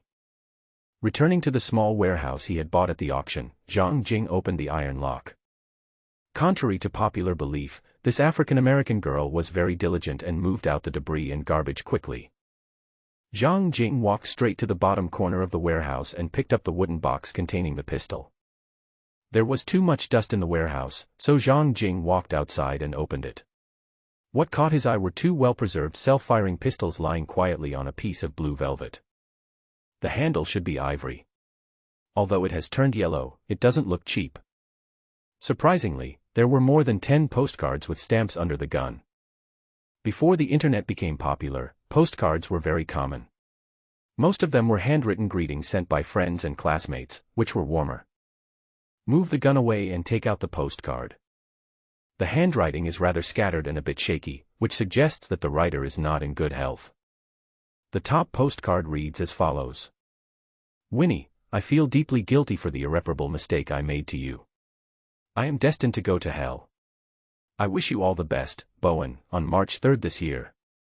Looking at other postcards, Zhang Jing learned more information. This is a sad story. The sender and the recipient were madly in love when they were young, but were later forced to separate. "I just don't understand, if we break up, then we break up. What kind of irreparable mistake can there be? Actually let a man blame himself for his whole life. Considering that the writer has unsteady handwriting. The lessor must be notified at least 6 months before a private warehouse is auctioned, during which time notification must be made via email, phone call, or letter to fulfill the obligation of full notification." Zhang Jing guessed that Winnie might be terminally ill or even dead, otherwise she would not have abandoned two valuable-looking antique pistols. Zeit. Kangxi came over and cursed angrily, interrupting Zhang Jing to read the letter. I bought a warehouse of garbage, and I don't even bother to deal with it. It's only a few hundred meters, which is just a small amount of money to you. Zhang Jing comforted the other party. You seem to have found something good. Kangxi pointed to the wooden box. What is it? Zhang Jing opened the wooden box and showed it to Kangxi. Great God! Kangxi exclaimed, it's actually two antique pistols. 40 minutes later, Zhang Jing and Kangxi brought antique pistols to the Pike Place Market antique store. The young pawn shop owner, Will, who has dark brown hair, a stocky build, is about 1.7 meters tall and weighs about 200 kilograms, is playing with his fingers. Welcome, what are you selling today? Zhang Jing placed the wooden box on the counter and opened it gently. It seems to be a French cavalry pistol, specially made for the rich. The old man put on gloves, picked it up and looked it over for a while, indicating that he was not very familiar with it. He put it down gently and called an antique firearms expert. The expert arrived in 20 minutes, an old man with a beard like a broom, about 60 years old. Upon seeing the gun, the expert gave an immediate answer. This is a French cavalry lance from the late 18th century. The biggest difference between a lance and a pistol is its length. Generally, in order to increase the effective range, a lance is longer than a pistol. The expert then put on gloves and took a closer look at the lance. It's a lance, obviously a special model. The end of the lance is decorated with a lion head pattern, which should be the emblem of a family. How much is it worth? The chief shopkeeper asked directly to the point. Considering that it is specially made and the handle is made of ivory, I estimate the value of each gun to be between 6,000 and 7,000 yuan. Zhang Jing was disappointed, it was too little. The head shopkeeper was not sympathetic and waved a heavenly sword towards Zhang Jing. Mr. Zhang, how about 4,000 meters each? The expert quoted the market price, and the pawn shop is a secondary market, so it is naturally impossible for them to give the original price. But the bald old man's blow was too harsh. After some bargaining, we finally settled on 4,700 each. Do you think it's too little? Kangxi asked tentatively after leaving the pawn shop. Zhang Jing nodded. It was pitifully little, 9,400 yuan, not even enough to pay him a week's salary. Let's cooperate in buying a house, Kangxi invited again. That luxury house will be auctioned tomorrow. If we buy it and renovate it, the profit will be much greater than running a warehouse. Zhang Jing spread his hands. It's not that I don't want to cooperate with you, but I have the will but not the strength. After separating from Kangxi, Zhang Jing took Kunming back to Bayou Town. On the way, they passed Bellevue and passed by a large villa with two A-shaped display stands at the door. White letters on a red background read, Estate Sale, Public Auction. The car was stopped by the roadside. The assets were sold at a public auction. It turned out that an elderly person in this family had passed away, and his children were selling off his belongings and real estate. A sale is not an auction. Because of different perceptions, it is a bit difficult to understand. Normally one would think that no one would buy the relics, but in fact there were 7 or 8 cars parked in front of this family's house and more than 10 buyers, so it was quite lively. When we arrived, we saw the grass at the entrance filled with items for sale, including 2 bicycles for 120 yuan, a desk for 30 yuan, a student desk for 25 yuan, an oil painting of the Badaling Great Wall for 35 yuan, and an antique pendulum clock from 1959 for 400 yuan. Others include televisions, printers, desk lamps, globes, many artworks, speakers, bookcases, books, safes, chairs, garment steamers, candlesticks, tools in the garage, and so on. Including the house, all the items inside were taken away, all were washed and wiped clean and put out for sale, even the tableware and kitchen utensils. Zhang Jing carefully looked at all the sales outlets, hoping to find a small bargain and make some money to pay his employees. Not finding anything good up front, Zhang Jing went to the garage. The garage has doors on both sides, and is transparent from front to back. On the other side is the backyard, where some things are also being sold, such as an inflatable swimming pool. There are also swing-style benches and even potted plants for sale. Stopping in front of a flower bed, the muzzled yellow dog named Smartbean raised its head and barked at Zhang Jing twice. Looking at the yellow dog, Zhang Jing seemed to be thinking about something. Your dog is very special. What breed is it? A middle-aged woman in her 40s came over and greeted me.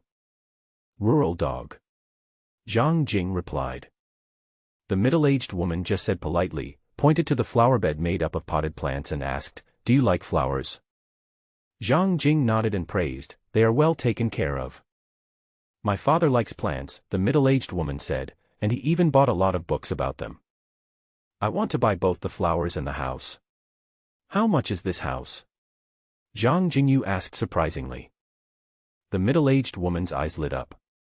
She knew that Asians were generally wealthy, but she didn't expect the men of that age to be so decisive and courageous. She introduced, "We plan to sell it for 2.6 million yuan.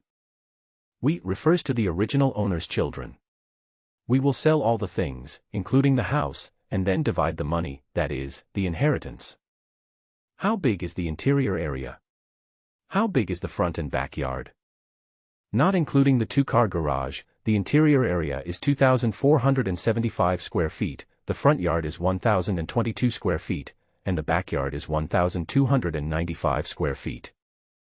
1 square meter is approximately equal to 10.76 square feet, which means the indoor area is approximately 230 square meters, the front yard is approximately 95 square meters, and the backyard is approximately 120 square meters."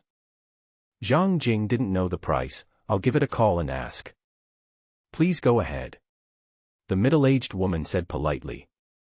Zhang Jing called Barbie and asked her in front of the hostess to describe the house's address, area, decoration, and price. "Boss," Barbie introduced, "after comprehensive analysis, the house is not expensive, nor is it cheap. It is priced at the normal market price. There is no bargain to be found." Zhang Jing understood, hung up the phone and discussed with the hostess, 2.6 million, no bargaining, the furniture and appliances that are not sold will be kept. "Make a deal." The hostess reached forward her hand without hesitation. "I'm just selling them off anyway, and it would take a week or two to process the accessories and small items, so it would be better to just pack them up and sell them to save myself the trouble." We signed the contract in the afternoon and then went through the registration and tax payment process, which was left to Barbie. After waiting quietly for a week and getting the key, Zhang Jing brought Smartbean back again. "Open the front door, walk through the living room, through the kitchen, and go straight to the backyard flower bed, moving the pots of flowers and plants. Below was a 3-square-meter cement floor, about 5 centimeters lower than the ground. Smarties was jumping on the cement floor. "You'd better not make any mistakes," Zhang Jing reminded Smartbean fiercely, "or you'll have to eat dog meat for dinner." Zhang Jing found a crowbar in the garage and tried to pry along the edge. He was able to pry it up. After lifting the cement slab, there was a narrow downward passage about 6 meters deep. Zhang Jing walked in. The space below was similar to a cellar. It was very small, less than 2 square meters. 4 metal boxes that looked very well made were lying quietly on the ground. I didn't know what it was, but I put everything into the mithril space, covered it with cement lids, and then put many flower pots back to their original places. At this time, the doorbell in the front yard rang. Zhang Jing quickly put the potted plants back in place, trotted through the living room and opened the door. Wow! Outside the door was a wheat-colored, sweet-looking blonde girl with blue eyes, a thin face and thin legs, holding a box of chocolates in her hand. "Hello, new neighbor, my name is Lindsay Moore, and I live next door to your left." Zhang Jing looked at the villa on the left. It was a very beautiful 2-story frame-style villa that belonged to a wealthy family. "Thank you. I'm about to go out, so I won't invite you in to sit down." Zhang Jing took the chocolate from the other person as he spoke. Lindsay Moore was embarrassed and said, "It's okay." Driving the pickup truck all the way back to the winery, Zhang Jing locked himself in the haunted house room and took out a metal box to study. After struggling to open it, it turned out to be many crayon-sized transparent sealed containers, tightly wrapped with light brown powdery solid substances. Obviously, the light brown solid substances in front of him were beyond Zhang Jing's cognition. When encountering difficulties, seek help from experts. Zhang Jing put on gloves, took a little solid object, put it in his palm, took a photo and sent it to Suzhong. As usual, there is also a 300 yuan appraisal fee, which will be transferred directly into a red envelope. It was the middle of the night again, and Suzhong was just about to go to bed when he received the photo and was stunned. He is an expert in history books, ancient artifacts, and also deals with meteorites, but in Zhang Jing's eyes, he seems to be omnipotent. For the sake of the money, Suzhong put on his reading glasses to see the photo clearly. Because his wife was taking medicine, he vaguely guessed something, but he was not sure. After saying a few words to his wife, he put on a thick coat, left the dormitory, and then went to another dormitory building and knocked on the door of a colleague from the medical department.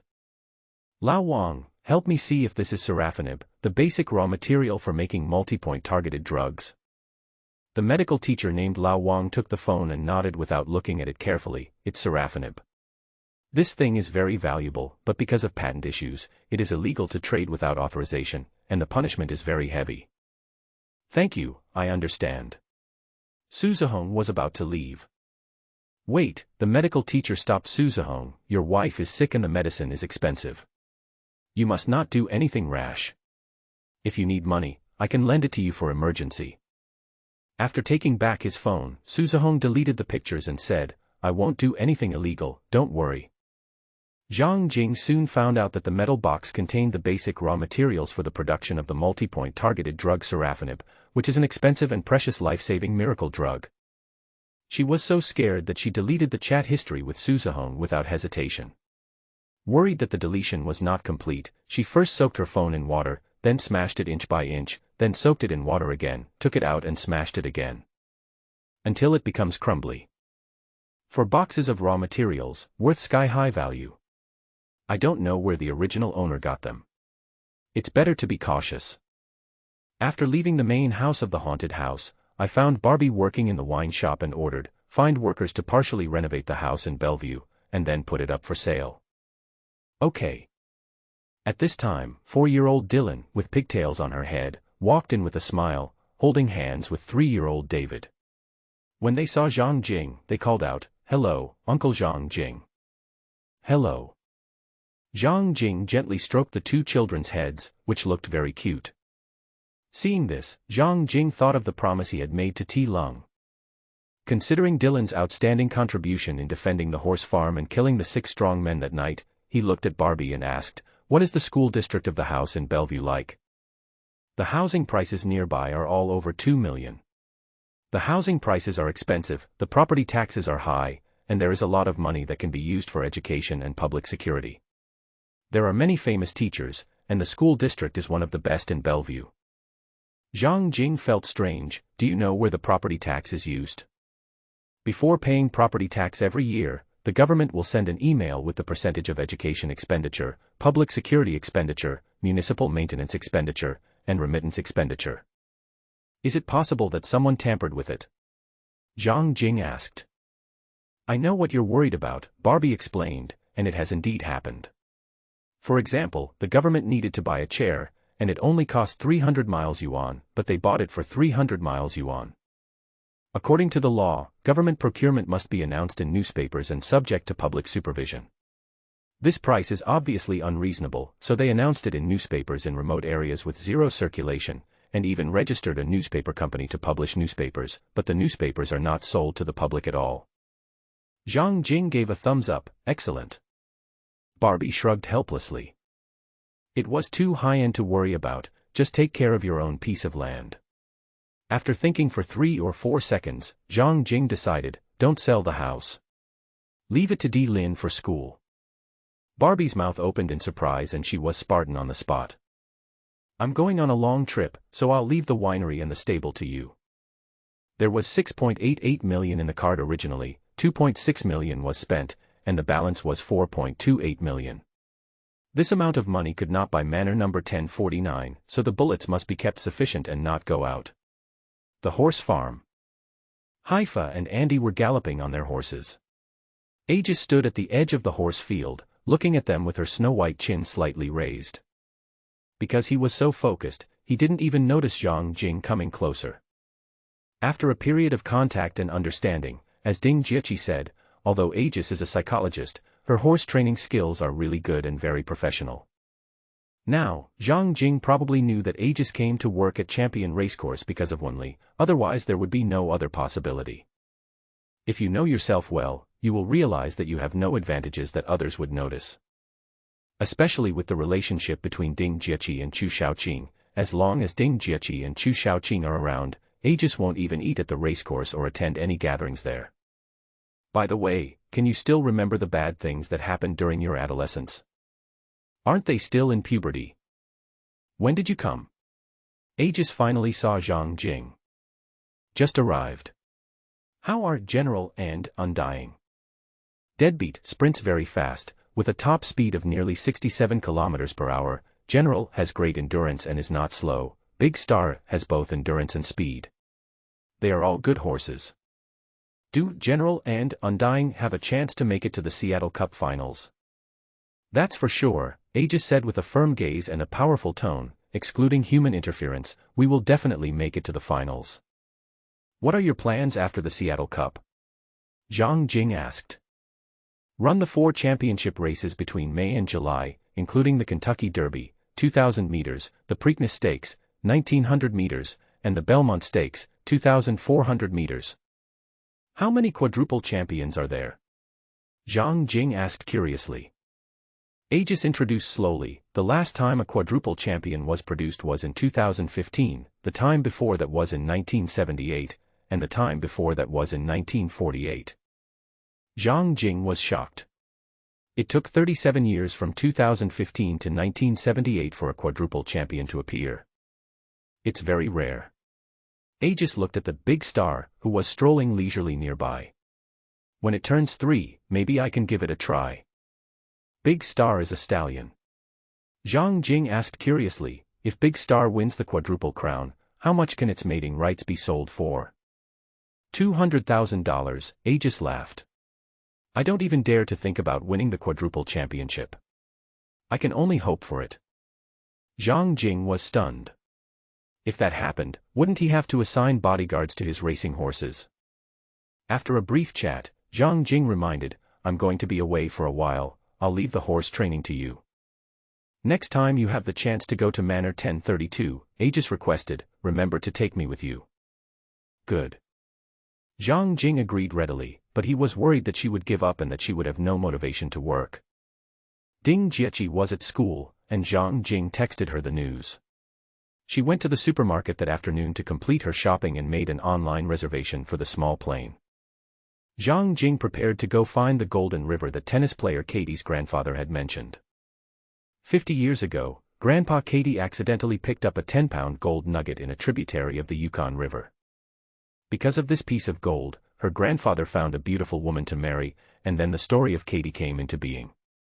The next morning we flew directly to Anchorage, the capital of Alaska. When we got there, the first thing we felt was the cold. The temperature outside in Anchorage felt more than -10 degrees Celsius, so cold that I kept sneezing. After waiting for an hour, we found the Smarty that we had checked in earlier, and the men and the dog followed the signs to the parking lot. It must have rained not long ago, and there was a thick layer of ice on the sidewalk, forcing people to walk on the driveway. Hello, are you Mr. Zhang? A middle-aged white man with a white face and no beard came up to greet him. I'm Charles, the pilot. It's me. We'll go to the plane now and fly straight to the target location. Zhang Jing rented a C-47 transport plane from the United States during World War II in advance online. It was an antique propeller-driven plane. The price for a 700-kilometer flight to the northeast is 8,000 yuan, and it's a round-trip charter flight. This is a necessary investment and cannot be avoided because there is no road to the branch of the river that Katie's grandfather once visited, and the only way to get there is by plane or boat. There is northwest traffic on the road, so you can get there quickly if you drive slowly. Zhang Jing was dumbfounded to see that the plane he rented was parked in a wasteland. How do we fly this? Zhang Jing asked the pilot Charles. Just fly like this, Charles introduced. The terrain conditions where you are going are very bad. Although the C-47 is a bit old, it does not require high landing conditions. The pilot dares to fly, and Zhang Jing also dares to sit. After a moment, the plane began to slowly accelerate. Because the ground is uneven, it feels like a car is running on the surface of the moon, and the vibration is similar to riding a roller coaster. The whole plane was shaking and making strange noises. Fortunately, it didn't last long and it took off smoothly. Only more than 700 kilometers away, 70 minutes later the C-47 began to descend in altitude to search for a landing site. Below were mountains, rugged snowfields, and large forests, which were tricky. "My God," Charles exclaimed, "this is harder to land than I thought. Mr. Zhang, can you parachute?" "I'll jump your sister." He cursed in his heart, and Zhang Jing reminded him, "Be patient and find the landing place. I'll take you to the nearest village. It's less than 80 kilometers away from the coordinates you gave." "No." Zhang Jing refused. "If it is in the city, 80 kilometers is very close, but in the wilderness where there are no roads, 80 kilometers is very far." Charles finally chose to land on the ice. The landing process was more exciting than flying. Zhang Jing was really afraid that he would crash into the fuselage. Fortunately, it was an antique plane and its power was not that strong. Fortunately, there was a layer of fallen snow on the ice surface, which provided resistance. Leaving the cabin and standing on the ice, pilot Charles asked curiously, "Mr. Zhang, why did you come out to play at this time?" "We just broke up, and I'm in a bad mood." Charles was speechless and reminded, "Be careful." "I'll be careful." Charles added, "I'm saying be careful of other people, they're going to kill you just because you have nice clothes." "Sound like a movie." Charles chuckled, "Don't believe those propagandas about the goodness of human nature. I don't know how many people have been killed by them." Zhang Jing listened to Charles's reminder. Because they had guns and the place was remote, if they killed a person and just left him there, the person would be eaten by wolves within a few days. The motive for murder may simply be that the victim has a good gun, or a good pair of shoes, or a good piece of clothing. Watching the plane take off, Zhang Jing took out the tablet computer from the mithril space. As expected, there was no signal. Fortunately, he had downloaded a wireless map in advance. After simply identifying the direction, Zhang Jing determined that he was very close to the Golden River that Katie had mentioned. Although renting a plane is expensive, the advantages are obvious. You can arrive directly near the target location. Taking out the off-road mountain motorcycle that he had purchased in advance from the mithril space, Zhang Jing walked up along the rocky river beach, with Smartbean running behind him. After driving for about 700 meters, a small river about 6 or 7 meters wide appeared in front of us, and there was the sound of water flowing under the ice. If the information Katie gave was correct, this river strip was the ultimate goal. Similar to the Maori Dals, the east-west Yukon River is the largest outer dal. The unnamed river where the plane landed is the second layer of nesting dals, and the tributary in front of us is the third layer of nesting dals. Although it is the third layer, it is not short, winding for 70 or 80 kilometers, and its source is in the Yukon province of the Maple Leaf Country. Looking at the rocky riverbanks, large forests, and mountains in the distance, it seems very desolate. The wind blew through the forest, making strange howling sounds, like a world of death. There were no other figures. The special environment made people feel uncomfortable, but Zhang Jing was looking forward to it. The air was a bit dry and icy cold. When the face touched the air, it felt more than 20 degrees Celsius. Thanks to technological advances, Zhang Jing did not dress himself like a penguin.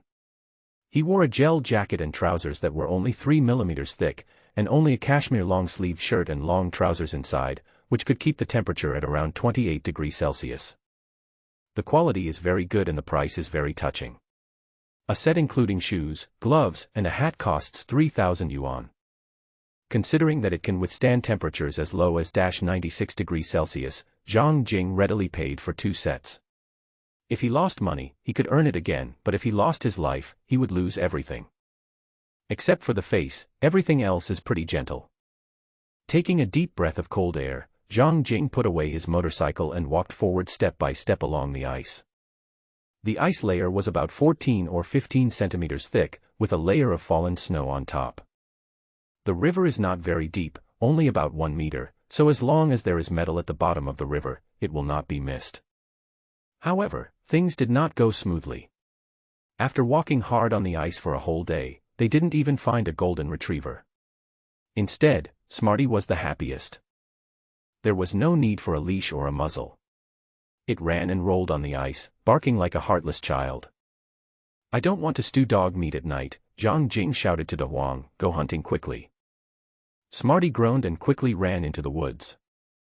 Zhang Jing found a good place to spend the night, under a rock on the river bank, sheltered from the snow and wind.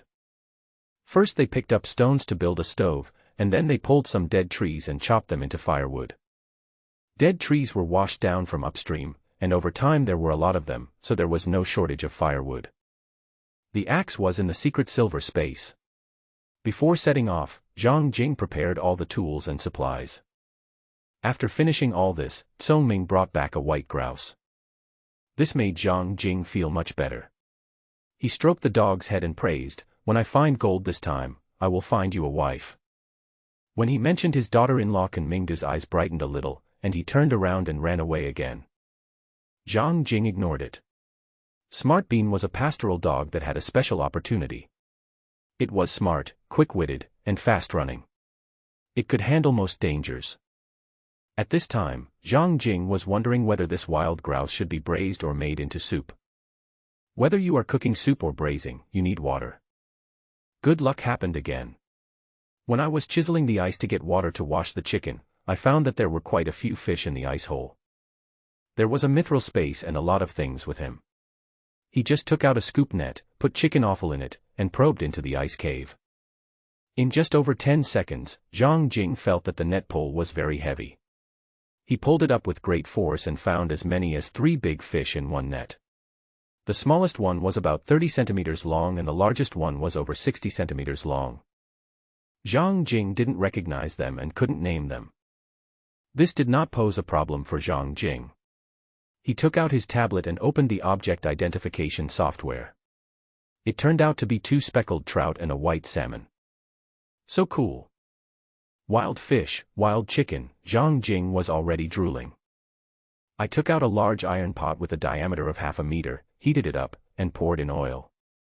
Pour in the onion, ginger, garlic, and chili pepper until fragrant, add the chicken, pour in the cooking wine, add the fish pieces and stew together. It doesn't matter whether I find treasure or not. It's so cold, so I should nourish my internal organs first. Smarties.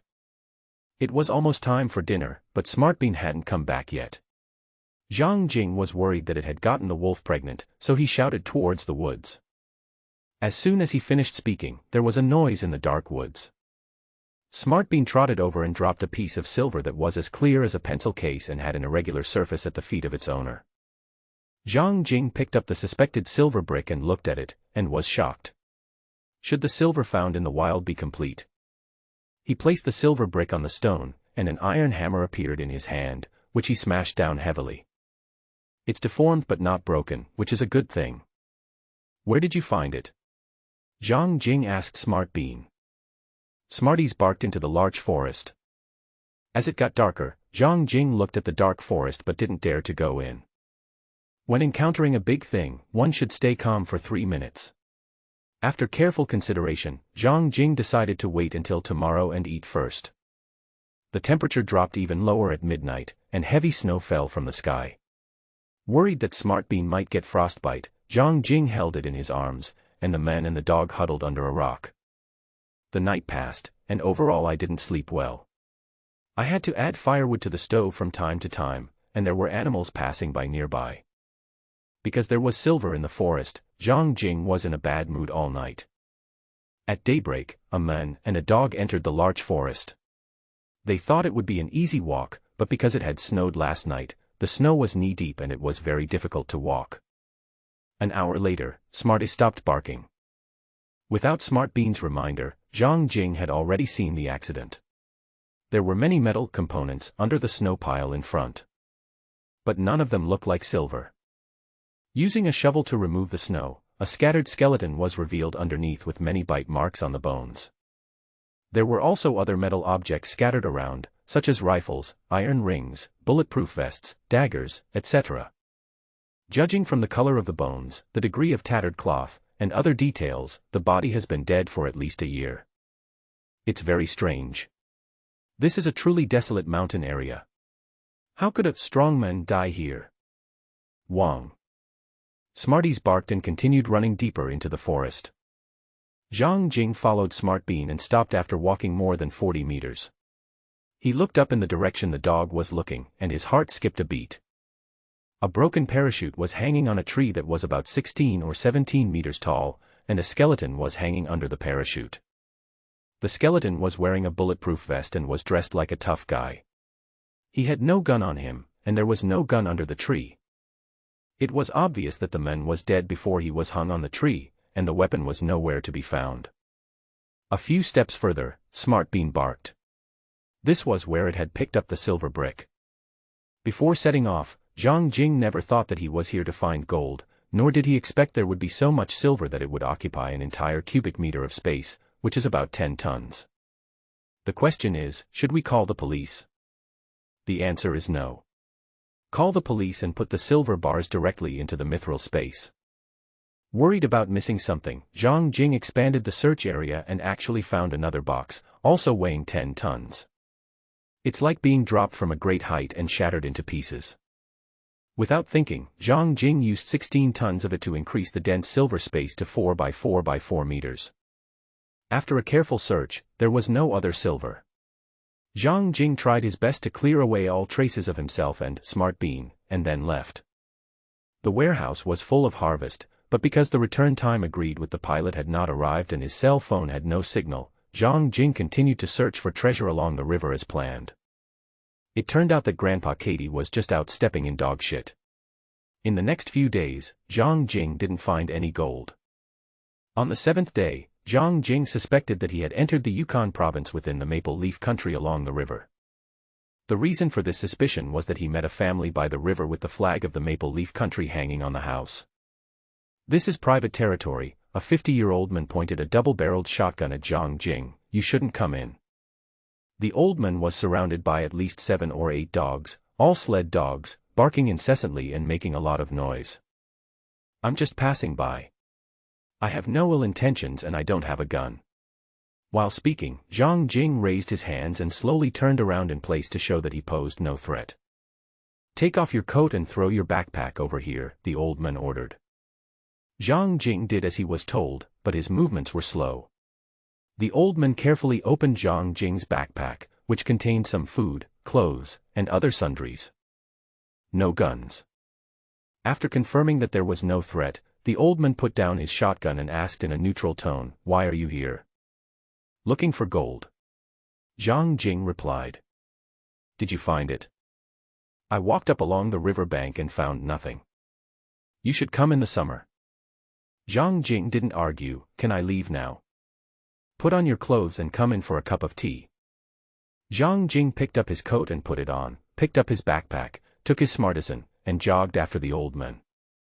The house was about 60 or 70 meters away from the river. If it weren't for the sled dogs, the old man would have had no idea that Zhang Jing passed by his door. "What's your name?" asked the old man. "Zhang Jing." "Dragon country people?" "Yes." "Everyone calls me Old Daijin, you can call me that too." After a few words of chatting, the two came to the front of the house. Pushing open the door and entering the small living room, Old Daijin made a cup of black tea for Zhang Jing. "No one has come to my place for a long time. The last time a stranger came was 1.5 years ago." "Was the process very bad?" Zhang Jing asked tentatively. Old Daijin's expression changed. "How did you know?" "Just now by the river, you seemed a little overly nervous." "I'm afraid of killing the wrong person." This reason was so powerful that Zhang Jing couldn't refute it. At this time, Zhang Jing noticed that there was a wire moving in the air in the room next to the living room. Someone tied it into a knot and hung it on the bedroom ceiling fan light, as if intending to commit suicide. Zhang Jing was a little confused and tried to ask Lao Daijin, "Do you live here alone?" "I have a daughter." "Can you invite her out for tea?" Zhang Jing was anxious and reminded her without changing his expression. "She has depression and strangers make it worse." Zhang Jing reminded her for the second time, "I heard that depression makes people very miserable and sometimes leads to suicidal tendencies. Do you want to go see her?" His daughter did have suicidal tendencies. After being reminded by Zhang Jing, Mr. Daijin did not dare to delay. He opened the door and saw that his daughter was indeed planning to commit suicide. Her neck was already in the wire loop, and old Jin hurried forward to lift up his daughter. Zhang Jing met old Jin's daughter, a big girl who was about 1.9 meters tall and weighed about 250 to 260 kilograms. She is about the same height as Katie, but her figure is far different. Come and help. Old Jin couldn't lift his daughter, so he asked Zhang Jing for help. Zhang Jing rushed forward and helped lift the woman up. After a lot of trouble, Zhang Jing and Lao Daijin finally succeeded in rescuing the woman, but the woman was emotionally broken, crying and shouting loudly, with tears and snot running down her face. The tranquilizer has run out. Old Dakin was confused, she will bite her tongue off. Zhang Jing didn't know that depression could be so serious. Thinking of the songs that Chu Shaoqing liked to hum, he sang, "She Knows Magic," in English. She. Magic, right. I can't help myself. Not knowing how to pull back from the brink. Let me experience it. This gap between love and hate. Love is a brilliant firework. As if there was magic, the woman quickly calmed down. A year and a half ago, it was summer, and 6 strangers suddenly came here. This is a sad story. Milika, the daughter of old Jin, had her mother killed by gangsters and died in Milika's arms. Although the 6 criminals were killed by Lao Jin, Marika suffered from severe depression from then on. Looking at the old Jin, who is in his 50s, he is not tall, not strong, has a big belly, is greasy, and does not look fierce. He is just an ordinary white old man. He was able to kill 6 bad guys, is this true? Thinking this way, Zhang Jing asked Lao Daijin indirectly, "This place is remote, and usually no one comes here. Did you offend anyone?" "No, they are looking for something and they suspect we are hiding it." Zhang Jing's heart sank slightly. It was obvious that the group of strangers were looking for the lost silver bars. The point is that the 2 boxes of silver bars are very valuable, and they will definitely not give them up easily. Looking at old Jin's sad face and deep crow's feet, Zhang Jing apologized in his heart and said, "Your daughter needs a doctor. I have rented a plane and will pick her up the day after tomorrow. Do you want to go to Anchorage with me? There is a hospital there." Old Jin was delighted. "Will it cause you any trouble?" "It's not a problem," Zhang Jing looked like a good guy, "it's just on the way." After a night's rest, the 3 set out early the next day before dawn, with 8 dogs pulling the sled. Old Jin was driving, Zhang Jing and Milika were sitting in the trailer at the back, and Smartbean was running along. After driving more than 70 kilometers on the ice and taking 3 breaks in between, we arrived at the landing site in the evening. On the 9th day, pilot Charles returned in the antique C-37 transport plane. The sled remained where it was, while the people and dogs boarded the plane and returned to Anchorage 70 minutes later. After waving goodbye to old Jin and his daughter, Zhang Jing went to the airport and they went to the hospital. In his heart, Zhang Jing quietly apologized to the father and daughter. Just if, those silver owners investigated themselves, they would first go to old Jin to confirm some things. Old Jin will prove that Zhang Jing did not take anything away, the bag was empty and the plane was also empty. Perfectly remove suspicion. However, those 2 boxes of silver were not a small number, and there was a high probability that both Jin and his daughter would be killed. That evening, Zhang Jing returned to the Bayou Town winery, and Ding Jieqi was also there. After a deep hug, Ding Jieqi asked with concern, "Brother Zhang, are you in danger?" "There's no danger. Smarty is very capable. He can catch game for every meal. He also met a poor father and daughter." Zhang Jing took the time to briefly introduce the old Jin and his daughter. "Brother Zhang," Ding Jieqi said affectionately, holding Zhang Jing's arm, "you have a kind heart, so you have always had good luck and have never encountered any danger." This sentence is like a thorn. Zhang Jing slowly pulled his arm out of Ding Jieqi's arms and said stiffly, "I have never been a good person. I only care about money."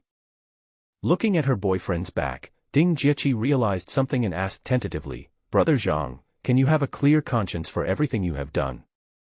"It's none of your business." Zhang Jing avoided the question.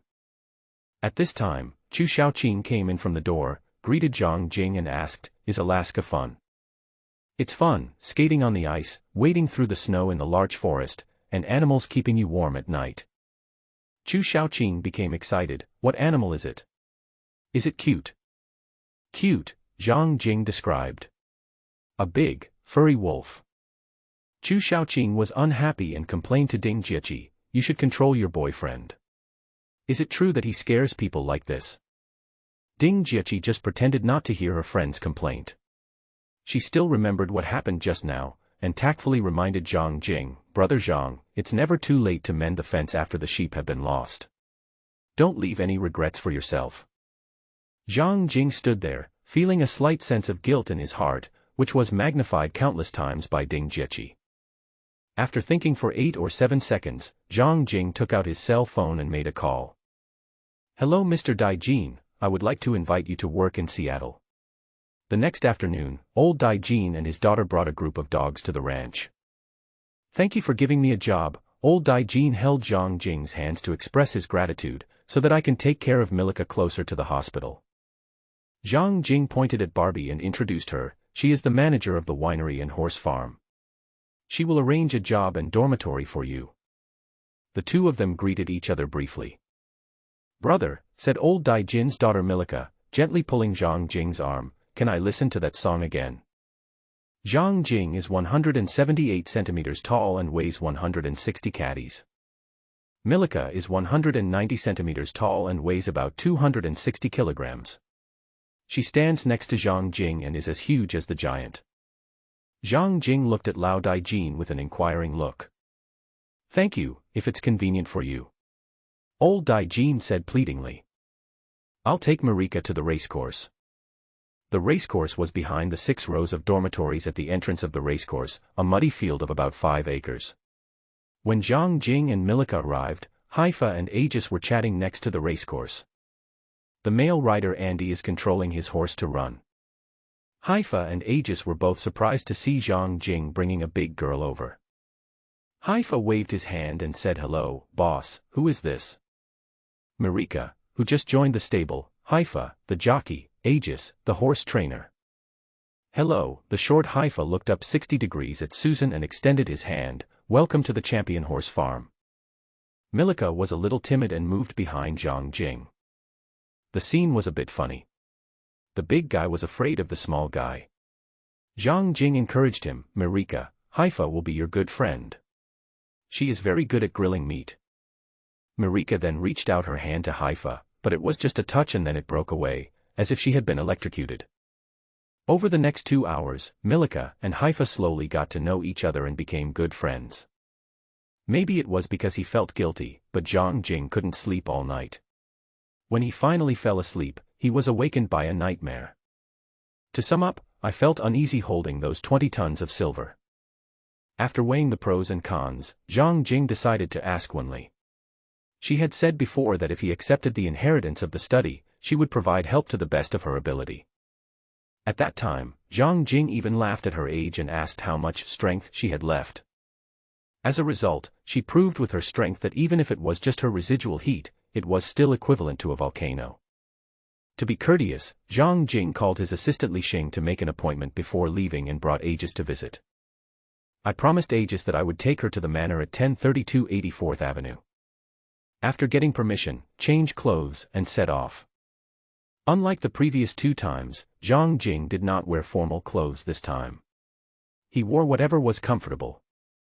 Aegis was originally dressed very formally, but because Zhang Jing was casually wearing a navy blue jacket, jeans, and black sneakers, she changed her clothes at a roadside clothing store and also became casual.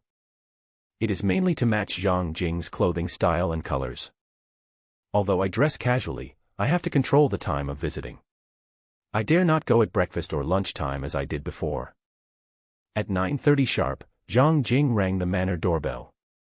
Meet Wenli at 9:45. Hello, old lady. Hello, ma'am. In the reception room, Zhang Jing and Aegis greeted her. Wenli is not young anymore, but she looks pretty energetic. She leans back on the sofa, holding a blue short hair in her arms, and asks slowly, when did you start dating? Ms. Aegis is a horse trainer, Zhang Jing explained, she is not my girlfriend. You slept together last night. Wenli seemed to be hard of hearing. Ahem, Zhang Jing choked and coughed, reminding Wenli, I have a girlfriend. You have met her, Ding Jieqi. It's just a joke, Winry waved to Aegis, motioning her to sit next to her. How is your grandma doing lately? Zhang Jing was speechless and could only stand there. Aegis was overjoyed, like a magpie, and happily sat down next to Wenli. There are always endless things to do at the St. Buddha horse farm, and she can't rest either. At your age, you still value power and money so much. You need to learn to let go. Aegis felt embarrassed. Her grandmother was the type of person who would never give up power and money. Even though she was in her 70s, she still had a strong desire for material things. Then again, Aegis's egoistic personality was also influenced by her grandmother. After a few awkward words, Wenli chased him away. Wait outside for a while. I want to talk to Zhang Jing. Aegis agreed, stood up and left. What do you want to talk to me about? Wenli asked Zhang Jing. Zhang Jing looked at his assistant Li Xing who was waiting beside him. Li Xing is a middle-aged man in his 40s, with a masculine expression, and looks 70% like Zhao Wenjue. Go ahead, it's okay. Wenli looked relaxed. I found about 20 tons of silver in a large forest in the middle of the Yukon River in Alaska, near the border with Maple Leaf Country. Each piece was the size of a pencil case and the weight was different. Wenli looked at Li Xing and said, go check it out. After Li Xing left, only Zhang Jing, Wenli, and a blue shorthair were left in the living room. Wenli looked at Zhang Jing with an interesting look. I heard that you are planning to live off him. What does it mean to live off someone for free? Zhang Jing asked in surprise. Manner 1049. Wenli reminded lazily. Zhang Jing retorted, I am a treasure hunter. I will not let go of this opportunity given by God. The key is that it is legal. Wenli laughed, finding it interesting. You just arrived in Seattle not long ago. How did you find this hidden loophole? Information given by a little friend. No one is willing to be picked up by force, Wenli reminded. Killing 2 bandits is impressive, but you have to be careful. Li Xing returned a moment later and reported. 18 months ago, not far from where Mr. Zhang found the silver nugget, on the Maple Leaf countryside of the border, a shooting occurred, killing 7 people, 1 woman and 6 men. 6 men broke into a private house and were killed by the male owner, including the female owner. 1 month later, in a manor in Ottawa, a city in the south of Maple Leaf Country, the manor owner and his bodyguard were killed. Zhang Jing asked, are the 2 things related? It is very likely that there is, Li Xing said calmly. From the public information, the owner of the manor is the owner of a mining company.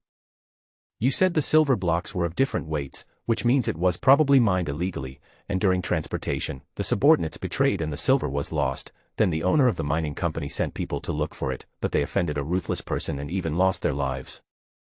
All of this is speculation. Zhang Jing pointed out that it was unreasonable. I have seen the old man who lost his wife. He is not as cruel as you say. Don't judge a person by his appearance. As he spoke, Li Xing opened his phone and found a folder with some photos of corpses. He introduced. These are photos of the Ottawa Manor shooting. They are all fatalities.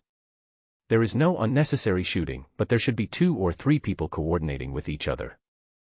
Zhang Jing murmured, looked at Li Xing and asked, so, what's the situation now? You are lucky. Those silver owners are most likely dead. Ha. Ha. Ha. Zhang Jing laughed like a goose. It's too early to be happy, Li Xing reminded, it weighs 20 tons. You can't transport the silver, and you can't launder it. You 2 can talk. Wenli sat up from the sofa. I have a headache listening to business. Wenli left, and only Zhang Jing and Li Xing were left in the living room. Do you have a solution? Zhang Jing looked at Li Xing and asked. I will help you transport the silver to Hong Kong and launder it for you. I will only charge you 50% commission and give you Hong Kong currency. For professional black and white laundering, the handling fee is generally 40%. If transportation is included, the price will be even more expensive. However, Li Xing could never have dreamed that Zhang Jing did not have 20 tons of silver at all, but only 4 tons. In addition, a lot of silver was purchased before, but only 9 tons were sold, so it could be melted again and sold openly. However, Li Xing's awesomeness made Zhang Jing think of another difficult problem, and he had no choice but to ask him for help. "I can handle the silver myself," Zhang Jing requested. "I need help with another matter." "You can do it yourself." Li Xing didn't believe it at all and reminded carefully, "This is equivalent to self-immolation. If an accident occurs in any link, the consequences will be very serious. Don't be lucky." Even if Bai Yin didn't mention it, Zhang Jing could handle it himself. "I have some serafinib, a basic raw material for making multi-point targeted drugs. Do you have any way to deal with it?" Li Xing's train of thought was a little slow, so he asked uncertainly, "Serafinib?" "Yes." "How do you have that kind of thing?" "An unexpected treasure hunt." "About how much?" "About 100 pounds. 100 kilograms. Li Xing's eyes widened. "How much do you plan to sell it for?" "I don't know the price." The two of them asked and answered each other quickly. If it weren't for Wenli, Zhang Jing would not have believed Li Xing, let alone said so much to him. "It needs to be delivered to Hong Kong. No matter how much the final transaction amount is, 70% is yours." "I'll deliver it myself," Zhang Jing said with certainty. Li Xing was startled. He was worried that Zhang Jing might not understand the situation, so he reminded him in a serious tone, 100 kilograms. "It's hard to guarantee that your people won't betray you. If you are caught during transportation, you will most likely be implicated and go to jail for life." "Don't dare to joke with your life," Zhang Jing said. "I can deliver it safely." Seeing Zhang Jing eating the iron ingot, Li Xing promised, "If you can deliver it to Hong Kong, you can get 90% of the final transaction price."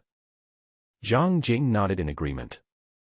After staying at Manor 1032 for an hour, Zhang Jing drove a pickup truck to take Aegis back to Bayou Town.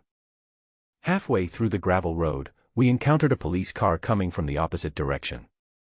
The tall and thin policeman Joe rolled down the window in advance and greeted enthusiastically, "Long time no see.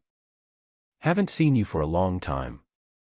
I heard that Champion Horse Farm plans to participate in this year's Seattle Cup. Is this true?" "It's true. The General will participate in the 3,200 meters, and the General will participate in the 1,600 meters. This is a good thing," Joe said excitedly. "I will definitely go to the stadium to cheer for General and Undying. Thank you," Zhang Jing said politely. "I was worried that they wouldn't be able to run well. The results are not important. The white fishing town has never participated in the Seattle Cup. This is a feat." After a few simple polite words, Zhang Jing first sent Aegis to the stables and then returned to the winery. In the living room of the haunted house, after the new furniture was replaced, Ding Jieqi and Chu Shaoqing were holding pillows in their arms, leaning against the fireplace and watching Two Broke Girls, which contained many funny dialogues and some dirty jokes.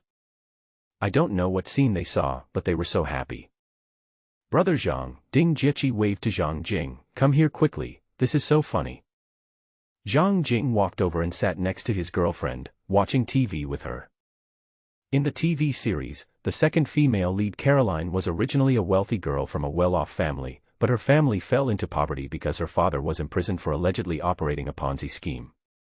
She had nothing except a horse, and it was because of that horse that Caroline was in such a miserable state. The story is humorous, but there is also some helplessness and sadness behind it. Time passed slowly. It was cold outside but warm as spring inside. Ding Jieqi slowly fell asleep in Zhang Jing's arms. Zhang Jing also gradually fell asleep, and the two of them snuggled together. The next day is weekend. Zhang Jingran sent Ding Jieqi and Chu Shaoqing to school, then headed straight to the airport with his backpack. Although there is mithril space, it is easy to arouse suspicion if you have nothing in your hands. Before arriving at the airport, Zhang Jing was worried that the airplane food would not taste good, so he passed by McDonald's and bought 2 buckets of fried chicken nuggets and put them in his backpack. Even though they are fast-growing chickens, even though half of the people on the street are fat, with waists like buckets and butts like sofas. But it tastes good. It is said that the world's most in-depth scientists who study the tongue and taste work for several top food companies. I used to think it was just a rumor, but now it seems to be true. However, the fried chicken was not allowed to pass through security because it smelled so good. Awkward. If it were 2 buckets of milk, Zhang Jing could still give it a try, but 2 buckets of fried chicken were too much and too greasy. I want to put it into the mithril space, but there are too many people and too many eyes watching.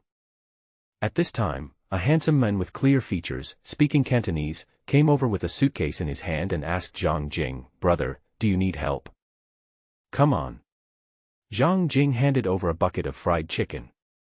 "My name is Guiyu." Guiyu took the fried chicken and said, "I was just hungry. It must be fate that made me meet you." Zhang Jing clearly reminded, "Although I look very manly, I am not gay." Guiyu was slightly stunned, then burst into laughter. "You misunderstood, I just look cute, but I'm also a real man." Without saying much, the others had already started boarding the plane. The 2 of them squatted beside them and feasted on their food, rushing to enter the cabin in the last 3 minutes. Zhang Jing bought an economy class ticket and Guiyu bought a business class ticket. Holding Zhang Jing, Guiyu said generously, "If you treat me to fried chicken, I will treat you to a cabin upgrade." Zhang Jing didn't expect such a good thing to happen and agreed readily. Because the plane stopped in Tokyo for 3 hours, it arrived in Hong Kong 19 hours after departure. After landing, Zhang Jing moved directly into the hotel. After resting for a day and a night, he began to live a bohemian life. Go shopping, enjoy the beautiful scenery, go to nightclubs, watch horse racing, and taste delicious food. On the 10th day after landing, Zhang Jing went to the countryside and rented a country homestay facing the sea with flowers blooming in spring. On the 12th day, Li Xing was called in to deliver 4 boxes of serafinib. Li Xing arrived in just half an hour. When he saw the 4 metal boxes, he was like seeing aliens. "Impossible. How did you do that?" "Everyone has his own way of survival," Zhang Jing said shamelessly. "The 100 kilograms are all here. I'll give them to you. I'm in a hurry to go back." "You're really in a hurry," Li Xing muttered. "Why did you spend more than 10 days playing in Xiangjiang?" Zhang Jing jumped up and down. "You followed me." Li Xing avoided answering, tilted his head and thought, then tried to ask, "Did you bribe the airline? How many members do you have? How much are they worth?" Unable to answer, he forced himself to change the subject. "The price may be higher than you think. Normally, buyers are only willing to pay 600 yuan per gram." Zhang Jing was stunned. "Isn't this high?" Li Xing's expression remained unchanged, as if he had seen many storms and waves. 5 milligrams of serafinib is sold to patients for 120 to 140 renminbi per dose. 1 gram equals 1,000 milligrams. Based on 120 renminbi, it is worth 24,000 renminbi per gram, which is about 3,600 renminbi per gram when converted into US dollars. Zhang Jing haha, Li Xing calculated the terminal price. This is the price that the patient receives.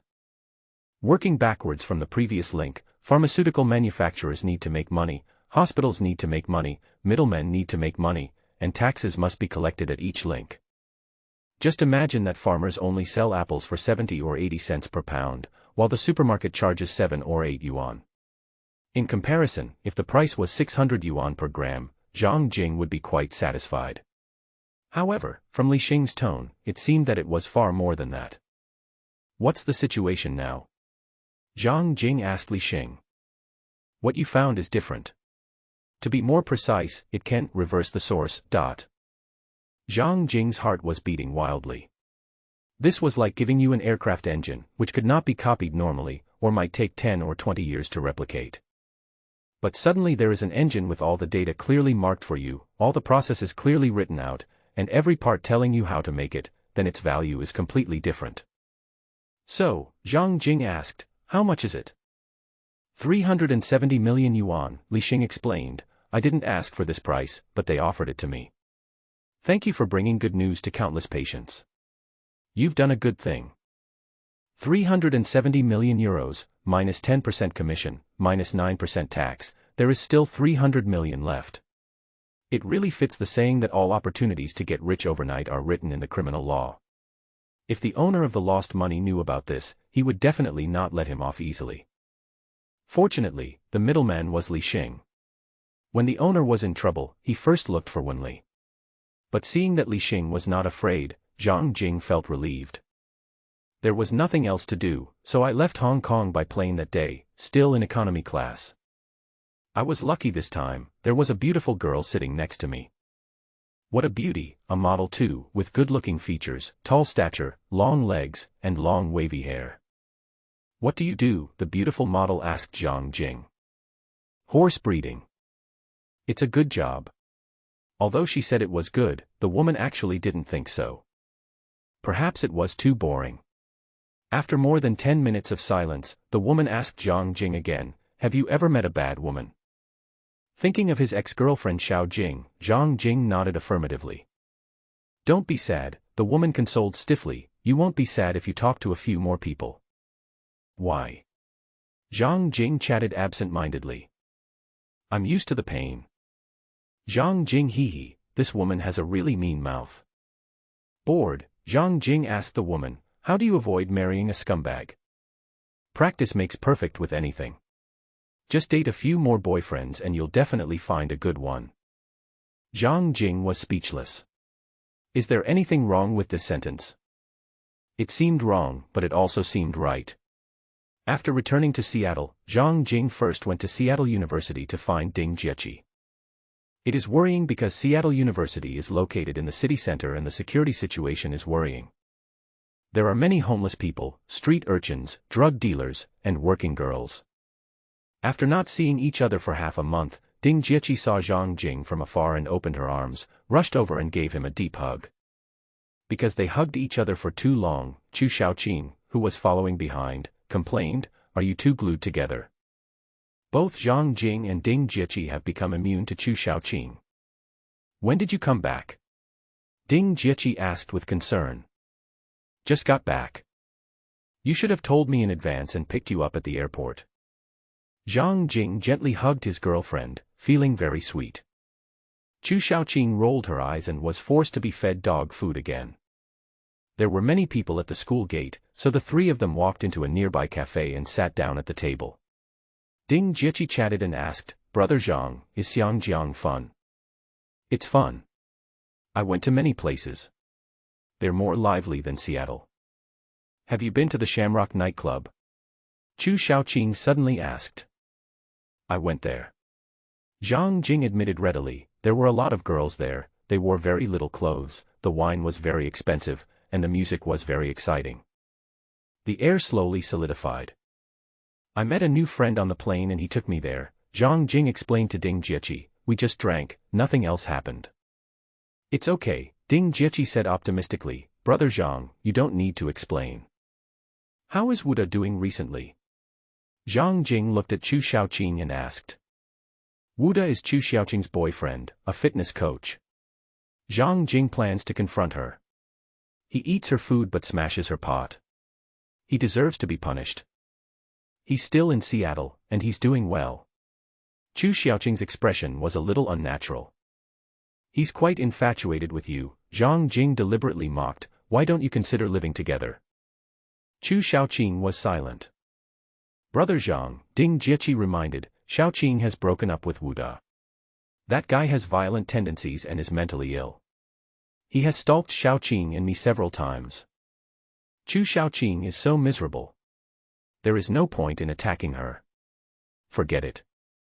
In the afternoon, buy food and drinks. After Ding Jieqi finished school, the three of them drove back to the winery. Because before Christmas, Zhang Jing donated 10,000 yuan to the town police, Qiao promised to patrol twice a day at irregular intervals. On the gravel road leading to the winery, they encountered a patrol car again. Also, because there were only 5 people in the small town police station, including the clerk and mayor, the policeman Zhang Jing met was a tall and thin man named Zhou. "Zhang, long time no see," Qiao rolled down the car window and greeted him. "Manager Barbie said you were on vacation abroad." "Yes," Zhang Jing asked casually, "I just got back. Is there any news worth talking about in the police world recently?" Zhang Jing originally wanted to find out if there were any money-making opportunities, but unexpectedly Qiao brought him an unexpected news. "Yes," said the tall and thin policeman Zhou. "Nick Tokus came to Seattle last night and our superiors asked us to stay alert." "Who is that?" Zhang Jing thought it was some important person. Nick Taukas was a member of the Maple Leaf Nation's Air-Sea Combined Transport Brigade. He just retired. His father was killed in an Ottawa manor a year and a half ago. He came here this time to seek revenge. With so many coincidences, it can be basically confirmed that he is here to look for Lao Jing, and he may even get into trouble. By the way, Zhang Jing asked Qiao, what transport brigade and what unit are you in? The Sea-Air Combined Transport Brigade may sound lame, but it is actually the strongest special forces unit in Maple Leaf Country, carrying out missions in chaotic places all year round. Fuck you. Zhang Jing cursed in his heart. After chatting for a while, Qiao continued his patrol, and Zhang Jing returned to the winery and found Lao Jing working in the brewing workshop. Old Jing was arranged by Barbie to work under Cindy. I'm sorry Mr. Dakin, you have to leave my stable. The old man didn't understand why. Zhang Jing went straight to the point and said, I met the town sheriff outside, and he told me that Nick Taukas just arrived in Seattle last night. Who is Nick Taukas? Old Dakin looked puzzled. What does he have to do with me? Nick Taukas just retired from the Air-Sea Combined Transport Brigade. He is the son of the owner of an Ottawa mining company. Many people have such suspicions, Dakin Sr. denied, but the Ottawa Manor incident had nothing to do with me. The police investigated it at the time, otherwise I would have been in jail. Zhang Jing was determined to drive them away. I don't want to cause any trouble. The master drove him away, so old Jing had no choice but to stay at the stable. I'll take Milika away, but can the 8 sled dogs stay? Zhang Jing nodded. Old Jing put down his work and got up to look for his daughter Milika. Milika was picking tomatoes with Dylan in the greenhouse to prepare for dinner. When she heard that her old father was going to take her away from the ranch, she suddenly felt unwell. In just 10 days, she had gotten used to, liked, and enjoyed living happily with Haifa, little Dylan, David, Phil, and Jamie. The disease broke out immediately, with runny nose and tears flowing. Jing burst into tears. He felt sorry for his daughter. First she lost her mother and now she was forced to leave her new friends. Just as old Jing was forcibly pulling Milika away, Zhang Jing couldn't get over his conscience and said in a bad tone, it's very troublesome to take care of those 8 sled dogs. If Miss Milika is willing to stay and take care of them, that's fine. Old Jing turned his eyes away from Zhang Jing and comforted his daughter, Dad will be gone for a while, you stay here and be good. Don't lose your temper. Milika stopped crying, but she couldn't bear to leave her old father, so she went forward to hug him and softly urged him, come back soon. Old Jing nodded slightly and left. Watching old Jing walk away with his back slightly bent, Zhang Jing felt sorry in his heart. He had to do this in order to have a good sleep at night. Clearing his mind, Zhang Jing found Aegis. It was now mid-February and the Seattle Cup Finals would be held at the end of March. There are 4 more preliminaries before the finals, which means that the General and Undying will be on the field soon. Big Star cannot participate in the competition for the time being because he is not old enough. In the preliminaries next month, will the General and the Dead win? Zhang Jing asked Aegis with concern. I sold my sports car last week, Aegis answered irrelevantly, and my necklace and earrings have also been sold. Zhang Jing didn't understand. The General will run 3,200 meters, and the Dead will run 1,600 meters. I want to bet on them to win.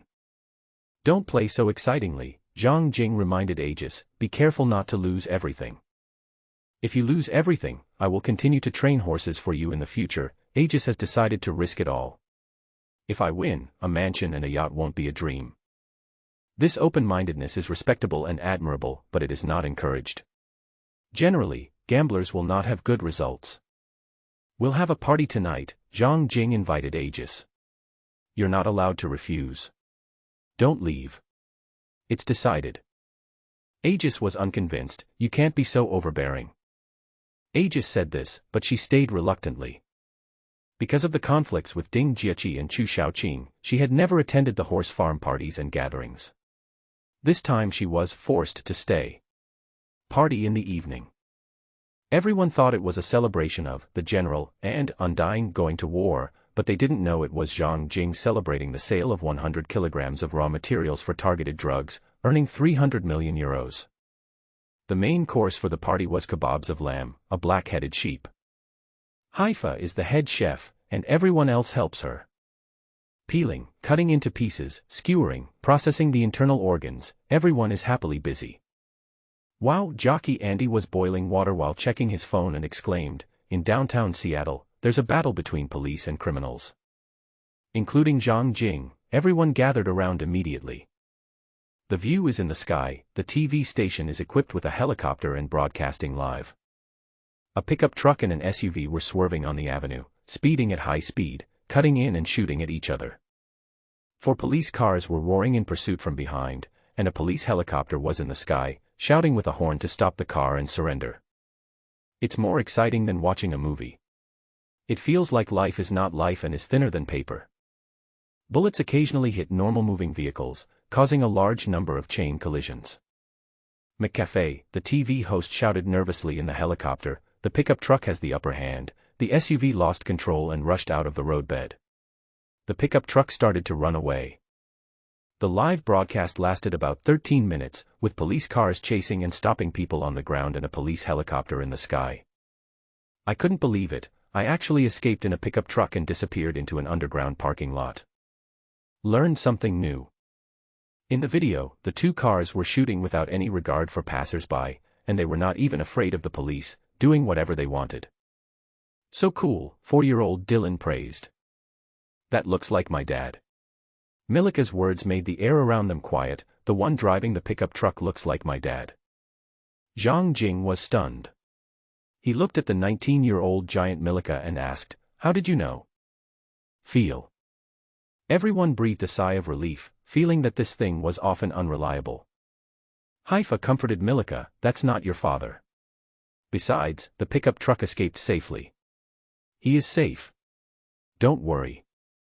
Milika nodded and helped to process the mutton. Although Haifa is young, she is very good at cooking. She can cook a lamb in 5 different ways: grilled skewers, mutton offal soup, stewed, shabu shabu, and stewed. Especially the stewed sheep's head and braised sheep's feet, the aroma is so charming. Because there was only one sheep's head, Zhang Jing and Chu Shaoqing almost had a fight. "Stop." Ding Jieqi stopped him domineeringly and took away the sheep's head. "It belongs to Miss Haifa because she's the chef. It also belongs to Miss Marika, who handles the most ingredients. Miss Dilling and Mr. David have one, too, because they are the cutest." Haifa was embarrassed, Milika was shy, and 4-year-old Dylan and 3-year-old David laughed non-stop. Everyone laughed in a friendly manner. It doesn't matter if there is no sheep's head. Grilled skewers, mutton offal soup, braised meat, and hot pot are all delicious. Lamb is paired with white wine, a bite of lamb, a sip of wine, even a god wouldn't trade it for this. After 3 rounds of wine and 5 dishes, Zhang Jing came to Aegis and asked worriedly, "Will you abandon the champion racecourse in the future?" Aegis, who had beautiful blonde hair, was slightly stunned, then shook her head. It was certain in the past, but not now. The Great General and the Undying have great potential. If they win, I can earn 10% of the prize money. According to industry rules, not all horse racing prize money belongs to the horse owner. 10% goes to the trainer and 5% to the jockey. Zhang Jing felt bitter. Aegis was super realistic and materialistic. When there was profit, she would rush forward faster than anyone else. When there was no profit, she would leave faster than anyone else. It just so happened that this was a talented horse trainer, and it was a coincidence that Zhang Jing met him. Even better horse trainers look down on champion horse farms. Looking at Ding Jieqi, who was mingling with everyone, Aegis said in a seductive tone, "After the party, take me home and we'll find a place to have another drink." "Don't make trouble," Zhang Jing rejected Aegis. "Ding Jieqi is not your enemy, you are classmates." "I don't have classmates like her and Chu Shaoqing." Aegis looked unhappy. Zhang Jing was very curious, "Why did you fight at that time?" "I forgot what happened in the past." Zhang Jing was speechless. "What are you talking about?" Ding Jieqi asked as she walked over with a smile. Aegis challenged, "I hope your boyfriend can take me home later, and then I'll find a place with him to have another drink." Zhang Jing spread his hands to show his innocence. Ding Jieqi naturally knew that this was done on purpose to irritate her, so she showed her kindness and said, "Next Saturday, Chu Xiaoqing and I are going to go paragliding. Do you have time to join us?" No. Aegis didn't expect Ding Jiaqi to invite her to play together. She looked up at the sky at a 45-degree angle, with a proud expression and a stiff tone. In fact, Aegis wanted to go in her heart, and she didn't want her relationship with Ding Jiaqi to become too strained, but the Seattle Cup preliminaries were getting closer and closer, and she couldn't get away. After the party, there was garbage all over the floor. Phil, Jamie, Aegis, Andy, and Zhang Jing were all drunk and unconscious, and they were vomiting all over the place. Ding Jiaqi and Chu Xiaoqing also drank a lot. Haifa didn't drink. He looked at Milika, who also didn't drink, and complained, "Some people are busy." Dylan was better. He only drank half a bottle of wine and took the initiative to help clean up. Milika, who suffers from severe depression, has integrated into the stable and joined in the cleaning process. After cleaning, Dylan limped in from outside and brought in a large amount of wheat straw, which he spread thickly along the wall. Men on one side, women on the other. Zhang Jing held the big yellow dog Smart Bean in his arms and slept in the haystack until dawn. The amazing thing was that he didn't feel cold and felt very comfortable. Boss. In the morning, Haifa had already prepared breakfast and complained to Zhang Jing, "Don't drink at parties in the future. If it weren't for Miss Milika's help last night, Brother Dylan and I would never have been able to drag you into the haystack." "Yes," little Dylan chimed in, "you are so heavy, I can't lift you at all.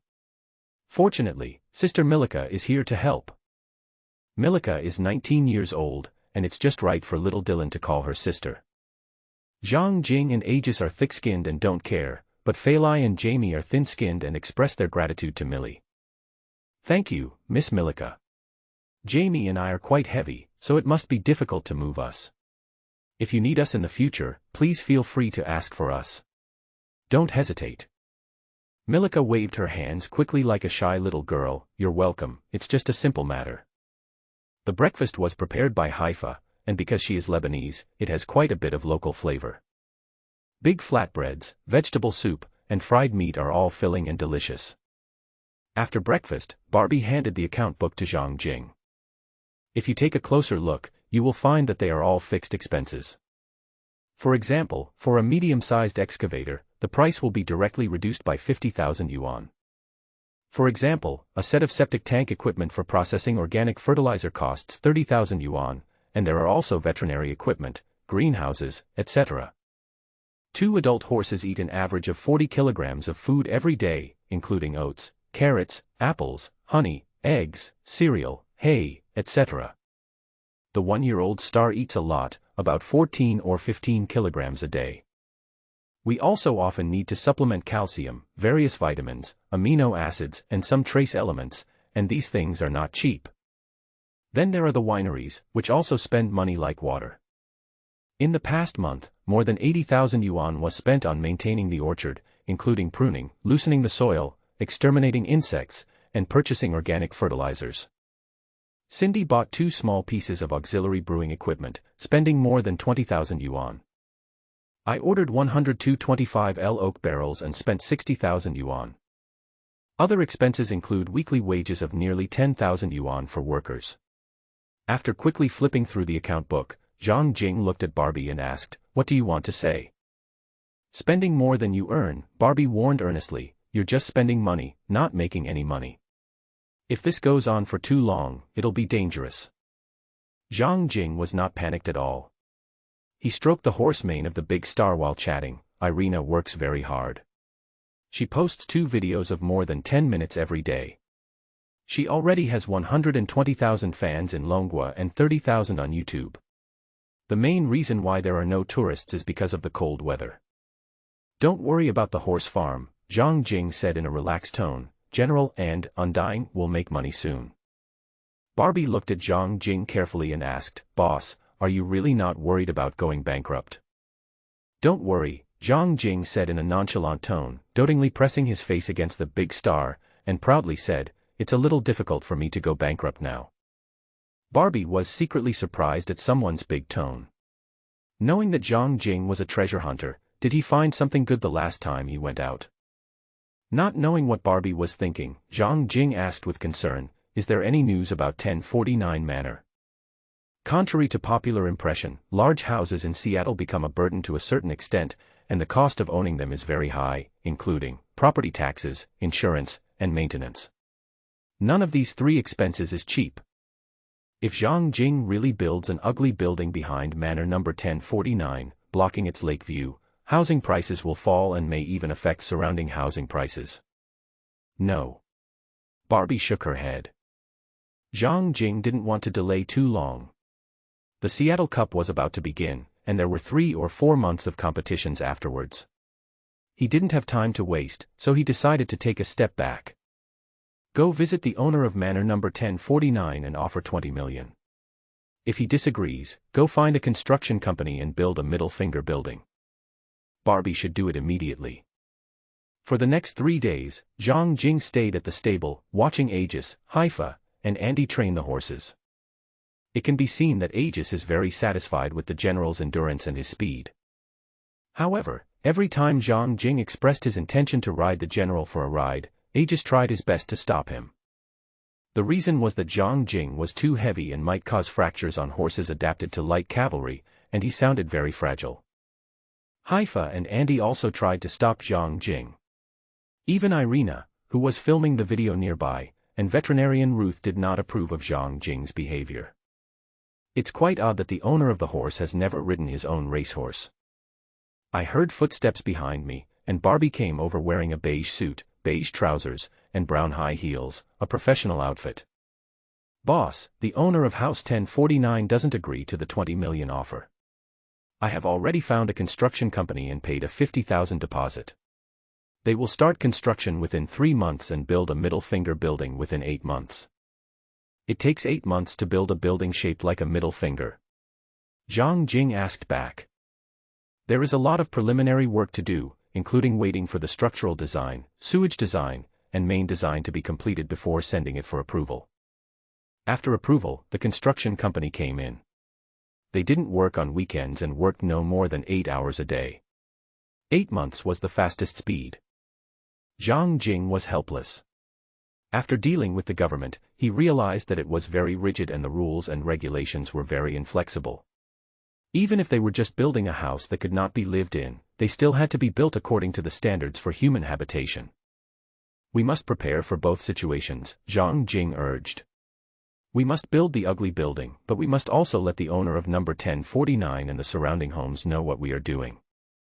Barbie nodded and said, "I have asked my former colleagues at the real estate company to spread the news."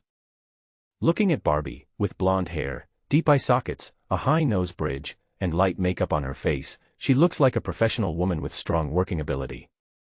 Zhang Jing sighed more than once that he had found a treasure. As if blessed by the goddess of luck, Barbie's phone rang while the two were chatting. The call was short, less than a minute, and after hanging up, Barbie's eyes sparkled. "The owner of House 1049 accepts a bid of 20 million yuan. Can I get back the deposit I paid to the construction company?" Zhang Jing asked Barbie. Barbie shook her head as she thought about it, "Probably not. It doesn't matter. The wool comes from the sheep," Zhang Jing insisted. "I'll give a new quote to the owner of Manor number 1049. The current price is 10 million yuan. This year's quotation looks very vicious and evil." But Zhang Jing thought about the crude oil insurance incident and the virtual currency incident. Not only had many investors in Longhua been wiped out, but they also owed foreign banks more than tens of billions of dollars. Not a penny of this money would be lost, and he would have to pay it back by borrowing money or selling houses. Later, an incident occurred with a real estate company, and Longhua Bank had to pay out hundreds of billions of euros. All of this money had to be paid without a penny less. So Zhang Jing has no regrets in paying this price. Besides, the other party purchased number 1049 for investment. Since it is an investment, there will be losses and gains, and there is no guaranteed win. Barbie was surprised at how much Zhang Jing bargained, and she also realized that the other party had no choice at all. Rich people would not even look at a 23-acre estate if it didn't have a lake view. If ugly buildings were built on it, it would be a waste of money and they would have to pay high holding fees every year. Barbie made the call and asked for a new quote. When the manor owner received the new offer, Zhang Jing could hear the roar coming from Barbie's phone from 1 meter away. Covering the phone's sound hole, Barbie relayed, "He wants to meet with you." Zhang Jing agreed to meet. Let him come to the Rose Winery. Putting the phone back to her ear, Barbie confirmed the meeting place and time with the other party. Location: Rose Winery. Time: 1 p.m. Fearing that the other party might cause trouble, Zhang Jing called mechanic Dylan, African-American Jamie, and Chinese-American Phil to come in advance. He wore a bulletproof vest under his coat and hid an M1911 in his arms. Barbie always had a small revolver on her body and was given a bulletproof vest. At 1 o'clock in the afternoon, a blue BMW sedan appeared outside the winery on time, and a group of strong men got out, holding Gatling guns. In fact, only one woman came down, and coincidentally, Zhang Jing had met her once before. After making sure that there was no one else around, Zhang Jing put his hands behind his back and gestured to Dylan, Jamie, and Phil to leave so as not to scare the sweet, wheat-colored girl. "It's you." Lindsay Moore looked at Zhang Jing in surprise and asked. The girl was none other than the neighbor of the house in Bellevue and Clyde Hills community where the raw materials of targeted drugs were dug out from the backyard. At that time, Zhang Jing accepted a box of chocolates from her as a gift. A blonde girl with wheat skin, sweet face, blue eyes, thin face and thin legs. "It's me." Zhang Jing was also quite surprised. "Why did you use such despicable means to force my grandfather to sell Manor number 1049? It's too childish to say that you are mean. You are not here to quarrel, are you?" Zhang Jing asked back. "No," Lindsay Moore pleaded, "how can I convince you to give up?" "There is no giving up. Can the price be increased?" Lindsay Moore tried to ask, for example, 18 million. "I didn't ask for 7.5 million, Zhang Jing," I said truthfully. "I was already very kind. If you put yourself in his shoes, would your grandfather be so kind to me?" Lindsay Moore was slightly stunned, because Zhang Jing had yellow skin, and in this era, it seemed that everyone with yellow skin was born with heinous crimes. If it were her grandfather, he would be able to trick Zhang Jing until nothing was left. Anyway, it was not illegal and it was a mutual consent. A thought flashed through his mind, and Lindsay asked, "You are sure about my grandfather, right?" Zhang Jing nodded while thinking. He was sure that the owner of Manor number 1049 would have to sell the house unless he killed someone. Manor 1049 is very large and has many buildings, but there is no lake view. It is like a fallen phoenix, and it is impossible for anyone to take it over. Having made up his mind, Zhang Jing said, "It's 10 million now. When I finish building the ugly building, we can talk about it again. The price will only be 7.5 million. Lindsay Moore threatened, "Aren't you afraid of losing everything?" "I've thought about the consequences," he said firmly, watching the situation on the streets of Seattle, where the rich have money and the poor are homeless, and it's not shameful to make money legally. 1. You sell your house. 2. You hire someone to kill, but killing is useless. I have an heir. Wanli had reminded Zhang Jing to be careful of the other party being desperate, and Zhang Jing himself was also mentally prepared. He wore a bulletproof vest and loaded his mithril space gun every day. He never goes out unless necessary and has been spending every day at the horse farm recently. Lindsay Moore was angry and helpless for not getting the desired result. After all, this is business and money. Who would go against money? As for the small piece of land between Manor number 1049 and Lake Washington, his grandfather had considered buying it more than 10 years ago, but the deal fell through at that time because there was a gap of 10,000 yuan between the price and the seller's requirements. In addition, her grandfather was certain that the piece of land could not be sold, so he kept dragging the seller, hoping to drag him to death. "I have delayed it until now, but I didn't expect it to become my life point, and I am still being controlled by others. I regret it very much. The life point means the fatal point. There is no way to deal with it unless you explode yourself. Self-destruction is impossible, and the transaction can still get 10 million. After all, a fast food meal on the street only costs 20 yuan, a box of McDonald's fried chicken nuggets only costs 6 yuan, and a brand new Ford F-150 only costs more than 50,000 yuan. In short, 10 million euros is a lot of money." After Lindsay Moore discussed the matter with his grandfather over the phone, he was forced to agree to the deal. Zhang Jing did not dare to go, so he asked Dylan, "Barbie, and the lawyer to go to Manor number 1049 to sign the sales agreement. The transaction was completed in the evening of the same day, and Zhang Jing transferred the money into the escrow account. Then the contract with the construction company was terminated, and the 1047 land and 1049 manor were put on the real estate company's website for pre-sale, with a package price of 50 million yuan. The price he quoted is a bit high, and the customer can bargain. As long as he dares to bargain, Zhang Jing will dare to sell it. Not forgetting his promise to Barbie, Zhang Jing transferred 100,000 yuan in bonus to her. Zhang Jing has no plans to visit Manor number 1049 for the time being. Since he doesn't live there himself, it would be easier and more convenient to sell it and make money. After dark, Zhang Jing locked himself in the study of the haunted house, sat in front of the pear-wood desk, pen in hand, thinking about how to deal with the 290 million euros in the bank card. There are two ways: one is to buy silver and increase the capacity of the mithril space. 2. Buy a salvage boat, head to the Florida Straits, and search for that one-time, love-at-first-sight statue. After careful consideration, Zhang Jing prefers to increase the capacity of the mithril space. The salvage ship can be rented for only 200,000 yuan a day, and renting it for a year costs 73 million. It's really expensive. As the Seattle Cup preliminaries are getting closer, the tall and thin policeman Joe has been very busy recently, enthusiastically contacting every household and organizing cheering teams. Maybe everyone had been bored for too long. The townspeople were all very enthusiastic and started to participate. At this moment, Joe and a group of townspeople were counting supplies at the police station. 50 whistles, 10 banners, 200 uniform vests, 20 colorful flags. Will there not be enough whistles? The woman at the gun shop wondered. Will the momentum be suppressed? Won't. Chiao was worried that the general and the dead one would lose too badly and it would not be good to be so high profile. Aren't these too high profile? What if we lose the first game? Wouldn't that be embarrassing? A 13 or 14-year-old boy asked worriedly. Joe explained, this is the first time in the history of the town of Whitefish that we have participated in the Seattle Cup, so it is a cause for celebration and no shame. The small town residents are too enthusiastic, which puts a lot of pressure on the champion horse farm. Zhang Jing could only fall asleep peacefully after kissing the horses' thundering breath, listening to their powerful heartbeats and neighings, and stroking their manes countless times. The third Saturday in February. The Seattle Cup qualifiers were held simultaneously at two venues, with General and Deadbeat competing at the San Fo racecourse.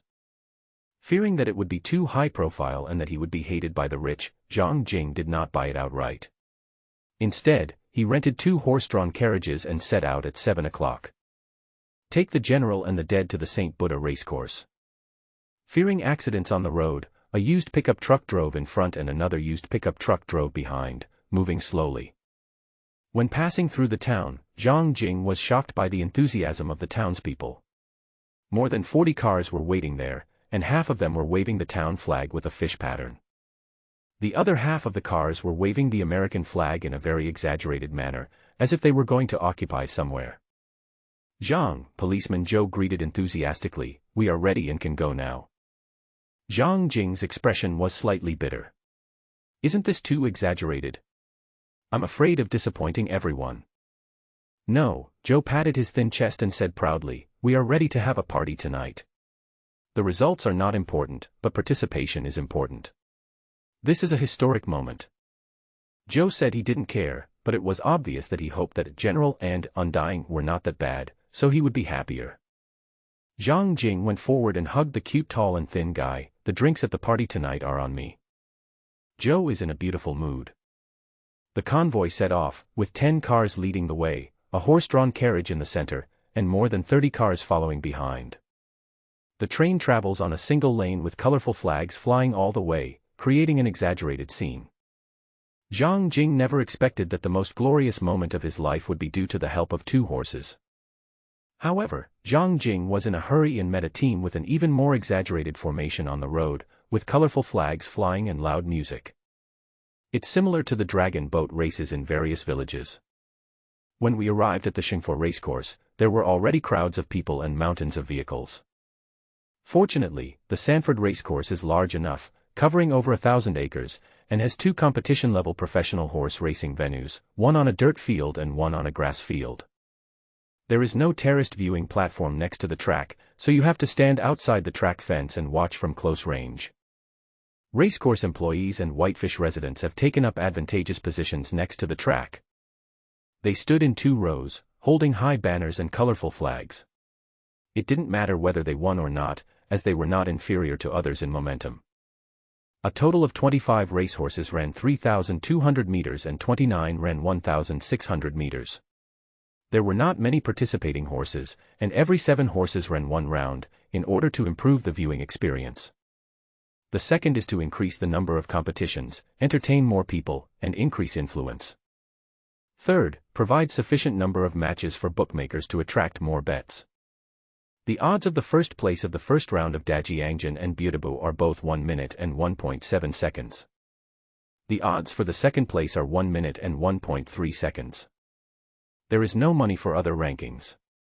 The betting companies are very cunning and they guarantee a profit with no loss. As a horse owner, in order to express his support, Zhang Jing bought 1,000 yuan each for the first round winners of Dajiangjian and Bubingodi. Aegis, Andy, and Haifa led the horses to the temporary stable. Not Dai was scheduled to run in the second round of the competition and could rest for a while. Time passed, the first round of competition was about to begin, and 7 riders were already in place. On the other side of the track there is an electronic sign showing the horse number, horse name, trainer's name, jockey's name, weight, and the odds given by 2 different bookmakers. It is convenient for spectators to understand the situation of each racehorse. The race started on time at 9:30. With a command, the switch was turned on and all the horses came out. When I watched the maze in Hong Kong before, the seats were a bit far away, but this time it was up close and mud splashed on my face. As you fly past, you can feel the ground moving. In the 1,600-meter race, all 7 horses ran within 1 minute and 50 seconds, and the audience cheered enthusiastically. 20 minutes later, in the second round, Andy drove Undying onto the field. Andy is 34 years old, 1.55 meters tall and weighs 90 kilograms. He was neither the shortest nor the tallest among the jockeys, and was introduced to work at the stable by Aegis.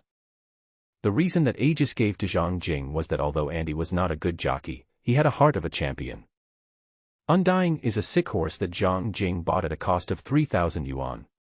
It is dying, and Ding Jieqi suggests using shock therapy to give it a new life. She was 9 years old when I bought her. She is 10 years old now and has given birth to 5 babies. Before the competition started, Barbie found Andy and whispered, "The boss wants you to fall off the horse. Fall for real, but don't get hurt."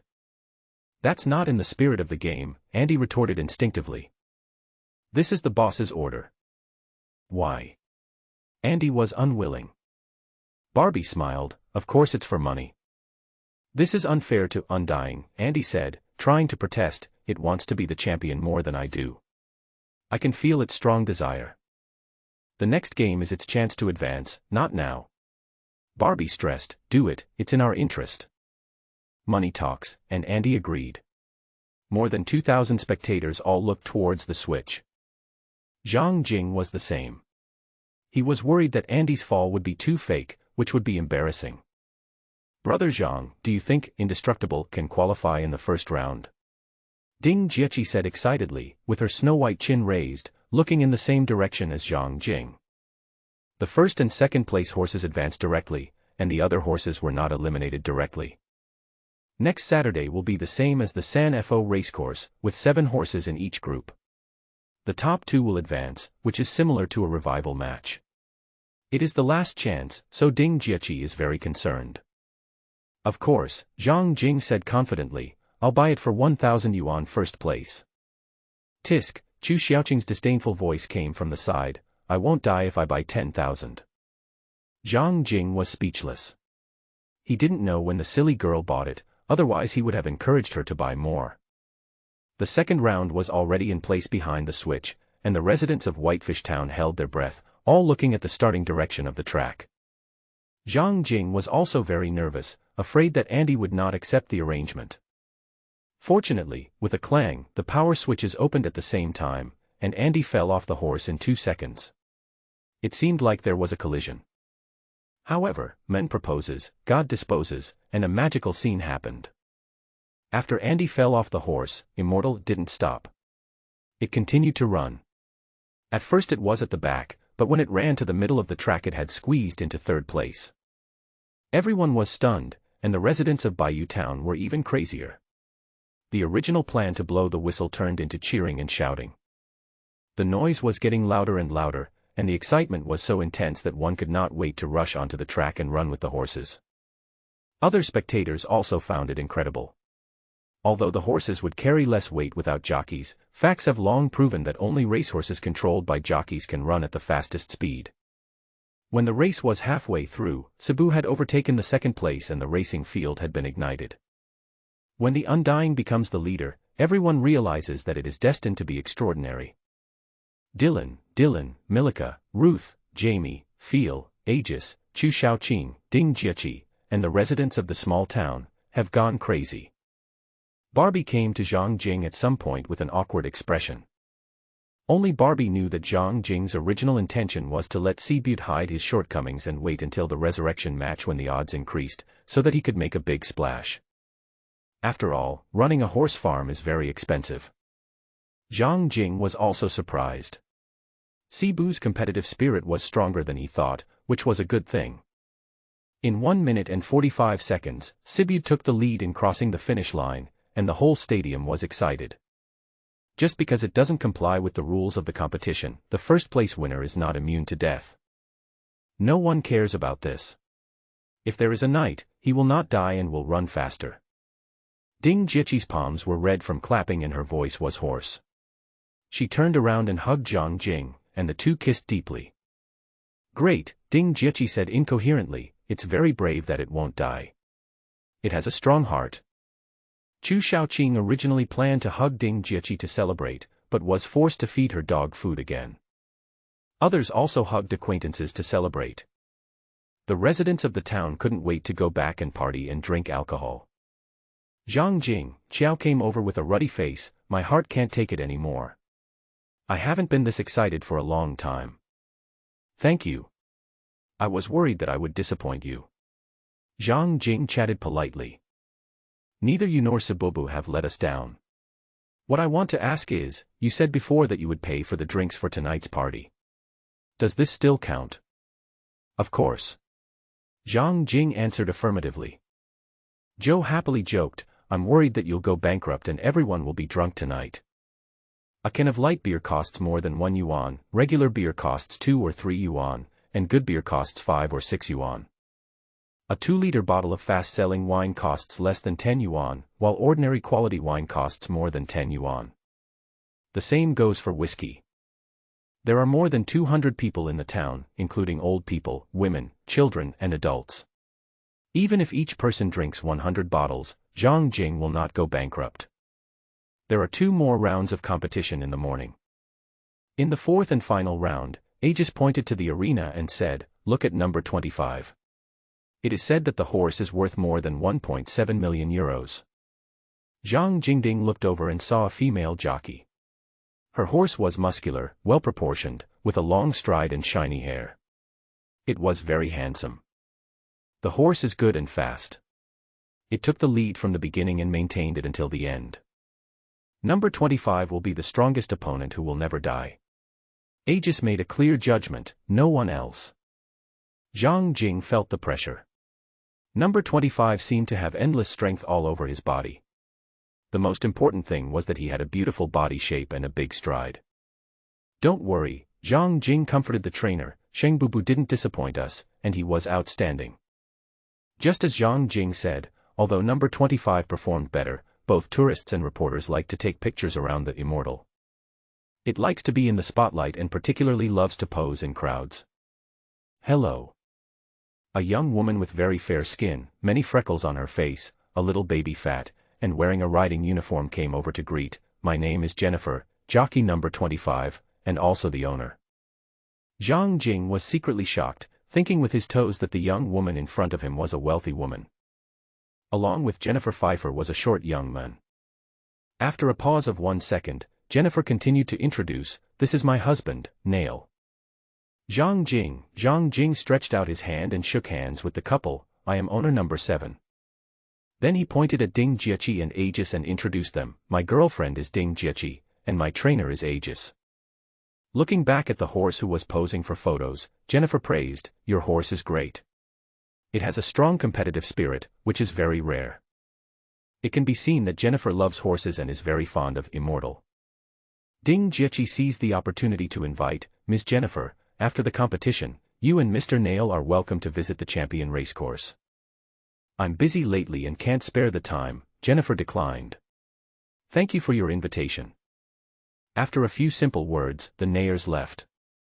Why invite them to the racecourse? Zhang Jing asked Ding Jiaqi. Undying has already given birth to 5 babies at the age of 9, and General has also given birth to 7 or 8 babies at the age of 13. We can't leave them with empty stomachs after this competition, right? Big Star is already 9 months old. In another 9 months, she will be able to reproduce, Zhang Jing explained. A big star has no achievements and no bloodline, so the offspring it produces are likely to be average. Zhang Jing reminded Ding Jiaqi, a good horse breeder is not cheap. I have a way. Maybe it won't cost a penny. We'll talk about it then. The race ended in the morning, and I ran 3,600 meters at 2:10 p.m. At noon, the owner of the San Fos Horse Farm, 72-year-old Mrs. Melly, Agnes' grandmother, invited all horse owners and trainers to have lunch together.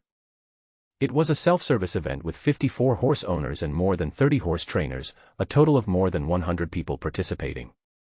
Every horse owner is not alone, they all have a female companion. Most horse trainers work in 2 or 3 horse farms, so there are fewer horse trainers than horse owners. Ding Jiaqi introduced to Zhang Jing. At this time, Ms. Melly, the 72-year-old owner of the San Fo horse farm, walked over with a glass of champagne and started to talk to Zhang Jing. Your horse's performance is amazing. I heard that Indestructible comes from the neighboring Jotun stables. Is this true? When talking about the process of purchasing Indestructible, Zhang Jing's mood was so beautiful that it broke, and her expression pretended to be compassionate. It was seriously ill at the time and should have been sent to the slaughterhouse. I am very surprised by its current situation. Good deeds will be rewarded. Zhang Jing smiled politely. This must be Miss Ding. Mei Li looked at Ding Jiaqi. Aegis told me about you, and you are indeed young and beautiful. Hello, Mrs. Mary, thank you for the lunch party. Ding Jiaqi greeted politely. You're welcome, the old lady said, looking very friendly. I wish you good results in your horse race. After a brief chat, Mary went to greet other guests. Then a handsome and stylish man in his 60s stood in front of Zhang Jing. Will not die, looks great, are you going to sell it? Zhang Jing asked tentatively, how much do you plan to pay? How about 40,000 miles yuan? It can run into the finals, far more than 40,000, Zhang Jing retorted. No one can predict what will happen next. Shaking her head to refuse, even if the old man offered 400,000, Zhang Jing would most likely still not sell it. They were together during the day and slept together at night, and their feelings were too deep. At 2 o'clock, someone is very resentful towards you. Ding Jiaqi reminded softly. Zhang Jing turned his head to look over and saw another old man with a shiny bald head and a fat brain. He looked like he had a grudge against him. He is the owner of the Jordan stable. Nail came over and said hello. I heard that you only use 3,000 miles yuan to buy Undying. This is a big bargain. That situation didn't count as picking up a bargain. Zhang Jing corrected, you wouldn't buy a sick horse if you picked up a bargain. This is God's reward to kind people. Jennifer admires Zhang Jing's kindness. Speaking of good people, Nail changed the subject and said, Jennifer and I are planning to form a horse racing club. The requirement for joining is to make a certain contribution to the cause of human justice. Ding Jiaqi was about to say something, but Zhang Jing stopped her. Then I definitely don't have the qualifications to join. I will only grab social resources and have nothing to do with justice. Mr. Zhang is so modest, said Jennifer, who has many freckles on her face. You are willing to save a sick horse, so of course you will be willing to help those who are in urgent need of help. Zhang Jing was very resistant to this. He hated making donations and thought it would be better to treat the townspeople to drinks, as at least they sincerely cheered for Immortal. Tomorrow morning at 10 o'clock, Jennifer didn't know what Zhang Jing was thinking. She thought he was being modest and formally invited him. Welcome to the manor at 1042 84th Avenue. After the buffet lunch, Zhang Jing and his girlfriend walked on the grass after leaving the horse farm restaurant. He asked Ding Jiechi, "Are foreigners so direct in inviting others?" "Brother Zhang," Ding Jiechi explained, "the so-called, just 'cause of mankind, is mostly hypocritical. You will know when you go there tomorrow." It was a sunny and clear afternoon. There were more tourists than in the morning. The most interesting thing was the various women's hats, which were so colorful and sometimes even more beautiful than the race horses themselves. Observing horses and people is interesting. At 2 p.m., Haifa drove the general for the first round, and the track was 3,200 meters of grass. The deadbeat has a fast sprint speed, while the general has better endurance, so Aegis arranged for him to run on the long track. Haifa stepped on the horse's back, keeping his knees slightly bent, more like squatting on the horse's back than sitting on it. As the electric gate opened, 7 horses galloped out. There is no gender distinction between horses and jockeys. Haifa was originally a horse nutritionist, but because of his young age and light weight, he became a champion horse jockey. Amid cheers, 7 horses flashed past us and galloped past us. The entire 3,200-meter race took less than 4 minutes. The general's performance was mediocre. He only came in 4th and did not advance directly.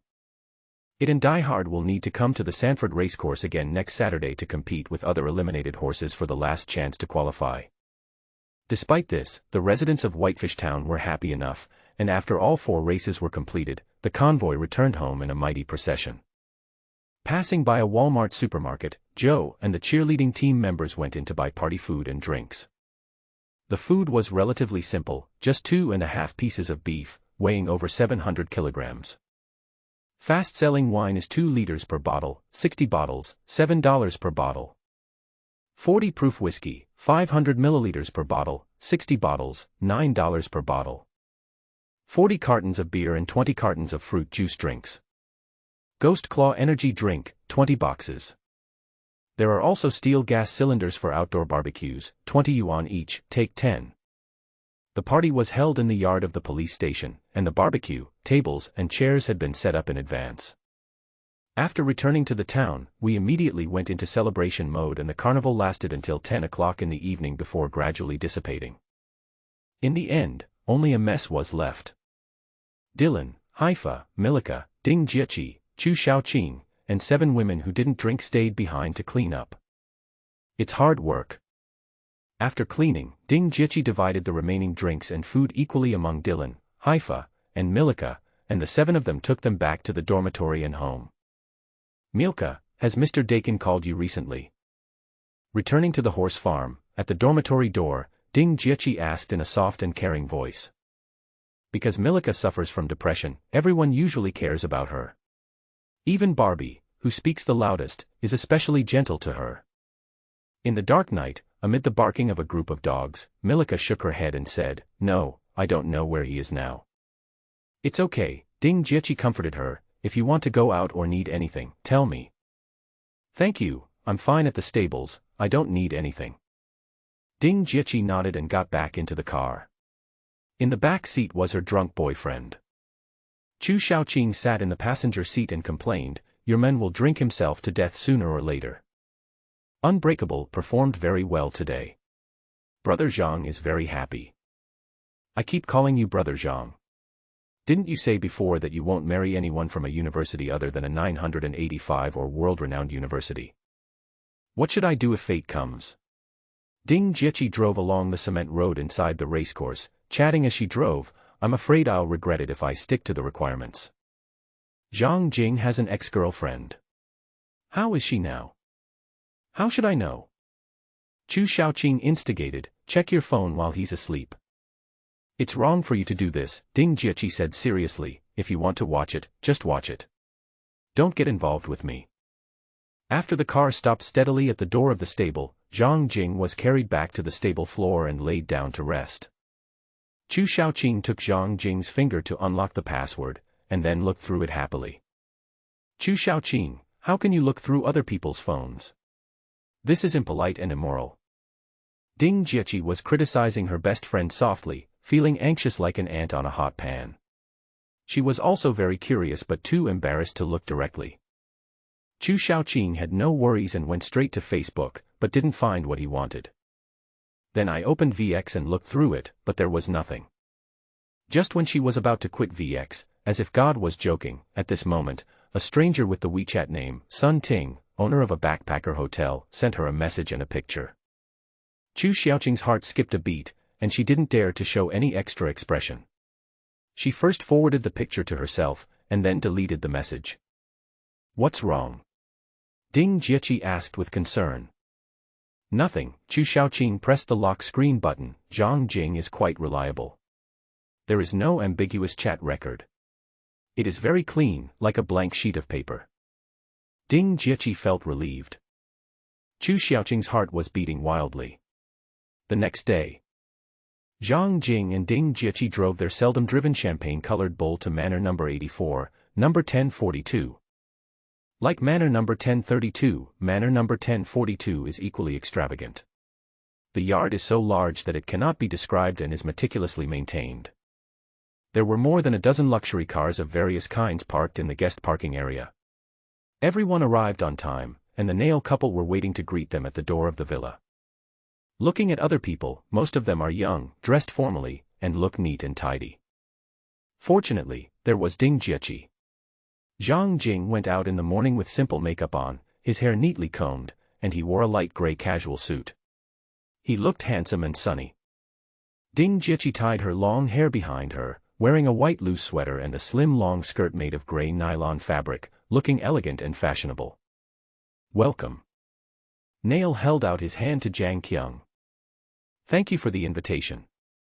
Zhang Jing extended his hand and shook hands gently with Nail. Ding Jieqi and Jennifer kissed each other on the cheek. After simple courtesies, about 15 or 16 people followed the Nair couple into the reception room of the manor, where the waiter served them coffee and fragrant tea. Jennifer and I are planning to set up a horse racing club, said the host, Nail, in his opening remarks to the guests. Everyone has a racehorse in their name. The club provides professional fostering services, and also provides horse owners with information on horse racing competitions around the world, registration for competitions, cross-border shipping services for racehorses, etc. Mr. Nail, a young man interrupted, just tell us the conditions for joining the club. We are all here for this. Jennifer waved to the waiter and took a map. The map was spread out on the coffee table. Although Zhang Jing was not good at reading, he recognized it as the WKL map at a glance.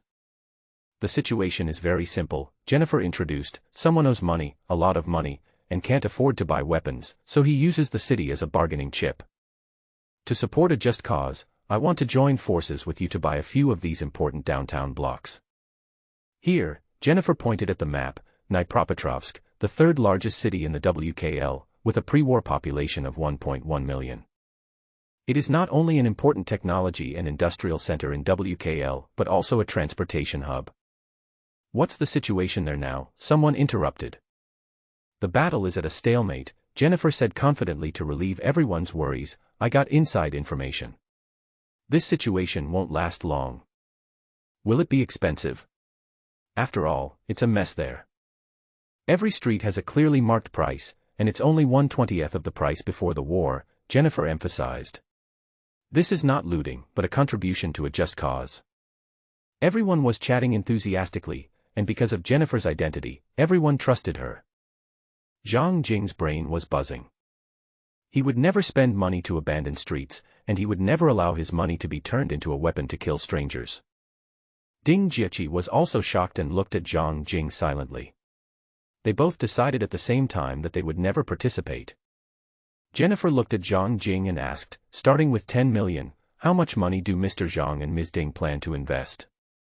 Ding Jieqi was direct, calm, and firm in her tone, clearly rejecting the idea. We are not interested in investing in commercial real estate and will not invest a penny. Jennifer asked back, what does Ms. Ding think is worth investing in WKL? Having made up her mind to refuse, Ding Jieqi made an excuse, unless it is agricultural land, a large plain with a river running through it, and the price per acre cannot exceed 1,000 yuan. Ding Jieqi raised 3 difficult questions in one sentence. 1. WKL has legal provisions. Foreigners, stateless persons, and legal entities are prohibited from acquiring shares, stocks, shares, membership of legal entities as legal capital of agricultural land owners. It sounds complicated, but the simple understanding is that foreigners are not allowed to hold agricultural land under any circumstances.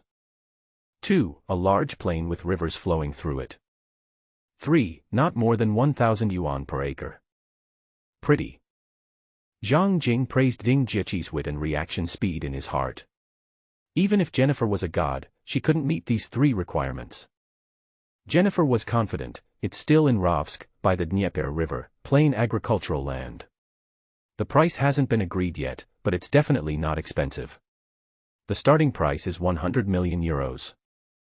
Regarding the law, Jennifer raised her lips, this restriction will be lifted for 24 hours. On this day, we will handle the buying and selling procedures, and the law will be restored on the next day. Zhang Jing felt a sense of déjà vu about this situation. Half-day tours or day tours, normal people with needs simply could not react in time, as if the green light was given just for someone. Zhang Jing and Ding Jieqi looked at each other silently and were both moved. Some opportunities are the kind that you only wait 1,000 years and will never see again if you miss them, but funding is a hurdle. As expected, others expressed no interest in agricultural land because they did not have enough money. Everyone was very enthusiastic and we chatted for 2 hours until the deal was finalized. Jennifer handed each person an agreement, a confidentiality agreement. If you leak the content of today's chat, you will be held responsible for heavy legal consequences. Then we had lunch and left the manor at 2 p.m. Brother Zhang, what do you think? On the way back, Ding Jieqi sat in the passenger seat. I'm going to go back and look up some information. I heard that it's all black soil over there. I wonder what the situation is like along the Dnieper River. There's also the war to consider. Black soil is correct, Ding Jieqi introduced, but its location is too important. It is located in the center of the 5 directions of WKL, northeast, east, southeast, south, and southwest. And there are wars in these 5 directions. That's why it's being sold at a low price, Zhang Jing said as he drove and chatted. Risks and opportunities coexist.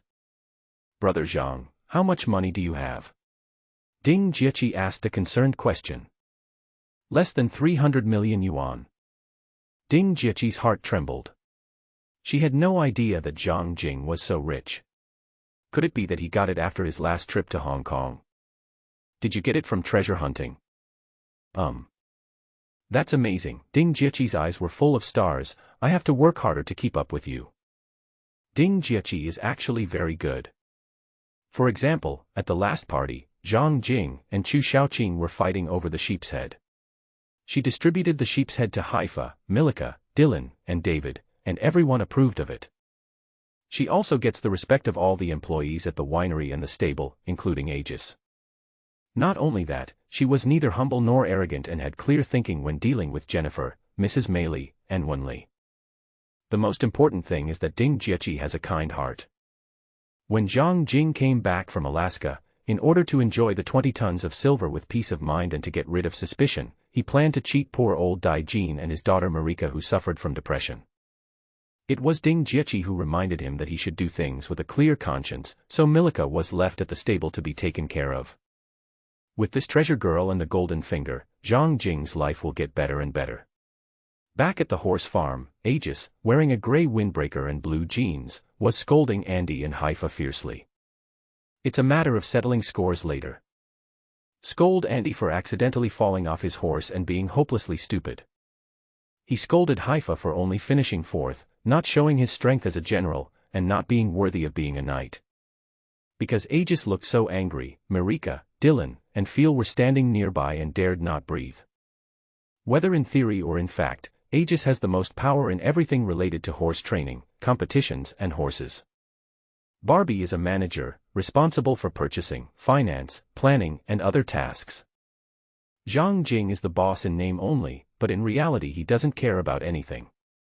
How many meters the general should run, how many meters the immortal should run, and what competitions he should sign up for are all decided by Aegis.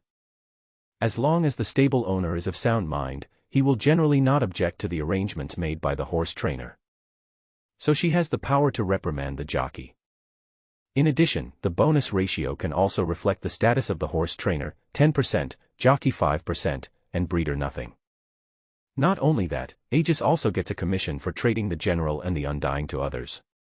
This is industry practice and is written into the contract. Of course, both Andy and Haifa had been wronged, because it was Zhang Jing who asked them to work without putting in any effort. Zhang Jing has simple and pure ideas, and his performance is mediocre at the beginning, so the odds will get higher and higher. I didn't expect that Not Die was such a competitive fool. Even after the jockey fell off the horse, it was still able to come in first place. It was quite speechless. General behaves normally and is relatively easy to control. Seeing Zhang Jing and Ding Jieqi walking over side by side, Aegis waved the dragon-slaying sword over and said, "Ask Andy to leave the stables, ask Haifa to feed the horses, and find a new jockey." Andy and Haifa looked miserable. Zhang Jing gave them a comforting look and advised Aegis, "Horse racing has a second chance, so give them another chance. I'm a horse trainer and I know the horses general and deadly. The reason why they don't run well is entirely because of their unqualified jockeys. Aegis, I am also responsible for this matter. Give them another chance." Zhang Jing urged. "You are also responsible." Aegis sensitively grasped the core of the problem. "Yes, before the game, I bought the first place of General and Undying for $1,000 each, which put a lot of pressure on Andy and Haifa. Next Saturday, Aegis warned, is the last chance for the Seattle Cup this year." Waving his hand to dismiss everyone, Zhang Jing confessed to Aegis, "I want to know, what is the level of the General and the Immortal? I have analyzed all the horses. If the jockeys are good, General and Deadbeat have an 80% chance of making it to the finals, and a 15 to 20% chance of winning the 1600 and 3200 finals respectively." Thinking quickly, Zhang Jingyu asked in a shocking tone, "Considering the bets of several gaming companies, how can we maximize our profits?" Aegis jumped up and down, "This is not in line with the spirit of sports competition. If it is exposed, we will be despised by others." "Haha," Zhang Jing said with disdain, "don't pretend to be innocent." Aegis dropped her disguise and said seriously, "I like that you will do anything for money. I also admire your profit-seeking nature." The turtle looked at the mung bean and their eyes met. Aegis already had a plan in mind. Undying is too competitive and very strong. Let it continue to be strong and make it lose at the critical moment. This is an opportunity to gain great benefits. General didn't perform well in the first game, but he has the ability. If he keeps performing mediocrely, he can win the championship with a 20% chance in the final. Zhang Jing was very excited and asked worriedly, "Is it illegal?" "It's unsportsmanlike and definitely not illegal. If this were to be exposed, you, me, and Champion Racecourse would be banned from all competitions." Zhang Jingshan took a breath of cold air and said word by word, "I like challenges." "Me too." Aegis says every word is powerful. Starting from the weekend, Not Dead maintained the original training intensity. The General's training intensity has been increased by 20%. He has great endurance and if he were a little faster, he would have a greater chance of becoming a dark horse. Aegis plans to bet all her fortune on the two horses. Zhang Jing also tried his best and took out $500 million to gamble. He came here with nothing, so it didn't matter if he lost. For the next few days, Aegis was in a state of tension. Zhang Jing was also busy. He got up early every day to exercise his strength, and during the day he went to various warehouse companies and participated in junk auctions in the hope of finding valuable items. Ding Jieqi and Chu Shaoqing have classes from Monday to Friday, and they are always inseparable, even sleeping together. Because they are together every day, Ding Jieqi discovered that Chu Shaoqing has been distracted and absent-minded recently. "Is Wuda causing you trouble again?" In the afternoon, in the school dormitory, Ding Jieqi asked Chu Shaoqing. Chu Shaoqing was distracted again and didn't hear it.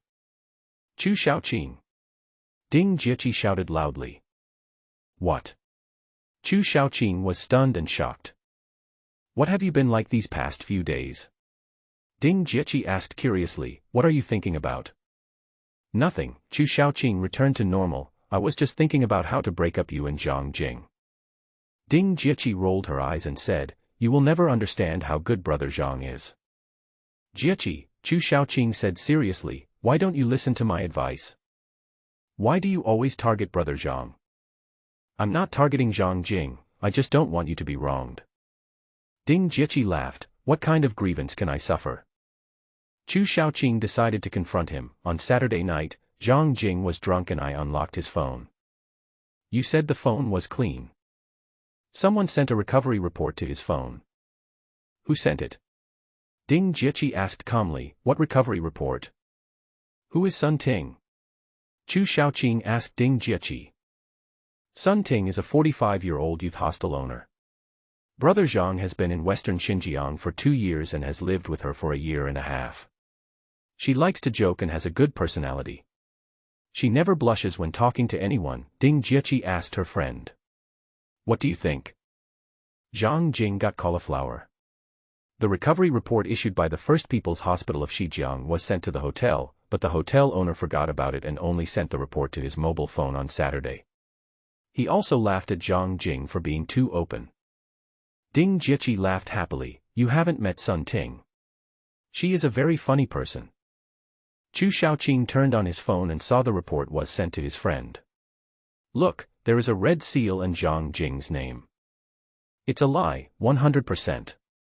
If brother Zhang had this disease, I would jump off the San Francisco Bridge.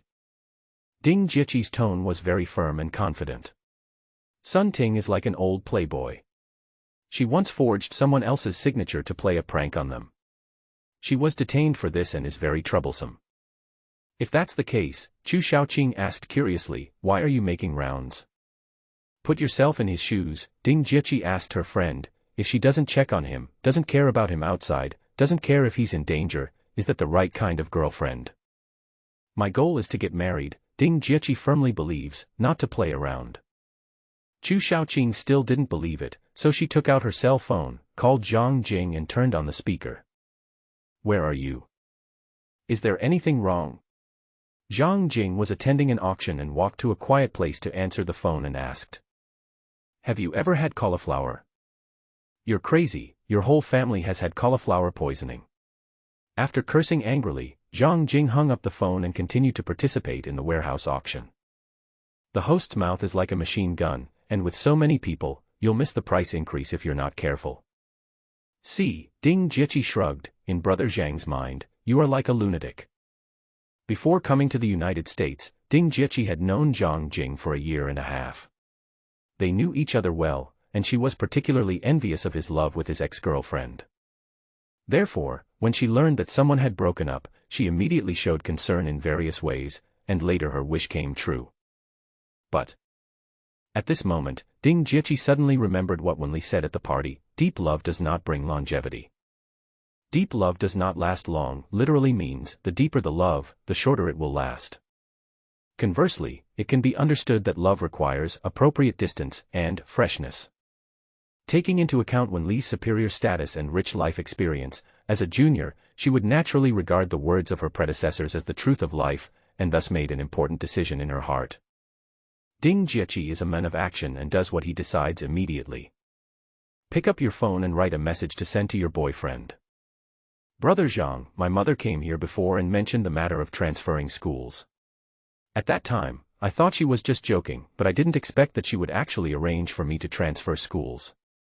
Zhang Jing didn't know how long-term Ding Jieqi was thinking, and he panicked when he saw the message. He withdrew from the auction midway, did not want the $100 deposit, hurried to the gate of Seattle University, and called Ding Jieqi. Jieqi, Zhang Jing asked with concern, what's going on? My mom said Seattle University's ranking is too bad, so I transferred. She really wanted to transfer to a better school in Hong Kong, so it wasn't a lie. Zhang Jing breathed a sigh of relief. I'm at the south gate of the school, where are you now? I'm packing my luggage in the dormitory. I'm taking a flight in 2 hours. Brother Zhang, go back first. I'll contact you after I've made arrangements. Because Ding Jieqi cared about him in various ways, such as aging his wallet, wearing out his change, checking on him, etc.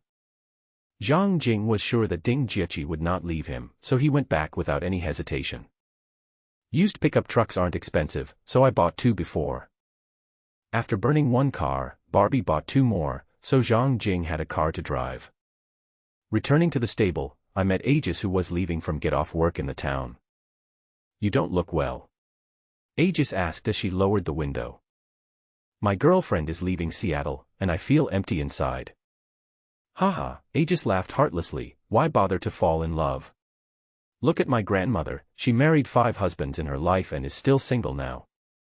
Look at my grandfather, he married 3 women in his life, then came to his senses and decided not to get married at all, and kept a little star by his side. There are many examples like this, do you want to hear more?" Zhang Jing didn't believe that love was so dark. "Give me another example."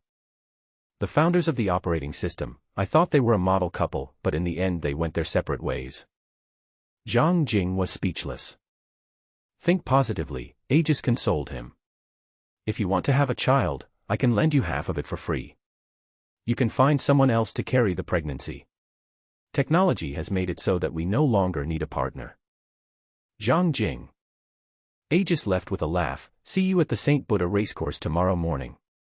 Still renting a horse carriage. The cheering convoy set off from the town of Whitefish and headed for the San Fo racecourse. After the first round of competition, more people and more media came to the San Fo racecourse to watch the competition. This time it was a life and death competition between the eliminated horses last Saturday, and once again the top 2 in each round advanced, while the others were eliminated and completely missed out on the Seattle Cup this year. Because of his outstanding performance last time, Undying has become a popular star. Bookmakers are also paying attention to him and the odds are very interesting. 7 horses first place, only 1 to 1.07. 7 horses second place, 1 to 1.3. Lost, 1 to 1.7. Unlike the Hong Kong Jockey Club's gambling method, the Seattle Cup horse racing betting has someone acting as the banker. A group of experts analyze the horses and set the odds to attract ordinary people to place bets. For example, it won't die, and its odds of losing are very high. If you buy it for 1 yuan, there is a probability of earning 1 yuan of principal plus 0.7 yuan of profit. Even the bookmakers are optimistic that it can take first place. It would be a waste not to make this kind of money. Zhang Jing bought Indestructible for 1 million yuan and won the first place among the 7 horses. This exaggerated large-scale purchase naturally attracted the attention of bookmakers, who sent specialists to the scene to watch the game. The race started. Undying was the first to compete, running on the 3rd track. This time Andy did not fall behind. He led from the beginning and led strongly all the way to the end. Seeing Undying crossing the finish line first, Zhang Jing felt relieved. He was afraid that the betting company would use dishonest means. Undying advanced to the next round and received a bonus of 5,000 yuan from the organizer. Of the 5,000 yuan, Aegis got 500, Andy got 250, and the rest belonged to Zhang Jing. It's just small change. I invested 1 million in gambling and only earned 70,000. The odds were low and the risk was high, which made me very nervous. In an exaggerated situation, a direct long-range sniper attack can't kill you. At 2:10 p.m., on the 3,200-meter grass track, the general will also compete in the first round. Because of the mediocre performance last Saturday, the odds of general and can't die are opposite. The odds offered by the 2 bookmakers are similar. 7 horses first place, 1 to 1.7. 7 horses second place, 1 to 1.3. Lost, 1 to 1.07. It is obvious that they are not optimistic about Dajiangjin and do not believe that it can come first. The odds for first place are set high to attract players to spend money. Compared to Never Die, who has a strong competitive spirit, General is more stable and more influenced by the jockey. Can the General come in first? At 12 noon, Zhang Jing asked Haifa and Aegis in the horse carriage. 1 to 1.7, very tempting. Zhang Jing may be able to achieve his small goal in the preliminaries. Aegis introduced, I have watched the videos of the other 6 horses in the same race repeatedly. One of them is very strong, so it is safer to buy the second one. Haifa, can the general run second? Haifa is 17 years old, a refugee from Lebanon. He is thin, has dark skin, and has experienced a lot of hardships. Anyone who has ever raised a cat knows that stray cats are more grateful. Haifa didn't argue, he just bowed his head hard. It will definitely be the second place. Zhang Jing nodded. If conditions permit, we should behave a little worse, so that others will think that the general's victory was a fluke. This requirement is a bit difficult. How can there be room for mistakes on a racetrack? Haifa thought for 2 or 3 seconds and nodded again. After leaving the carriage, Aegis looked at Zhang Jing and asked, "Do you want to place a bet?" The odds are still too low now. Frequent large bets will attract the attention of bookmakers. Zhang Jing worried. You can register dozens of shell companies in Cayman, Panama, and Hong Kong, and use the company's name to buy online gambling bets. Aegis suggested, it's basically impossible to find out. Zhang Jing called Barbie, who stayed at the horse farm, and asked her to do this task, and to find an intermediary online to register no less than 50 shell companies. Barbie is very good at doing this kind of thing. She flew directly to Hong Kong and vowed to do it perfectly. At 2:10, under the watchful eyes of the crowd, Haifa controlled the general to compete in the first round. Because it was so fast, it flashed past our eyes, and the rest was just a glance on the big screen. The start was good, with the general in second place for the first minute, but because Haifa missed a step, Madden fell to third and fourth place, and only returned to second place 2 minutes later. It was not until the very last moment that he crossed the finish line with a 1/3 length advantage over the third place and successfully advanced. But both the general and Haifa looked as if they had tried their best but had run out of ideas. Especially the general, his tongue was sticking out very long and saliva was flying everywhere.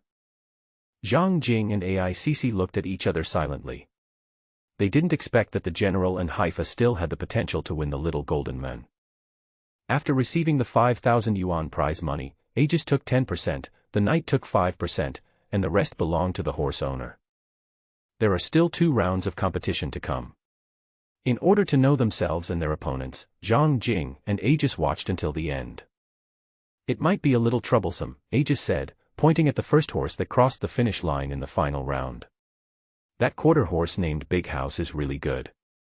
How awesome is awesome? Zhang Jing didn't understand. In the 3200m, it ran in under 3 minutes and 38 seconds, which is the best result among all the participating horses so far. Zhang Jing had a headache and invited Aegis. The town will have a party tonight, come too. No. Aegis refused directly. Zhang Jing thought she was worried that drinking would affect her work the next day, but she added, I can't drink low-quality wine. Unable to tolerate her bad temper, Zhang Jing stepped on the accelerator and drove away. Because the general was running the first round in the afternoon, the other people in the racecourse had already gone back with General and Undying, leaving Zhang Jing and Aegis at the end. Leaving the racecourse, there was a highway outside. Not far away, Zhang Jing was stopped by 2 SUVs. There were 4 men and 1 woman, and they looked cold. Surprisingly, none of them carried guns. This is very interesting. Mr. Zhang, can we talk? The man who was speaking was about 34 or 35 years old, had no beard, a short haircut, looked strong, and had a sharp gaze. Who are you? Zhang Jing asked, leaning against the car door. Nick Taukas. This is what the tall and thin policeman Joe said, the son of the owner of the Ottawa Mining Company, a member of the transport brigade. Zhang Jing's first thought was to kill them and put an end to it all. Blocking other cars and surrounding them are completely self-defense. However, the distance was too close, and it was said that a professionally trained strongman could snatch a gun very quickly, so Zhang Jing did not have the confidence to fight 4 people alone. Zhang Jing's brain raced, pretending not to understand. I don't know you. What's going on? You went to Alaska after Christmas, near the Canadian border. This is my private matter. Do you know Reed Dakin? Are you the FBI or the CIA? Zhang Jing asked with a mocking expression. Zhang Jing had a simple idea in mind. At worst he would be beaten up, but there would be a chance in the chaos. If there was such a chance, he would not hesitate to use a high-powered revolver to kill all 4 people and completely eliminate the trouble. Perhaps it was God's will, a police car drove over to rescue them, and the 4 people quickly got in and drove away. Back at the racecourse, the sun was setting. Smarty and 8 sled dogs were playing near the racecourse, looking very harmonious. Zhang Jing found Milika and her father, Zhang, at the door of the storage room behind the stable. The old man was wearing old jeans and a brown jacket. After not seeing him for a while, he looked not older but more energetic. "Long time no see." Zhang Jing greeted him, thinking of getting rid of trouble, and deliberately asked him, "Are you planning to take Milika away?" "I'm afraid it's not possible yet, because of his age. The crow's feet of old Daijin's eyes are so deep that they can pinch a grave. The problem has not been solved yet." Zhang Jing didn't want to swear in front of Milika, so he took old Daijin aside. "This is not a charity." Zhang Jing gritted his teeth. "Just 40 minutes ago, Nick Tokus and his men stopped my pickup truck. If a police car hadn't happened to pass by, I might have been killed." "This situation won't last long," old Dakin explained with a bitter expression. "I have called my old brothers, and they will soon be able to smooth over the trouble." Zhang Jing was in a bad mood. "Why do you look so free?" "Dealing with Nick Tokus requires 2 expensive pieces of equipment, about 600,000 miles yuan." "Ha ha." Zhang Jingqi was happy and said sarcastically, "Do I owe you a favor or money?" "I owe you a favor," old Daijin said with a miserable expression. "I will probably never have the chance to pay back the 600,000 in this lifetime. In exchange, I promise to do something for you without any bottom line." "No bottom line?" Zhang Jing asked in surprise. "Including killing people?" "Including." Daijin answered affirmatively. Different from normal thinking, generally speaking, this kind of promise must be saved for critical moments. But Zhang Jing didn't think so. He didn't believe Daijin would keep his promise, nor did he believe anyone would keep their promise. The best way is to use up the commitment in advance. "Don't scold me." Zhang Jing is the kind of person who can only see sesame seeds but not big watermelons, and he has always been like this. His brain was working quickly, and Zhang Jing realized that he was very popular and had no deep grudges or enemies. "After thinking about it, I find Chu Shaoqing the most annoying. She is a nagging person and she is so annoying." "Kill her." "Just kidding, it's not necessary. There is also that Japanese guy whose face looks like a horse. He is very hostile to me and has deliberately caused trouble during several warehouse auctions. Should I kill him?" With this in mind, Zhang Jing asked Daijin, "Give me the phone." Reed Dakin did as he was told and handed the phone to Zhang Jing. After making sure that there was no recording and that old Daijin had no recording or video equipment on him, Zhang Jing went straight to the point. "Kill Marsha Black. She's a celebrity who often appears on TV. After you kill her, you must go to Hong Kong within 7 days to get the money, in cash. From now on, we owe each other nothing." "You seem very skilled." Old Daijin was puzzled. "I don't want to get into trouble." "You're all alone, what are you afraid of?" Old Daijin turned around and looked at his daughter Marika lovingly. "I should be careful." Zhang Jing hee. Recalling the treasure hunting in western Xinjiang, a group of 7 people were walking in a shallow river valley with towering heights on both sides. Suddenly, a flood occurred upstream. They could not outrun the flood at all, and 4 of them were washed away. Including Zhang Jing, the remaining 3 people lay on the steep shore more than 10 meters high, waiting for rescue with difficulty. Picking up treasures carries the risk of losing one's life, and hiring someone to kill someone carries an even greater risk. How could Zhang Jing not be careful? "How did you become an enemy of a celebrity?" Old Daijin asked curiously. "I don't know her." "Then why kill people?" "No reason, I just don't want to waste your promise." Daijin had the urge to vomit blood. Normally, wouldn't such a major commitment usually be saved for critical moments? Killing strangers also made Daijin feel that Zhang Jing's ideas were too wild, but he was rich, and people with money really could do whatever they wanted. After chatting about some more details, old Daijin said goodbye to his daughter Milika and left the stable before dark. After seeing old Daijin off, Zhang Jing did not feel any qualms about killing a stranger, nor did he feel any fear or guilt. The reason is that if Martha Blake was killed, it must be Chu Xiaoqing's fault. Because Chu Xiaoqing liked watching TV, Zhang Jing accidentally met Martha Black on TV. She was a red-necked old woman who spewed shit all the time. Her political views are anti-Asian, especially dragon people. Very despicable, shameless, dirty, and ugly. Not only was Zhang Jing not under any pressure, he was actually very happy and even opened a bottle of expensive champagne to celebrate in advance. On the other side, Ida Tara Ming never imagined that he had just been at the gates of hell and was almost targeted by Zhang Jingding. In the evening, he went to his favorite izakaya as usual and entered a private room.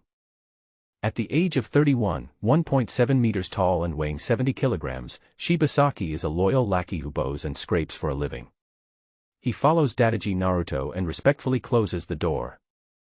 What has Zhang Jing been busy with recently?